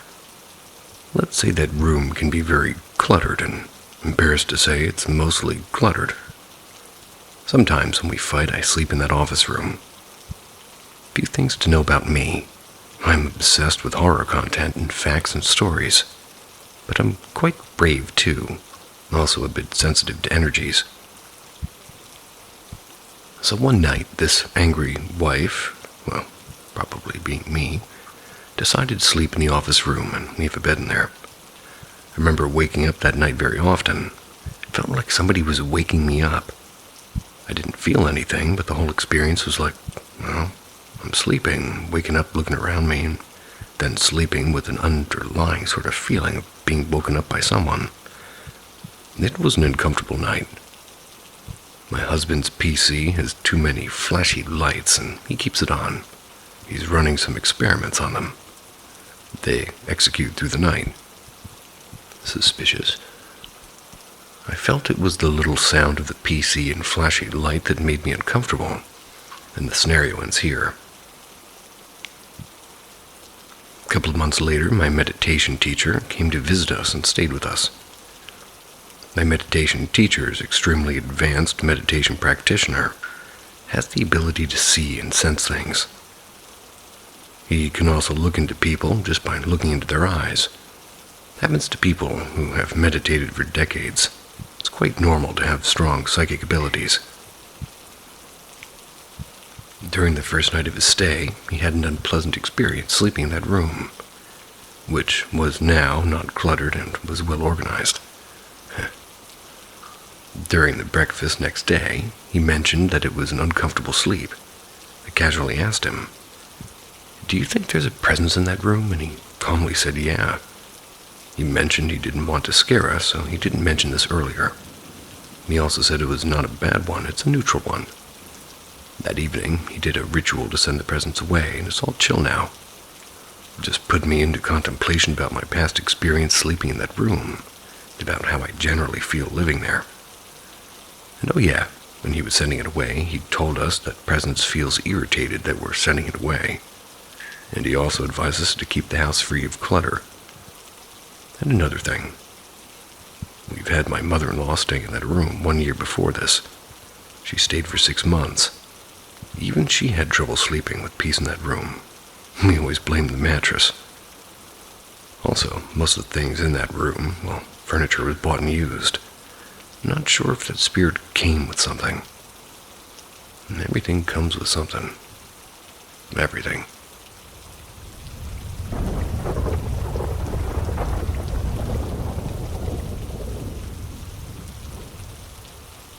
The fire. This happened about 5 years ago. My husband and son had run out for cat food. I was getting ready to go out for the day. I'd taken off my oxygen to put on my makeup, and it fell between my bed and nightstand. We had a power strip, one of the things you can plug like 6 things into behind the bed. And as far as we could tell, it somehow overheated at the cord and had melted through, exposing the wires, and must have been sparking. The oxygen laying next to it was blowing on it and caused it to catch fire. And since I was alone, I didn't know until I saw something flickering in my periphery. But then the flames had moved under the nightstand behind the bed. The bed and carpet were both on fire. I was alone in the house with 6 dogs and 3 cats, one of which had a litter of newborn kittens. It was spreading so fast I knew I'd never be able to get all of them out in time. There's no way I was leaving them in there. I started grabbing anything liquid I could find, soda cans, water bottles, the dog's water bottle. I just couldn't stop it from spreading. I ran for more water and dumped a bucket full on it and got the carpet out, and when I looked at the wall, I could see flames reflecting behind the bed. The mattress was burning inside, or I couldn't get water to it. I started reaching inside and grabbing handfuls of burning mattress stuffing and throwing it into a bucket. It was melting onto my hands, but I kept pulling it out. My hands were blistered and I couldn't see, and I'd inhaled so much smoke at this point I couldn't think anymore. I looked at the bed, and one of my little dogs was just standing there looking at me like, what now? I was still alone and calling for the fire department, and here is like a Polish fire drill and completely useless. I could tell I was close to passing out. Picked her up and laid on the bed with her and started to go to sleep. I looked at the wall and I could see flames still reflecting off of it, and they were spreading. I hugged my little dog. I closed my eyes and I said, "Please, someone, anyone, if you can hear me, please don't let us die. They don't deserve this. Help us." Then I heard my husband and son calling me, asking what was happening, but I couldn't breathe well enough to speak, and I remember my husband picking me up and taking me outside, asking what the fuck happened. Once I was out of the smoke, I started to wake up, and I realized all of my animals were still inside. I managed to get up and get back inside with both of them following, asking what I was doing.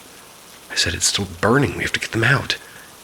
I ran into the bedroom, still full of smoke, but with the window open you could see pretty well. My husband came in and said, "Where's it burning?" Started to say inside the mattress, but when I looked the fire was out. It burnt a corner of the mattress and just went out, probably seconds after I asked for help. I don't know who did it or how, but someone or something saved our lives. No one could understand how it just stopped when there was so much for it to burn, and with the oxygen feeding it. I had second and third degree burns in my hands and some smoke inhalation, and all my babies were just fine. I'm not sure who heard me ask for that help, but I like to think it's the house spirits. Maybe they're looking out for me, like they always have. Better house spirits than no one. Take it.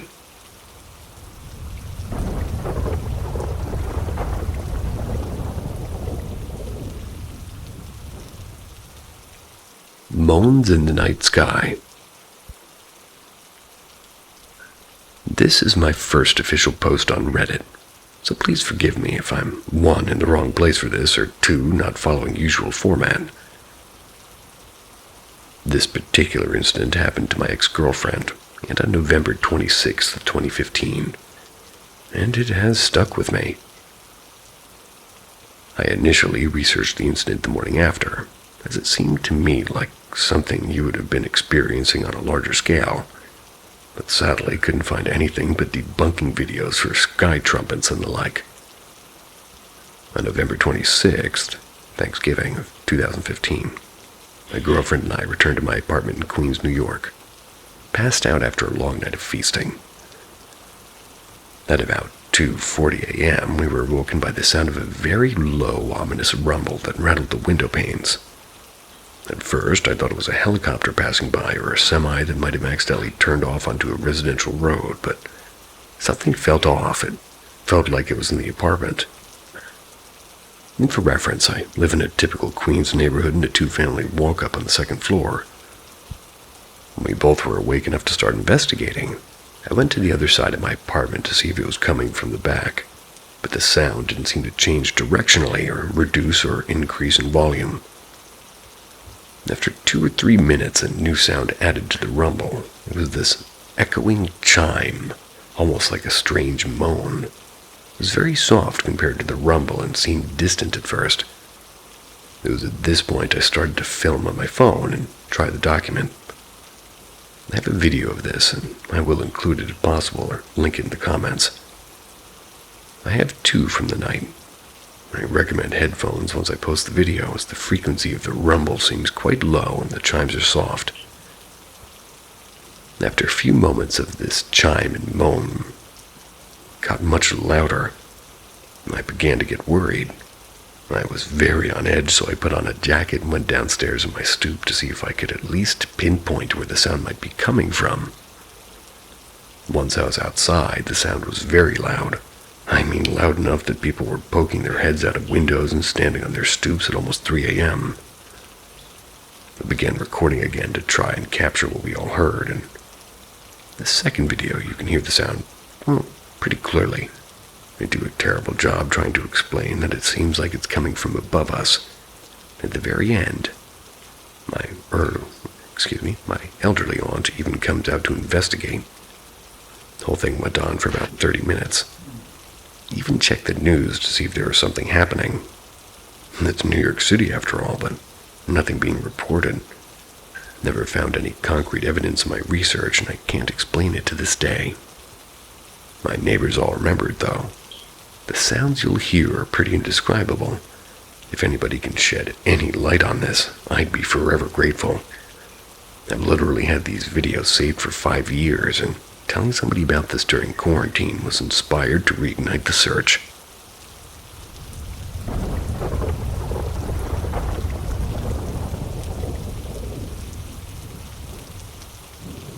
I used to have horrible nightmares. A clown was the cause. Back when I was 13, I began having these horrible nightmares. They were vivid, and anytime I'd try to control them, it wouldn't work. Sometimes I even felt the pain inflicted by those nightmares. They would normally include the typical things like family dying or being chased by a serial killer or something. Honestly, can't remember most of the details of them today, but I remember them being graphic and vivid, like I thought it was real. My dad was very deeply rooted in the paranormal. He used to do this thing with my brother and I when we were little, where he'd walk the house. It's where he'd close his eyes and lead the spirits out by walking through the house in his mind. And oddly enough, when he'd do this, things would calm down, and I fully believe he was really guiding the spirits out for reasons you're about to read. Or hear. So, when I told him I was having bad nightmares, he began to walk the house again. And sure enough, my nightmares would go away for a while, but they'd come back maybe 2 weeks later. Every time they came back, I'd just ask my dad to walk the house, and the nightmares would stop. A bit of context is needed for this next part. I used to love clowns as a kid. I thought they were cute, but at a certain point, I think at 12, I started to think that they were creepy. I had no explanation. Just looking at clowns made me uneasy. Never told anybody about this, and it's very important. My dad and I were having voice problems and talking about something that one day, while he was grilling. It had been a while since I had nightmares by this point. He looked at me and asked, "Has the clown come back yet?" And I was confused. What clown? He then proceeded to explain what he found every time he walked the house. He said in my room was the 7-foot, heavy-set, grotesque-looking clown that often stood by my bed. He explained that most spirits he let out would just leave without him having to take them, but the clown had to be forcibly removed. He said he had to throw it out in segments. When I tell you I lost basically all the color and my hair, all standing on end. There was absolutely no way he could have known I didn't like clowns. I was a closed-off teen. Only thing he knew I was scared of was spiders. When I explained to him I felt like I was being watched at times, and my newfound fear of clowns, he nodded and said, "Well, makes sense." "Sir, what do you mean there's a demonic clown in my room?" Anyway, nightmares did come back again after this, and he did remove the clown from my room several dozen more times. It's not until we moved that I finally got rid of it. At least I think I did. My dad passed away before we moved, so I have no idea if that clown entity followed me. I sincerely hope not. Me too.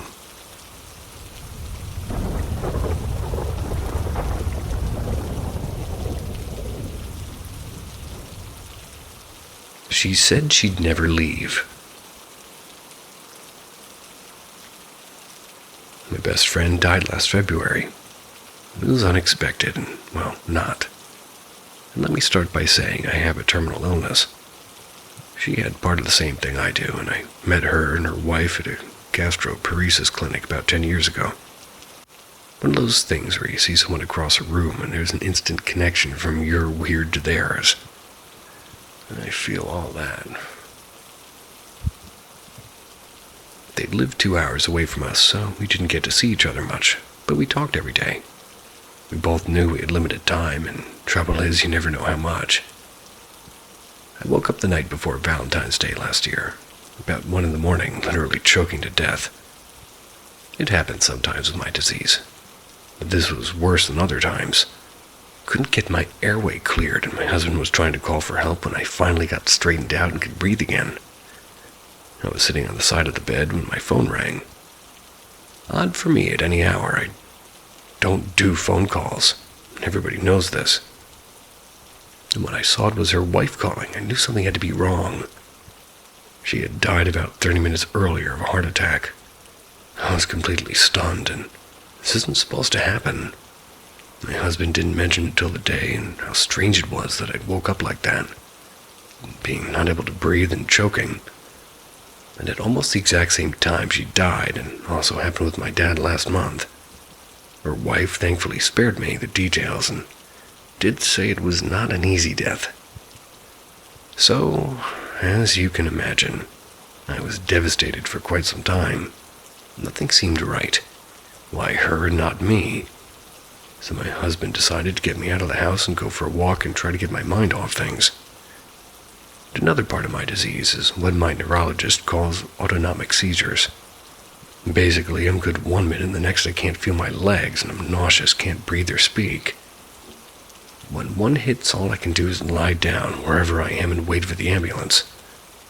And wouldn't you know it, walking beside a stretch of the main road through town, I could feel one coming on. I tried to tell my husband, but it was already too late to speak. I looked ahead of us, trying to find a safe place to collapse, and there was Heather, standing right in front of me in her usual shorts and Grateful Dead t-shirt.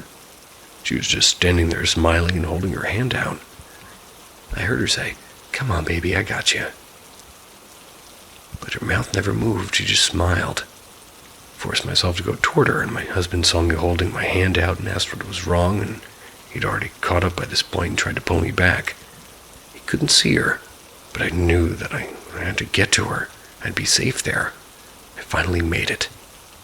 I was about to grab her hand and she was gone, and that was all for me. Next thing I remember is the ambulance.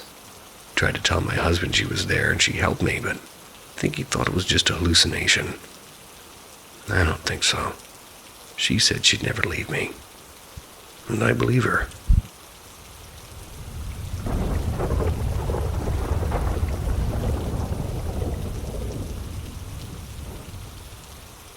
I think the restaurant I work in is haunted.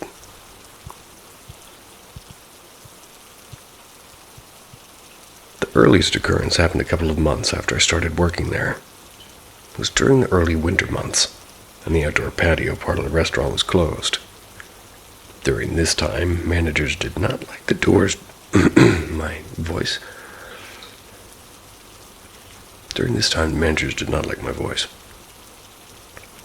And they also didn't like the doors to the patio being open or left open for obvious reasons.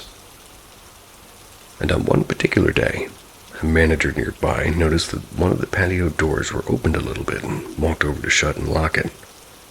But I swear that I saw the door close tightly on its own before the manager had reached it. And it wasn't that windy or stormy out. New Jersey winters don't really get that bad until January. And even if it was, there's heavy doors that require a fair bit of effort to actually close tightly. I may have just seen it wrong, but I'm positive that the door closed by itself. The second and most disturbing occurrence happened just a couple of months ago. And for context, I'm standing by the polishing station in the kitchen. I'm chatting with a coworker. I stood up against the coffee station with the wall directly behind me, meaning that nobody could have gotten behind me. The closest person to my left was a good 3 feet away. Couldn't have possibly moved fast enough that I wouldn't notice. To my right was the polishing station. What do you polish in a restaurant? On the other side of the table is my coworker to my right, and I'm standing there mid-conversation, and I feel something touch my shoulder. It felt almost like someone clamping on it for a split second. I immediately froze, and my friend noticed my look of fear. And I should emphasize that nobody on my left could have possibly tapped my shoulder, then walked 3 feet away without me noticing them. And no one could have been behind me. I was against a counter and my back toward a wall. I concluded that perhaps it was a ghost of some sort and kind of just trying to shake it off, and even then, I remember the touch clear as day. I still think about it quite often. The last occurrence happened earlier this week. I'm walking from the break room in the basement to the stairway, led to the kitchen, and just as I opened the door to the stairs, I heard what sounded like a recording of a woman laughing for barely a second. Keep in mind, no one else was on those stairs at all. Rationally, I thought it could have just been the people in the break room down the hall that I heard, and except that room was 10 feet to my left, while the laughter I heard was much closer and on my right. Brushed it off, and it didn't really freak me out that much, though I must admit it was kind of unsettling. To top it all off, I've heard coworkers talking about similar experiences in the restaurant. Apparently, most of the employees believe that it's haunted in some way. Quite a few have talked about their own experiences in passing. I'm not really scared of the place since I haven't had too many weird things happen to me there, but I'm pretty sure the restaurant might be haunted in some manner.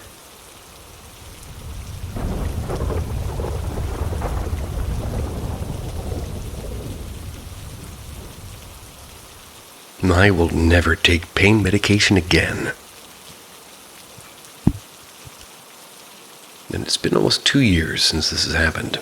Still freaks me out when I think about it. Back in October of 2023, Halloween to be exact, I had to have emergency gallbladder removal surgery. It had gone to shit and it was becoming sepsis. I stayed at the hospital for about a day to come off of anesthesia and be monitored. Just before getting discharged, I was given my meds and spoke with the surgeon and doctor. Went over the instructions for my recovery once arriving home. Mind you, this is the first time something like this has ever happened to me. So prior to this, I'd never taken any pain medication other than your over-the-counter stuff, like Advil and Tylenol. So they did warn me that the hydrocodone they prescribed me may throw me for a loop and make sure that only take it as needed. Once I arrived home, I tried to take it as easy as possible. My boyfriend took time off to take care of me, was staying with me for the next couple of days. Took my pain medicine only when I couldn't bear the pain anymore. But around the second day, the pain was very intense, so I took one. I was working on my laptop to catch follow over my words. I was working on my laptop to catch up on some stuff, and a few minutes later I started feeling dizzy, and I decided to call it quits and go lay down to sleep. And what happened next was the most terrifying experience of my life. Laying in bed and opened my eyes. I turned my head and I saw my boyfriend sleeping next to me. But as my eyes adjusted, I turned to stare up at the ceiling, and I saw this black figure on top of me. And in that instant, I felt a heaviness over my body and I was paralyzed, unable to move apart from my head. And this thing had a giant hand over my throat, and I was trying to scream, but nothing came out. Even though it was dark in the bedroom, there was a red glow, almost as if I were watching it from red-tinted glasses. I tried my hardest to get this thing off, but it wouldn't budge, and in that moment I managed to turn my head to the right toward the floor. And to my horror, it was another one of those things. Solid black with no face. It was crawling toward me with an arm stretched out. I felt tears running down my eyes, and I felt a fear I never felt before. I was cold and still trying to scream, trying to break free. Eventually, I just kind of came to. It's because my boyfriend was shaking me. He was freaking out, unsure about what had just happened. He held me and I cried until I fell back asleep again. In the morning, he asked what had happened. I told him what I had seen. He said it sounded like I had experienced sleep paralysis. Told him I was worried because I read that when you take meds and zoned out, it can be an open door for demons or evil spirits to slither in. Told me that just in case to stop taking the meds. May have just been the cause of it all. And after I just sucked it up and dealt with the pain. Never want to go through something like that ever again.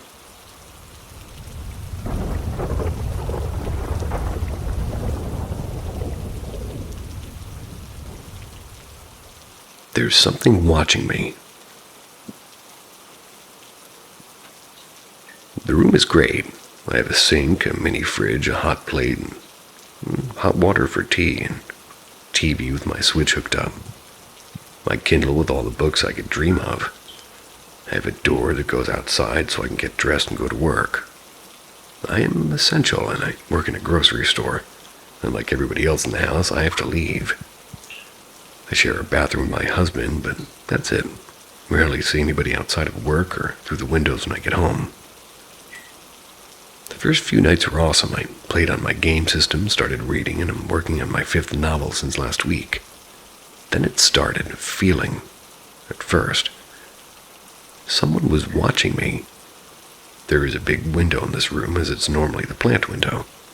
One of those big 3-pane semicircular windows that's big enough to sort of look out over the sitting area if you wanted to. Specifically through the right glass panel that faces my bed. The feeling comes and goes, but only at night. And I am not modest. I could care less if somebody saw me naked. I'm not promiscuous by any means, but not particularly attractive either. I have short, buzzed hair, extra poundage, and nerdy glasses. My eyes are cool hazel that swab from brown to green, but for the rest of me, it's bigger than average. To work, usually, wear dress pants and collared shirts, and at home, leggings and hoodies. Not really the type of woman most peeping toms would be looking in on, let alone come back for more. The feeling comes and goes. It's been happening more often than not. It only ever happens at night, and it happens whether my lights are on or off. What started as a feeling slowly developed into a malevolence. Feels more and more like somebody's watching me with intense anger and hatred. I don't know how else to explain it. As if somebody from outside is trying to get in and their hate is palpable. Then dreams started, probably brought on by this feeling. Someone standing there, a figure just kind of staring in, unmoving and usually not even a subtle sway of a living person, not a rise and fall of breathing. At first then, the figure was just a shadow. There's still no features, but it has become a solidified darkness, as if the figure was literally cut out of the edges and the darkness remained. When I wake up, I'm always covered in sweat and terrified, and I stare at the window. Sometimes I can fall back asleep if I can completely cover every inch of myself with a blanket, just like a child. I've gotten to where I can't sleep unless that door to the porch and the outside's locked, and I can focus on some sort of calming audio to distract me. I can't understand, what is this thing? Why is it so angry at me? What did I do to get its attention? How do I make it go away? And no, I don't do any drugs, never have. And I have a cider almost every other day with dinner. But I'm so freaking out about whatever's making this feeling and these dreams happen.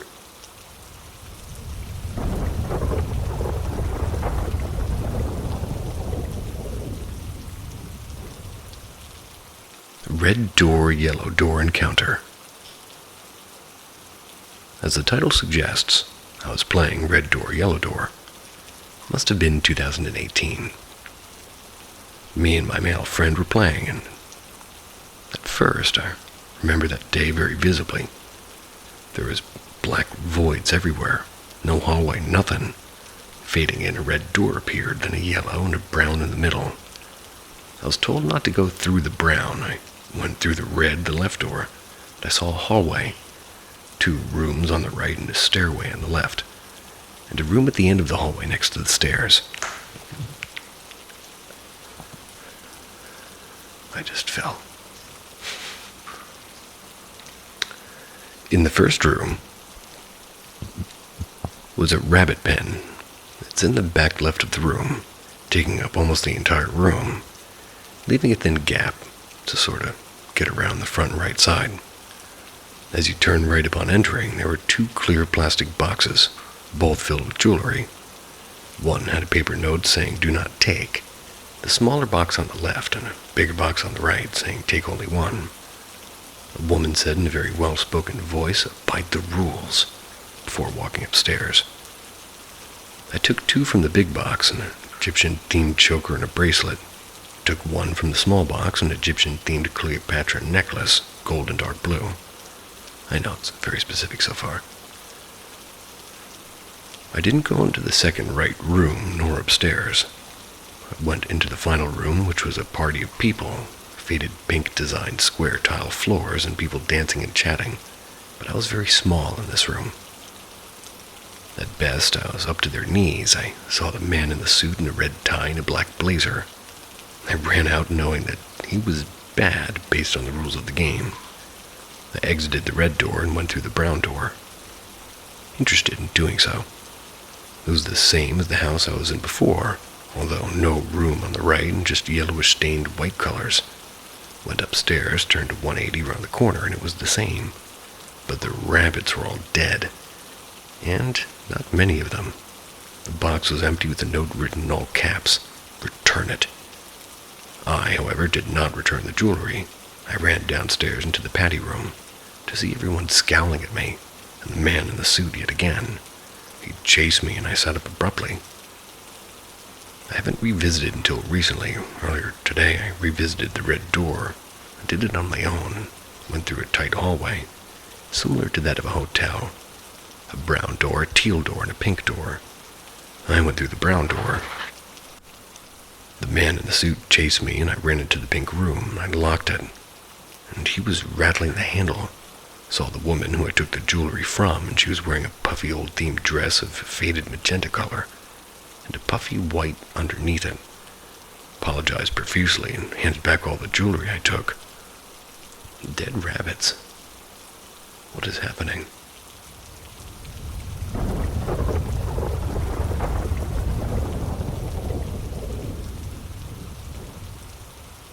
Las Vegas Horseshoe Casino. I happened to be in Vegas in March of 2025, so while I was reading the posts about people's experiences, this is what was going on with us. Let me be clear, nothing officially happened with my wife and I. We didn't see anything or feel anything, but I did think this was strange.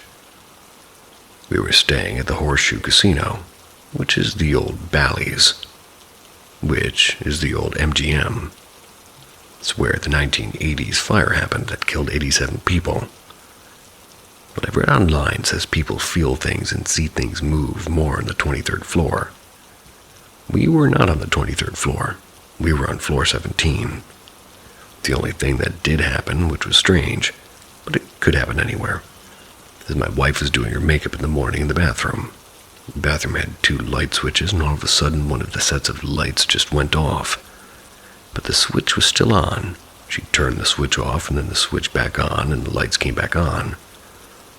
Could have been because of the steam in the bathroom, because it's a little bit of an older hotel, but I think the floor lighting up inside the elevator is more strange.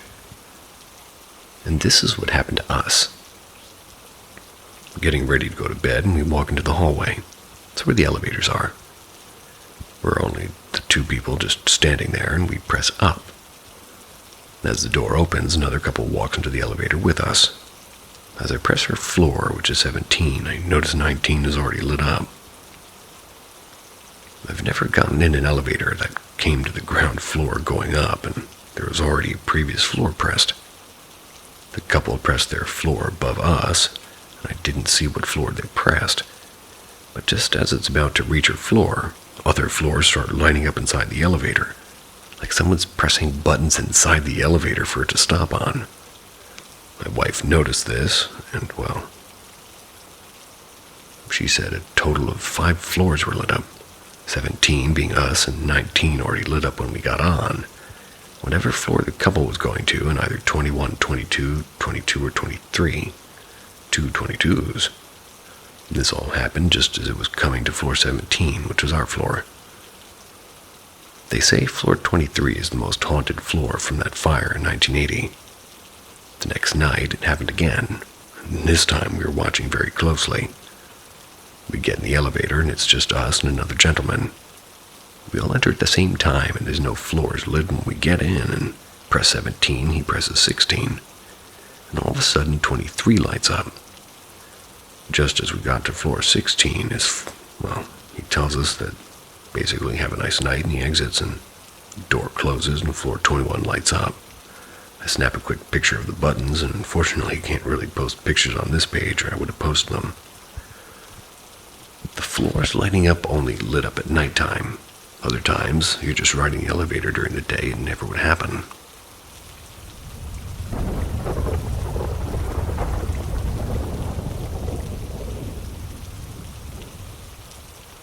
There was a pantry.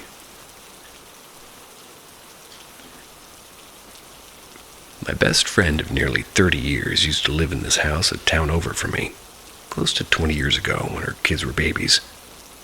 I hated the place. It was a nice house aesthetically, but it was the only place I've been that felt truly evil. No one was ever comfortable there. It really wouldn't let you be. When I did go there, we usually sat on the porch. And when you sat inside, you always heard somebody calling your name or telling you to come here a minute, things like that. It was always the voice of someone in the house with you, my friend, her brother, or me calling them. The place just felt wrong. Our oldest kids were only babies at the time. The daughter never slept at night. She'd always wake up screaming by 3:30 until somebody would come to her. I set up a video camera facing her door one night. They got what looked like shadowy legs walking in front of the nightlight in front of her door, right before she started screaming again. I never left my son alone in there. I was afraid to. But on to the point of the story. The kitchen pantry was under the stairs that ran between the front room and the kitchen. It was just a basic pantry, maybe 4 by 4 feet with shelves attached to the walls and a high ceiling. It was at the back of the stairs. We always wondered why it was so small. It seemed like the space should run the length of the staircase and get lower as it went to the bottom. But we figured old house, who knows. It had 2 doors about 7 feet tall. They were painted white with the 4 squares running down them, and an old silver hook and eye latch. I remember all of this because I hated it a lot.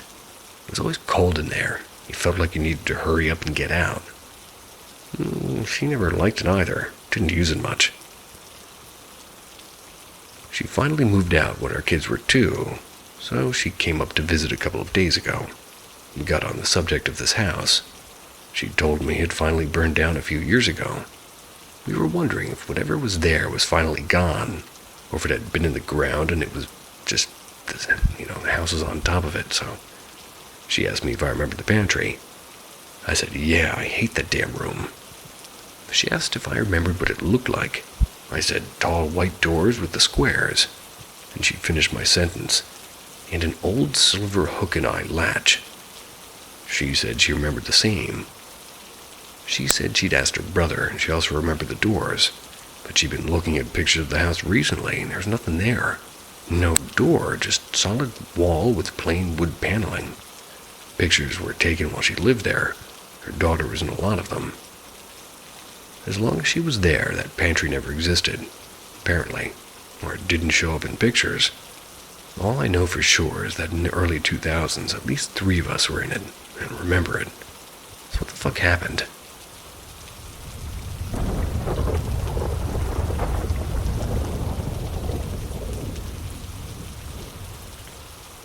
Not everything that goes bump in the night is harmless. Paranormal M explores the sinister side of true stories and unexplained events.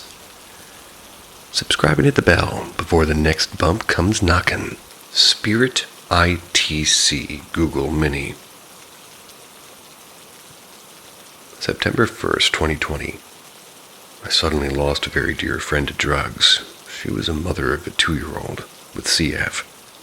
Was about to be married, September 23rd. I didn't really know the man she was planning to marry, and I tried very hard to not have anything to do with him. Near the end of her time, she started talking to me about the afterlife and what we thought would happen once we passed on.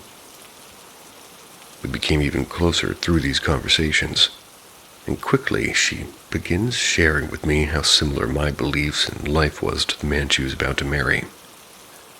So much so that I was confused to her intentions with us.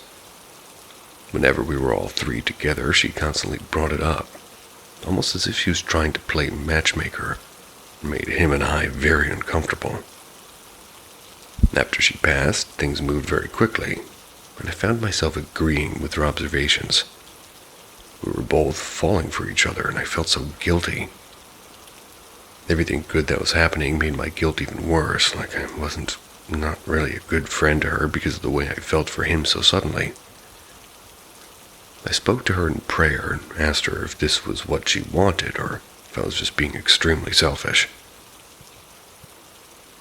One night he's at my house. He's staying over in my room on the bed, and all of a sudden my Google Mini comes on playing midway through Above and Beyond, counting down the days. We had not been speaking beforehand, and the Mini's on the bottom shelf of a bookshelf-type nightstand by my bed.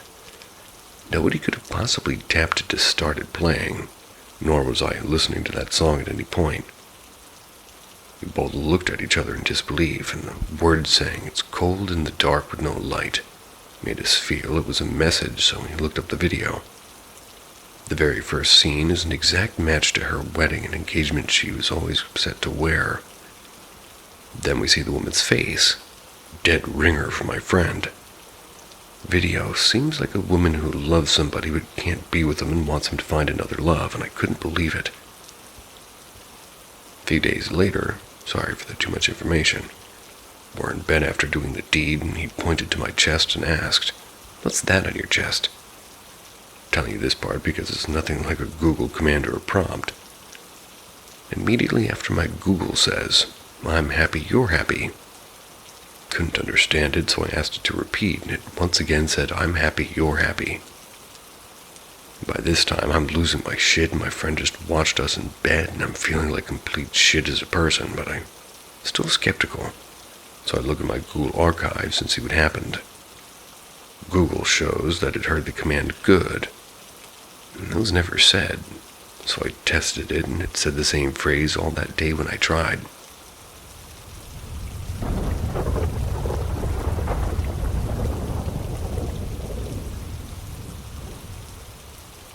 Do you believe in dreams and past lives? Something strange is happening to me. For the past few days, I've been thinking deeply. It's making me tired and paranoid. I always dream about things that feel real. In my dreams, I feel the place, the people, and the air, and everything. Sometimes I go to a place for the first time in real life, but it feels like I've already seen it in my dream. It happens many times. I cry a lot because I'm really scared, and I don't know what's happening to me. I'm confused and always thinking about it. I remember during the first day of the second semester, my friends invited me to relax and unwind. I said yes because I felt I needed a break. I thought maybe I was just tired or stressed. We went to my friend's place, and it was my first time going there, because we're still first-year college students. Then we went to a place near a mountain. We hiked a little, maybe 5 to 10 minutes. When we reached the top, I saw a big lake below. As soon as I saw the place, I got goosebumps. I felt like crying and I wanted to leave. That place felt so familiar, but I knew I'd never been there before. It's not even a famous place, just a local spot for people in their area. We went down near the lake, but then it started raining, so we went back up. There is a small old hut at the top and a broken bathroom next to it. After we got there, the rain suddenly stopped. One of my friends joked, "It's like the place just wanted us to leave." But I didn't feel okay. I was thinking about so many things.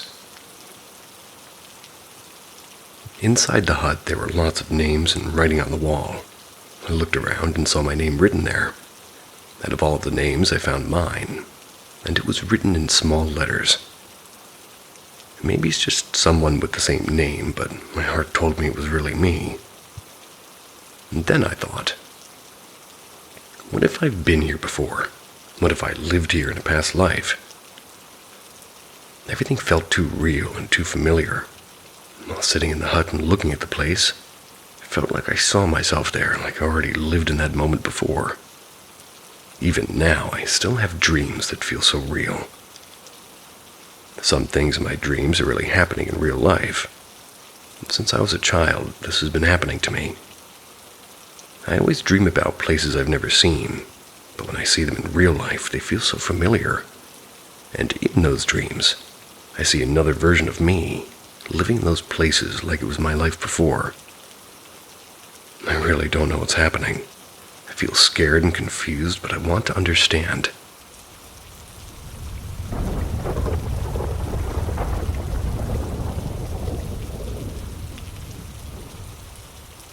Something didn't feel right. I should have listened to my gut. I do ghost hunting every now and then for my channel. I would say I'm more of a casual ghost hunter. I usually just explore abandoned buildings, but sometimes I like to switch it up. Up until a few weeks ago. I used to just run the spirit box, sometimes an ENF meter, and most I would ever do is the Estes method. A few months ago I've been wanting to get a little bit more serious with it, so I got a REM pod and cat balls and dowsing rods and a pendulum for Christmas. I went hunting a few spots over the course of the last few months, leading up until 2 weeks ago.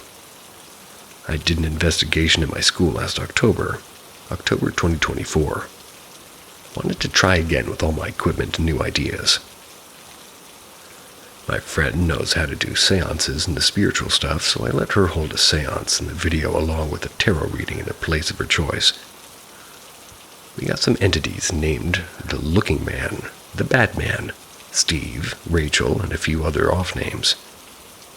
They said they wanted my friend to go to the football field at the bottom of the field alone. Said that they were going to wrap him as a gift for Satan. Then we left, and 2 weeks later we went to do the part 3 video. We immediately started in the tunnels of the school after getting special access. The answers weren't that bad, so we moved upstairs. Big mistake. We were investigating for a few minutes and we weren't getting much, so we started a trigger event. The spirits loved it. Then it all went wrong. Started getting really bad chest pain, and I'm only 17 and have no medical history of that. Felt like something was punching me in the ribs every minute. I couldn't deal with it anymore and left. We went to another room and it kept happening, and the answers started getting more violent. A spirit saying it's sorry, and all the answers were leading to something being in power and trying to bring us all back to the field for Satan. We took a 2-hour break, and after that until dawn, then headed to the cemetery for a seance. The Looking Man apparently wanted in our circle, so we left it. Didn't listen to the one entity rule, and they all came in. Everybody working for him, and he was instructing them to do something to us. We all started getting really sharp back pain and left. We really were all just feeling off, so we wanted to finish off the video. Went back to the field, held a seance open to anything and everything. We immediately started getting weird answers and threats and insults until a girl in our team started screaming in pain as we tried to end the seance. Then starts vomiting everywhere. There were scratches on her back, and we all felt a huge shift in the presence. We all headed up and left. Don't know what could possibly be down in the high school football field, but it ain't friendly.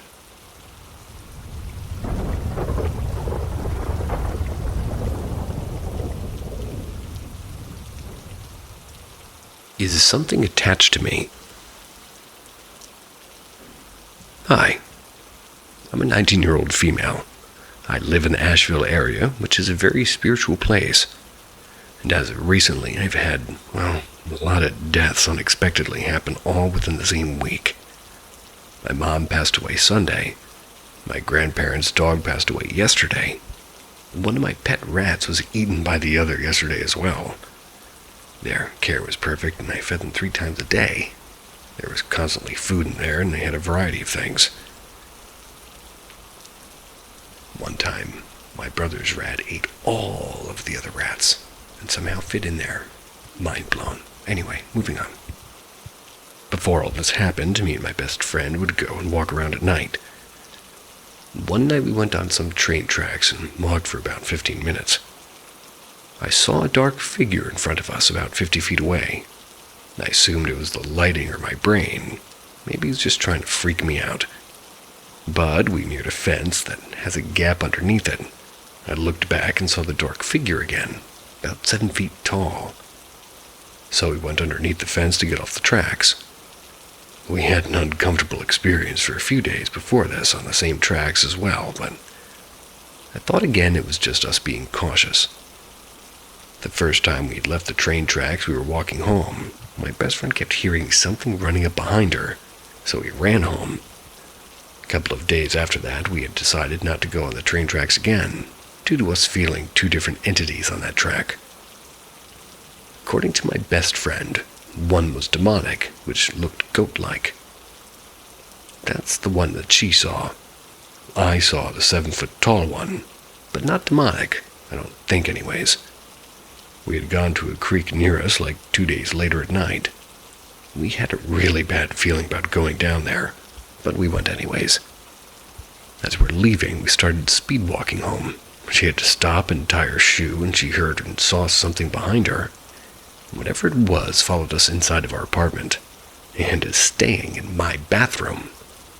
I'm absolutely terrified of it, and it knows that. I can't imagine my protective bubble that I typically have because I'm so out of energy with everything happening. I'd gone to sleep last night and I had a quote-unquote vision. Not an actual vision, I can explain in the comments if you ask though. It was about it trying to possess me in our laundry room. I didn't let it, and I remember waking up and having the urge to walk into the bathroom, but I didn't, thank God. My friend afterwards sprinkled Florida water everywhere in my room, including my bathroom, put protective sigils everywhere, and burned rosemary. However, whatever it is still here. While she was doing all of this, she hears growling from the bathroom. I just don't know what to do or how to make it leave. Please give me advice.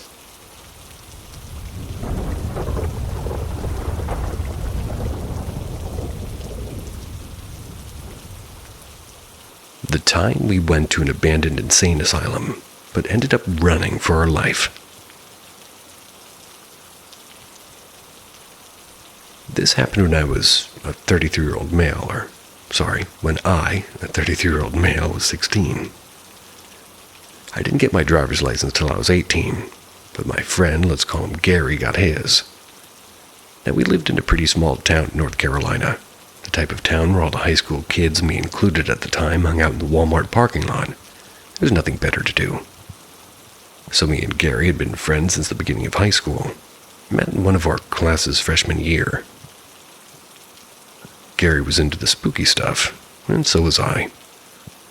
Not long after getting his license, he comes to me with an idea. He tells me about some apparently old abandoned insane asylum a few towns over. Says it's back in the woods somewhere, isn't even visible from the road anymore. He wants us all to go out there in the middle of the night and check it out because it's supposed to be haunted by the patients that died there or something. Of course, nobody wants to go with him but me. So the following weekend, we decide we're going to sneak out and check this place out. It takes us a while to get there and figure out where exactly this place is. Finally, we find the place that we can park the car, follow the trail up to the asylum. We arrive at an old-ass building. Not sure if it was actually an asylum or just some building. It was definitely old and had plants growing all over it. It's possible a sign for the place was somewhere hidden in the brush. We walk into the building, and there's no door.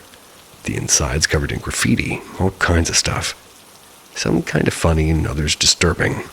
The place definitely felt and looked spooky. We didn't end up staying long. We had been inside maybe 10 minutes or so, exploring the few rooms near the front of the building. Then a loud bang goes off.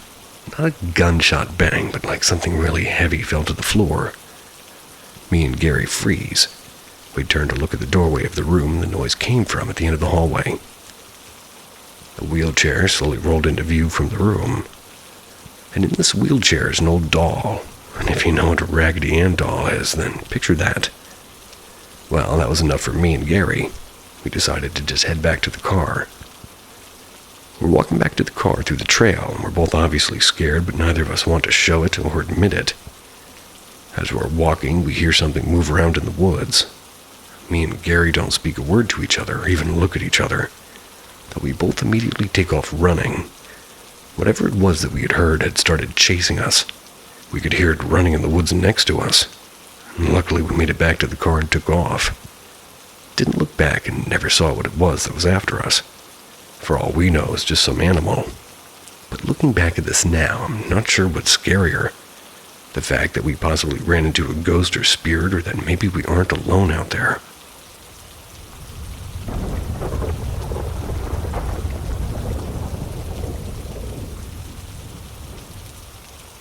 Lived in a haunted apartment for a year.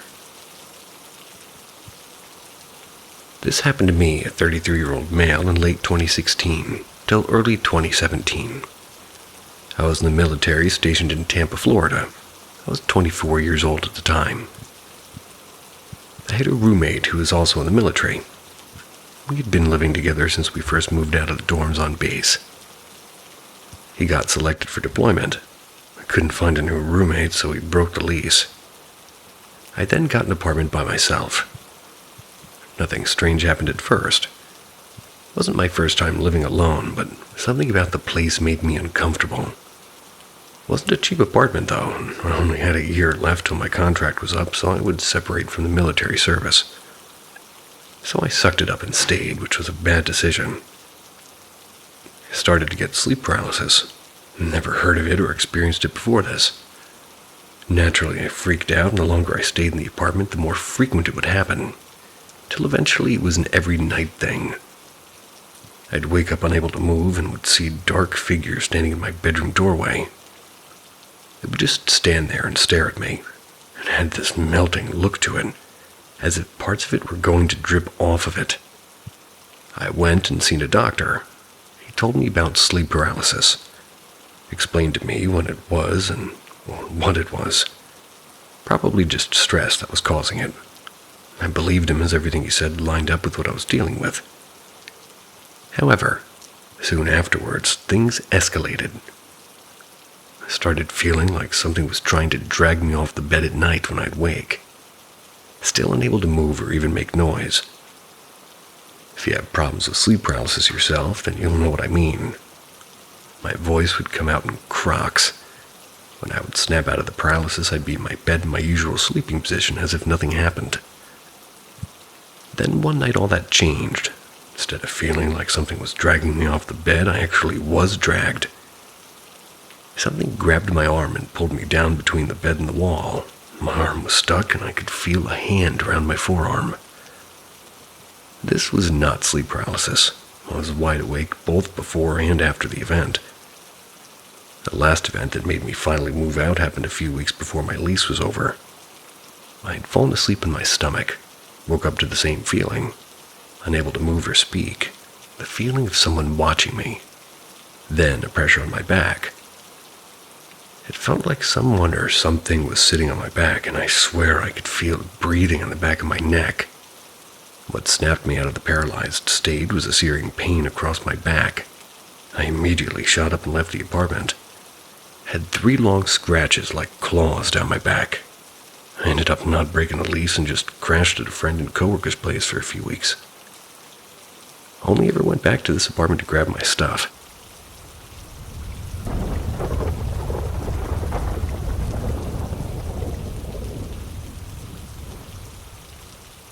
Bruh. I just realized something. I don't know whether to be scared or not. Bruh.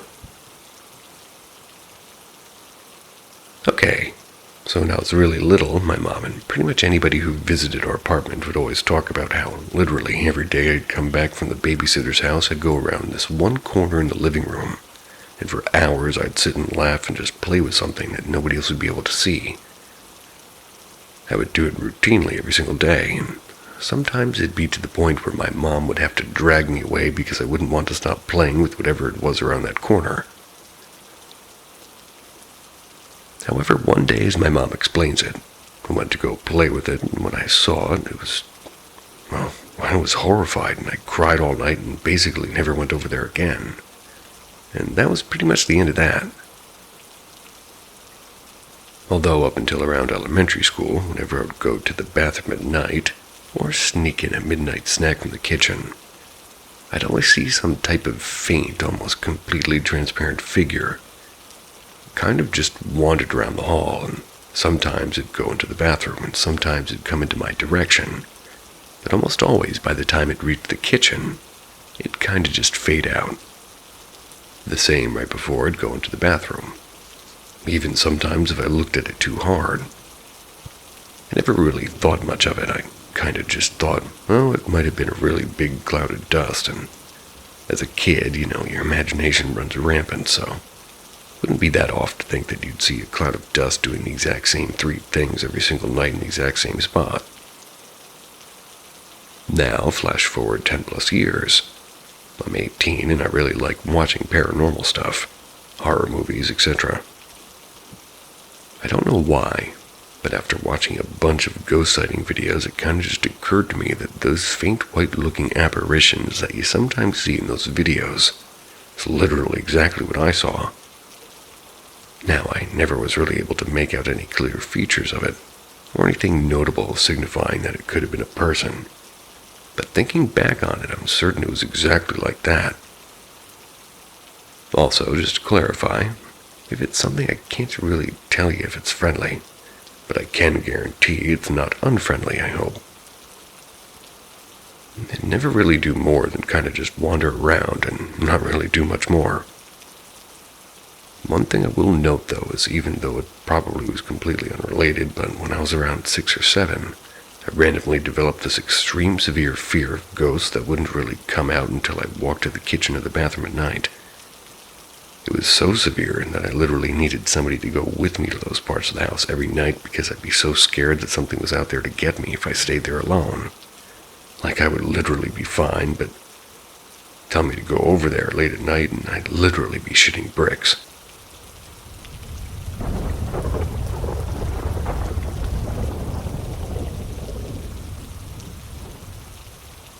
I've been seeing things at night.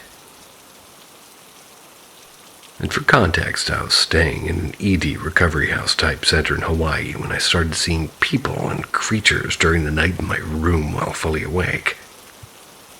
The first time this happened, I woke up in the middle of the night in my shared 3-person bedroom. I saw a lady with long black hair staring at me from the corner of my room. I don't have schizophrenia or night terrors, so seeing this was very strange. I had also not ever seen any ghosts or really any paranormal encounters prior to staying at the house. I remember being confused when seeing her, but not thinking too much of it. My other 2 roommates were fast asleep, and the night nurse was upstairs, and nobody else was supposed to be working that night. So I said out loud, "Are you okay?" or something like that. I got no response whatsoever, so I fell back asleep. When I woke up in the morning, however, I was seriously freaked out and asked everyone in the house if they had seen or heard anything. That's when one of the other patients from a separate room spoke up. She said she had seen the same person when she was in the same bed as I was in months or so prior. She also said that a previous patient who slept in the exact same bed saw the same person I described. From then on, I saw people in my room almost every night. The staff began to sage and salt my room to stop the encounters, and it mostly stopped until a month later. And on this particular night, I'm tripping over my words like an idiot. I tried to go to bed quite early. I woke up in the middle of the night due to insomnia, and I saw a grotesque creature. It was the size of a medium-sized dog and was completely naked and human-like with many human arms. It was positioned in a torso like a spider. It was climbing on the wall closest to me and was staring at me with beady eyes, and I screamed so loud both my roommates jolted up and started screaming too. They turned on the light, and I had sprung up from my bed and tripped over my roommate's bed, causing me to fall onto the floor. My tablet was using for meditation music slid across the floor with my headphones still attached. My roommates were freaking out as they questioned me. The night nurse came into our room running and was visibly shaken. I remember explaining to my roommate and the nurse what had happened, and it was safe to say nobody else slept that night. I felt bad because many of my roommates switched rooms because of what was happening that night, and it didn't help that I was sleep-talking and saying weird things. And I have since then discharged from that care center. Try not to think about what happened there, but I am still puzzled by the sort of events that occurred. If anybody has any similar experiences or insights to my situation, I would be grateful to hear them.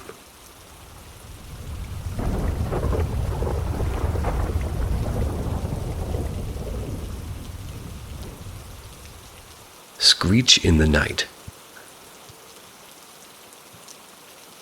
So I just want to preface this by saying I'm fairly skeptical when it comes to spooky and paranormal situations. I do think it's fun to speculate, and I'm open to the possibility, but I'll usually rationalize it in my brain rather than assume ghosts, But this really spooked me out, and I've never really been able to come up with a proper explanation. One night about 4 years ago, me and my friend were texting.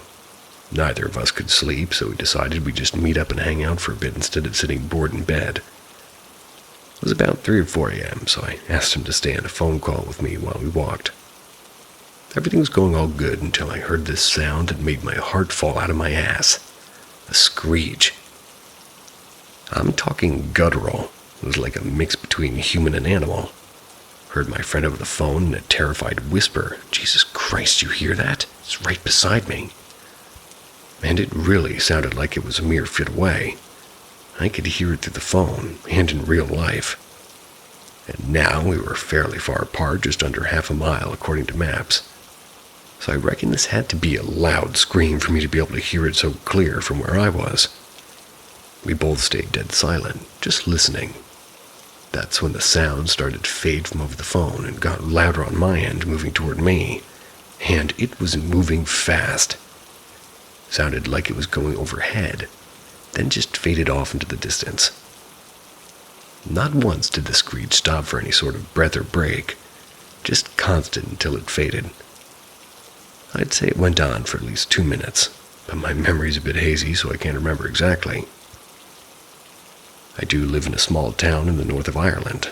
Spent a fair bit of my childhood out in the countryside, so I'm fairly versed in weird animal sounds in the night. But this was nothing like I've ever heard in my life. Can't really accurately describe just how loud and shrill the sound was. It wasn't a fox, an owl, or any bird I know. It might have been some kind of bird, given how it seemed to fly overhead, but nothing native here makes a sound like that as far as I know. There's not a real rich history of creatures or cryptids here, that I'm aware of anyway. But I did have the idea if it was some sort of cryptid, maybe a banshee. The screech adds up, but neither of us knew anything that died after it happened, which is like the whole point of a banshee, so I really don't know. Freaked the shit out of both of us, though. Same friend had a seemingly haunted house too, and I only experienced it one time. Heard chairs moving and the cutlery drawers opening and closing in his kitchen downstairs. But the only other person in the house was his sleeping mother, who we could literally hear snoring in the room next to us, so definitely couldn't have been her.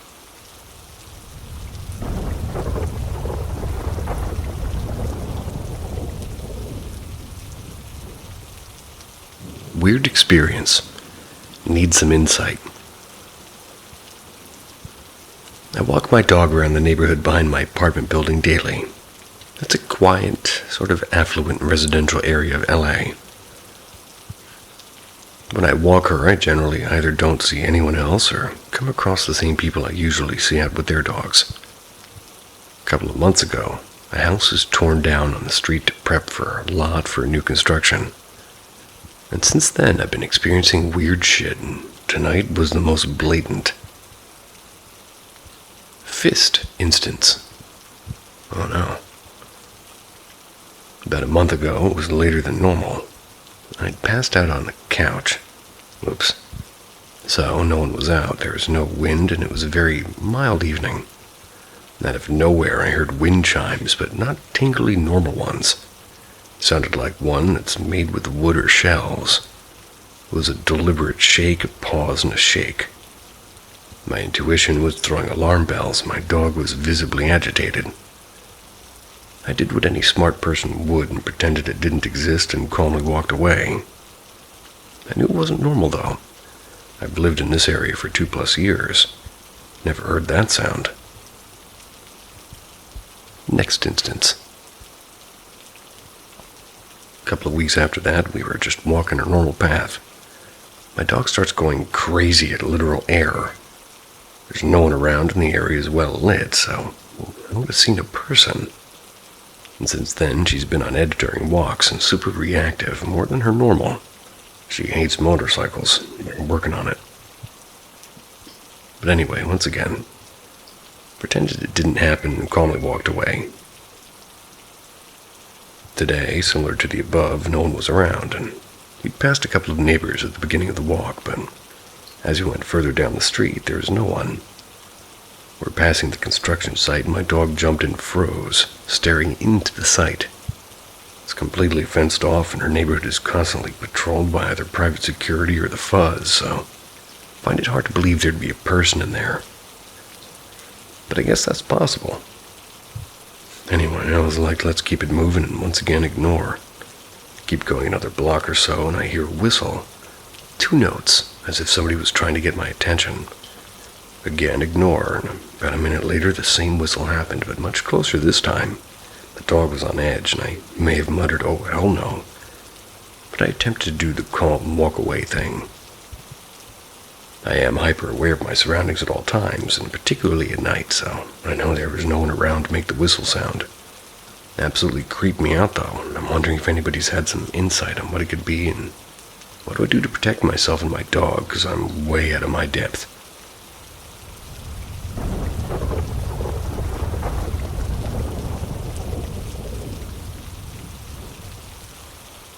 My paranormal experience. My first experience happened around 4th or 5th grade. I used to be scared to sleep in my room, so I'd fall asleep on the living room couch. My mom, who was single at the time, would sleep on the other couch. One night from a dead sleep, I woke up and glanced over at my mom, only to see a bright yellowish-white disc on the ceiling above her. This object was about the size of a frisbee. It was the source of its only light. What I mean by this is it casts no shadow, and unlike a flashlight or a car headlight, there's no light rays. When I see this, I didn't feel uncomfortable, but rather relaxed and calm. I assume the presence must have felt that I was looking at it. It slowly moved across the ceiling, exited through the top of the doorframe. It was a fluid motion, meaning that as it crept down the ceiling and toward the door, it maintained its shape, even when I cut the corner between the doorframe and the ceiling. It never changed in size. I know this wasn't a dream because I stayed awake for the next 4 to 5 hours waiting for my mom to wake up, so I could tell her what we had seen. When I told her about it, she said that she, too, had experienced something. It was something similar many years ago. It was when her uncle died. There were no deaths in the family around the time of my experience, but I really can't explain what I saw. My second experience happened in 2017. It was while I was away in the Navy. I got news that my grandfather had passed away. I needed to fly home as soon as possible. My grandfather was my best friend at the time, and I talked to him every single day. Sometimes these calls would last hours. But needless to say, I was very distraught when he passed away. I made it home about 2 days after he passed. And the same day everybody gathered together at his house to celebrate his life. This was the same house he passed away in. While everybody was outside conversing, I decided to go into the house and play the video game in the very next room, the one he passed away in. I used to call him Dad because he's the man who raised me. Not thinking anything of it out loud, I said something along the lines of, "If you're still here, please give me a sign." Literally, less than a second after I said that, something in his room either went flying or fell from something. I don't know exactly what it was. It's because I was not willing to stick around and find out. They know for a fact that I was the only person in the house at the time. Went and found my grandmother and spent the rest of my day outside with everyone. I visit my grandmother in the home nearly every day, but that was my only experience.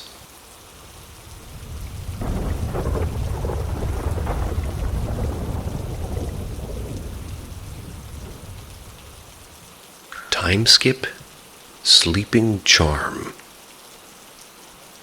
When I was a kid, I occasionally was sent off to summer camps for socializing and whatnot. In one of those camps, I experienced something really weird. I was around 10 years old, living in a room with 3 other boys my age. Midday, each day we had a quiet hour. Don't know a proper term for this in English. basically a forced midday nap time. We're all laying in our beds talking and telling jokes, and at some point we got too loud. So one of the ladies overseeing us decided to check on her room. We heard her footsteps in the hall. There's a bug on me. So, we heard her footsteps in the hall, so we immediately shut up and pretend to sleep. Then I remember hearing the door opening and her telling us that we should sleep and not talk, and her leaving the room. All this took no more than a couple of dozen seconds at max. After this, I opened my eyes. I prepared to continue the conversation we had before, but instead of everyone opening their eyes, I see everyone asleep. Not pretending with a slight sleep smile, but real asleep. Call out everyone a couple of times because it seemed too weird to me, but all of them were truly asleep. So I was laying there, the only one who's still awake. I also remember that weird feeling of silence and stillness. I don't know how to describe this properly, and I don't remember my exact thoughts at that moment.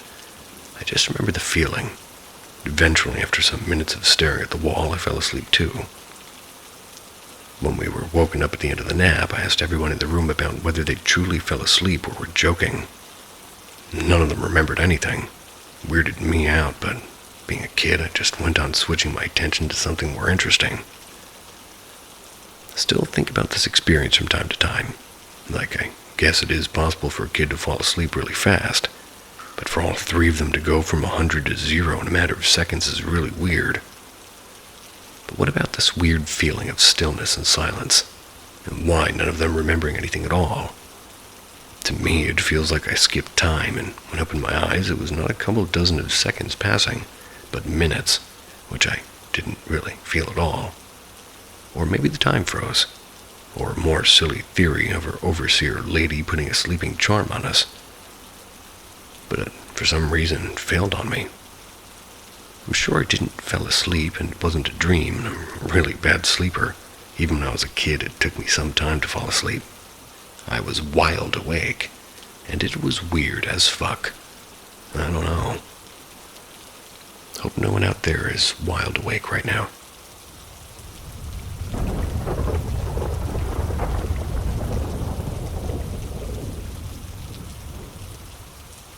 My encounter with something in the woods in Florida. I know this is going to sound cheesy and fake, but last night on Friday the 13th, me and my boyfriend were spending time together, and I thought, well, let's go out to the woods by your dorm and look for raccoons and possums and other critters. That's a cool idea. That's because we both love animals like that. We both agreed and went to grab dinner and then walked to the woods. It's about 10-ish, and we're about 2 miles in, and I see this deer jump right over the path and into the bushes, and I say, oh, look, it's a deer. He looks for a good 5 minutes but doesn't see the deer, and I see it clear as day, but after that we continue, and we're about 4 to 5 miles deep into this trail. Then my boyfriend says, I run this trail every single morning, and honestly have no clue where we are. And that kind of spooked me because it's pitch black out and he has no clue where we are, so we see this path that takes a right and we assume that it'll loop back around and take us to the beginning so we can leave. I'm about 2 to 4 feet ahead of him. I just freeze in place with my phone flashlight pointing in the brush. He comes around the corner and sees me and says, "What the fuck is wrong?" And I say, "Look," pointing my flash of my phone in the bush. He's looking down and I just say, "Look up." He looks up and all you see are these bright blue humanoid eyes about 9 feet up staring at me. And that's my dog's ears. It was really skinny but so tall, and you can slowly see it scanning to me and to him, and I make eye contact with it for maybe a minute until he grabs me and says, "We need to go." The second he said that, the thing moved toward us in this sort of crooked movement. And FYI, it was like a grassy plains area with no trees, just tall grass and bushes. So he walks slowly and I'm walking backwards, and he has me by the wrist while walking forward, and you can just see this thing stalk us until we take a left turn and retrace our steps back out of the woods. While we were walking and running, we were screaming prayers, and I don't even know if it was terrifying. Or rather, I don't know. but it was terrifying.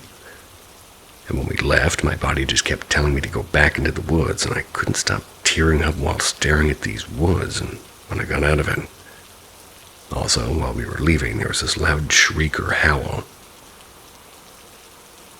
I know this is speculation, but he said the name Skinwalker or Wendigo, and I was also whistling at deer in the woods. I don't know, and we smelled this super strong odor, and it got dead quiet when we saw it. The closer we got to leaving, the louder it got of wildlife.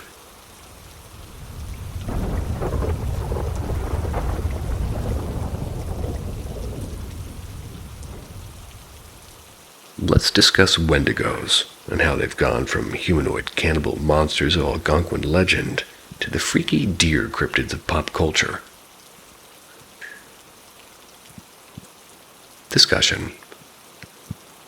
And if we have any Native or First Nations folk here, please do give us your input, because as a white British woman, I do feel I may be treading on some toes.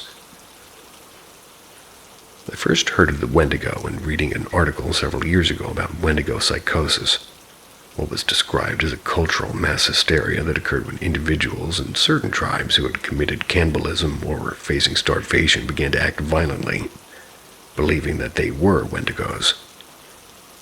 This article went on briefly to state that the Wendigo legend, and my understanding the myth, was that the Wendigo was one of two entities. One, a spirit that possessed people suffering from starvation in winter, driving them to commit cannibalism. Or two, a person who had indeed resorted to cannibalism and was transformed by their wicked deed, becoming a sort of emaciated humanoid that was unable to satiate their hunger and hunted humans to eat. But over the last couple of years, I've been seeing all sorts of claims that Wendigos are deer-like, or look like zombie deer, or are humanoids with antlered skulls, and some such amalgamation that usually involves cervine features and antlers. I can't seem to find anything reliable that says that this is a traditional or cultural description of a Wendigo. However, I did notice that Wendigos and Skinwalkers are often lumped into the same lot, as it were, and Skinwalkers are far more varied in appearance. As a Skinwalker is an individual able to shapeshift with the use of magic and an animal pelt, not unlike a berserker, I suppose. They certainly could have cervine appearance. The most compelling tales I've read, they sort of tend to involve canine shapes, but I can't help but think from things I've read that a Skinwalker is more likely to be something maybe antlered than a Wendigo. So, where has this pop culture image of the antlered Wendigo come from? I invite you to share your knowledge and research and resources here. My personal theory is that the Wendigo and Skinwalker legends have become blurred, causing confusion. Aesthetically, undulate skulls are particularly creepy, so it also makes sense that artists would enjoy using that imagery in their work, further perpetuating this description. And for the record, if anybody's able to share some good information that contradicts my suggestion, I'd love to hear it and always enjoy learning new information. I do always enjoy looning. What does that word mean again?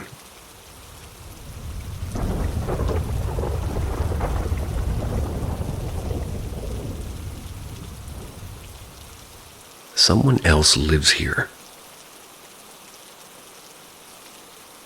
When I moved into this rental on a cloudy, wet autumn day, I was quick to notice how uninviting the place was. The house had a mischievous scowl, almost as if it were taunting me. On the first day, as I moved in and quickly inspected the rooms to remind myself of the layout, I caught a glimpse of someone in a room I had just brushed past. A chill ran down my spine as I retraced my steps and glanced again. No one. That night, after unpacking boxes, I had a quick dinner and drank some wine. Dozed off, and at around 3 a.m. I woke with the distinct feeling that someone was standing beside me. There was no one, and across the wall facing the door, my eyes strained in the dark, trying to make out the shadow of something or someone. Couldn't tell if it was moving or if my mind was playing tricks. Eventually, I grew tired of staring and drifted back to sleep. A few weeks passed without incident. Autumn had clearly surrendered to winter. and outside the branches were bare and clawing at the window like skeletal fingers. One night while cooking, I opened the drawer to grab a spoon, and to my muted shock, noticed one was missing. Tried to convince myself I'd miscounted, but then I checked the bowls. One of them was missing too. Shock gave way to a pounding heart. There is someone else in this house. I tried to steady myself to reason it away, and I continued cooking, nervously ate my dinner, and eventually fell asleep. Again at 3 a.m. I was awakened, this time by noises in the kitchen. Gathered my courage to investigate, and I tiptoed across the hallway and saw a faint light spilling out. And there he was. A man, a hooded man, dressed in ragged clothes, his head buried deep in the fridge, eating. I froze and stepped back into the shadows, and he looked familiar. I couldn't say why. Over the next few weeks, it happened again and again. I began to lose my mind. Who was this presence? Sometimes I felt him watching me through the ventilation ducts, waiting for me to sleep so he could climb down and feed. Groceries disappeared within days. I began missing work, and slowly a heavy depression took hold. I stopped answering calls from my mother. One afternoon, she showed up pretty much unannounced. She walked through the front door and found me lying on the bed unwashed, surrounded by food. Food, eaten and half-eaten, strewn across the dresser. And as I stirred from sleep, she looked around and remarked, "You've relapsed into your eating disorder again, haven't you?"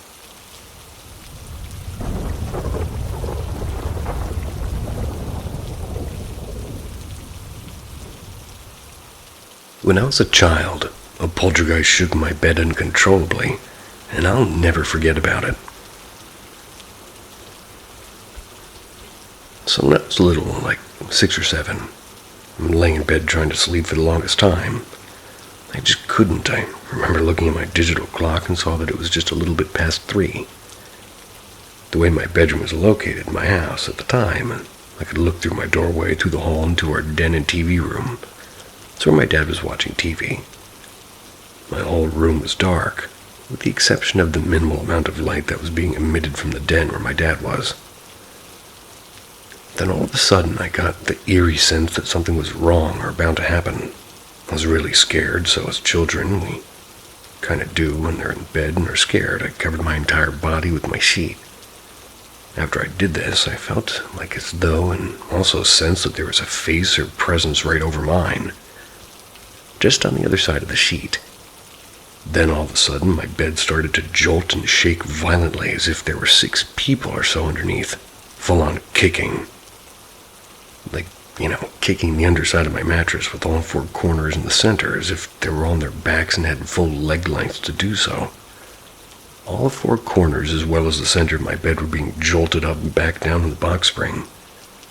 It was happening again and again, and the bed was being jolted and shook. I'm sure what was only mere seconds seemed like minutes of having to endure this conscious nightmare. I just remember looking and seeing my father in the other room and trying to scream, but nothing would come out, not even a squeak. All I wanted was for him to come into the room and take witness to what was happening, and maybe stopping it from happening, or maybe scoop me up and take me out of there, and I don't know. Neither would happen. I know I wasn't dreaming or imagining this, because it went from that happening to continuing to happen. Like standing up in the bed while this is still going on, to getting a running start on bed and then land in the hallway. I didn't want what I could only imagine might be underneath my bed to get me. Then went straight into our den and TV room where my father was. Then all I could do was look and stare into my dark room and know that at some point I was going to have to go back in there and get into that same bed. I was terrified. I still remember this event as if it were yesterday. I never did find out if the house had somebody die in it while they lived there. It still makes me wonder about it. In this case, I have to lean toward the supernatural. There's a lot of other things about the house that were kind of off-putting, in a real creepy, ghostly, demonic way. Would never want this to happen to me now.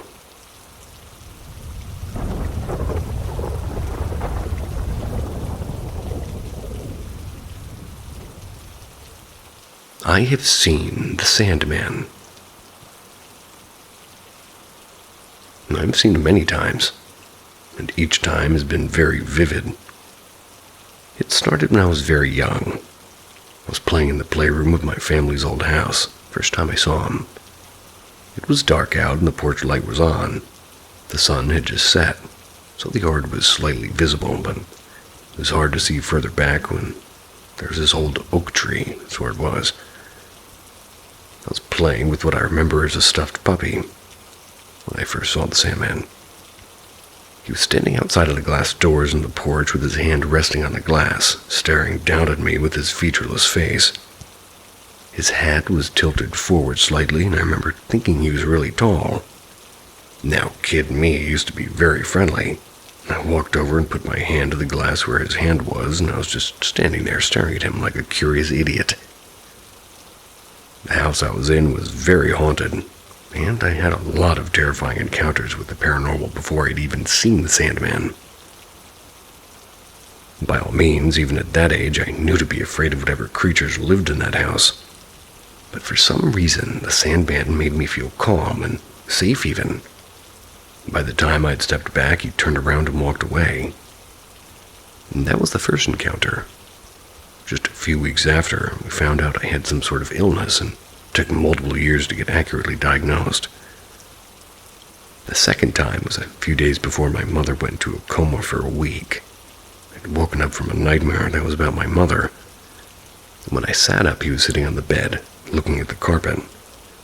He actually spoke this time, and he apologized for what he knew was to come, and I remember thinking he looked like a sad hound dog, which was funny because I never really thought of those dogs. His hat was once again tilted downwards, and he kind of had a hand rested onto his leg, and he was actually taking off his trench coat. It was laying beside him. I was around 13 at the time, and this is when I started researching who this guy was and what this guy was. The most recent was about 2 to 3 years ago.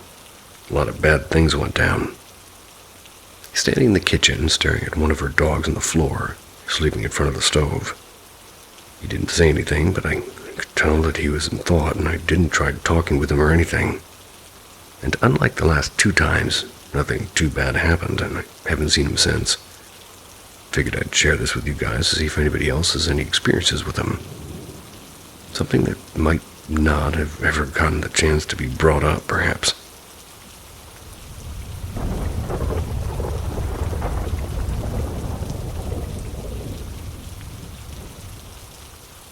We've known our house is haunted since we moved in, but lately there's been a development. My mom started dating again, and the guy she's seeing now has a little girl who's 6 years old and has a developmental disorder. Let's call her Evie. She's constantly talking about it, and to the ghosts. The first time she came into my room, she looked around and stared at a corner where I often see a skeletal man standing. And I'm sensitive and come from a long line of them. Then nodded her head before looking at me and saying, "This is where the fire happened." Now, when we first moved in, our landlord told us that there was an electrical fire in the house at one point. But obviously, he and her dad weren't there for that. Nor had we told them, as we would have no reason to. She's always talking to someone in the bathroom, and coincidentally, my family and I have witnessed a little boy ghost in there. It freaks people out. A few nights ago, I saw the basement lady on the landing of the basement stairs. And she doesn't like me, and I don't like her. Confirming my suspicions that she's the same ghost. The same one that goes into the bathroom at night that the boy ghost is scared of. She likes to open and close doors and turn lights on and off as well. Now, Evie hasn't seemed to notice or be able to tell that basement lady's bad. Everyone else who's encountered her knows she is. Being that she's only 6, and sometimes children don't pick up on that right away. But last night, Evie was sitting with me in my room watching me draw, and right as I started to feel uncomfortable, she pointed at the doorway and said, "What happened to her teeth? Hey, cut that out." We wouldn't find out what happened exactly until this morning. Her dad asked her if she saw something, and she said, I saw a woman and her name was Candy. Her dad asked what was wrong with her teeth, and she said they were all broken. He asked her why, and she said to cut it out, and she said she wouldn't quit showing me her teeth. So a basement lady is named Candy and seems to have taken a liking to little Evie. I don't know what to do because that being is pure evil, plain and simple. We've talked about getting my uncle, who was a former pastor, and performed multiple exorcisms. Part of a demonology group to come over and figure out what the hell this thing is doing here, along with a few of the others that have been causing problems. The only issue with this is that he's always busy, so it'll be hard to get a day for him to come over.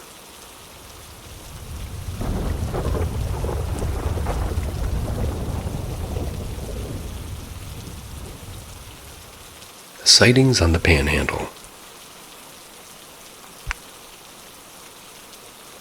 My wife asked that I post my experience after her post of my accounts got taken down. I seldom get on here, but I figured I'd give this a go. This was back in the 90s. I'm not good with remembering things, so the exact dates of when this occurred is foggy. I just know it was in the 90s, and I was between 7 and 12.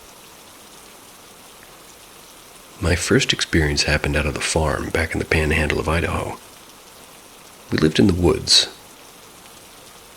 maybe 14 acres, so the night sky in this area isn't affected by pollution. Nighttime sky was my favorite to look at. I loved watching the stars and spotting the constellations. Anyways, this night I went outside to feed the goats, probably because I forgot to do so during the day, and as usual I looked up at the sky.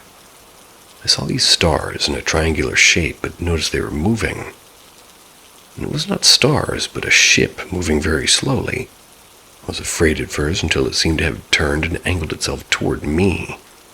I felt as if it spotted me. And while it probably didn't, it terrified me and I ran back home.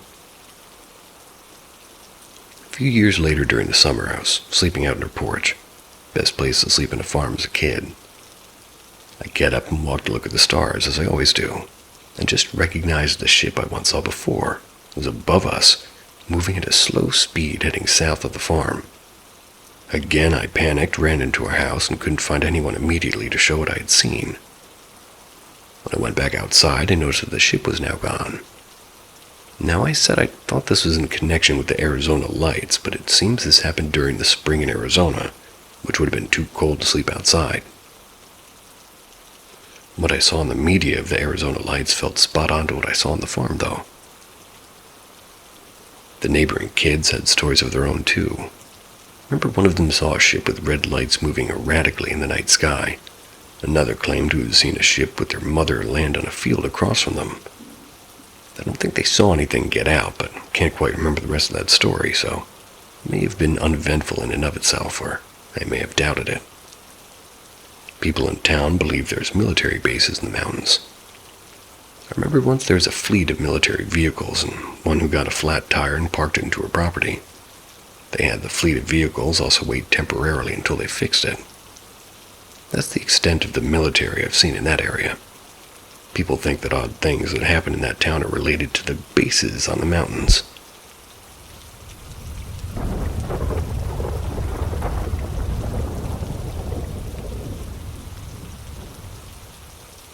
Granny's Last Promise. My grandmother passed away in 2006 at the age of 92. About a week before her death, she promised me that she would contact me from the other side.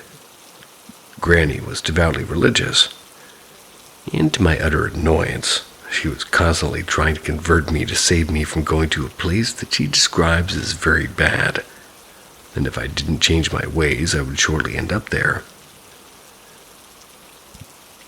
And although we were very close, we would often butt heads on the subject of an afterlife, and the fact that I was gambling mine away as though this life was just a wild night at the casino. The way I saw it, hoping for an afterlife was kind of like fishing for minnows while standing in the back of a whale. Although the following story proves nothing, I swear on my grandmother's grave that what I'm about to tell you is true. and has deeply affected my way of thinking going forward. So you tell me, did Granny keep her promise or what? And to put things in perspective, it was during May of 2006, and I was 12 months into a 13-month course at sea school. Think of it as trade school for the maritime industry. I was enjoying the last day of a 30-day shore leave in Cape Town, South Africa, by sailing ship. My sea training vessel, the steel-hulled bark Picketon Castle, was a 180-foot-long, 3-masted tall ship having departed out of Lunenburg, Nova Scotia a year prior. The captain once said, "I don't know much about steel-hulled vessels, but I know a lot about wool-hulled vessels, and that's why I sailed a steel-hulled vessel." But I digress. I was one of about 40 trainees with 12 professional crew members from captain on down to ship's cook, bound around the world from Lunenburg, Nova Scotia, Canada. But anyway, on that particular day, it was my grandmother's 92nd birthday. I decided to make a long-distance call from a phone bank at my sort of hostel in Cape Town to the small town of Cairo, Illinois, about 5,000 miles away in the USA. Granny answered after about maybe 6 rings, and her voice sounded a bit feeble. "Hello, hello," she said, through a crackling connection.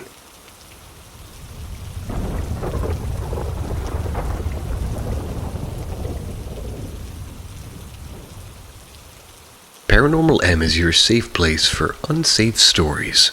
Each chilling tale pulls you deeper into a reality we don't understand, but can't deny. Subscribe and tap the bell so you never miss the next encounter. Shadow woman looks like my mother. I was in 2nd or 3rd grade when my mom and I moved to France. We were staying in a small old apartment that was being rented by my grandparents. The place wasn't anything special, but it wasn't creepy either. There were 2 bedrooms. My grandparents slept across the hall, and I shared a bed with my mom since I was still a kid. No way my 8-year-old self was sleeping on the couch alone. Everything was normal except after I went to sleep. That's when it started. Every now and then I'd wake up in the middle of the night and see shadow figures of a woman sitting at the edge of the bed, always on my side of the bed. She had the exact same silhouette as my mother, would slowly move her hand like she was caressing my leg. I could move, so it definitely wasn't sleep paralysis. But I couldn't feel her caressing me, just see it. She didn't have eyes or even a face, really. Her entire form was pitch black, but I could tell she was looking at me. I never screamed or called out, which seems stupid now, but back then I was scared that if I moved she'd do something. So I just stared at her until I eventually fell back asleep. This happened more than once, and she never did anything besides stare and stroke the air near my leg, and I never told anyone. Eventually, we moved back to our home country. I didn't think much of it after that, until something happened again. I was older then, maybe 6th grade. We're living in a shared house because money was tight, and my mom and I stayed with her sister and her husband, who's divorced now, and my cousin who's a year younger than me. My bedroom was next to my aunt and uncle's. My uncle had this habit of falling asleep with the TV on, which meant the hallway was always very softly lit from the screen. I always slept with my door open back then. One night I woke up as usual, looked toward the hallway, and standing there just outside my door was my mom. She wasn't moving, just watching me. Thanks to the TV light from my uncle's room, I could clearly make out her hair color and clothes. Exactly like my mother's, but her face, it was completely black, like the light just stopped there. No features, no shine, just void. I was half asleep and the hallway was kind of dark. I just assumed she was checking on me, so I closed my eyes and decided to go back to sleep. That's when it hit me. She was on a night shift. She wasn't home. I opened my eyes again and she was gone. It still gives me chills when I think about it. Why did it look like my mom, and was it the same shadow woman from France? Never happened again after that. But to this day, I always close and lock my bedroom door before going to sleep.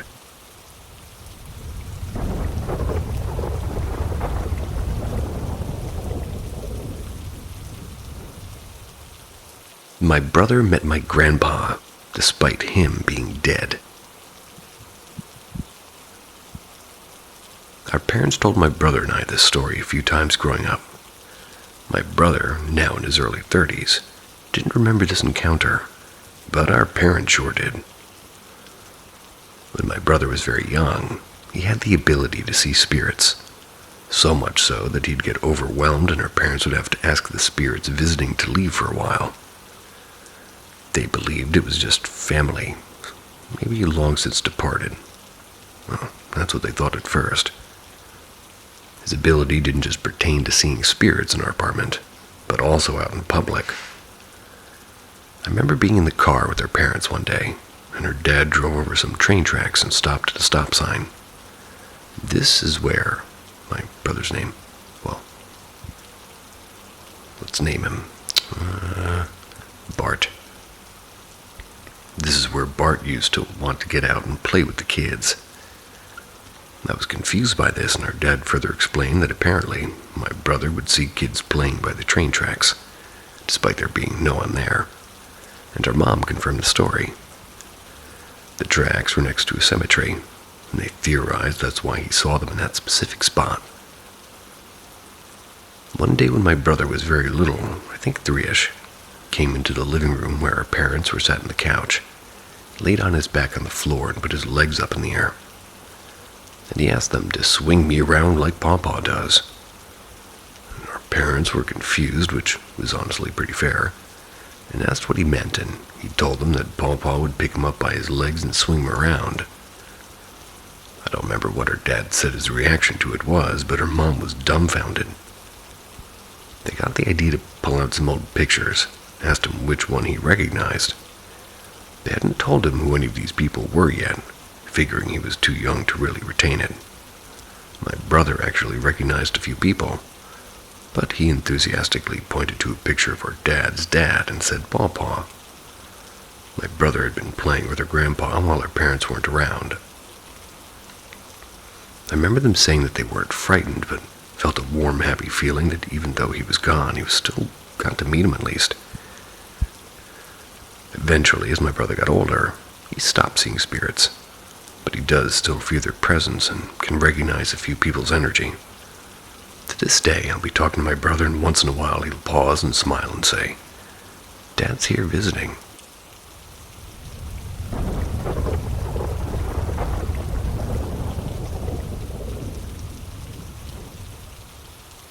Ouija board experience.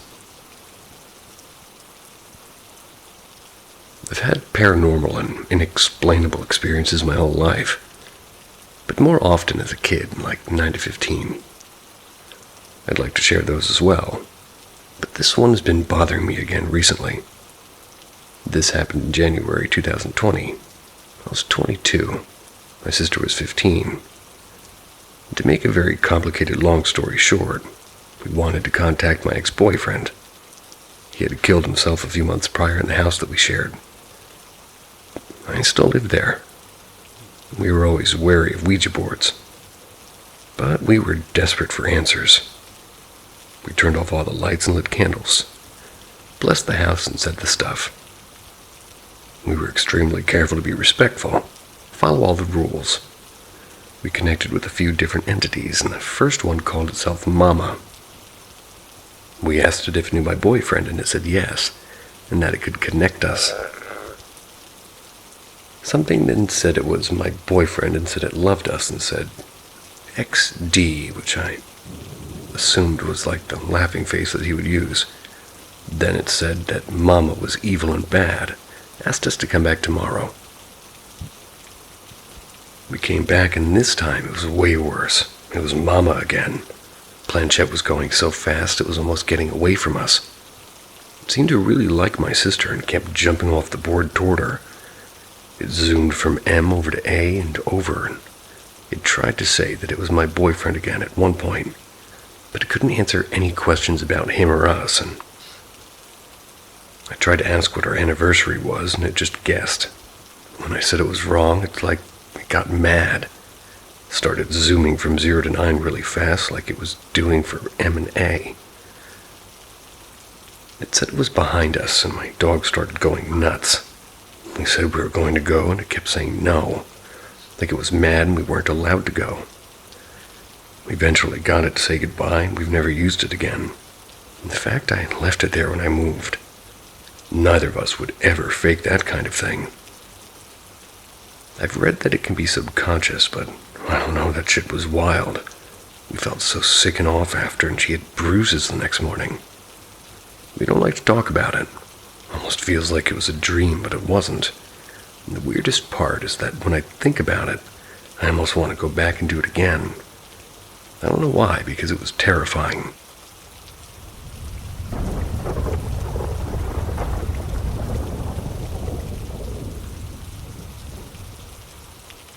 Lights in Michigan. This happened about 10 to 12 years ago. I'm 20 now, and to preface, my dad owns his own land in rural Michigan. Middle of nowhere, all woods and no service.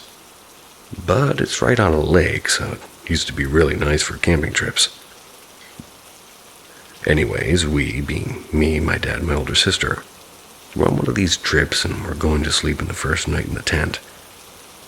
That's when we all realized that all of our phones weren't working. Mine and my sister's phone were completely dead, even though neither should have been, and well, we both had iPhones at the time. My dad, who had a Samsung, had his screen completely glitching out with no apps and just random pixels all over the screen with no response. We all thought this was weird and kind of creepy, but this was back when technology wasn't really nearly as big of a deal as it was now. Phones were still kind of shitty. Soon after this, we all decided to just try to go to sleep. About 10 minutes later, there were lights outside of the tent. There was no cover on top, only screen, so it was easy to notice even as we were lying down. No one should have been around for miles at least, so none of us really knew what to do and just tried to lay as still as possible for about 5 minutes before my sister eventually started freaking out, waking my dad up, who obviously was never actually asleep in the first place. I stayed pretending, and I heard them whispering about the lights, trying to make sense of what they were seeing. It wasn't flashlights or other people or fireflies. They were glowing orbs, and some in the trees, one right in front of the tent about 10 feet away. That's when I sat up, and they weren't pulsing like fireflies would. It was a steady yellowish glow and much brighter. The one in front of the tent floated closer and closer. It was about 5 feet away maybe. It was the size of a baseball. My dad quickly shone a flashlight on it. Before it could get too close, it froze for a moment before they all quickly left. My dad swears to this day that they were fairies of some kind, and that he could see a smaller body within the light. I have no idea what it was till this day, and I was so scared I decided to just lay down and go back to bed. I was pretty young at the time and haven't been back since. Even if it wasn't paranormal, I guess I'm just looking for anybody else who'd had a similar experience in the same area. Haven't been able to find anything similar online since. I regularly check every few years or so.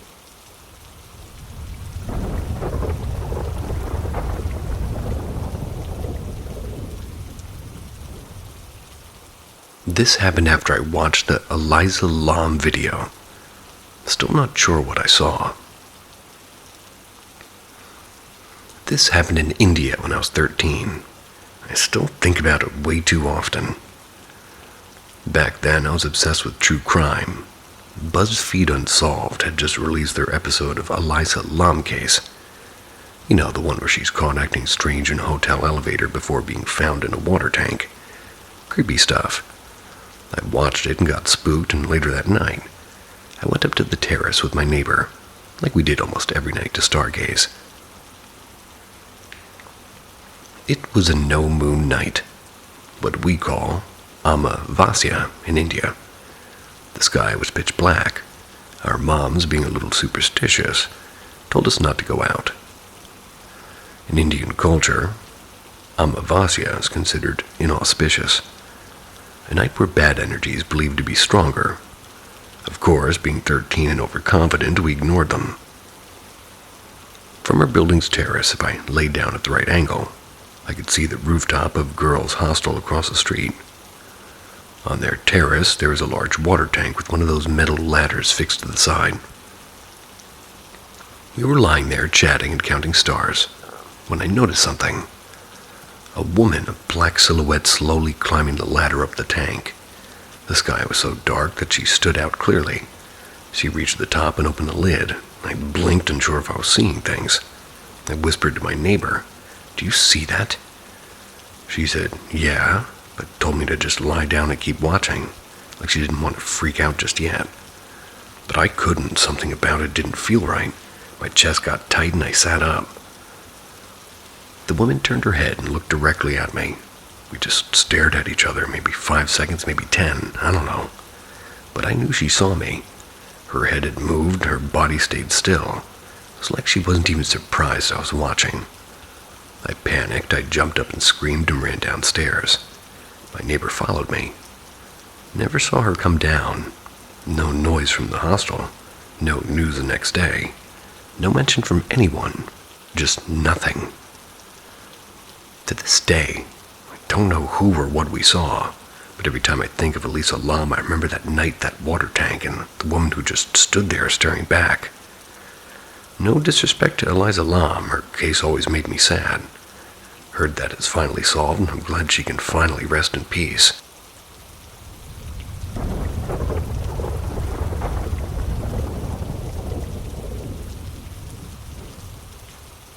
Is it possible for a haunted house to cause nightmares and sleep paralysis / paranormal experience provided?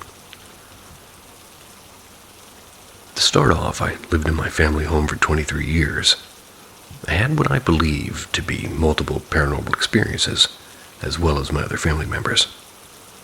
Going upstairs and feeling like you're behind and being chased, and don't even get me started on going to the basement. My parents were once down there together many years ago, and they swear on everything they saw. They saw a black mist go underneath the stairs. My experiences were mostly hearing banging when home alone, or just constantly feeling watched, having to run into your room at night and slam the door closed. My 2 actual ghost or demonic sightings are what I vividly remember, although there could be more from my childhood I can't remember. The first one I can remember is a dark hand that looked dead and had a claw-like nail come out of my closet door, glide up and down the opening. And my second, which I believe was my brother who had just passed a few days prior, walking in the hallway at night. I'll never forget this. He was all black and you couldn't make out too much, but it did have his figure, sort of. He peeked his head into my brother's room, and I obviously was scared, and I thought it was my dad, although 2 body shapes weren't similar at all. Anyway, I started calling for my dad, and my mom opened her door. Once the light came out of there, he was gone. So besides that long backstory to preface that I believe almost 100% the house was haunted, I want to ask if it's common to have nightmares or sleep paralysis in haunted homes. When I was living there, I constantly had dreams that seemed pretty gruesome, usually had some sort of paranormal aspect, and also had dreams with the devil in it, which was very scary at the time, especially considering I'm not religious by any means, or like to believe in heaven or hell. I had pretty bad sleep paralysis most times. I could look around my room like most do, but not move, although every time it felt like somebody was watching me, waiting to attack. There was one I remember specifically, where there was some sort of demon kneeling over me and held a pillow to my face and I was able to move and fully wake up. I assume I was gasping for air. Truly terrifying. Now, since moving out, I very rarely have nightmares. Never once have I had sleep paralysis since being out.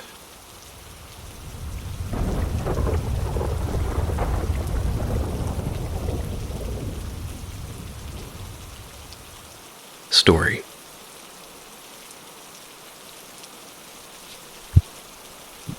I have a lot more. My entire family is sensitive and things happen all the time. But they're mostly nice. I have a quick, creepy one, though. Shorten it if you'd like, just want to explain it correctly.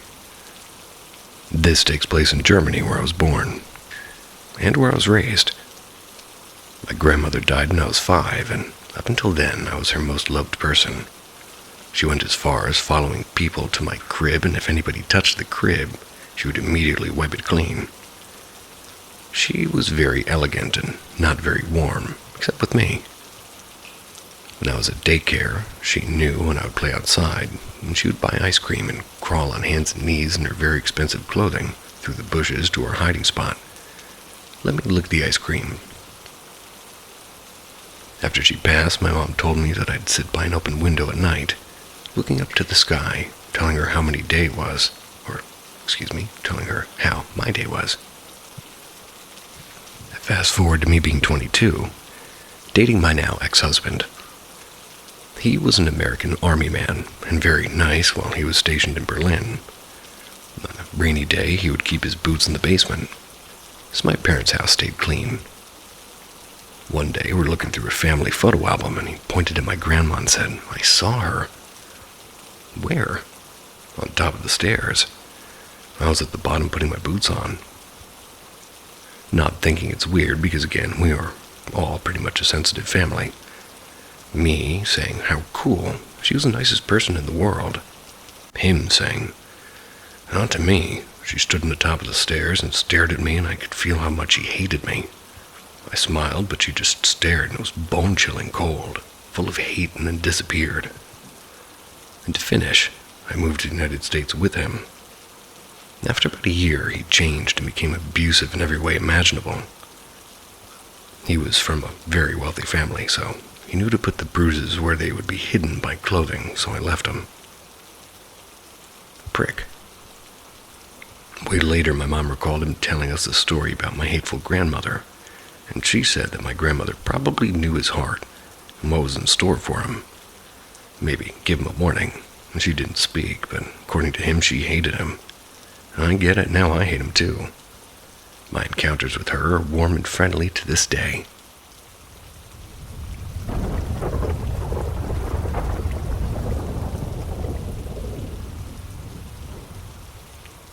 Scared the Skeptic.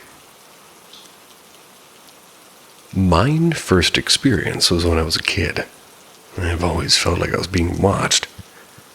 I've always ran from the feeling, even now that I do investigations. When I was in 5th grade, we went on a family vacation to the Crescent Hotel. My grandmother, aunt, and cousin and brother were all in tow. Us boys were obsessed with our new pocket knives and whittling anything out of anything. Upon checking in, we navigated the distressed creaky steps to the long hallway. After dropping our luggage, the adults wanted to enjoy a beverage in the basement bar. We sat outside of the bar, finishing our carvings. We soon ran out of material. Being brave young men empowered by our blunted pocket knives, we began to head to the room to get more soap. We did it on our own. Nothing would stop the work of Michelangelo and crew. Never forget the freedom of being scared, but protective. Every step was guided by a shooting eye of an expected encounter. I can still feel a heavy blanket of anxiety fueled by nostalgic, scary movies. When we creaked our way to the long hotel, we saw a man sitting in the windowsill, reading a book. His black slacks, black coat, and long-natured form looked cramped but relaxed, like being kissed by a cloud. We all stopped and paused and waved. His response was slow, as if in slow motion. A glimpse through a mirror as his reflection waved back. As we entered the room, my brother stayed by the door, never letting it close. My cousin and I ran to the bathroom. We had an immediate sense of fear, our instincts tearing at our guts to run, and run we did. We stumbled into the hall to look down and see the man had gone. No creak of a door, no footstep pressed into old carpet, nothing. Just a silent, long, empty floor, and every door was made of heavy wood and closed loud. You knew when somebody was moving about, and we knew we had just seen a ghost. We sprinted down the old wooden staircases, spilling into the bar panting.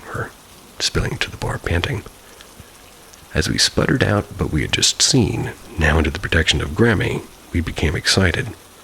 The bartender was a burly man and listened to us explaining what we had just seen. And I'll never forget. He reached up on a ledge, grabbed a picture, and set it on the bar top. You'd just seen Michael. He had described him to a T. That was the start of my paranormal journey.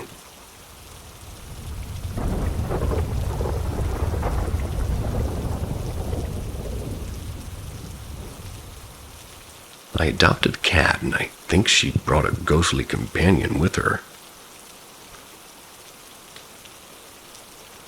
In March this year, I adopted a stray cat near my house. That's because there had been a history of cat abuse, and I loved her too much. And a spate of cases happened after I adopted her, and so thank goodness for that. Now, for context, my family has a history with ghosts and spiritual beings. We moved a lot when I was younger, and a lot of the places we moved into were haunted in some way, shape, or form. So I'm no stranger to these things. I myself can sometimes sense their presence, and sometimes their emotions, whether they're malevolent or just curious. Before really adopting the stray, I'd hang out with her downstairs in my house. Sometimes I'd glimpse shadows of a figure moving around the playground where she likes to hang out at too, especially during the night. Shortly after adopting my cat, I had a dream that there was another cat with her that I thought was my cat, but then realized that this second one was a boy. I woke up surprised, but brushed it off as my desire for another cat manifesting as nonsensical dreams. However, over the past 2 months or so, I've actually started noticing signs of another cat.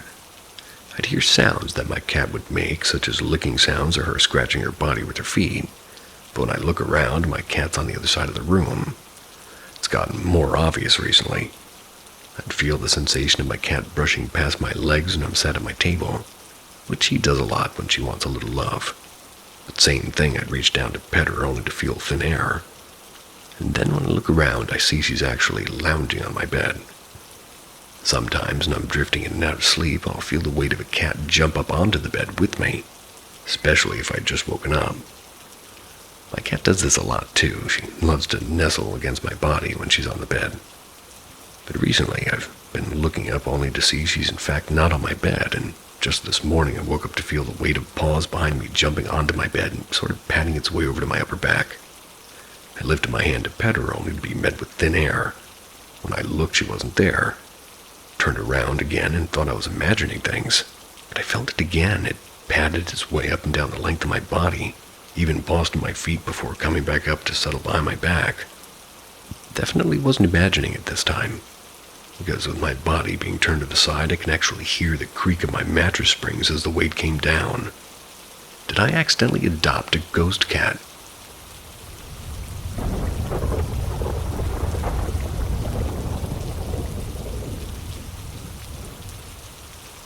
Sleep paralysis or something else? This happened almost a decade ago. Never really put much thought into it outside of it being a good creepy story to tell my friends. Not until recently have I thought about what happened.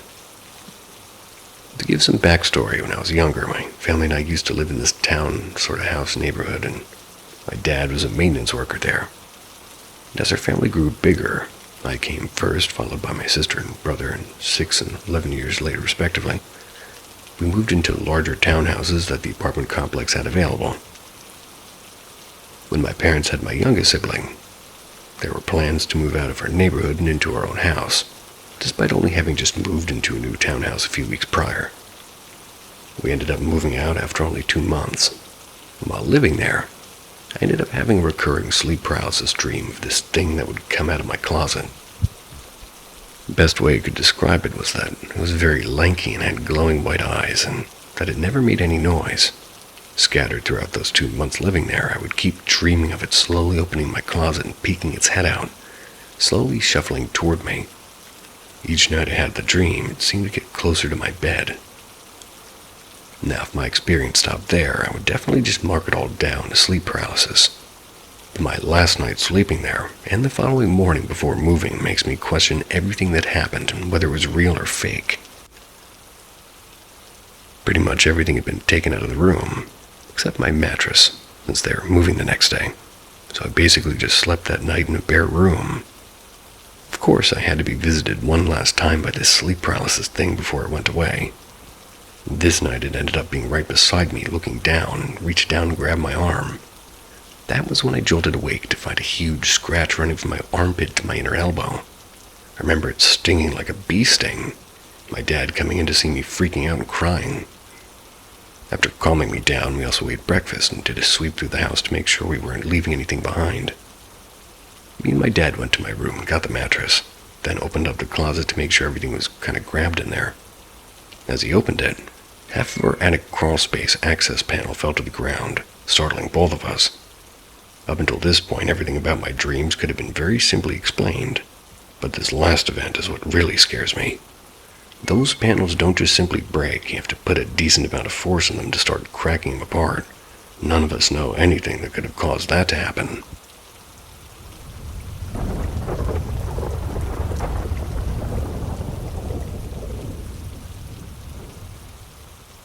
A dream. This starts with a dream I had maybe 10 years ago. And a little bit of back information first. I've been with my husband for 15 years. My mother-in-law passed 3 years ago, but my father-in-law died very suddenly and unexpectedly 2 years before I met my husband. So I've only ever seen him in pictures. When I had this dream, it was winter. We'd just gotten around a foot of new snow that night, and in the dream I was in my in-laws' living room with a bunch of people I didn't know. We were all passing a bowl around. Both his parents were weed smokers. Even my little 80-year-old mother-in-law till that day they died. I crossed the room and sat next to my father-in-law, who passed to me.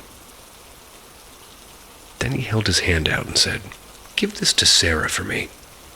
Sarah being my mother-in-law. He put a small purple glass heart in my hand. I told him okay, and the dream proceeded pretty much as dreams do from there. So when I woke up, I of course told my husband about it. Neither of us thought much about it, and it's pretty common for me to have weird dreams. His mother couldn't drive in the snow, so later that day we went to her house to pick her up for her usual weekly errands.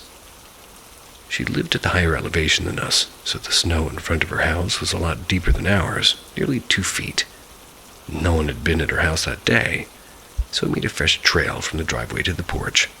We got her ready and were heading out in front of her to make it easier for her to walk through.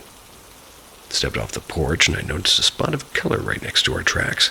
Laying on top of the snow was a little purple glass heart. I stopped and I picked it up and walked back to the porch to my husband. I couldn't say anything, just stopped in front of him and opened my hand. All the colors went out of his face. Really thought he was going to pass out. He just stared at it for a few seconds, then looked at me and said, "Well, give it to her." I hadn't told her about the dream yet. Walked back inside and told her that Sonny, the father-in-law, wanted me to give that to her. My husband had followed me in and told her about my dream. Poor little lady immediately burst into tears and said that she knew that he was still here. Never found out if there was a reason or any significance to the heart itself. But after she died, we found it in her wallet. She'd carried it with her everywhere after I gave it to her, for the rest of her life.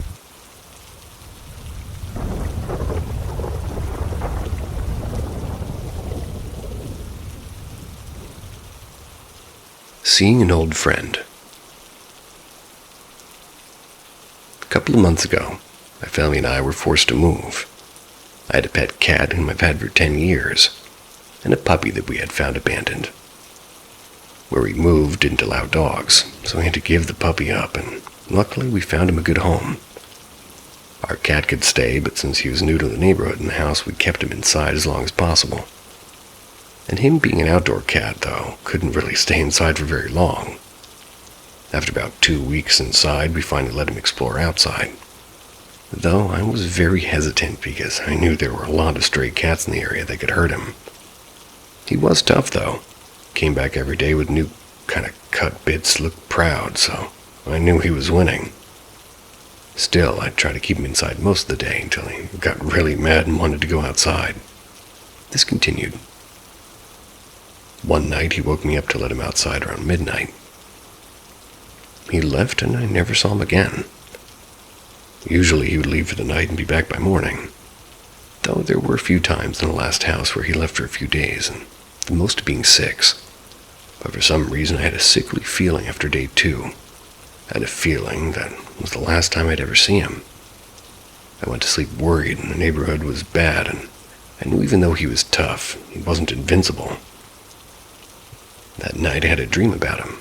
Something that has never happened to me. I saw him at the foot of my bed sleeping soundly. It felt so real I could reach out and scratch his head, his favorite spot. Then I would suddenly wake up. It happened for a few more nights. The last dream I had of him was me finally petting him, and I thought he was finally back, and this wasn't a dream. I looked at him, and he opened his eyes and looked at me, and I was so happy. When he closed his eyes again, I woke up, and I started crying, and even now typing this, I can't help but cry. He's with me for 10 years, and I was hoping that, we would be there for my college graduation, but wasn't even there for my high school graduation. I loved him so much, and he'd stopped me from killing myself 2 years ago. Now he's gone. I was never one for pictures, so I don't even have those to remember him by. All I have are the memories. Just wish I could have been there for him at the end, and now that I think of those dreams I had of him were him coming to visit me. The last one was him finally moving on after knowing I was okay. Thought I'd gotten over his death by now, but every time he comes to mind, I can't help but cry.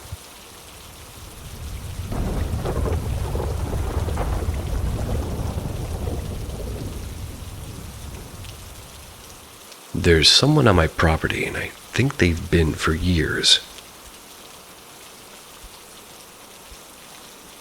I, a 20-year-old female, I've lived in my house since 2012, so about 13 years.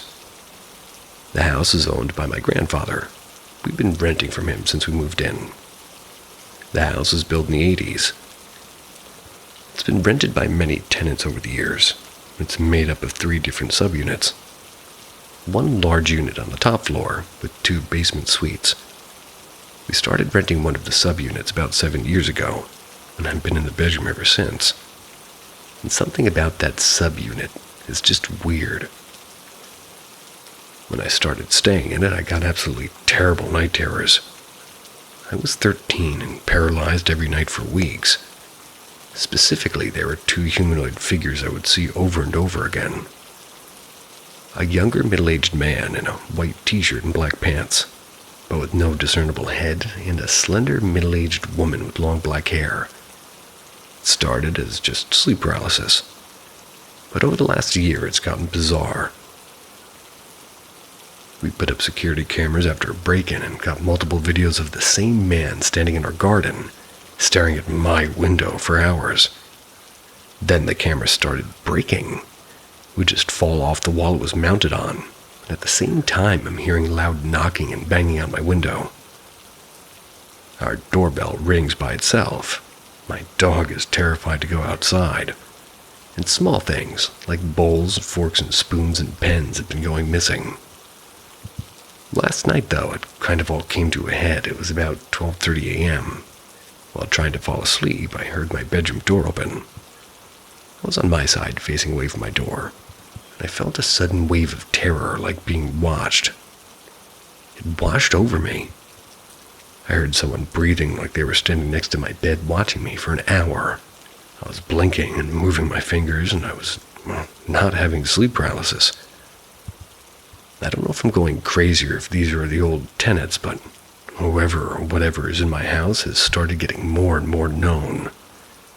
I've had guests over that hear the noises, so it's not just a me and my family thing. I'm trying to get the camera footage from my dad, but he's out of the country and rather eccentric, so I don't have a lot of hope on that end. But I'll comment if I can get it.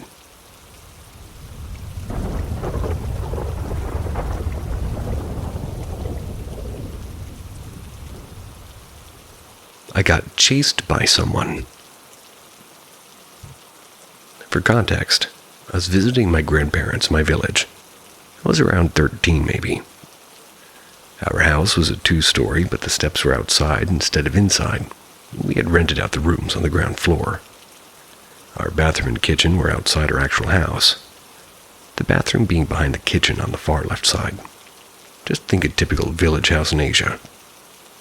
At 3 a.m., I'm watching TV, as I usually have a hard time falling asleep. I was watching Kitchen Nightmares. I had the urgent need to pee, Everybody else was asleep, so I decided to go alone. I took my phone and quietly made my way outside. Once I neared my bathroom, I saw a man-shaped shadow on my far right, but it was dark, and my grandmother had a huge garden, so I just thought it was a plant. After peeing, when I came out, I saw the shadow had disappeared. So again, my rational brain thought I was just tired and sleepy. Once the garden was out of my vision and I crossed the kitchen, I heard loud footsteps.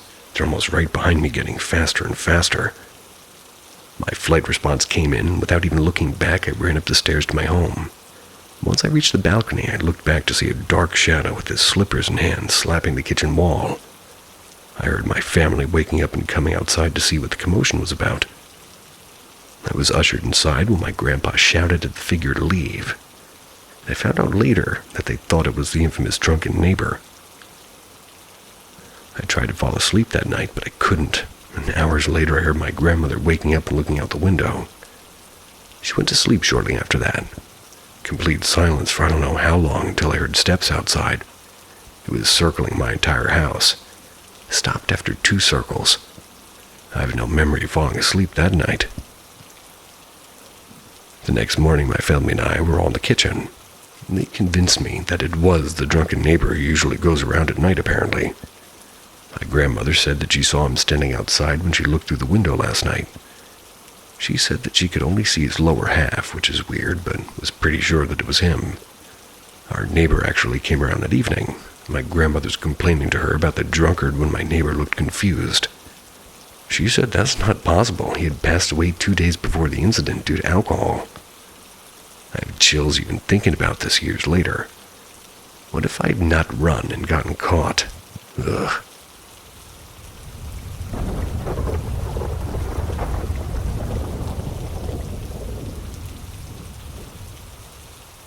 My dog impossibly appeared outside.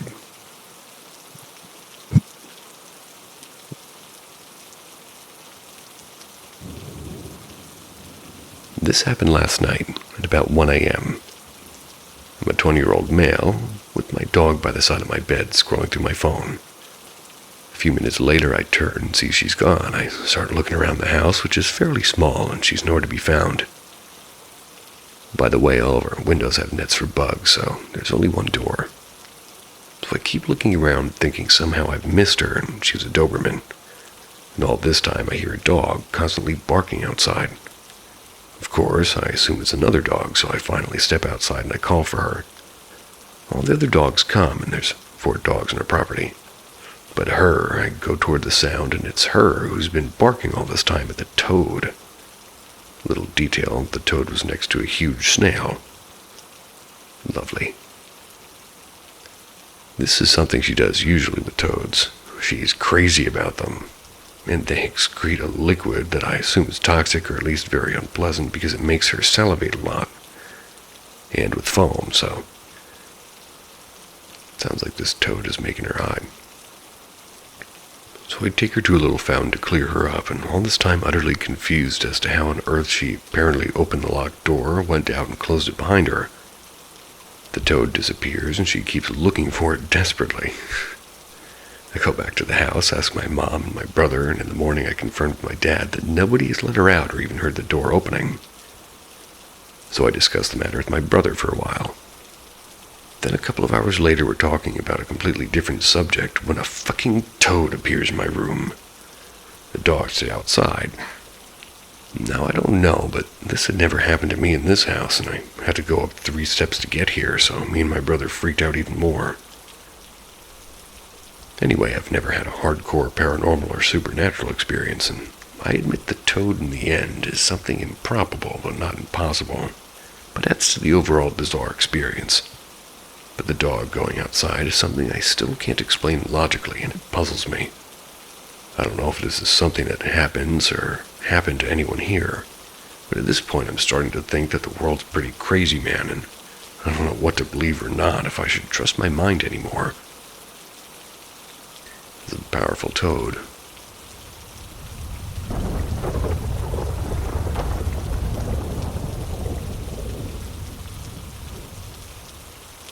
Three impossibly tall shadow figures from my childhood.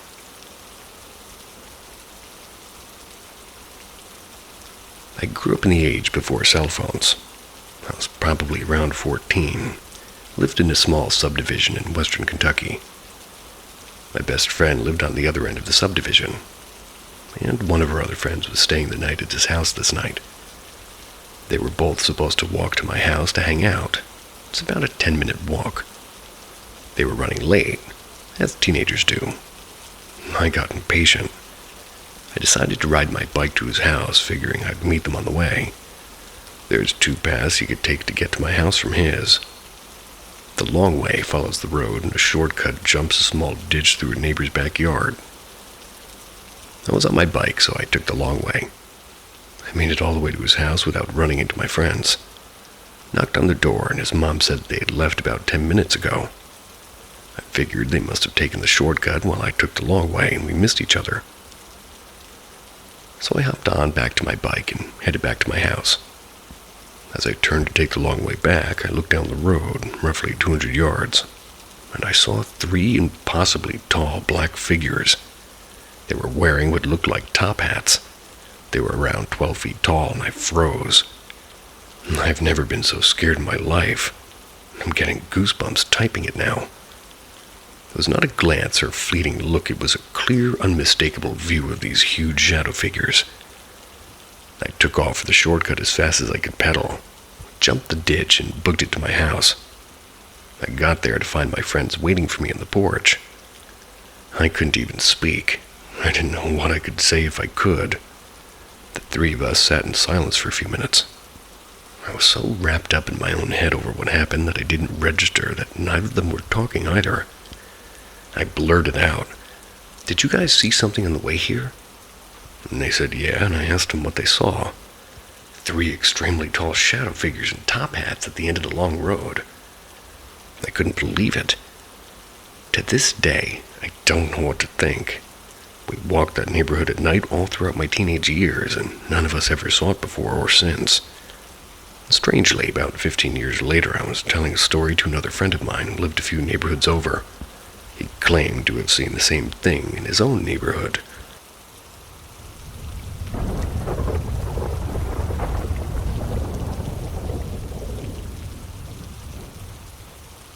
Old lady, super weird encounter. So I live in a really old town, like a town from the old world, like from around 3000 BC. There's lots of history and old monuments and all that stuff. There's museums and etc. You get my point.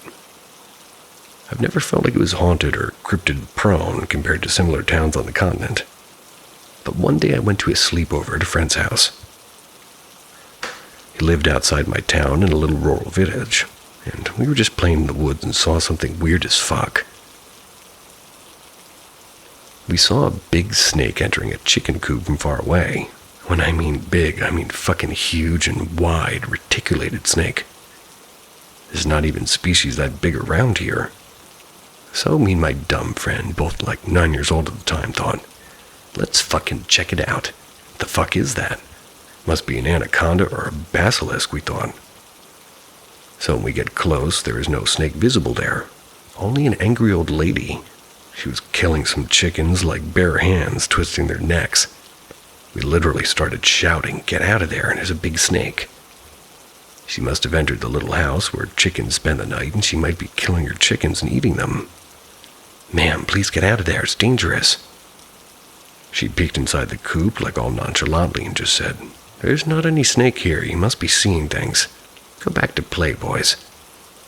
I didn't believe her, so went inside to peek also. There was nothing there, just feathers everywhere and little drops of blood. I felt so uneasy while I was passing around her to get out. She smelled weird as hell. When I was on the outside, she just said, "See, no snake here." And she just grinned at us while we were backing out, like full eye contact, threatening grin. I didn't think much of it, but when we're safe, my friend told me he never seen that lady before. And keep in mind, there's like 10 people living in that little village. He made a point that had escaped my thoughts. She was saying all the S's in the word super scary, like in a sibilance kind of way. Me and my friend told their parents but didn't believe us. We passed all night just crying, thinking the old lady was going to come to the room. I don't have an explanation to what I saw, and since that day I always thought I was a bit crazy. Like, not totally sane. The fuck was she? Can someone tell me?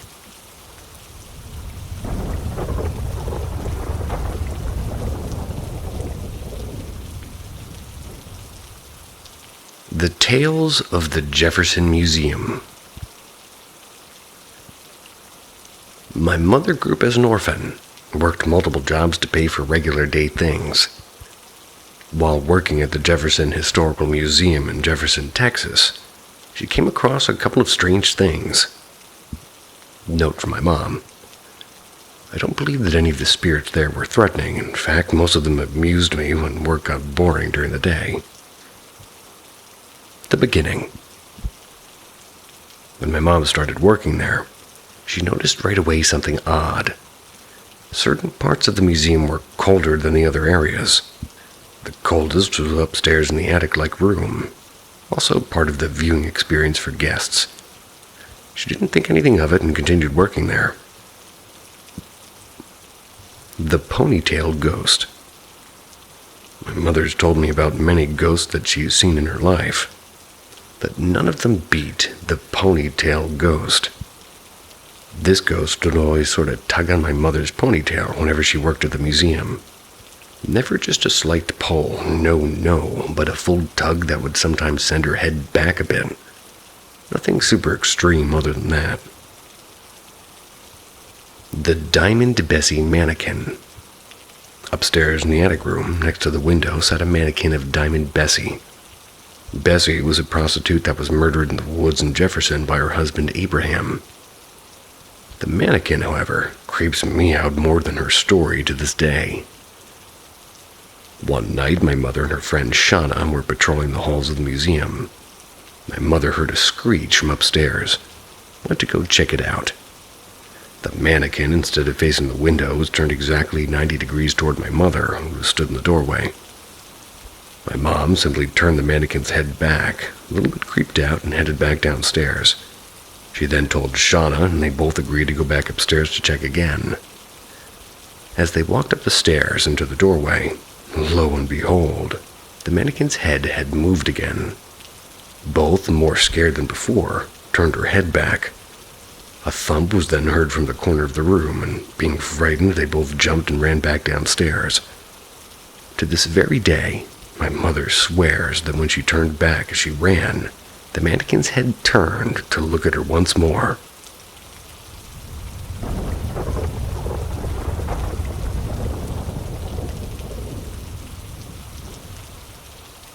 Unexplained things. So I've been having really weird stuff happen to me over the past few years.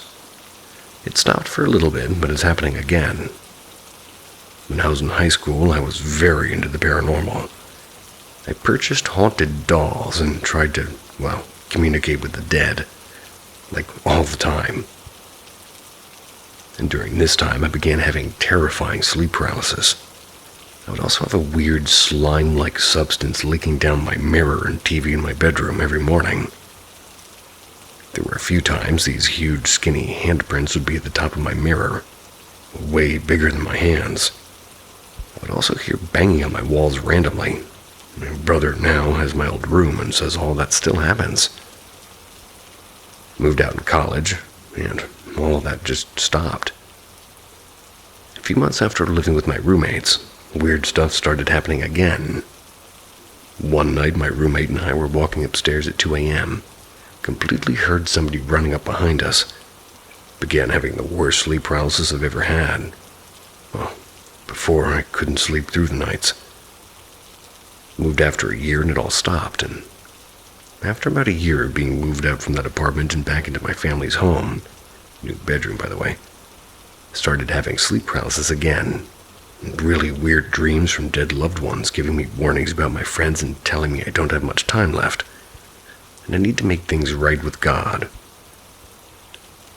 I wasn't religious at the time at all, and it's been 2 years since that dream, and I am religious now. But anyways, I still was getting sleep paralysis here and there, but nothing like before. The last 2 nights when I walked down the hallway to my bedroom, it was almost as if a black shadow surrounded me and everything went dark. I had the uneasiest feeling. The first night I booked it to my room and that was the end of it. But the last night, 100%, there was a shadow-shaped person at the end of my hallway. I don't know what any of this means, and I don't know if maybe it sounds like I need to be checked out mentally. Can somebody please help? I feel like I've gone crazy. The last couple of years, I can't tell anybody because I know how crazy I sound. Thank you for reading all of this, if you did. Or listening.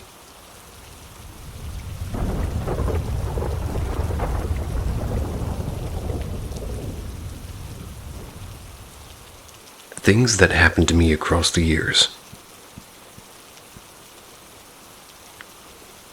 I've always been in a very religious family. I was even a father's assistant at a certain point, so the paranormal was never strange to me. Let's go for the examples. When I was like 7, I went with Grandma to my cousin's house, which was very far and isolated. And in the middle of nowhere, I heard a voice speaking my name, asking if everything was all right. When I was 14, I studied in a course for the entrance in university, and I studied a lot every day except Wednesday.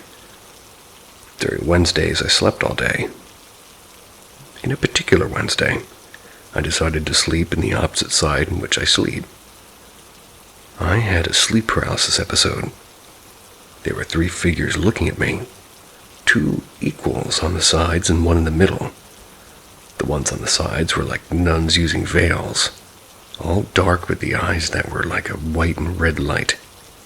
The one in the middle was like a man that used a hat with all dark, but again the eyes, they were like red lights. I prayed and closed my eyes. They vanished after a while. Let's go for a more recent case. In October of last year, I went to Canada, first studying English and stayed in a home for family. They were religious too, but not the same religion. Kind of that pray loudly to God before every meal type. My host mother once asked me to pray to God loudly. And for the first time I did. And in that night I went to sleep and I felt happy and odd for some reason. Opened my eyes and to my surprise, I was floating above my bed. And there with me was a very bright light that was orange and yellow at the same time. I felt happy for some reason looking at it. After a little while, the light disappeared. I stopped floating. Felt myself falling face first into my pillow, and then I slept. When I came back, I talked to 2 different fathers, and they both told me that was God itself. One of these days, I went to my mother's room to show her a video clip of a song I really enjoy. While we're listening to it, I saw a white light at medium height, like 60 centimeters high. It was at the door for a while. I later told my mother about it, and she told me she saw the same thing before in that day. There are more stories, but that's enough for now.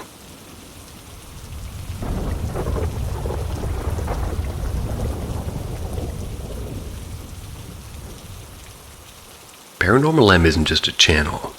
It's a haunted archive of fear. We collect and tell the stories that never truly end. Subscribe and ring the bell, because some endings are just beginnings.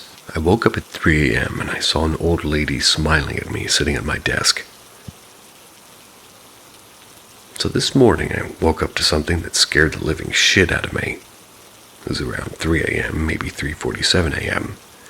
I'd woken up strangely, and I say this after a big night staying up to 11, so usually I'll sleep all night, but for some reason I woke up to a feeling as if somebody was near me, or somebody was in my presence.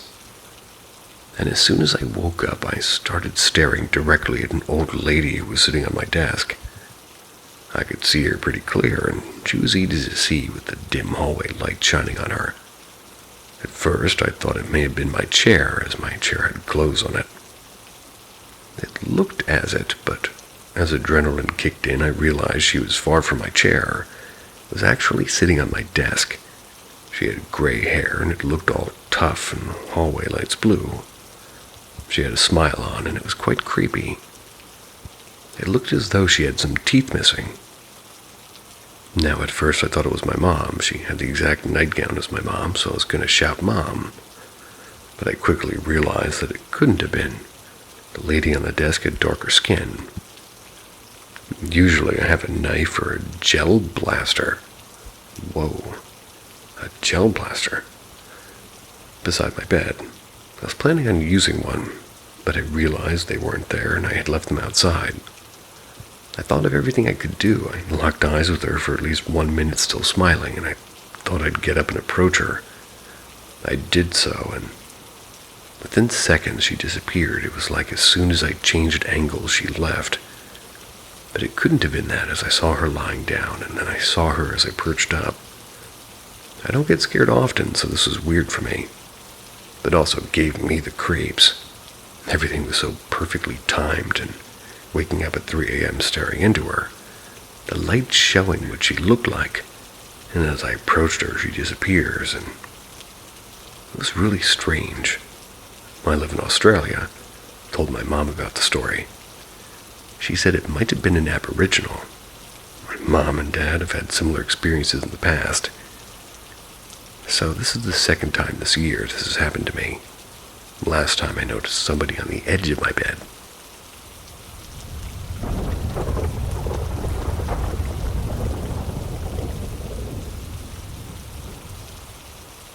Told my friend her house was haunted. Now she finally believes.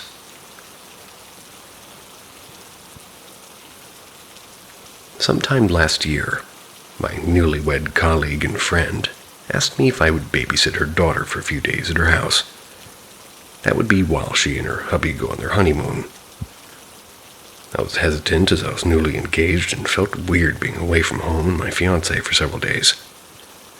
Plus, I used to babysit her daughter all the time, so wasn't sure why she was adamant about me staying over when I'd never needed to go overnight babysitting in the past. Because they're going on their honeymoon. Anyway. So I appeased her to give her peace of mind and stayed in her stepson's room. I only lasted one night and I had a hard time getting her daughter to bed because she was scared. But after 2 hours of reassurance and letting her know everything was okay, she finally fell asleep.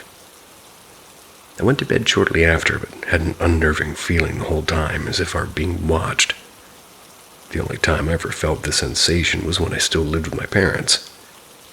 Every so often I'd have this intense feeling of fear and being watched. This is the first time I felt that feeling again since moving out, even after sleeping in several homes since then. Also heard knocks and a couple of bangs. I ignored it and thought maybe it was because I'm in this big old house, with only me and the little one. However, I knew off the bat that her house was haunted or had a presence of some sort. Called the next morning, told her I wasn't going to stay the rest of the time there. I'd be taking her daughter to my house for the rest of the time. Luckily, she understood and didn't make a fuss, so long as I'd come back to check on her pets. Fast forward a few days ago. I overheard my friend tell her dad that she wanted to sell the house. Says that the other night, while laying in bed, she felt somebody walking around her bed and witnessed her jewelry stand that had her necklaces suddenly move, as if someone or something ran their hand along it.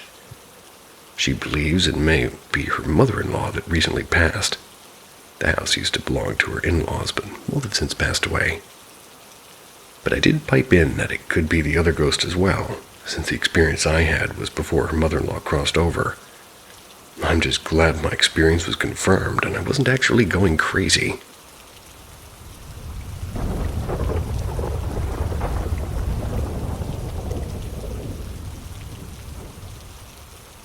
What is going on in my house?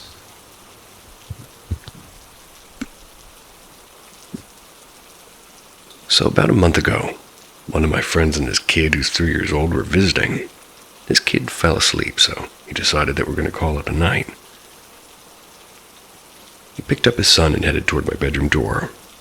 I was in front of him and walked down my stairs first and turned around when I get to the bottom of the steps, waiting for them to get to the bottom. His son turns and looked at me with a terrified face and pointed to the top of the stairs and started trembling and saying, "No, please don't get me." It was creepy, but we just laughed it off. I mean, toddlers can say some spooky things. Fast forward to this morning. I woke up at 4:45 to my alarm to wake my girlfriend up for work. She got sick in the middle of the night and moved from our bed to the couch in the living room. I went downstairs to wake her, and her eyes were black and she was staring at the wall. It took me a second to realize her eyes were open, and it scared me, so I jumped back, and as soon as I did, she closed her eyes. She wasn't ever awake. That was weird, but she does weird things in her sleep from time to time, so wouldn't have really bothered me, but the thing is, as soon as I jumped back, her eyes shut and the light in the loft room just in the living room flipped on. The loft door slammed shut. We were both downstairs, and nobody else was here. So then my next alarm went off at 5:10. She finally woke up and said, "I almost woke you up last night. Woke up randomly and got really scared, and the dog started barking at nothing. So I rolled over to get up and wake you up, but you must have fallen asleep before you even got off the couch." After that, she got ready for work like normal and left. A little while later, I got paranoid and sent a text to my little brother asking if he was okay. Told me I just woke him from a dream where he was being dragged into hell, so that didn't really help my anxiety. We thought we've heard doors close, and we heard weird noises and what sounded like footsteps, but it's always been chalked up to us sleeping or a regular house creak and things like that. Nothing like this has ever happened. I'm usually not off on Saturdays, but I wasn't scheduled for today, for whatever reason. So I'm home alone and pretty scared. What could this be, and what do I do to stop it and make sure it doesn't happen anymore? Keep it from getting worse?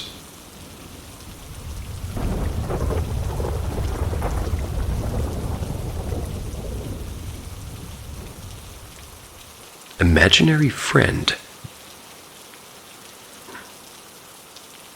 When my older daughter was about 3 years old, she started talking about her friend Lisa. Lisa liked to play with my daughter, and she liked when we listened to music. She talked about Lisa for years. She told me Lisa used to live in a house where our apartment complex was located at the time. She lived on a farm with her mom and dad and 3 brothers. She was the youngest. She used to love to ride horses until she got thrown off of her horse. The horse accidentally stepped on her, and then Lisa's family never talked to her again. She said that she's been lonely until my daughter saw her. Lisa said that nobody ever heard her until my daughter asked her why she was so sad. The way Mira talked about Lisa, I felt like she was a real child. Lisa told Mira stories about her family and how much things had changed since she stopped having a life. Mira would have full-on conversations with Lisa. It kind of became a normal occurrence. One time, we're at Knott's Berry Farm with my then-husband's mom and stepdad. I caught Mira talking quietly to Lisa while we were in line for a ride, and my mother-in-law told me that I shouldn't let Mira talk to herself. She said that she was talking to Lisa. A little bit later, we're walking past where they had pony rides.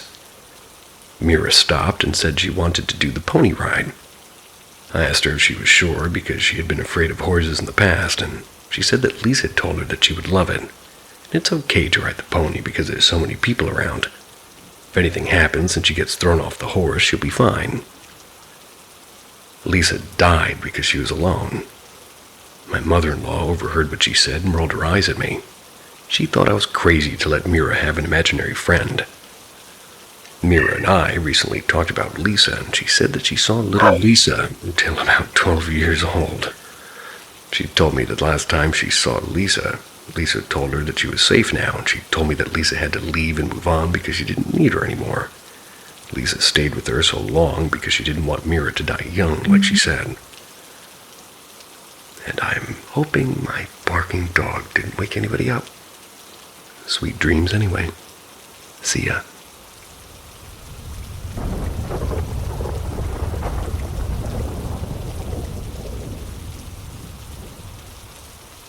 I woke up and saw something disturbing. Has anyone ever seen this? This happened when I was in 11th grade.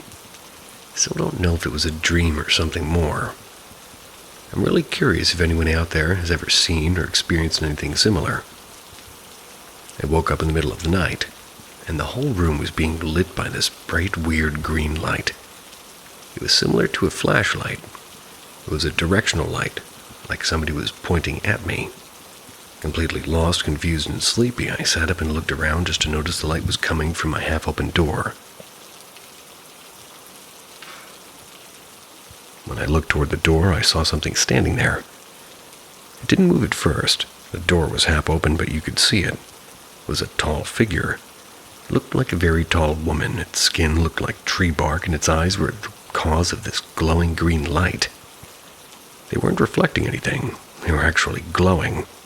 It was peeking from the doorway, so I could only see one eye, and it was slowly moving its arm inside my room along the wall, like it was trying to get in and add claws.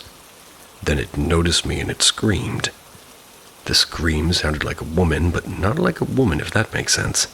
It was unsettling, and it had a weirdly deep tone. It showed me its full face, mouth open wide, and mouth wasn't glowing like the eyes.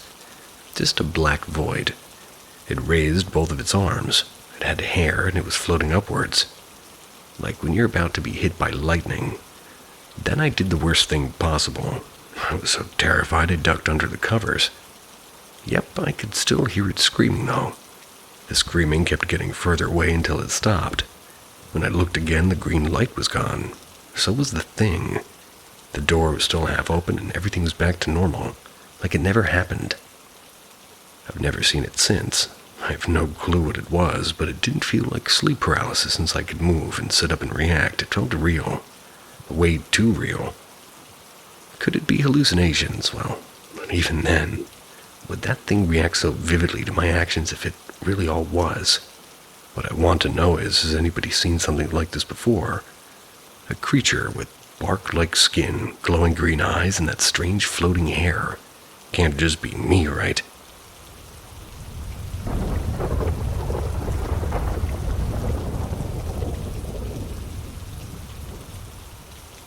Spike heel sounds, but there's no one. Need an explanation. It's not a story as such, but rather a strange phenomenon that I still can't explain. I'm looking for an explanation about what could have happened. Wanted to post this to Ghosts, but they don't allow stories. I'm not really sure that it's the right place either. This actually happened, and I'm looking for a logical explanation.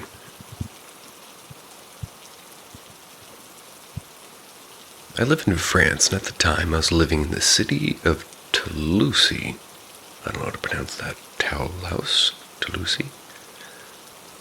It was a sunny and very hot day. My mother just drove me back from school, which was middle school. She was driving an ugly Renault Twingo Jungle. Excuse me. Parked the car in front of the house, but on the side of the road.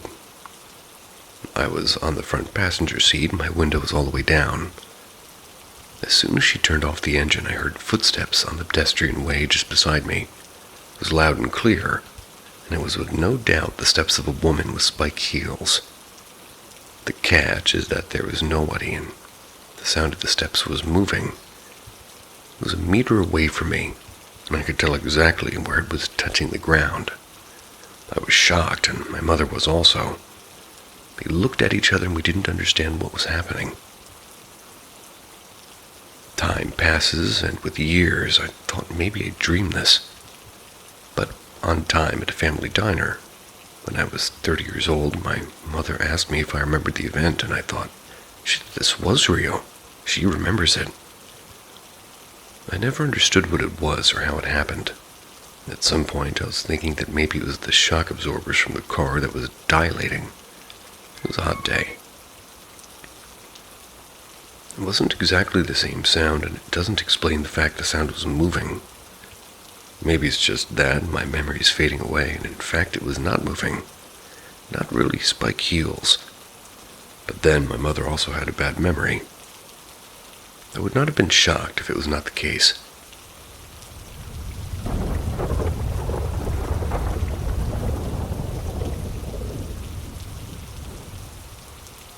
My ghost experience.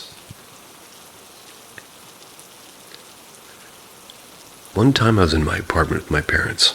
My brother slept with my parents at the time. He was a baby. So I remember not being able to fall asleep, so I was just sitting up in my bed. My bed was placed in the middle of the room, facing my door, which led to a hallway. Going left to right, this is pretty important because at the end of the left side was the kitchen and living room. On the right side, a little further down, was my parents' bedroom. So I was just sitting there, making up stories in my head when I see a figure. It was short, with spiky, shorter than me, and I was like 7. Short with spiky. It had a suitcase in its hand. It just kept walking from where my parents' room was to the kitchen. Even though I was young, I knew that if I brought it up or even talked about it, it would come back. So I told my parents what happened, but not really. I just said I saw something in the hallway. So when I said that, I started sleeping in my parents' room. My dad one day had enough and sent me to sleep in my room, and I was terrified. So my mom came with me to sleep with me. She only told me this a few years ago. She couldn't sleep either, and when she looked at the door frame, she saw the Grim Reaper, or something that looked like it. Since we're Mexican, we call it La Santa Muerte. So she started praying and eventually fell asleep. When she woke up, she told my dad we needed to move out, so we did, and only a few years after that we're driving and had to drive past those apartments. She told me, remember when you said you saw something in the apartment, and I responded, well, yeah, why? Then she told me something super scary, well, to me at least. She found out through a friend that we're practicing some type of witchcraft in the apartment. Still don't really know what I saw or what it was, just some small, short creature with spiky hair in a suitcase. So that's my story. I think I'll be posting more here. I have some other ghost stories.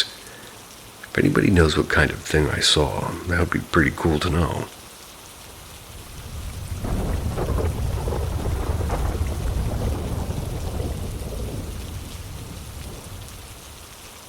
I live with my grandma in a small house. It's just me and her and my 2 cats, and every Saturday she goes out for bingo.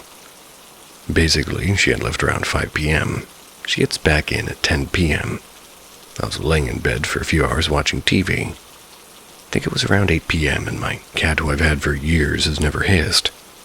But this time he did, and he was hissing at my bedroom door, which was closed. He started showing some really threatened behavior. His hairs on his head were all spiky and his tail was all fluffed up. His back was arched, and he was non-stop hissing at my bedroom door.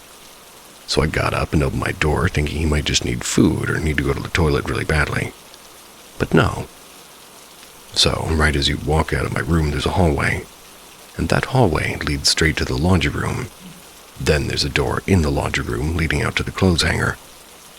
My cat starts slowly walking up the laundry room door and continues to hiss and have that threatened body language. It freaked me out because he's never acted like this. I started to get a weird feeling. I go straight back to my room and I try to just calm myself down. Watch a comfort show to try not to make myself go crazy. My cat eventually calmed down and joined me on the bed. And then suddenly I hear knocking at my window. That's when I lost it. I was about to cry because I just had this bad feeling. I went out of my room again, and next to the laundry room door is a window. I saw this face. Nothing else, just a face staring at me. But it wasn't like a human face. It was just full-on white like paper and distorted looking. Don't really know how to explain it. I ended up running straight back to my room and ringing my auntie to come pick me up because I was not going to stay there alone. So my auntie ended up calling me an Uber. And as I was leaving, I noticed that the door that leads to the backyard was fully open. Even though I had known I'd locked it because my grandma is really paranoid and likes to have all the doors locked at all times. Bolted to the front of the house. Got to my auntie's and she just told me I was probably being paranoid. My grandma came and picked me up and she had the same response. I was upset that no one believed me though. I knew damn well what I saw. And ever since that day, I've never been home alone again.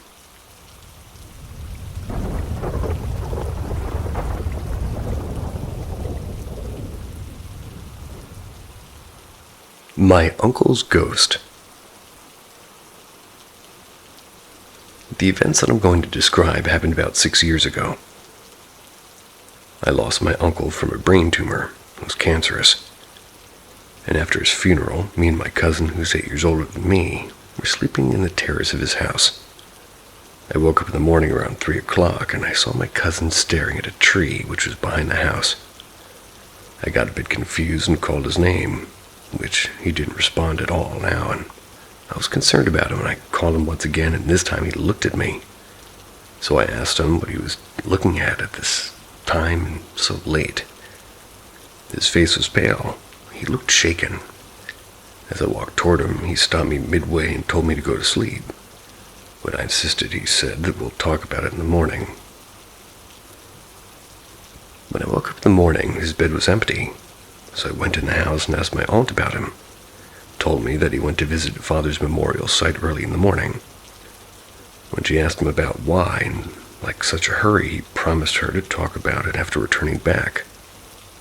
It was so confusing, that instant in the morning and now this. So I told my aunt about the, previous night's events.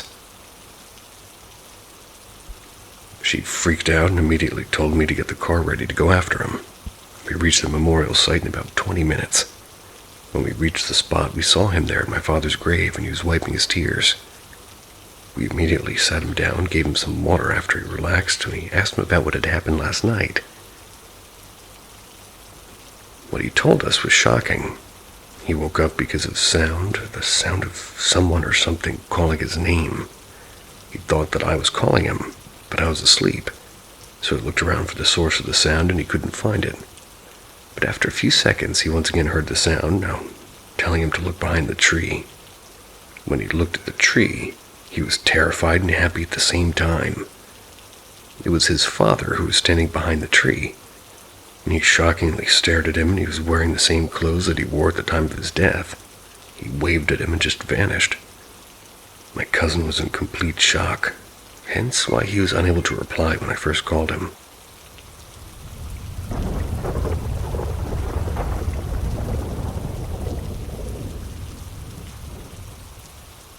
Possible spirit, trapped energy.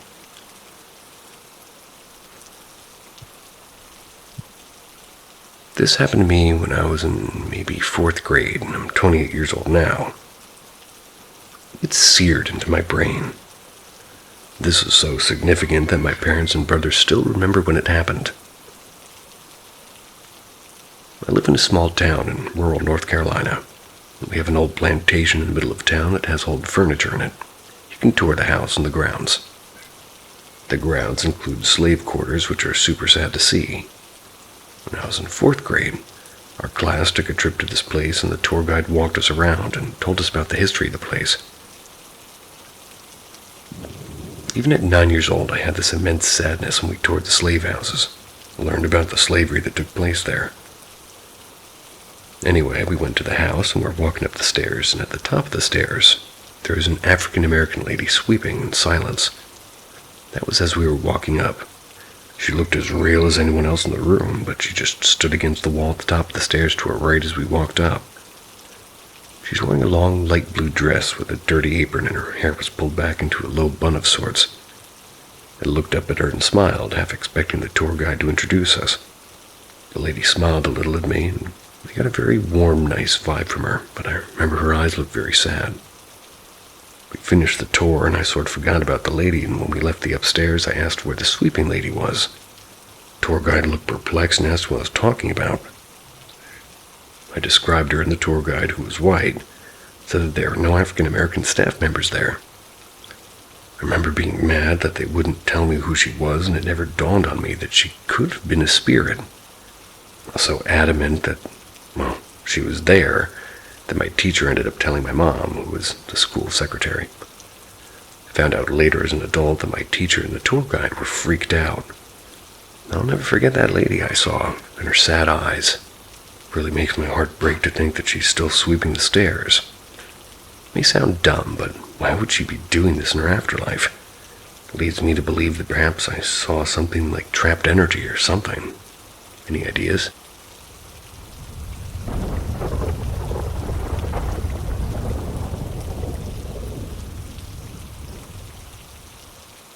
Demon in Sister Bedroom.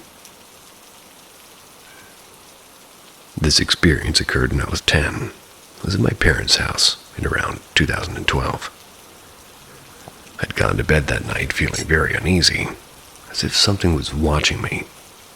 And to note, I've had no other paranormal experiences beside this. I've never suffered from any hallucinations, so this experience is no trick of my mind. Anyway, throughout the night I was completely unable to fall asleep. Whatever this feeling was, it was persistent. Eventually, my bladder forced me to go to the bathroom, though I was extremely uncomfortable with leaving the safety of my room. To understand the story, I must tell you that my hallway is positioned in such a way so that when I go between the bathroom and my room, I can see directly down into my sister's old bedroom, and she moved to university. The door to my sister's bedroom was always left half open, was always dark. Anyway, I rushed to the bathroom and done my business. Washed my hands. Yet, as I walked across the hall, I felt compelled to look into my sister's room, and I'll never forget what I saw. Standing in the dark of my sister's room was a great dark figure, that long horns as of a ram, yet longer. Its body was that of a man, yet its legs, I think, were goat-like. It possessed the head of a ram and was probably 7 feet tall, shrouded in darkness. And the worst thing was its hands, black with long fingers and fingernails. One of these massive hands was slowly waving at me, as if taunting me. Its black eyes met mine. For a few grueling seconds, I stood there in shock. This was no kind of trick, as I felt such an evil, unholy presence emanating from it. I don't know how, but I knew this thing had come from the pits of hell, and also I felt that it was here solely for me, and for my soul. After those few seconds, I rushed back in my room and stood watch for the remainder of the night. Never had anything like this happen to me, and I'm kind of grateful. I believe the only reason that foul spirit didn't follow me was due to the Vatican cross upon my bedroom door.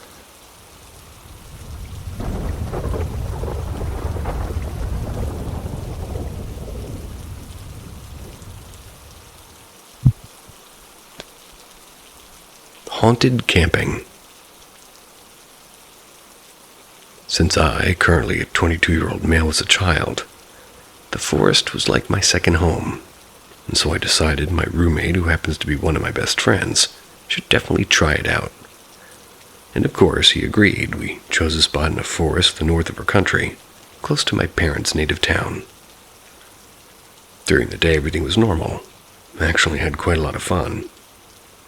What happened at night at around 3 a.m. We were woken up by what seemed to be the sound of people singing.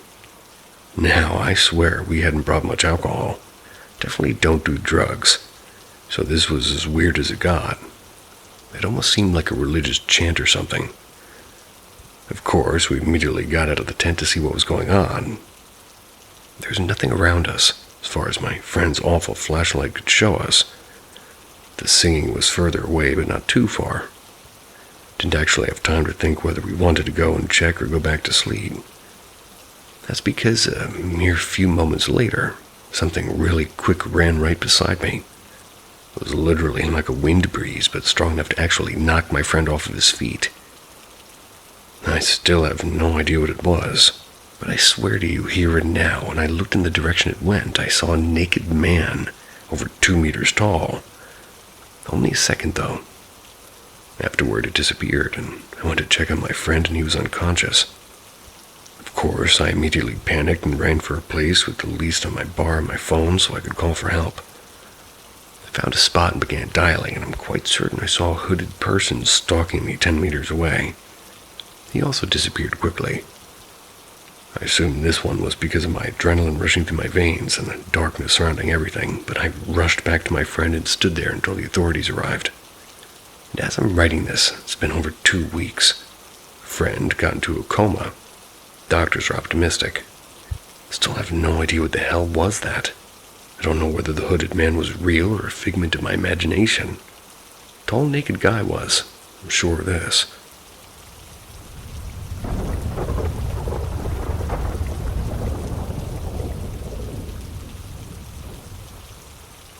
elevator glitch during afternoon shift. I, a 31-year-old female, I'm a secretary in a 14-story building that houses a Brazilian financial state office. Just for context, the building has two main common areas: the 13th floor, which is the cafeteria, and the 14th floor, which is the auditorium. The 14th is often used to relax during lunchtime or because of the isolated bathrooms that give you more comfort when nature calls. And I work on the 8th floor. It is common to hear steps and noises when you're alone on the 14th. Most of the workers here agree that we have a ghost that roams between the 12th and the 14th floors.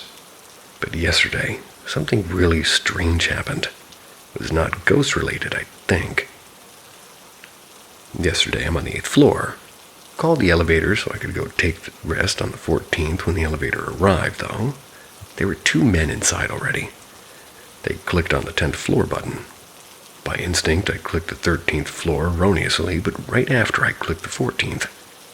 Not really weird at all. The elevator stopped at the 10th floor. The two men left and the door closed. We started to go up again. The elevator stops at the 13th and the door opens. I see the corridor and I smell the food, and the light on the 13th floor button turns off. The door closed. The elevator started going up again. When the door opened, I'm still on the 13th floor. I was confused, and the moment I looked back at the button, my head just swirled. It's like I had a sudden drop of blood pressure. Felt like I was rewinding. And then when I finally looked at the button, the light on the 13th floor button was on again. I'm shocked and kind of paralyzed. Door closes, elevator went to the 14th floor normally after that. Then I immediately went back to the 8th floor because I couldn't stay there anymore. I have no idea what happened, why I got stuck in the 13th, how that happened or what's the logic behind it. My mind can't come up with a plausible explanation for that elevator to stop at the same story 2 times consecutively.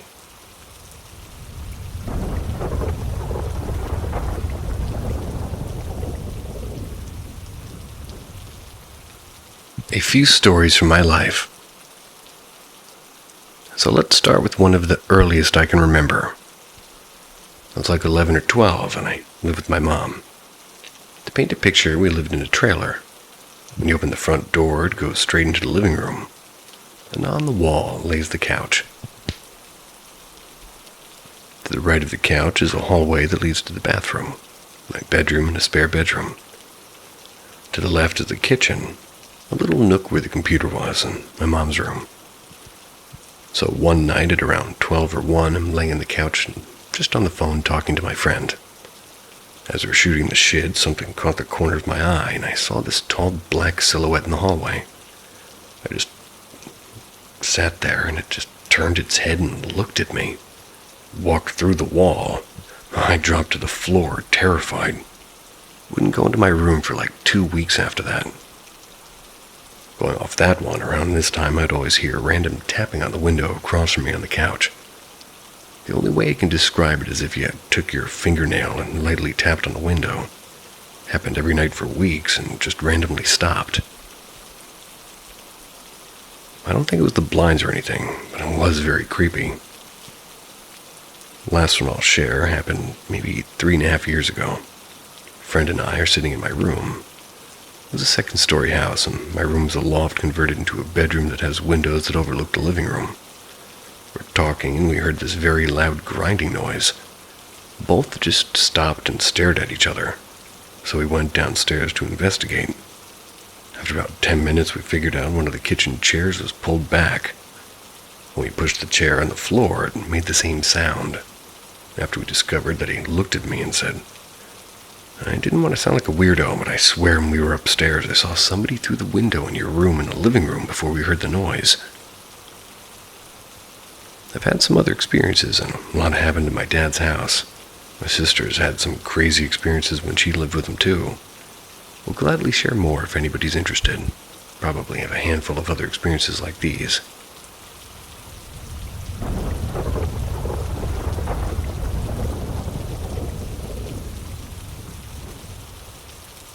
Has this happened to anyone else? What do you think it was? When I was around 6 or 7 years old, I had a weird thing happen. It stuck with me my entire life. I'm 37 years old, and I can recall this like it happened yesterday. A little background. I grew up with just me and my mom. We lived in an older apartment, a 3-family apartment. A family on the opposite side of us and a single man lived below us. As you walked in, you would walk up a flight of wooden stairs. There was a railing, you'd come up to a bathroom, then the kitchen, turned left, and there was a hallway. My door to my room was on the right. From my bedroom, I could see the railing and anyone coming up or down the steps. Walk down a little bit more down the hall was our living room. That's on the right. My mom's room was up a flight of stairs at the end of the hall on the left. Almost nightly, I'd go to my bed in my room, and I'd wake up to go into my mom's room. I would crawl into the bed and go back to sleep. I just always felt more comfortable and safe. One night I woke up as I normally did. My bed was up on a wall, and I remember I woke up feeling like I was being watched. Rolled over a little, and as my eyes adjusted, I was instantly shocked. My stomach had a pin in it, and there was something almost translucent but dimly light, with what looked like angel wings kneeling next to my bed, praying. Mind you, I grew up not religious at all, and my mom's side was Jewish, and I was petrified, and I remember starting to sweat. Turned over into the wall side and put my head underneath the covers. Petrified. Peeked back out and remember seeing it get up and walk out of my room, and then watched it go down the stairs to leave. I never heard a door open, so I knew it wasn't an actual person. Once I thought it was gone, I screamed for my mom and ran my ass to her room. That's a memory from 30 years now. Need to know if anybody has anything like this happen. Never happened again to me. I don't think it was sleep paralysis because I remember like I was moving and still seeing it. I was awake for sure, so it wasn't a dream. I'm curious on people's thoughts on this and what they think it was. Thanks for reading all this. I know it is long as fuck. Potty mouth.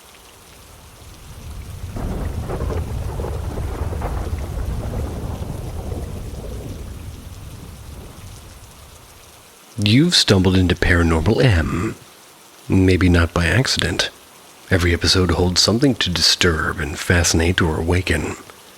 Subscribe and tap the bell before something taps back, Father.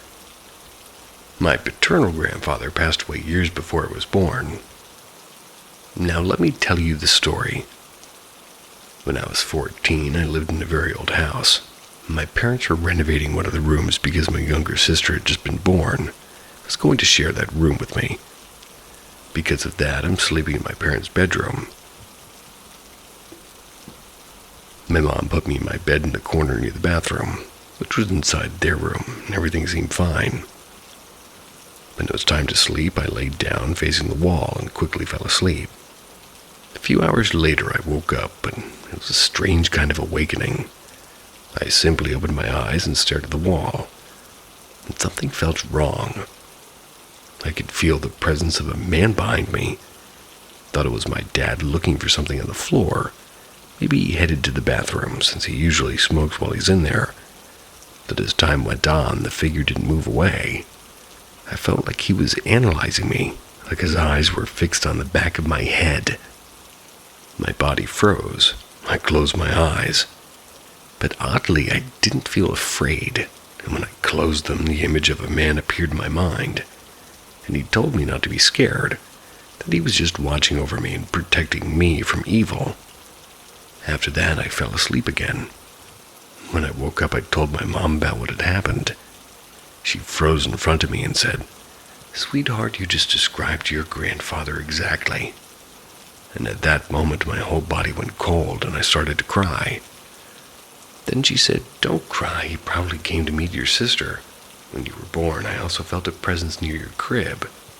Now that you've told me this, it makes sense. Since he never got to meet you, he must have come to see his granddaughter.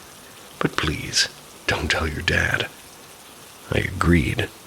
Went on with our lives, and that moment just never left my memory.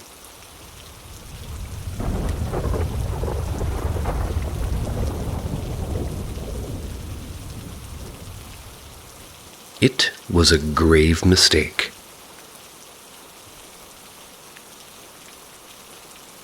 Me and my friends were in the graveyard looking for ghosts or proof of the paranormal.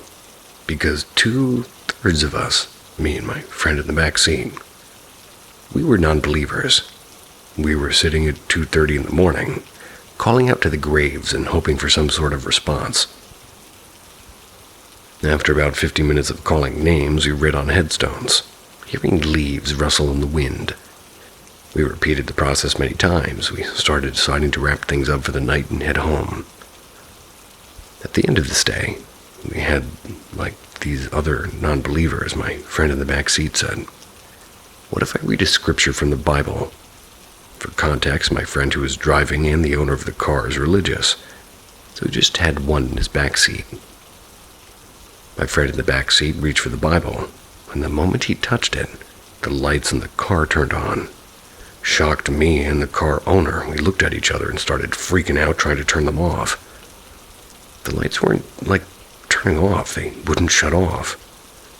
We made sure all the doors in the car were properly shut and then waited, but the lights were on. "Calm down, let's take a second to relax," I said to both of my friends. We waited a couple of seconds and tried again. The lights turned off this time. Confused but wanting to leave, we didn't question it too much. But the light in the back seat was still on. I reached back and tried the switch once and it didn't work, so I figured I'd try again with the waiting. While waiting to try again, the light started dimming while simultaneously making this loud buzzing sound. My friend said his lights never made that sound before. We knew what just happened. It wasn't normal. We left. We hope to know more about what happened that night, and we'll seek answers as best as we can. We're currently investing in investigation equipment and looking for places claimed to be active that have not had tests properly done. Hoping for a chance soon.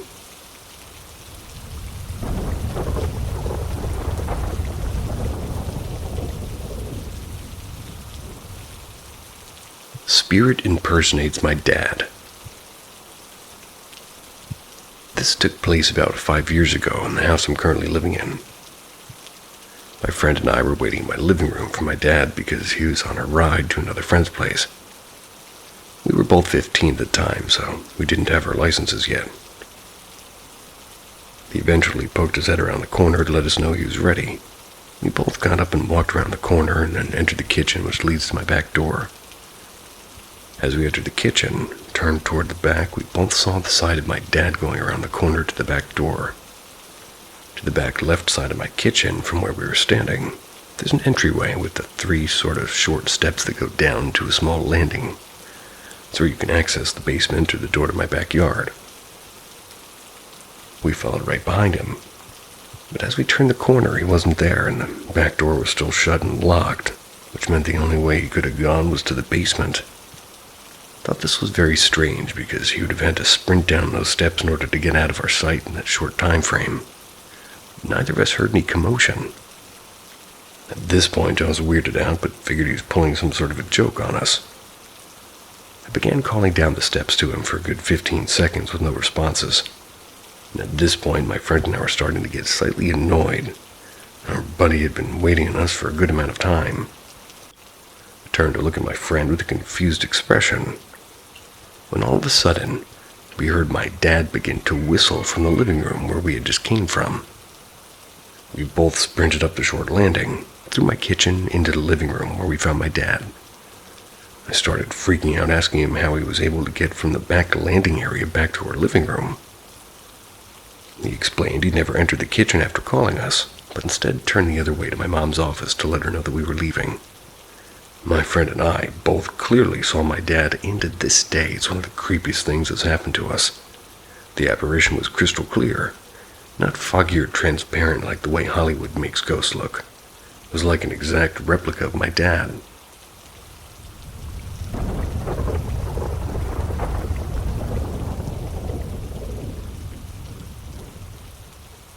Old lady in red gown with white dots. So my mother-in-law died almost a month ago. It was a horrible process. She fought cancer for 2 years. I won't go into detail about respect for her and my girlfriend. Her process is not a horror story, but something that happened after that was really off. I'm only sharing this part to add context to the old lady in the red gown. Or as they put it multiple times, gone. I don't know what that is. I feel it may be relevant. After my mother-in-law passed away, I could still feel her for a week or so. Didn't actually see her directly, more like when you see something out of the corner of your eye.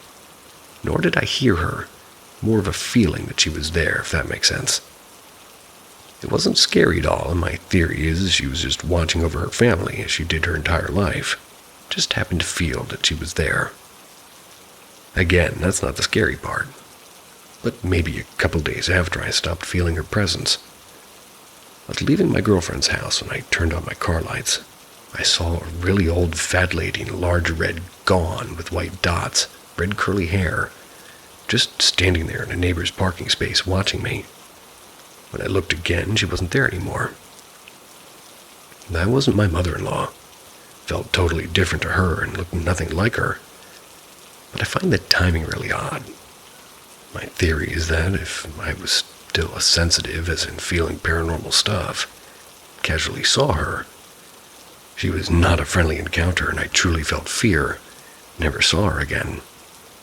I don't want to add, I'm not the sensitive person who sees dead people or anything.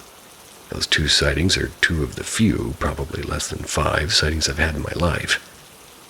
Nothing paranormal has happened since either. And though not relevant at all, I just want to express how amazing of a woman and a mother and mother-in-law sister was my mother-in-law. And I hope she found peace. I'll take care of her daughter for her as long as I can.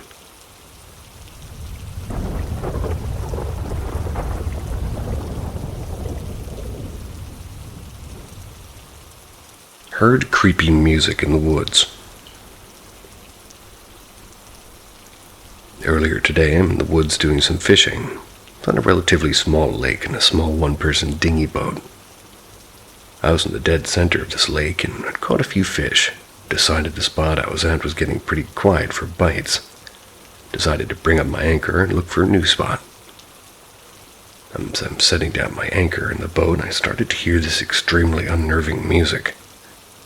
It's hard to describe it, but it was almost like a metallic-type sounding instrument with like very horror-type sounds to it. Had about 10 or 12 notes repeating. I assumed it had to be some sort of thing in my boat making the sound. It sounded like it was very close and all around me. Checked my anchor, thinking somehow maybe that made the music. Checked my phone, which was on silent, and had, basically no reception at all, and eventually just stayed dead still and listened. After excluding everything and hearing it clear as day, it freaked me the hell out and I decided to get out of there as soon as possible. I'm not sure if it stopped or if maybe I couldn't hear over my paddling by the time I reached shore, though, but it was gone. To put more context, I was alone and extremely deep in the wilderness where very few vehicles can reach, and seeing people in the area is an extreme rarity. Beyond that, the lake I was at only had one access road, and there's no sign anybody be coming that way. The music also didn't sound far away or echoey. It was quite clear and very eerie.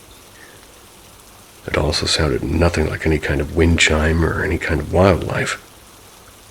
I've frequented this lake for many years, never heard it before, but I am certain it was absolutely melodic and had musical intention behind it, not just wind or trees banging sort of together, Just for a last bit of context, this was in the Okanagan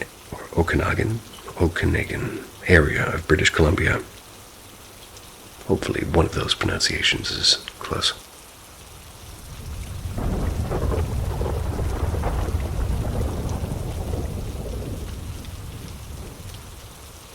The Curious Cyclist. Many years ago, I visited my older brother in rural Scotland. In the evening, we took a 40-minute drive to his friend's house. The road we took was mainly through fields and woods, close to a place named Kingussie. I can't even attempt that.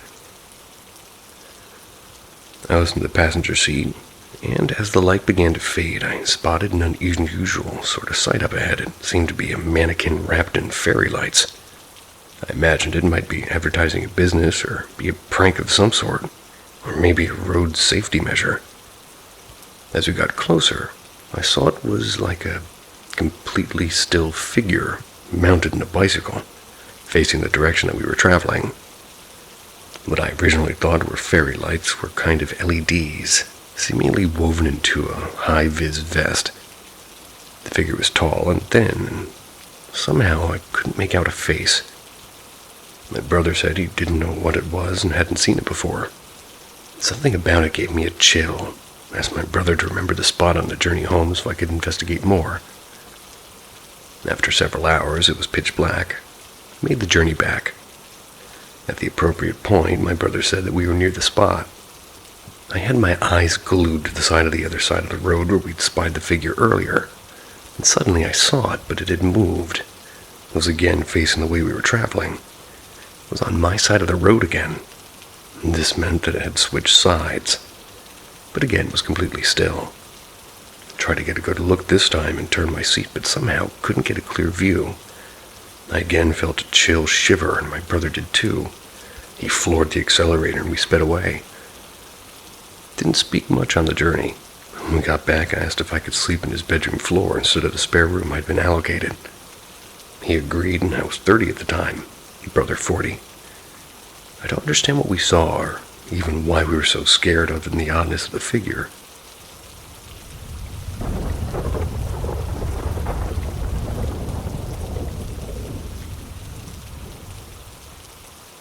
Guardian Angel.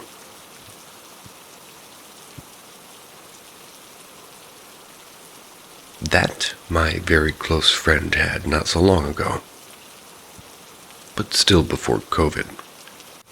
He is a Catholic priest who's very open-minded, not sticked to beliefs like appearances of angel-like creatures and voices which are supposed to be gods. But let's continue. He was on a pilgrimage with one of his friends from the priory. They had a mission to go through the entire country, about 700 kilometers on foot, and with limited money, as they could only afford food and sleep in people's houses. One day they stopped in a small village to buy some food. They went into the grocery store and started to choose cans. Right before paying, it turned out that my friend doesn't have enough money. Suddenly, a high man with long hair and a leather jacket came into the store. When my friend was selecting what to buy, the stranger told the cashier, "This man takes everything, I'll pay." Handed him a bill worth twice the amount needed for all the groceries chosen by my friend earlier. As my friend described him to me, when the man came to the store, the man sensed from the stranger some kind of aura or very positive energy that gave hope and some kind of happiness. The man stayed by my friend until he almost finished packing, and during this, he bought something small and water, if I remember correctly, and then left the store. My friend saw him leaving and wanted to thank him for all the money, but when he opened the door, there was no one there. Not a single living soul, nor a car for about 200 meters in each direction. There were also no cars in front of the store. When the priest came there, it looked like he had just vanished. It was so surreal and amazing that my friend simply started thinking he was probably an angel who helped them during their journey. What do you guys think? What kind of being, if not human, could this be? A cool hippie.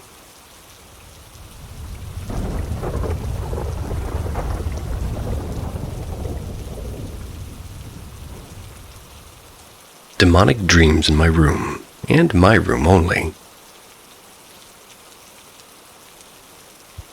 My house has always had a somewhat eerie presence to it.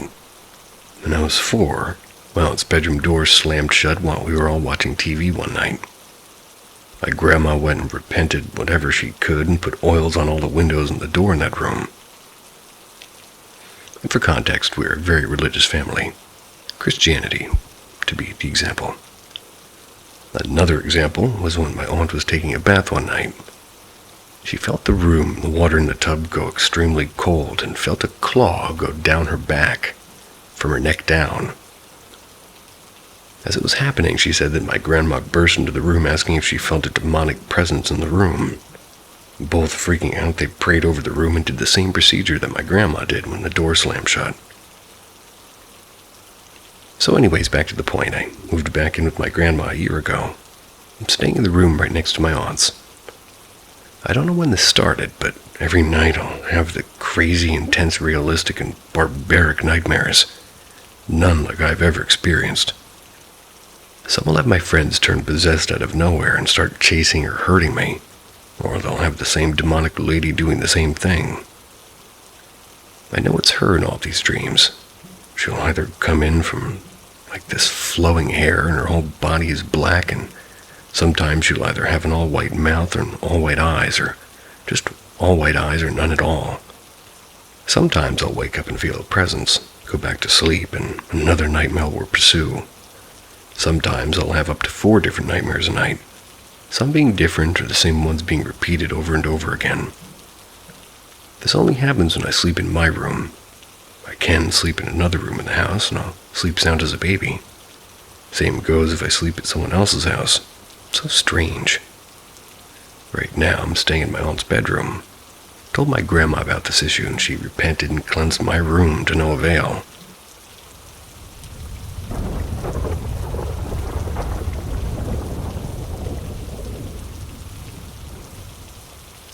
Skinwalker or opportunistic troll? So my fiance always talks about this time during COVID where she was outside walking home at like 4 a.m. around Westminster, Maryland, and a dude dressed like Richard Simmons, like the entire workout outfit, headband, short shorts, and long socks, jogging like he's part of the Ministry of Silly Walks, like a very dramatic cartoony way, borderline skipping. But it was very consistent, as this was just the way he ran. So she honestly didn't think too much of it because it was the middle of COVID where you have people wearing literal Halloween costumes at the grocery store. So it didn't immediately strike her as strange because he wasn't doing anything particularly alarming. So she didn't clock this as a suspicious thing right away, but then, so I'm walking down the alleyway towards this person. I see them cross the street ahead of me, so I keep walking because, well, honestly, it's whatever. These not bother me, so I'm in my mind just doing my business. Then as we cross and he's dead center of the street I'm walking down, he stops dead in his tracks without moving his body from the position it was in. So mid-jog turns his head, and only his head, and then drops down on all 4s at once and starts crawling toward me down this alley. And he's still tilted. I was on the phone with my friend, and all he hears is me going, "Nope," and obviously ran away to my house. Her kitchen overlooks the alley, and so she was able to see the entire area, and dude just disappeared. So we talk about this a lot and always ponder, dude, but was that somebody trolling, or was it some crazy shit? Well, let us know if anybody else has encountered a Richard Simmons skinwalker type. Trying to start a discussion on this because,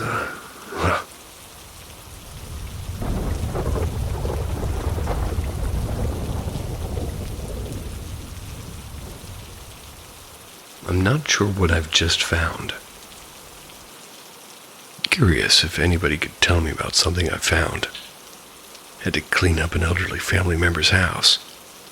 Closet had paintings of Lucifer and demons and angels. A lot of different, jars and, medicinal herbs. And a full drawer, like an 8x24, maybe by 12-inch of human hair. This family member is about 90, no longer really ambulatory. House is extremely creepy, like there's somebody watching you. Had to run out a few times, leaving the sink on. Especially in this large walk-in closet where this stuff was stored. So should I be worried, and is this witchcraft? Is it something else? How can I protect myself? The floor and the wall around the paintings and stuff where things were touching was like running away even though everything else was fine. When by myself in the kitchen, I heard something across the house move and my mom and baby were outside. The house was empty otherwise. Maybe 1% chance of a Frogger. Of a Frogger? Also, I had my son in the carrier on my back, and he was leaning around me, sort of playing peekaboo. No one else was in the room. It had such a weird, bad vibe that even after showering, it felt dirty and creeped out. So thanks for any help or recommendations, and sorry I don't know where else to go about this. I have to go back and finish cleaning, but I'm scared. Also, after going to the property and inside the house, both my son and I were up all night. And starting at 3 a.m., he wouldn't settle at all. I had to hold him as he screamed all night. And it's out of character. My mom agrees the house is creepy. She hasn't noticed anything recently, but has had past experiences there. Other people have heard doors slam and footsteps and felt like they were being watched. When I say I had to run out, I literally ran. I couldn't take it.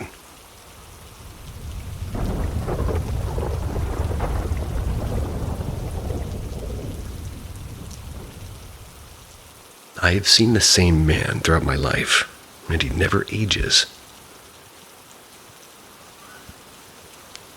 I remember seeing a bald older white man wearing 40s or 50s clothing. It was often when I was a child. He always scared me, even though we've never interacted, as far as I can remember. It's hard to explain, but he looks like a sideshow clown without a costume or makeup. He also had a pear-shaped body, thick dark eyebrows, and thick dark eyelashes. I've seen him seemingly randomly all my life, and I always get a severe uneasy vibe when it happens. I'm 42 now. Still, sometimes I see him. Up until last week, the last time I saw him, he was walking on the sidewalk across the street on a busy street I drive down frequently to get home. He stopped walking and looked at me blankly as I drove by. This was a few years ago. I've seen him up close, and we have stood next to each other once at a bus station by my house, which was one of the most frightening moments of my life, and nothing even happened. And from far away, I always feel intense, bottomless dread when I see him. Last week, I'm 100 plus miles away from home at a friend's house. We were scrolling YouTube on my friend's TV, and I was half paying attention while playing a game on my phone. I glance up, and as a YouTube video cover image scrolls by, there's a line drawing of the man I see. He's facing the viewer. It's a simple drawing, but very clearly him. My friend kept scrolling, and I didn't feel comfortable sharing the story. I only told my best friend the story, so I didn't ask my friend to go back. I was also honestly shocked and freaked out and didn't want to see him again. I know this sounds wild, and I know it sounds like this man hoax thing, but any thoughts on this or any input? I'd also like to say that, well, I work with death professionally, and I am a medium for what it's worth, but I've never experienced something else like this in my life.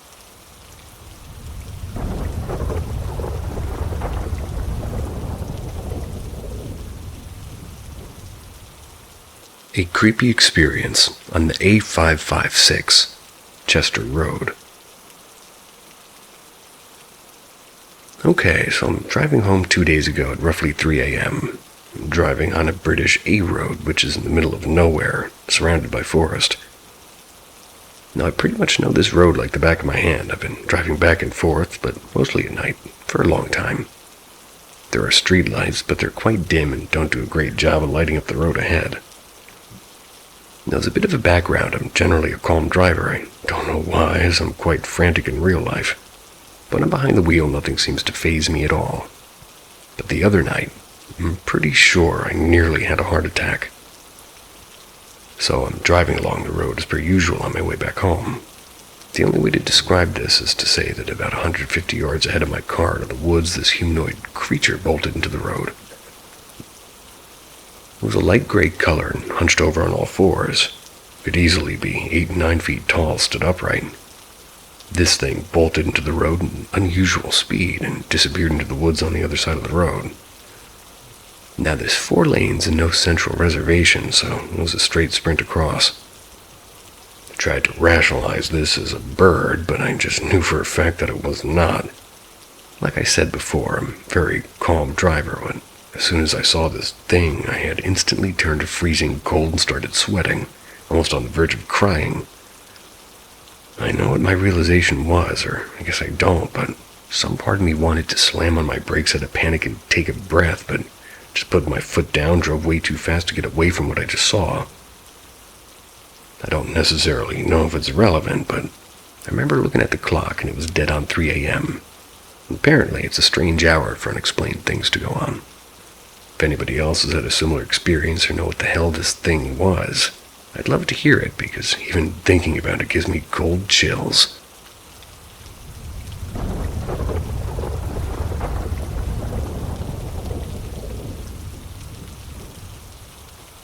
Whisper in my ear. Hello everybody. I'd like to share an encounter I had in Ecuador, the city of Cuenca to be exact. My mom, my sister, and I always stay at my aunt's house.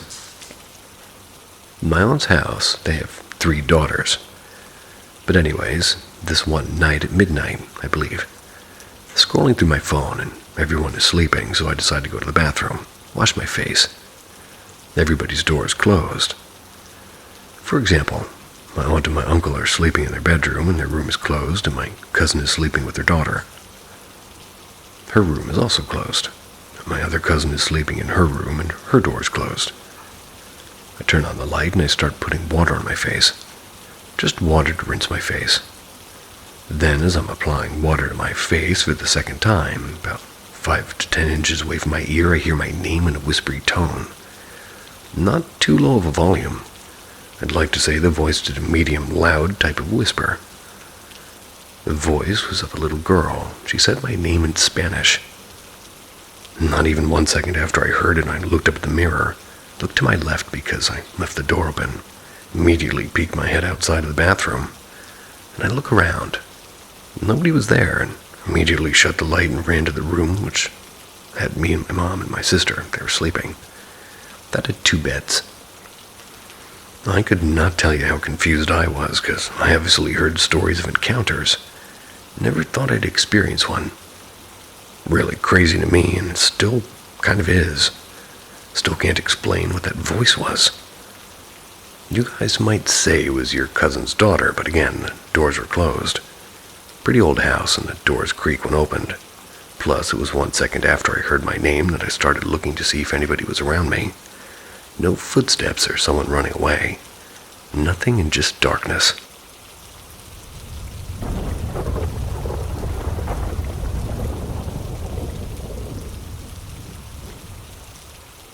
I was visited by my deceased great-grandmother as a child. I have never shared this story. I was about 6. My great-grandma had been alive and would have been about 95 years of age when this occurred. She died when I was 1.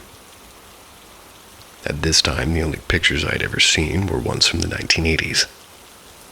I'm laying in my parents' bed alone, sleeping. It was morning, as the sun was out. I opened my eyes, and this woman I didn't know was just gently rubbing my head and smiling at me.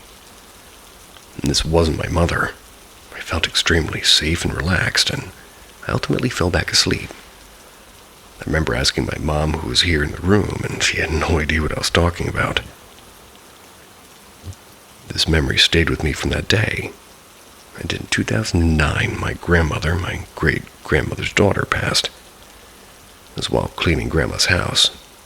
My dad pulled out a ton of family photos, and towards the bottom was a painted picture of my great-grandmother. From her youth.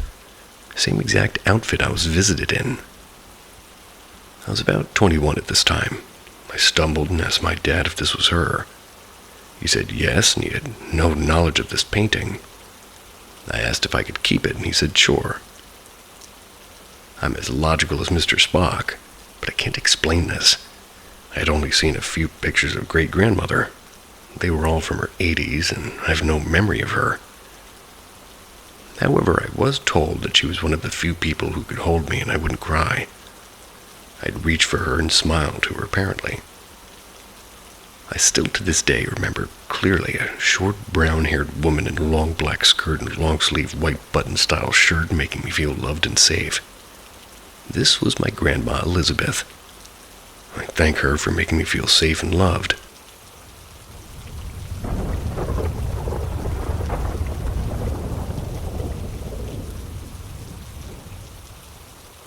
My ex became something non-human briefly. For some background, this relationship was full of mental and physical torment. It went on for about 10 or 11 months before I called it quits. Unfortunately, there were a few times I'd end up back at his presence after a breakup, and that's where my story comes in. Some insight into his beliefs. When we first met, we would talk about how important a good relationship with God was to a healthy relationship. He'd brag about having read the Bible front to back and would occasionally wear a cross. And flash forward to our second round of dating. He started showing his true interests that were entangled with Satan and pagan texts. He showed me where he had carved pagan runes into the walls and next to where he slept. There were times he'd show his interest in animal sacrifice or even praying to demonic beings. Why I didn't leave immediately, I don't know. This relationship was a resort of desperation. I was lonely and felt this guy was the only one who could fix that, and so stupid I know now.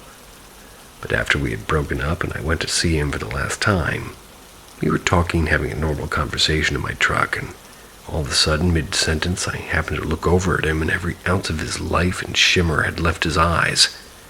His eyes became voids, almost a matte black, and his face void from any emotions. I was staring at something other than my ex, and for an uncomfortable amount of time, in the moment my brain sent so much fear through my body and I just wanted to run. It was unlike anything I've ever seen before. I felt like prey right before it's killed by a predator. I've heard the narcissistic stare, and I know it could have just been as simple as that. My gut tells me there's something very off about that encounter.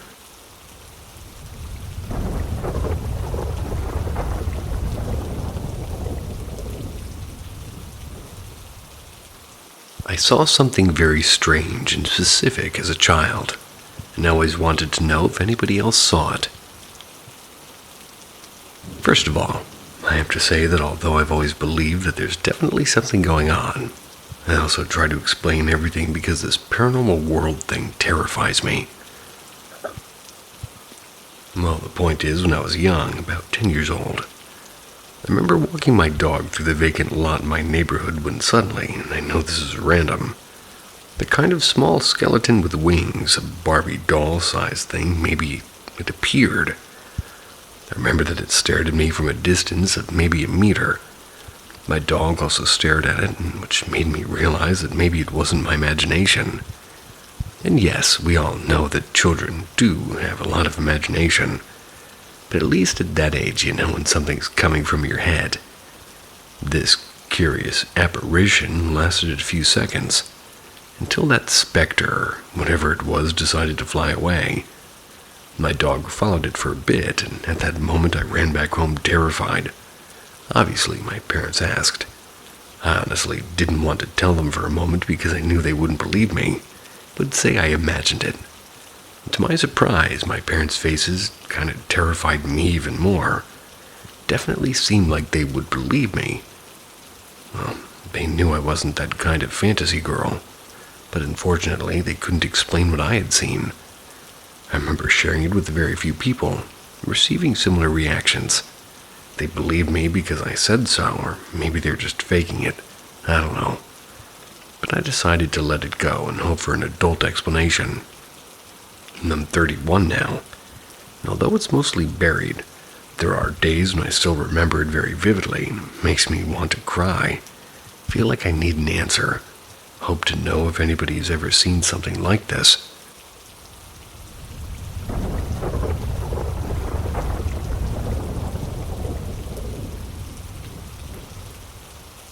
My strange house. I have moved out of this house for almost a year now, and I'm now very happy of it. I may make some more posts about some experiences I've had in the house, but for the first one, this is what I have to say. The house never ever felt right. The lights never seemed to ever truly light up a room, and always seemed dark wherever you were in the house, even if natural light was let in. All my friends say the same thing if they come over or stay the night, that just something just felt wrong. We never knew why. The house was very tiny, only had one floor.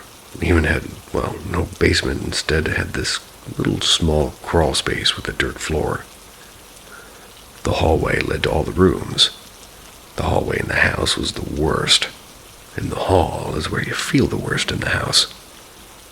Even when I was 16, I would still run to my room through the hallway, like the feeling like somebody was going to grab you if you walked or stayed there for too long. And one walking past the bathroom, almost every time I could swear I would see something in there, the light on and entering like a black shape. But it was the only bathroom and also felt wrong. I even cut showers short sometimes because of the feeling of being watched. It didn't happen often, but me and my brother had the light go out on us for no reason. So while using the bathroom or taking a shower, clearing her throat, we tried to just kind of be like it's an old house and it happens, but still it would freak us out. There was even one day that my brother got stuck in the bathroom. The door was locked shut even though there was no lock. Then the light's in there, but he was screaming like somebody was going to murder him. My dad finally broke the door down. My brother ran out as soon as possible and straight to his room. Excuse me.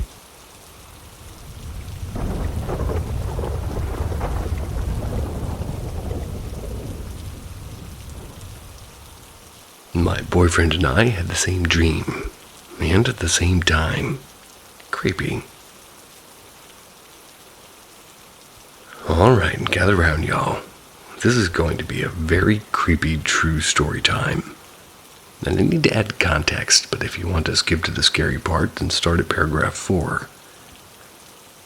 The dream starts with two girls standing on my porch. They were very pretty, but what made them stand out was that they were wearing clothes from the 1800s.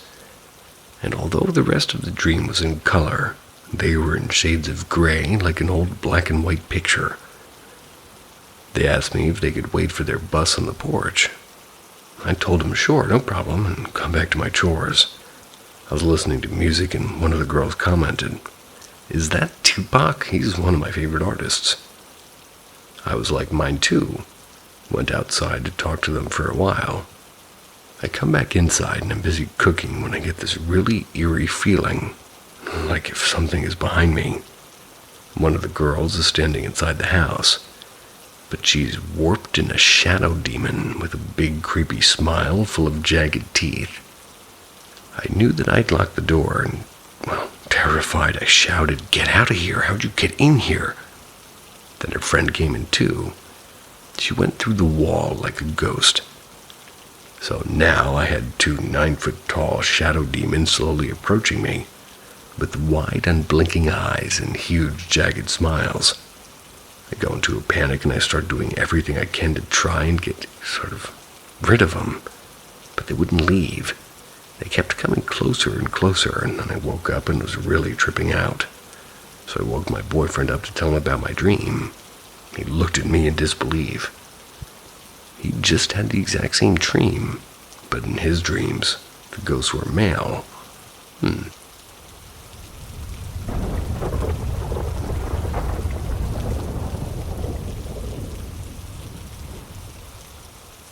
Incredible dream. So like the title says, I had a dream. I was part of a group searching for a demon so we could destroy it. We were all dressed in tan cloaks with an ancient language or hieroglyphics written on it. We finally came upon a statue of the demon, spoke an incantation, and the demon emerged from the statue. One by one, the demon destroyed every member of my team until I was the last remaining. The demon attacked me, and I could feel it taking control over my body. And out of nowhere, another entity that looked like an ancient Japanese demon smashed into the side of the demon and screamed, "Vigna Papa Nasaka Rama." Probably just like that, too. I woke up and immediately grabbed my phone. I asked ChatGPT what the phrase meant. It's ancient Sanskrit that translates to Rama, destroyer of obstacle and sin. I don't speak ancient Sanskrit, obviously, and I've never studied it or looked into it at all. I'm convinced that I was visited by an entity in my dream. Over the weeks prior, I've been studying the occult and esoteric knowledge in ancient religions and human origin stories, UAPs and human consciousness, and other similar topics. I think I stumbled upon something that I spoke into existence, and I think an entity has tried communicating with my subconscious mind. Sounds crazy, but the phrase spoken by the entity in my dream was legitimately ancient Sanskrit, and I can't explain it. Has anybody experienced something similar to this? Let me know in the comments and help me figure out what's going on. I think we're missing part of the story when it comes to spirituality and the human consciousness, and I'd like to pursue that knowledge. I have been able to speak languages I don't know in my dreams. Well, that I didn't pay attention to in class anyway. So maybe somewhere back there I do know. I don't know.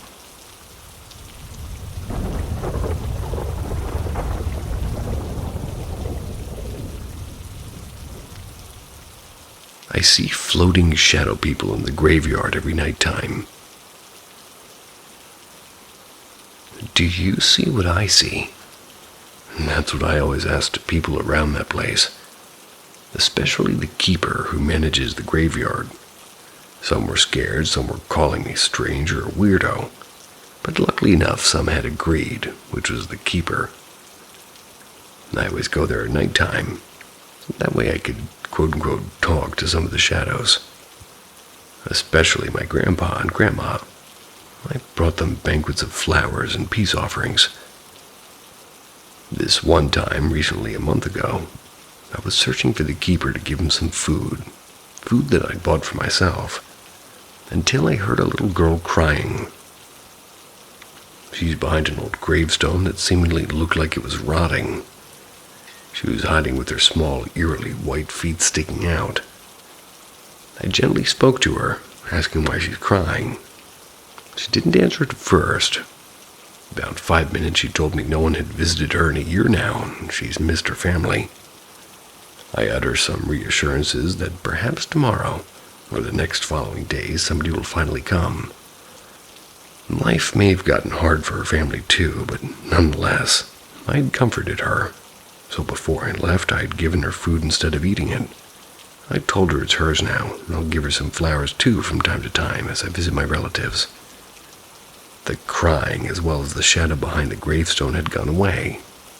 I was confused until I felt a sudden warmth around my body. It was brief, yet it made me feel relief that she wouldn't be in distress. And from that day on, I had prayed for her. And guess what? Her family members finally came. And they don't know me, but I'm truly happy that they had visited. And life goes on for me.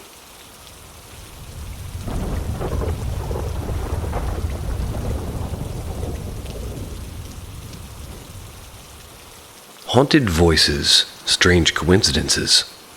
Welcome to Paranormal M. Subscribe and click the bell, or risk missing a tale you were meant to hear. Orlando Ghost Stories. My roommate works at Universal Studios in Diagon Alley. Am I saying that right? Diagon? The employees who work there can be moved to different stores when help is needed. The Diagon Alley has a smaller hidden nocturne alley hidden behind the cheery shops, showcasing pastries and magic bubblegum. Borgin and Burke is the only store located in that smaller section of the wizarding world. It's meant to be creepier than, well, the rest of the alley. To make it more realistic, Universal bought a lot of the decorations in that store from the estate sales. There's one mirror that hangs over a trunk in the corner that guests and employees have sworn that when they look into it, they see a woman standing behind the reflection. However, when they turn around, she's gone. It happens so often that instead of having the mirror at a level where somebody could look into it, it was suspended so that the spirit couldn't be bothered by guests and vice versa. I used to work for the Spring Hill Suites across from SeaWorld. A couple of years back, a woman checked into room 1509, walked to the CVS across the street to buy a pocket knife. When she got back to her room, she offed herself. Housekeepers and housemen used to come to the front desk to tell us about how they saw a woman walking down the hall who just disappeared. Or would turn the corner, and when they got that same corner, she was gone. Housekeepers who cleaned that room will have drawers and cabinets open on their own. And the engineer who found her smells carnations, like flowers associated with death, any time he gets on the elevator on that side of the building.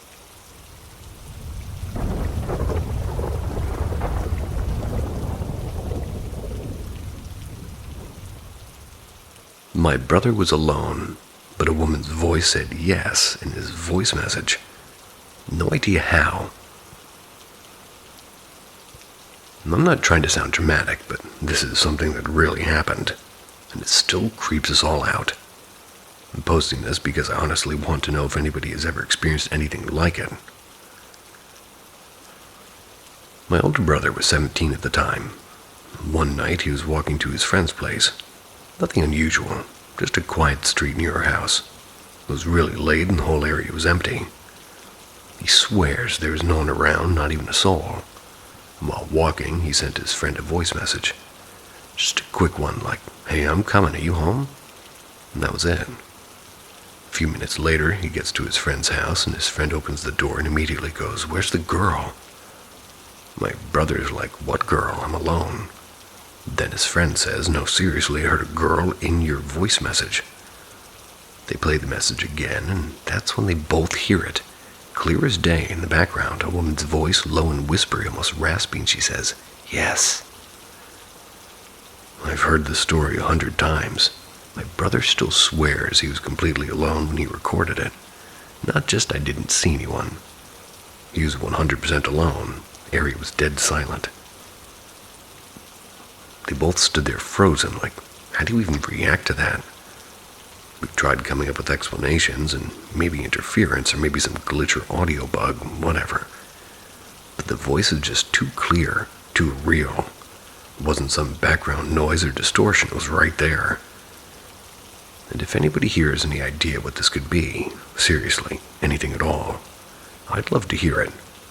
Paranormal or not, we've never figured it out. It's been stuck in our heads for years now.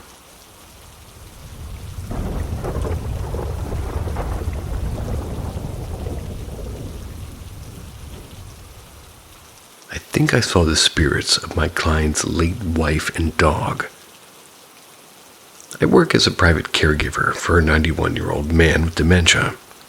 They have brain cancer, and they're in hospice. He's already lived months longer than predicted, at least by his neuro-oncologist. He's had good days and bad days, and today was a bad day. The family and I believe that he's very close to the end. Lately, he's been calling out for his wife, who passed away 4 years ago. He also has been asking for a small dog who died last year. And today, I'm sitting at his bedside, holding his hand and gently rubbing his head to calm him as he's been agitated and anxious most of the day. Out of the corner of my eye, I saw a white figure across the room. I knew I had seen something, but I chalked it up to me just being overtired. About an hour or so later, still at his bedside, I saw a similar white figure, but this one was very small, darted across the floor, and at that point I truly believed I wasn't just seeing things. On days like this where we believed he's barely clinging to life, he tends to get very scared and upset and calls out for God for help. He also will call for his wife. There was one time he got upset with another caregiver for not kind of opening the front door because he said his wife was waiting outside in the cold. He would not settle until the caregiver opened and closed the front door. My theory is that he's afraid to cross over to the other side, so his wife and dog are trying to coax him over. I hope he's able to be at peace soon, fully reunited with them. Me too.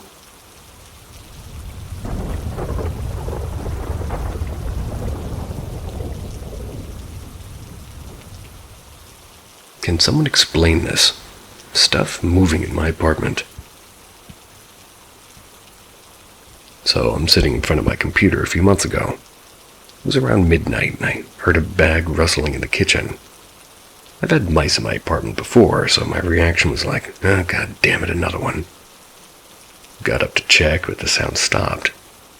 I couldn't identify where it came from, so I went back to the computer, making a mental note to set up some mouse traps in the morning. 5 or so minutes later, the sound started again, and this time I managed to get the kitchen, and I saw a bag of pasta shaking pretty violently on one of the shelves. I grabbed some oven mitts and picked it up while it was still shaking. I was grossed out because I thought there was a mouse in it. But after an inspection, I realized the bag was completely sealed with some rubber bands and was packed really tightly. Nothing could possibly fit inside of it. It was shuffling around for a few good minutes, and it was really only a single bag. When I was holding it, it felt like some sort of force on my hands, but nothing major, although I was wearing mitts. It seemed there was something inside of it trying to get out. I even squeezed the bag really hard and stepped on it many times in order to kill anything that was inside of it. After I walked out into the balcony and emptied it, there was nothing in there other than pasta. I shit in my pants at this point, so I couldn't sleep for a while. I told my mom. She said that Grandma's pasta, she passed away a month or so before. Now, this is not the first time something like this has happened to her in that apartment. My mom believes all kinds of goofy things, so I don't take her seriously at all. It's also her apartment that I temporarily lived in at the time when I came from Australia to visit. My grandma never lived in that apartment, though. Well, no mouse was ever found in her apartment after that.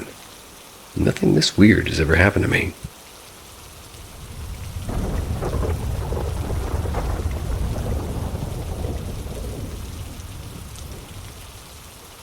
Footsteps and a nosy little girl.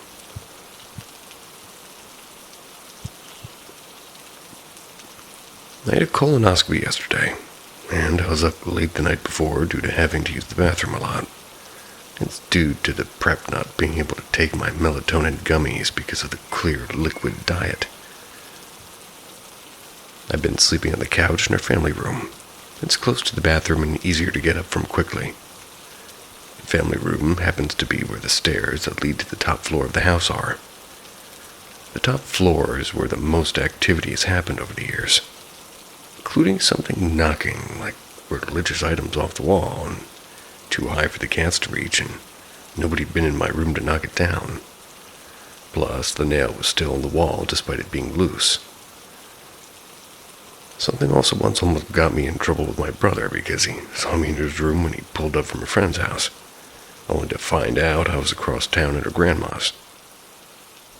After he moved out, I would hear something stand up from his squeaky futon bunk bed set, walk heavily across the floor of his room, then back to bed, sit down when I was in the family room.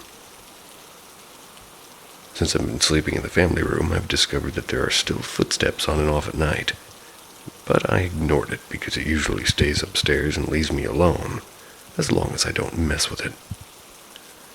I finally dozed off around 3, only to be woken back up almost immediately by a little girl's voice yelling hello in my ear really loudly. I opened my eyes and I saw nothing, but it scared the hell out of me. I was super tired at the time, so quickly fell back to sleep. But I do remember that it had nothing to do with the dream I was having.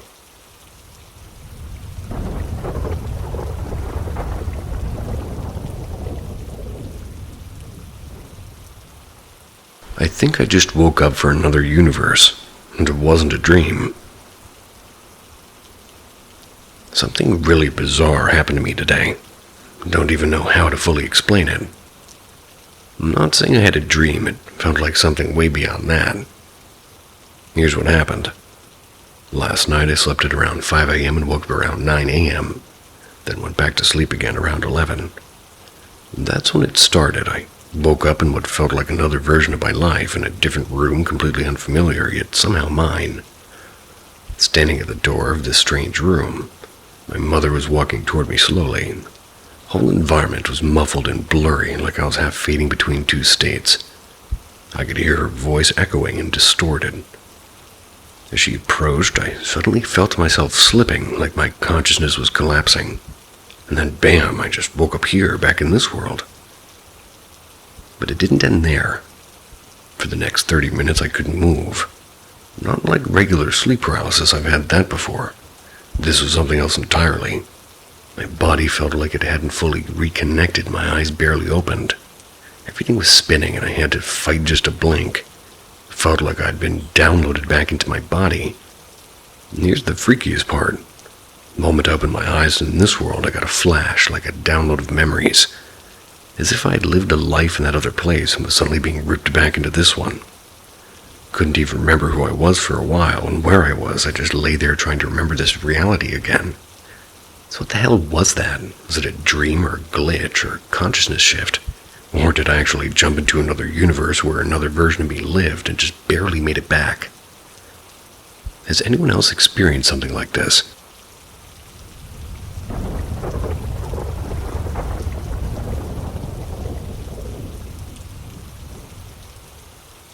Little weird hand inside operating room. Hello everyone, I've had this photo almost 10 years.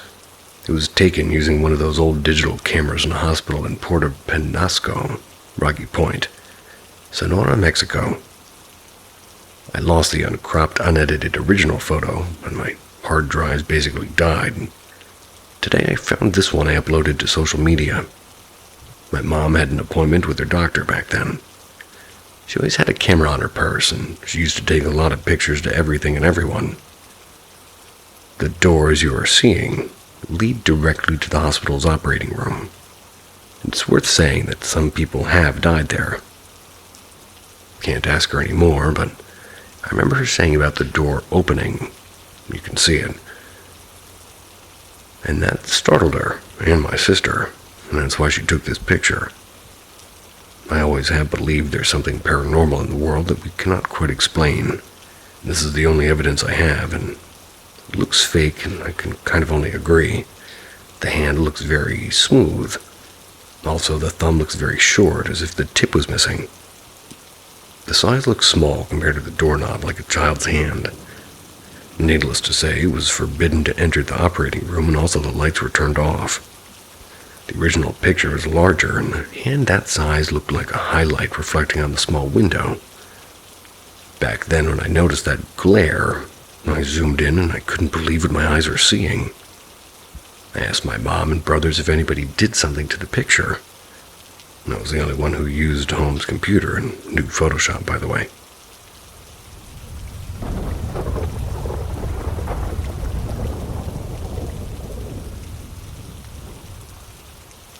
Sleep paralysis, but something does not add up. This happened about 5 years ago. Every time I think back to it, I try to tell myself it was just sleep paralysis. But the thing is, certain things that happened back then, they convince me that something else may have happened that day. Well, here we go. I was home alone. My dog was downstairs in his kennel, snoring away. I went upstairs into my bedroom to watch some YouTube, while lying my head in the bed. Do mind, I did not really intend to go to sleep, so I sat on the floor, which is very smart, I know. Extra information. My room door was tightly closed, and so was the door leading up to the second floor. My dog was asleep. Somehow, I still fell asleep. And when I quote-unquote woke up, I couldn't move and I was facing my door, head up to my bed, and at the same time, I didn't know what sleep paralysis even was. I heard footsteps coming upstairs, loud and thudding, then heard the second floor door open. Always makes noise when opened. The thudding came closer to my door, and I could hear my dog barking. My room door slowly opened up, and I could see black long fingers grasping the edge of it. Before I could see what was entering, I suddenly truly woke up. Everything was back to normal. At least, so I thought. Here come the things that make me wonder if this really was sleep paralysis. The door, which was closed when I entered the room, was now opened. My dog was still barking, and the second floor door was also open. Today I still wonder what really happened.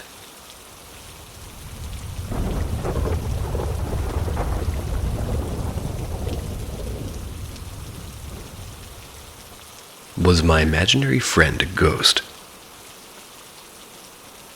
Lately, I've been wondering if my imaginary friend I had as a kid was actually a ghost or a spirit interaction. When I was a kid, maybe between 4 and 6 years old, I had an imaginary friend named Josephina. We used to play and talk, and I remember her as clear as any other memory from that age range. I even remember her hair. It was long and dark, and she wore it in a braid. Throughout my life, I've had many paranormal type experiences. I guess I'm one of those people that are sensitive to paranormal energies. Recently, I've been remembering Josephina and wondering if she was one of those paranormal experiences. I don't think I had any reason for my brain to create an imaginary friend. I don't know what causes children to create imaginary friends, but I'm not an only child. I have a sister who's only 2 years younger than me, an older brother who I used to babysat by. Oh. I had an older brother, and I used to be babysat by my godmother, who lived next door and had 3 children of her own, all of which are around my age. I had other kids to play with and socialize plenty. The main thing that's making me wonder is the last interaction I ever had with Josephina. I still remember it very clearly. The last time I ever saw or spoke to her, she told me that she died because she had climbed a tree, fell off, and then got hit by a car. What kind of a child imagines a conversation like this? And also, based on what she said, that means she was already dead, so then I would have been imagining talking to another dead child for all that time.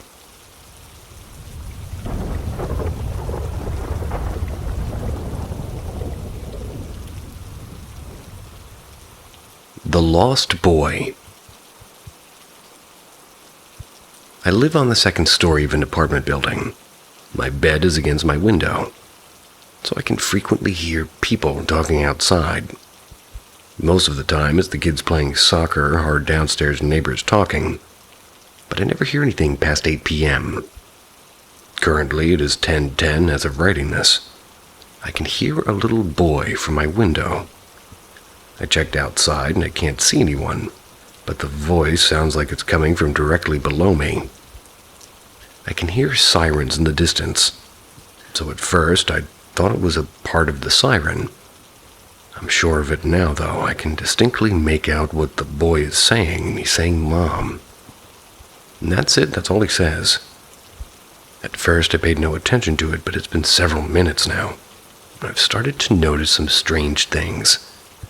Firstly, his tone never changes.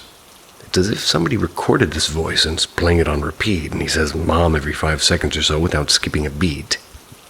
Secondly, the boy has been saying this over and over for the past 10 minutes and still hasn't changed his tone, or received a response from anyone.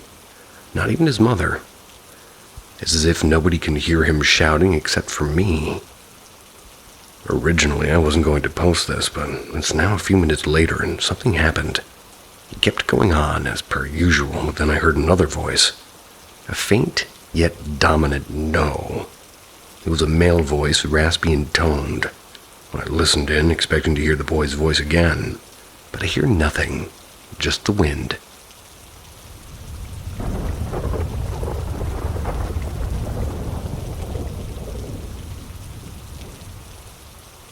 Invisible Ghost Cat. It started when I had my house built 5 years ago. I sleep with an eye mask on. Right after I lay my head on the pillow and pull my mask down, I would feel what I can only describe as a cat jumping on the bed and walking toward me. I'd feel tiny pressure changes in the mattress of it walking.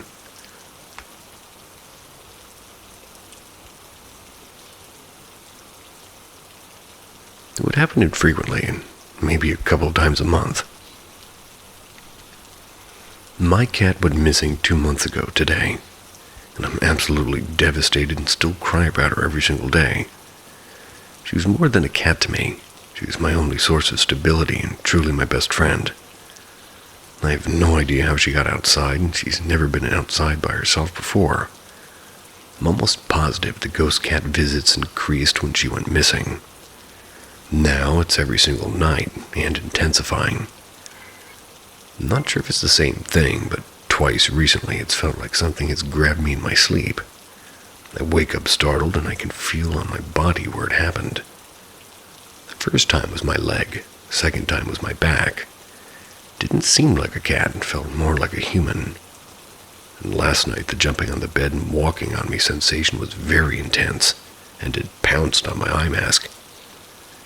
I ruled out every natural cause I can think of, like sleep paralysis and hypnagogic hallucinations. It happens too soon after I pull my mask down. Never had a ghost experience before, and it's starting to actually freak me out now.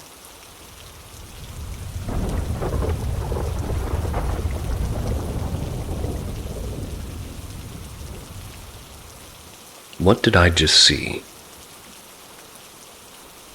Basically, my parents had taken my little girl for a walk to the park. I haven't been feeling very well.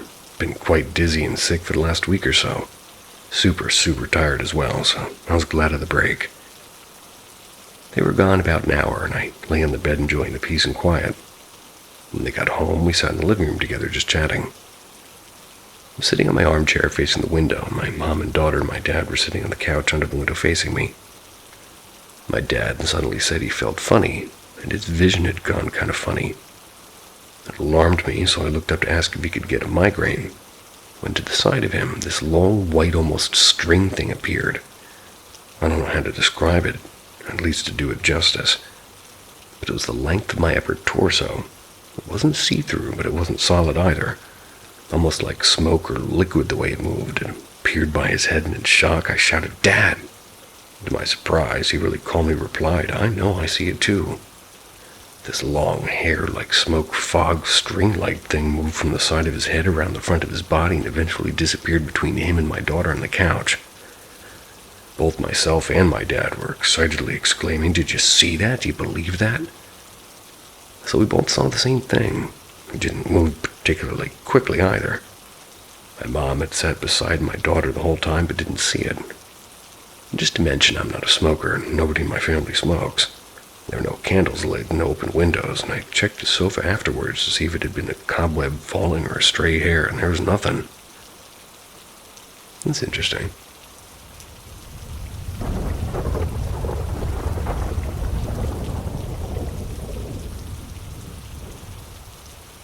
Spirit named my unborn baby. I'm currently 4 months pregnant with a baby boy. My husband and I have been having a difficult time trying to figure out a name for him. We lost some very close friends and family in the past few years, and they visit often. I just feel them around. Since I got pregnant with this baby, I have this constant feeling of something there and someone watching me.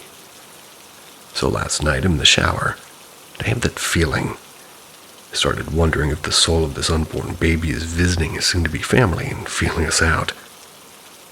I also had thought of my husband's best friend who was killed in October 2023, to which I said in my head, "Don't watch me in the damn shower." Got out and laid in bed and turned on the TV. Within 5 minutes, my Alexa started talking, the Wikipedia definition of the name in Hebrew. My husband's Jewish. My husband was outside, so I went out and asked if he did it. He wasn't sure what I was talking about, so after 5 minutes of freaking out, I finally told him, and he said, "Well, that's definitely a sign, and I guess we have a name now." It's crazy because it wasn't on our list, and it was so random that I thought about baby boy's soul or spirit maybe 10 or 15 minutes before this even happened. It's also interesting because we keep debating on naming our child after my husband's best friend that passed away, and then we got this. I'm still in shock. I'm able to communicate with those who have passed, so it's not something I'm completely unfamiliar with. But I'm not used to getting my own messages only for others. Alexa gave us my son's name last night. Has anyone ever experienced anything like this before?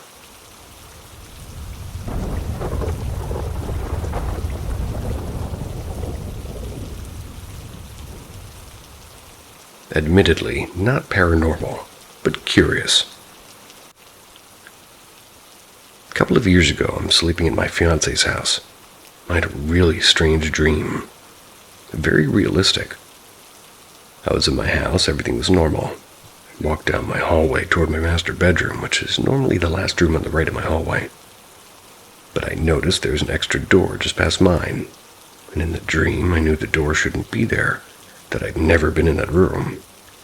I went in and it looked very similar to my room, but the furniture was arranged differently. Went to the dresser and opened the drawers, and it was filled with my old schoolwork and school projects. There was a distant droning and monk-like chanting coming from the distance. I turned and started walking to the large windows at the far side of the room, but as I got closer, the light from the windows became brighter, bright white to the point I couldn't get close enough to look out. The chant got louder too, frightened me too much, and I ran out of the room and woke up. That morning, while still in bed and chatting with my fiancé, I mentioned that I'd had a nightmare and briefly recounted it to him. And he's not easily rattled. He's not a religious or paranormally inclined person, but he got a strange look in his face as I told him my dream. Then he told me he had had a dream that night that he and my father had built a strange addition onto my house, like a rickety extended room just past where my room would be. They had then started working on a shed by the pond in the backyard and stopped to look up at this weird, shitty room they built. Okay.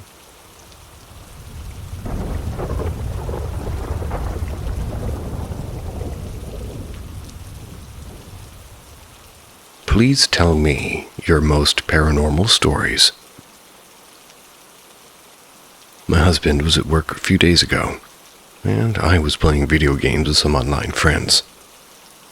I suddenly heard my husband's voice calling me. It said, "Babe, can you come in here for a second?" I had my headset on and we were still in the lobby of the game, so I told my friends to wait because I think my husband came home early. Our bedroom, where I was, can look directly into the living room, open floor plan. So I didn't go in there, I just looked in and it was empty. Thought I was tripping, so I went back to the game. Right as I was about to put my headset back on, I heard it again and it said, "Babe, come in here." I looked again and there was nothing. I thought my husband was just trying to scare me, so I called his phone and I was convinced that I would hear it ring from the living room. But it didn't. He answered, and he's a truck driver, so I could hear the engine of his truck from the phone. I asked where he was, and he told me that he was on his way back from Illinois. Just to be sure, I asked him to honk the horn, and he did. I instantly freaked out, shut my system off, and didn't even tell my friends.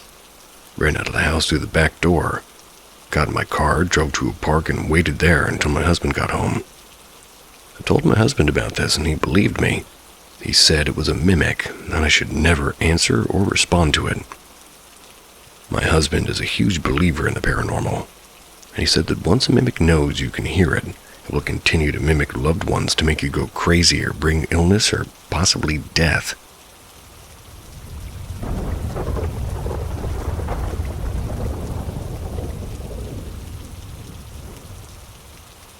Midnight Encounter. I live in an apartment complex, and I genuinely don't think it's haunted. I have had a couple of incidents, though, but that's a story for another day. I now live with my boyfriend and multiple pets, and this is from a few years ago when it was just me and my dog. When I lived alone, I would always praise my dog for barking if somebody's at the door. I'd call it his intruder bark. I understand it's rude neighbor etiquette, but I'm a girl in her 20s in a big city.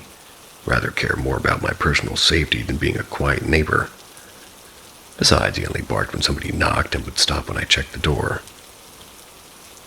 One night I was in a deep sleep with my dog in the bed at my feet like always. Probably around 2 a.m. or so. I never checked the time.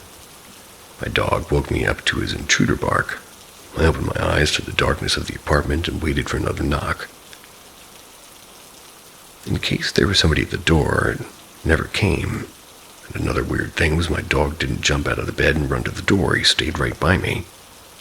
I looked up through the bedroom doorway and I could see the kitchen in my line of sight, and I froze. My dog was still barking. There was a very large shadow, sitting like it was crouched on my kitchen counter. I didn't look away from it while I reached for my glasses on my bedside table, but I knocked them to the ground. Still staring at the shadow, my hand started fumbling around on the floor, searching for my glasses, but I could never find them. So I finally turned away and looked for them with my own eyes. Once I grabbed my glasses and put them on, I looked back into the kitchen. It was gone.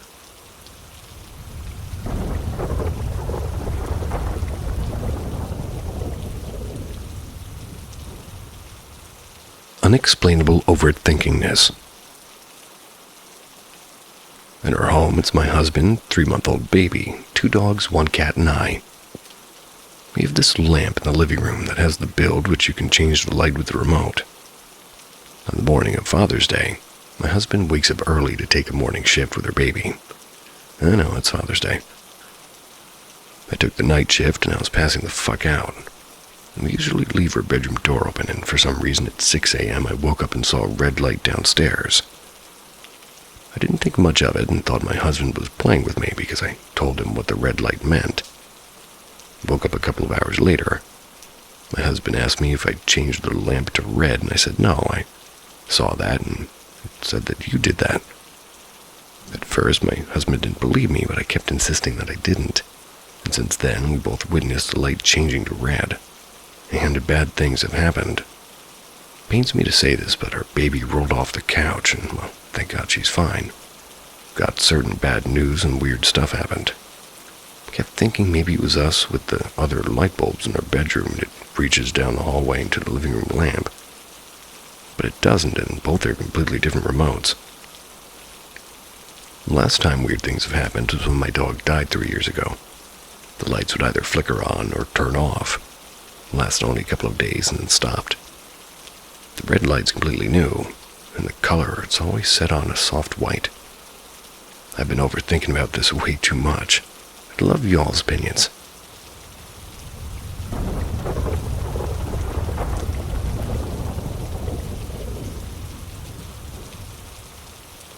I woke up to kids crying at 3:20 a.m.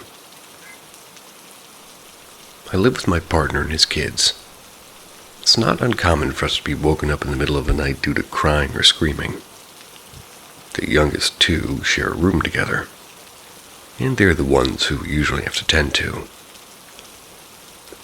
I woke up to the distinct sound of the boys crying. I looked at the clock and saw it was 3:20 a.m. It always takes me a moment when I first wake up to catch on to what I'm hearing. I listened carefully and I heard it again. I kept hearing the cries, and I would say minutes passed. So I tapped my partner to wake up, and we went together to check on the kids, but nobody was crying. All the kids were fast asleep. I felt uneasy about this for some reason. I'm trying to think of reasonable explanations for what I heard. For example, when I lived at my apartment, I heard what sounded like a woman screaming in the middle of the night. I could have sworn it was a woman. It sounded terrifying. I did some searching and found out foxes can make sounds like this. Could it have been a sound from outside? Yeah, maybe. The thing that's bothering me is I know how those kids sound when they cry, and it sounded exactly like the boys crying out from a nightmare. It made me feel uneasy and off when we checked, and they were all asleep. I had a hard time falling back to sleep.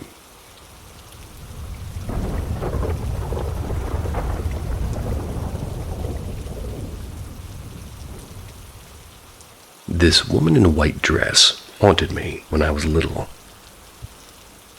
When I was around 6 or 7 years old, I experienced a really scary thing that scarred me for life. I often saw a strange woman in my room. She wore a long white dress, all yellowed and dirty. Her long black hair completely hid her face, and her skin was pale and almost gray. The night it really scared me. I'm trying to fall asleep in my room. I had a bunk bed and I slept on top and my little sister on the bottom. A small nightlight lit the room well, so I could see around me clearly. My eyes were closed, but when I opened them, I saw this woman slowly walking into my room. She was tall, a broad body, but not at all fat, rather impressive. I was really scared and I hid underneath my duvet. Kept my eyes open. 2 seconds later, she lifted my duvet, still with her hair in front of her face, so I couldn't see her eyes. Closed my eyes tightly and started saying Bismillah several times as a protection. When I opened my eyes again, she was gone. I didn't move all night and ended up falling asleep completely shocked. And the worst part was that no one believed me when I told them. Since that day, I've never seen this woman again, but this memory still haunts me sometimes.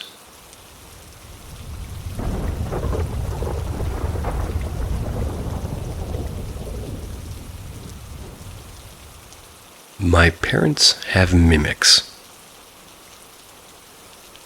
I used to hear someone mimic my mom's voice, sometimes at night, but I always brushed it off as being in my head, and I also believe in jinn, so I thought maybe it was them.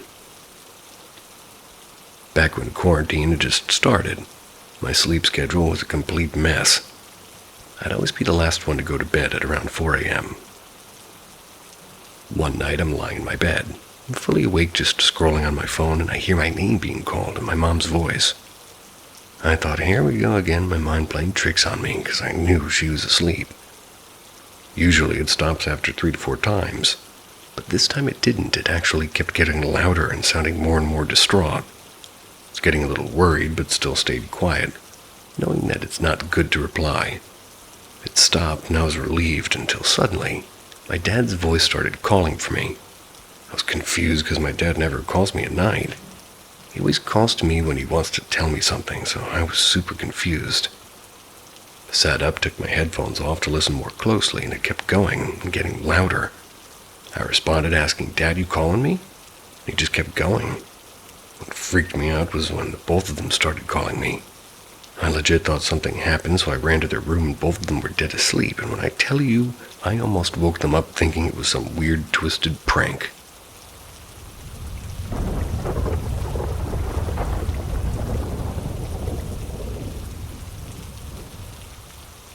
I have this weird power whenever I think of someone. They reach out or appear, even after years. Back to when I was in 4th grade, I had a classmate and we weren't super close, but we were friendly for a short time. One Sunday night I had a dream about him. I don't remember what he said in it, but I clearly saw him. The next morning when I reached school, our principal told us that he had passed away in a car accident. On the exact same night I saw him in my dream. Never happened to me again, but it still chills me when I think about it. It felt like somehow I knew, or maybe he came to say goodbye. Another time when I was in 6th grade, I was walking home from tuition. I randomly thought about a friend I had in kindergarten. She'd moved to another city years ago, and I hadn't heard from her at all. Just a few minutes after I thought of her, I literally bumped into her on the street. I was shocked. Didn't even live there anymore, and she told me she was just visiting for a relative's wedding. Timing was too perfect to just be coincidence. And I've also had moments where I think of people I haven't talked to in 4 or 5 years. No connection, no contact, and nothing. And out of nowhere, they text.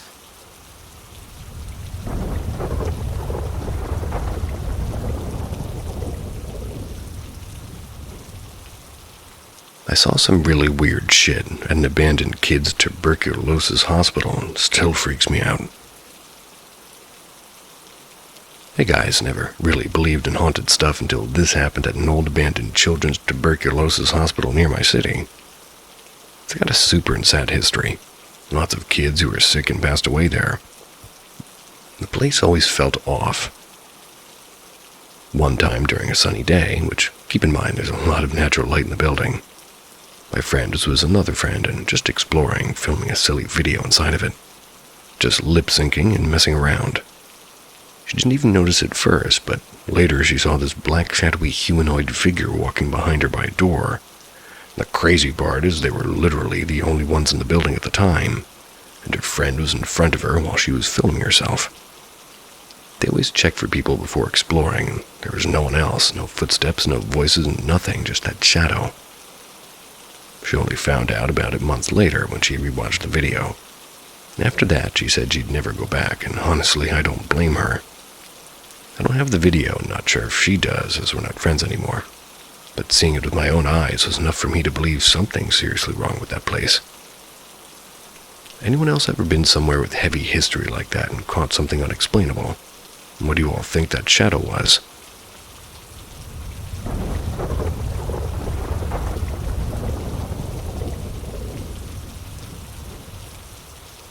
I think I heard a ghost at my friend's house last night. Last night after I got off work, I hung out with one of my friends who I'm going to call Murray for the sake of this post. We were at his place, and at one point I used the bathroom. While in there, I heard what sounded like a woman's voice coming from the other side of the wall. It sounded like she spoke at least 3 or 4 sentences, yet the words were completely garbled or incomprehensible. Murray does have roommates. One of them is female, but his roommates were out of town for the night. So I was sure Murray and I were the only ones in the house. I was a little confused, but thought maybe Murray just got a phone call or turned on the radio. When I got out of the bathroom, I asked him about it, and he said that he had heard the voice too, but thought it was me. Started going through every logical possibility I could think of and asking him, no, he didn't make a phone call. No, he didn't turn on the radio or the TV. And yes, he was sure that his roommates were still out of town. His house is one of those middle-of-nowhere ones, without any neighbors. They'd be miles away.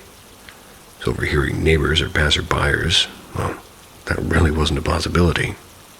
Murray outright said that he thinks his place is haunted, and that I heard a ghost, and the more I think about it, the more I agree.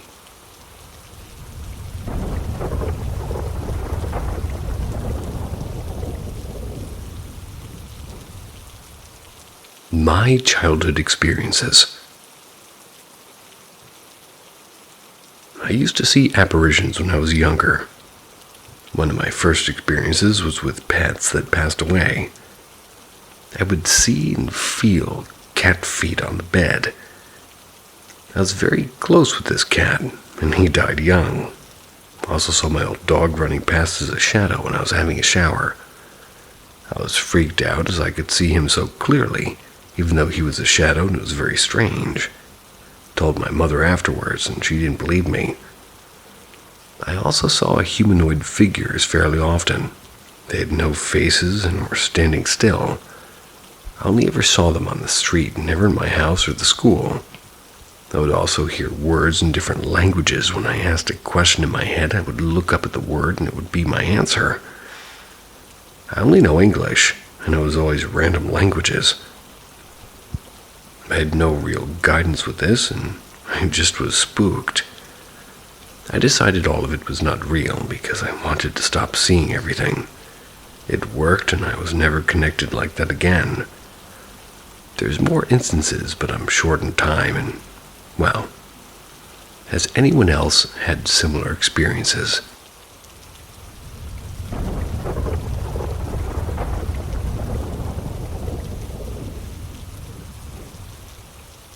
Veteran in Missouri, seeking real help with land-based spiritual energy.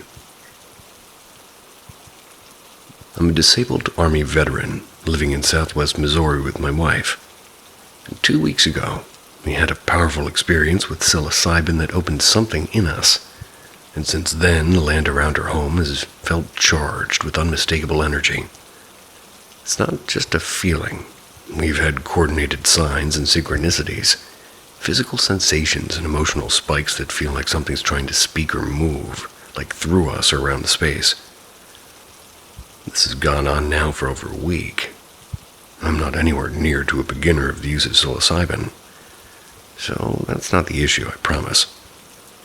I'm looking for somebody who truly understands energy shifts and ancestral presence or spiritual congestion on land. Not interested in vague positivity or New Age one-liners. I need somebody grounded and experienced, and able to guide or clear. If you know of somebody near Missouri or Arkansas or Kansas or Oklahoma who's done this kind of work, or if you're that person, I'd be deeply grateful for a DM or a lead.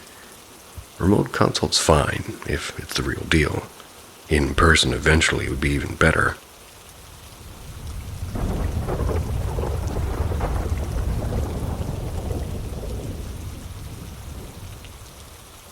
Creepy dollhouse story, which I still think to this day. This happened when I was about 10 years old with my best friend. Let's call him S. We were just riding our bikes around the neighborhood, like any normal day. It's when S told me to come check out his house on the street that he called the Creepy Dollhouse. He said no one lived there, and the reason it had that name was because on the second floor on the side of the house, there was a window, and in it you could see 2 creepy dolls looking down from the window. We were scared as hell, but also joking around about it. We even played ding-dong ditch at the house a few times and messed around. And about a week later, came back to that same house. But this time there's a creepy clown mask placed in front of the front window, right next to the door. Hadn't been there before, and we were freaked out and ran straight home. Eventually we got curious, decided to investigate. Asked one of the neighbors about the house, and she told us that it had been bought by the bank and no one lived there. So how the hell did that clown mask end up in the window? Still creeps me out when I think about it. Now the house has been bought and the family lives there, but I'll always remember that weird feeling.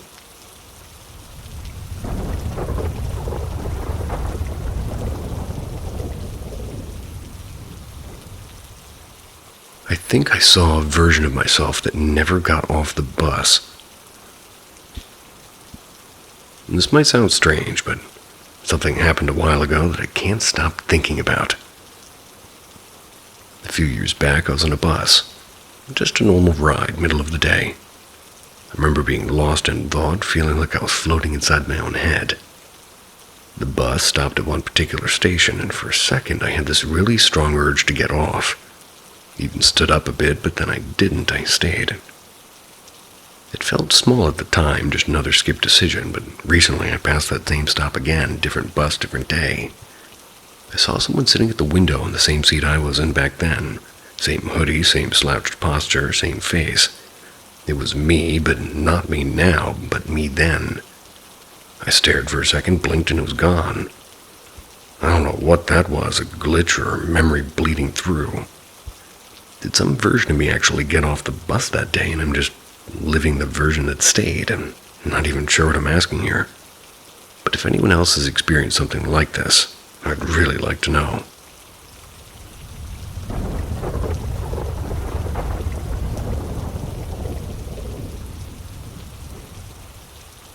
Queen Mary Encounter. I worked a Halloween photo event on the Queen Mary last October. When we took breaks, we would use the restroom on the third floor near the front lobby. Once, instead of going right away after using the restroom, I went for a walk. There was this really long hallway with tons of doors. I have no idea what the rooms are for, maybe old passenger rooms or crew quarters. And as I walked, I noticed a shadow at the end of the hall. I initially thought it might be somebody turning a corner or a flickering light, but there was no one. And it started to look as though the shadow was moving, slowly coming toward me. I just stood for a moment trying to process what I was seeing. It was not making any noise, and nothing else was moving. It scared me enough that I turned and left, and after that I never went exploring the halls again, and just used the bathroom and went back to work. I have no idea what it was. Maybe there's a logical reason, maybe not, but I've heard other people say strange things happen on that ship, so I thought I'd pass it on.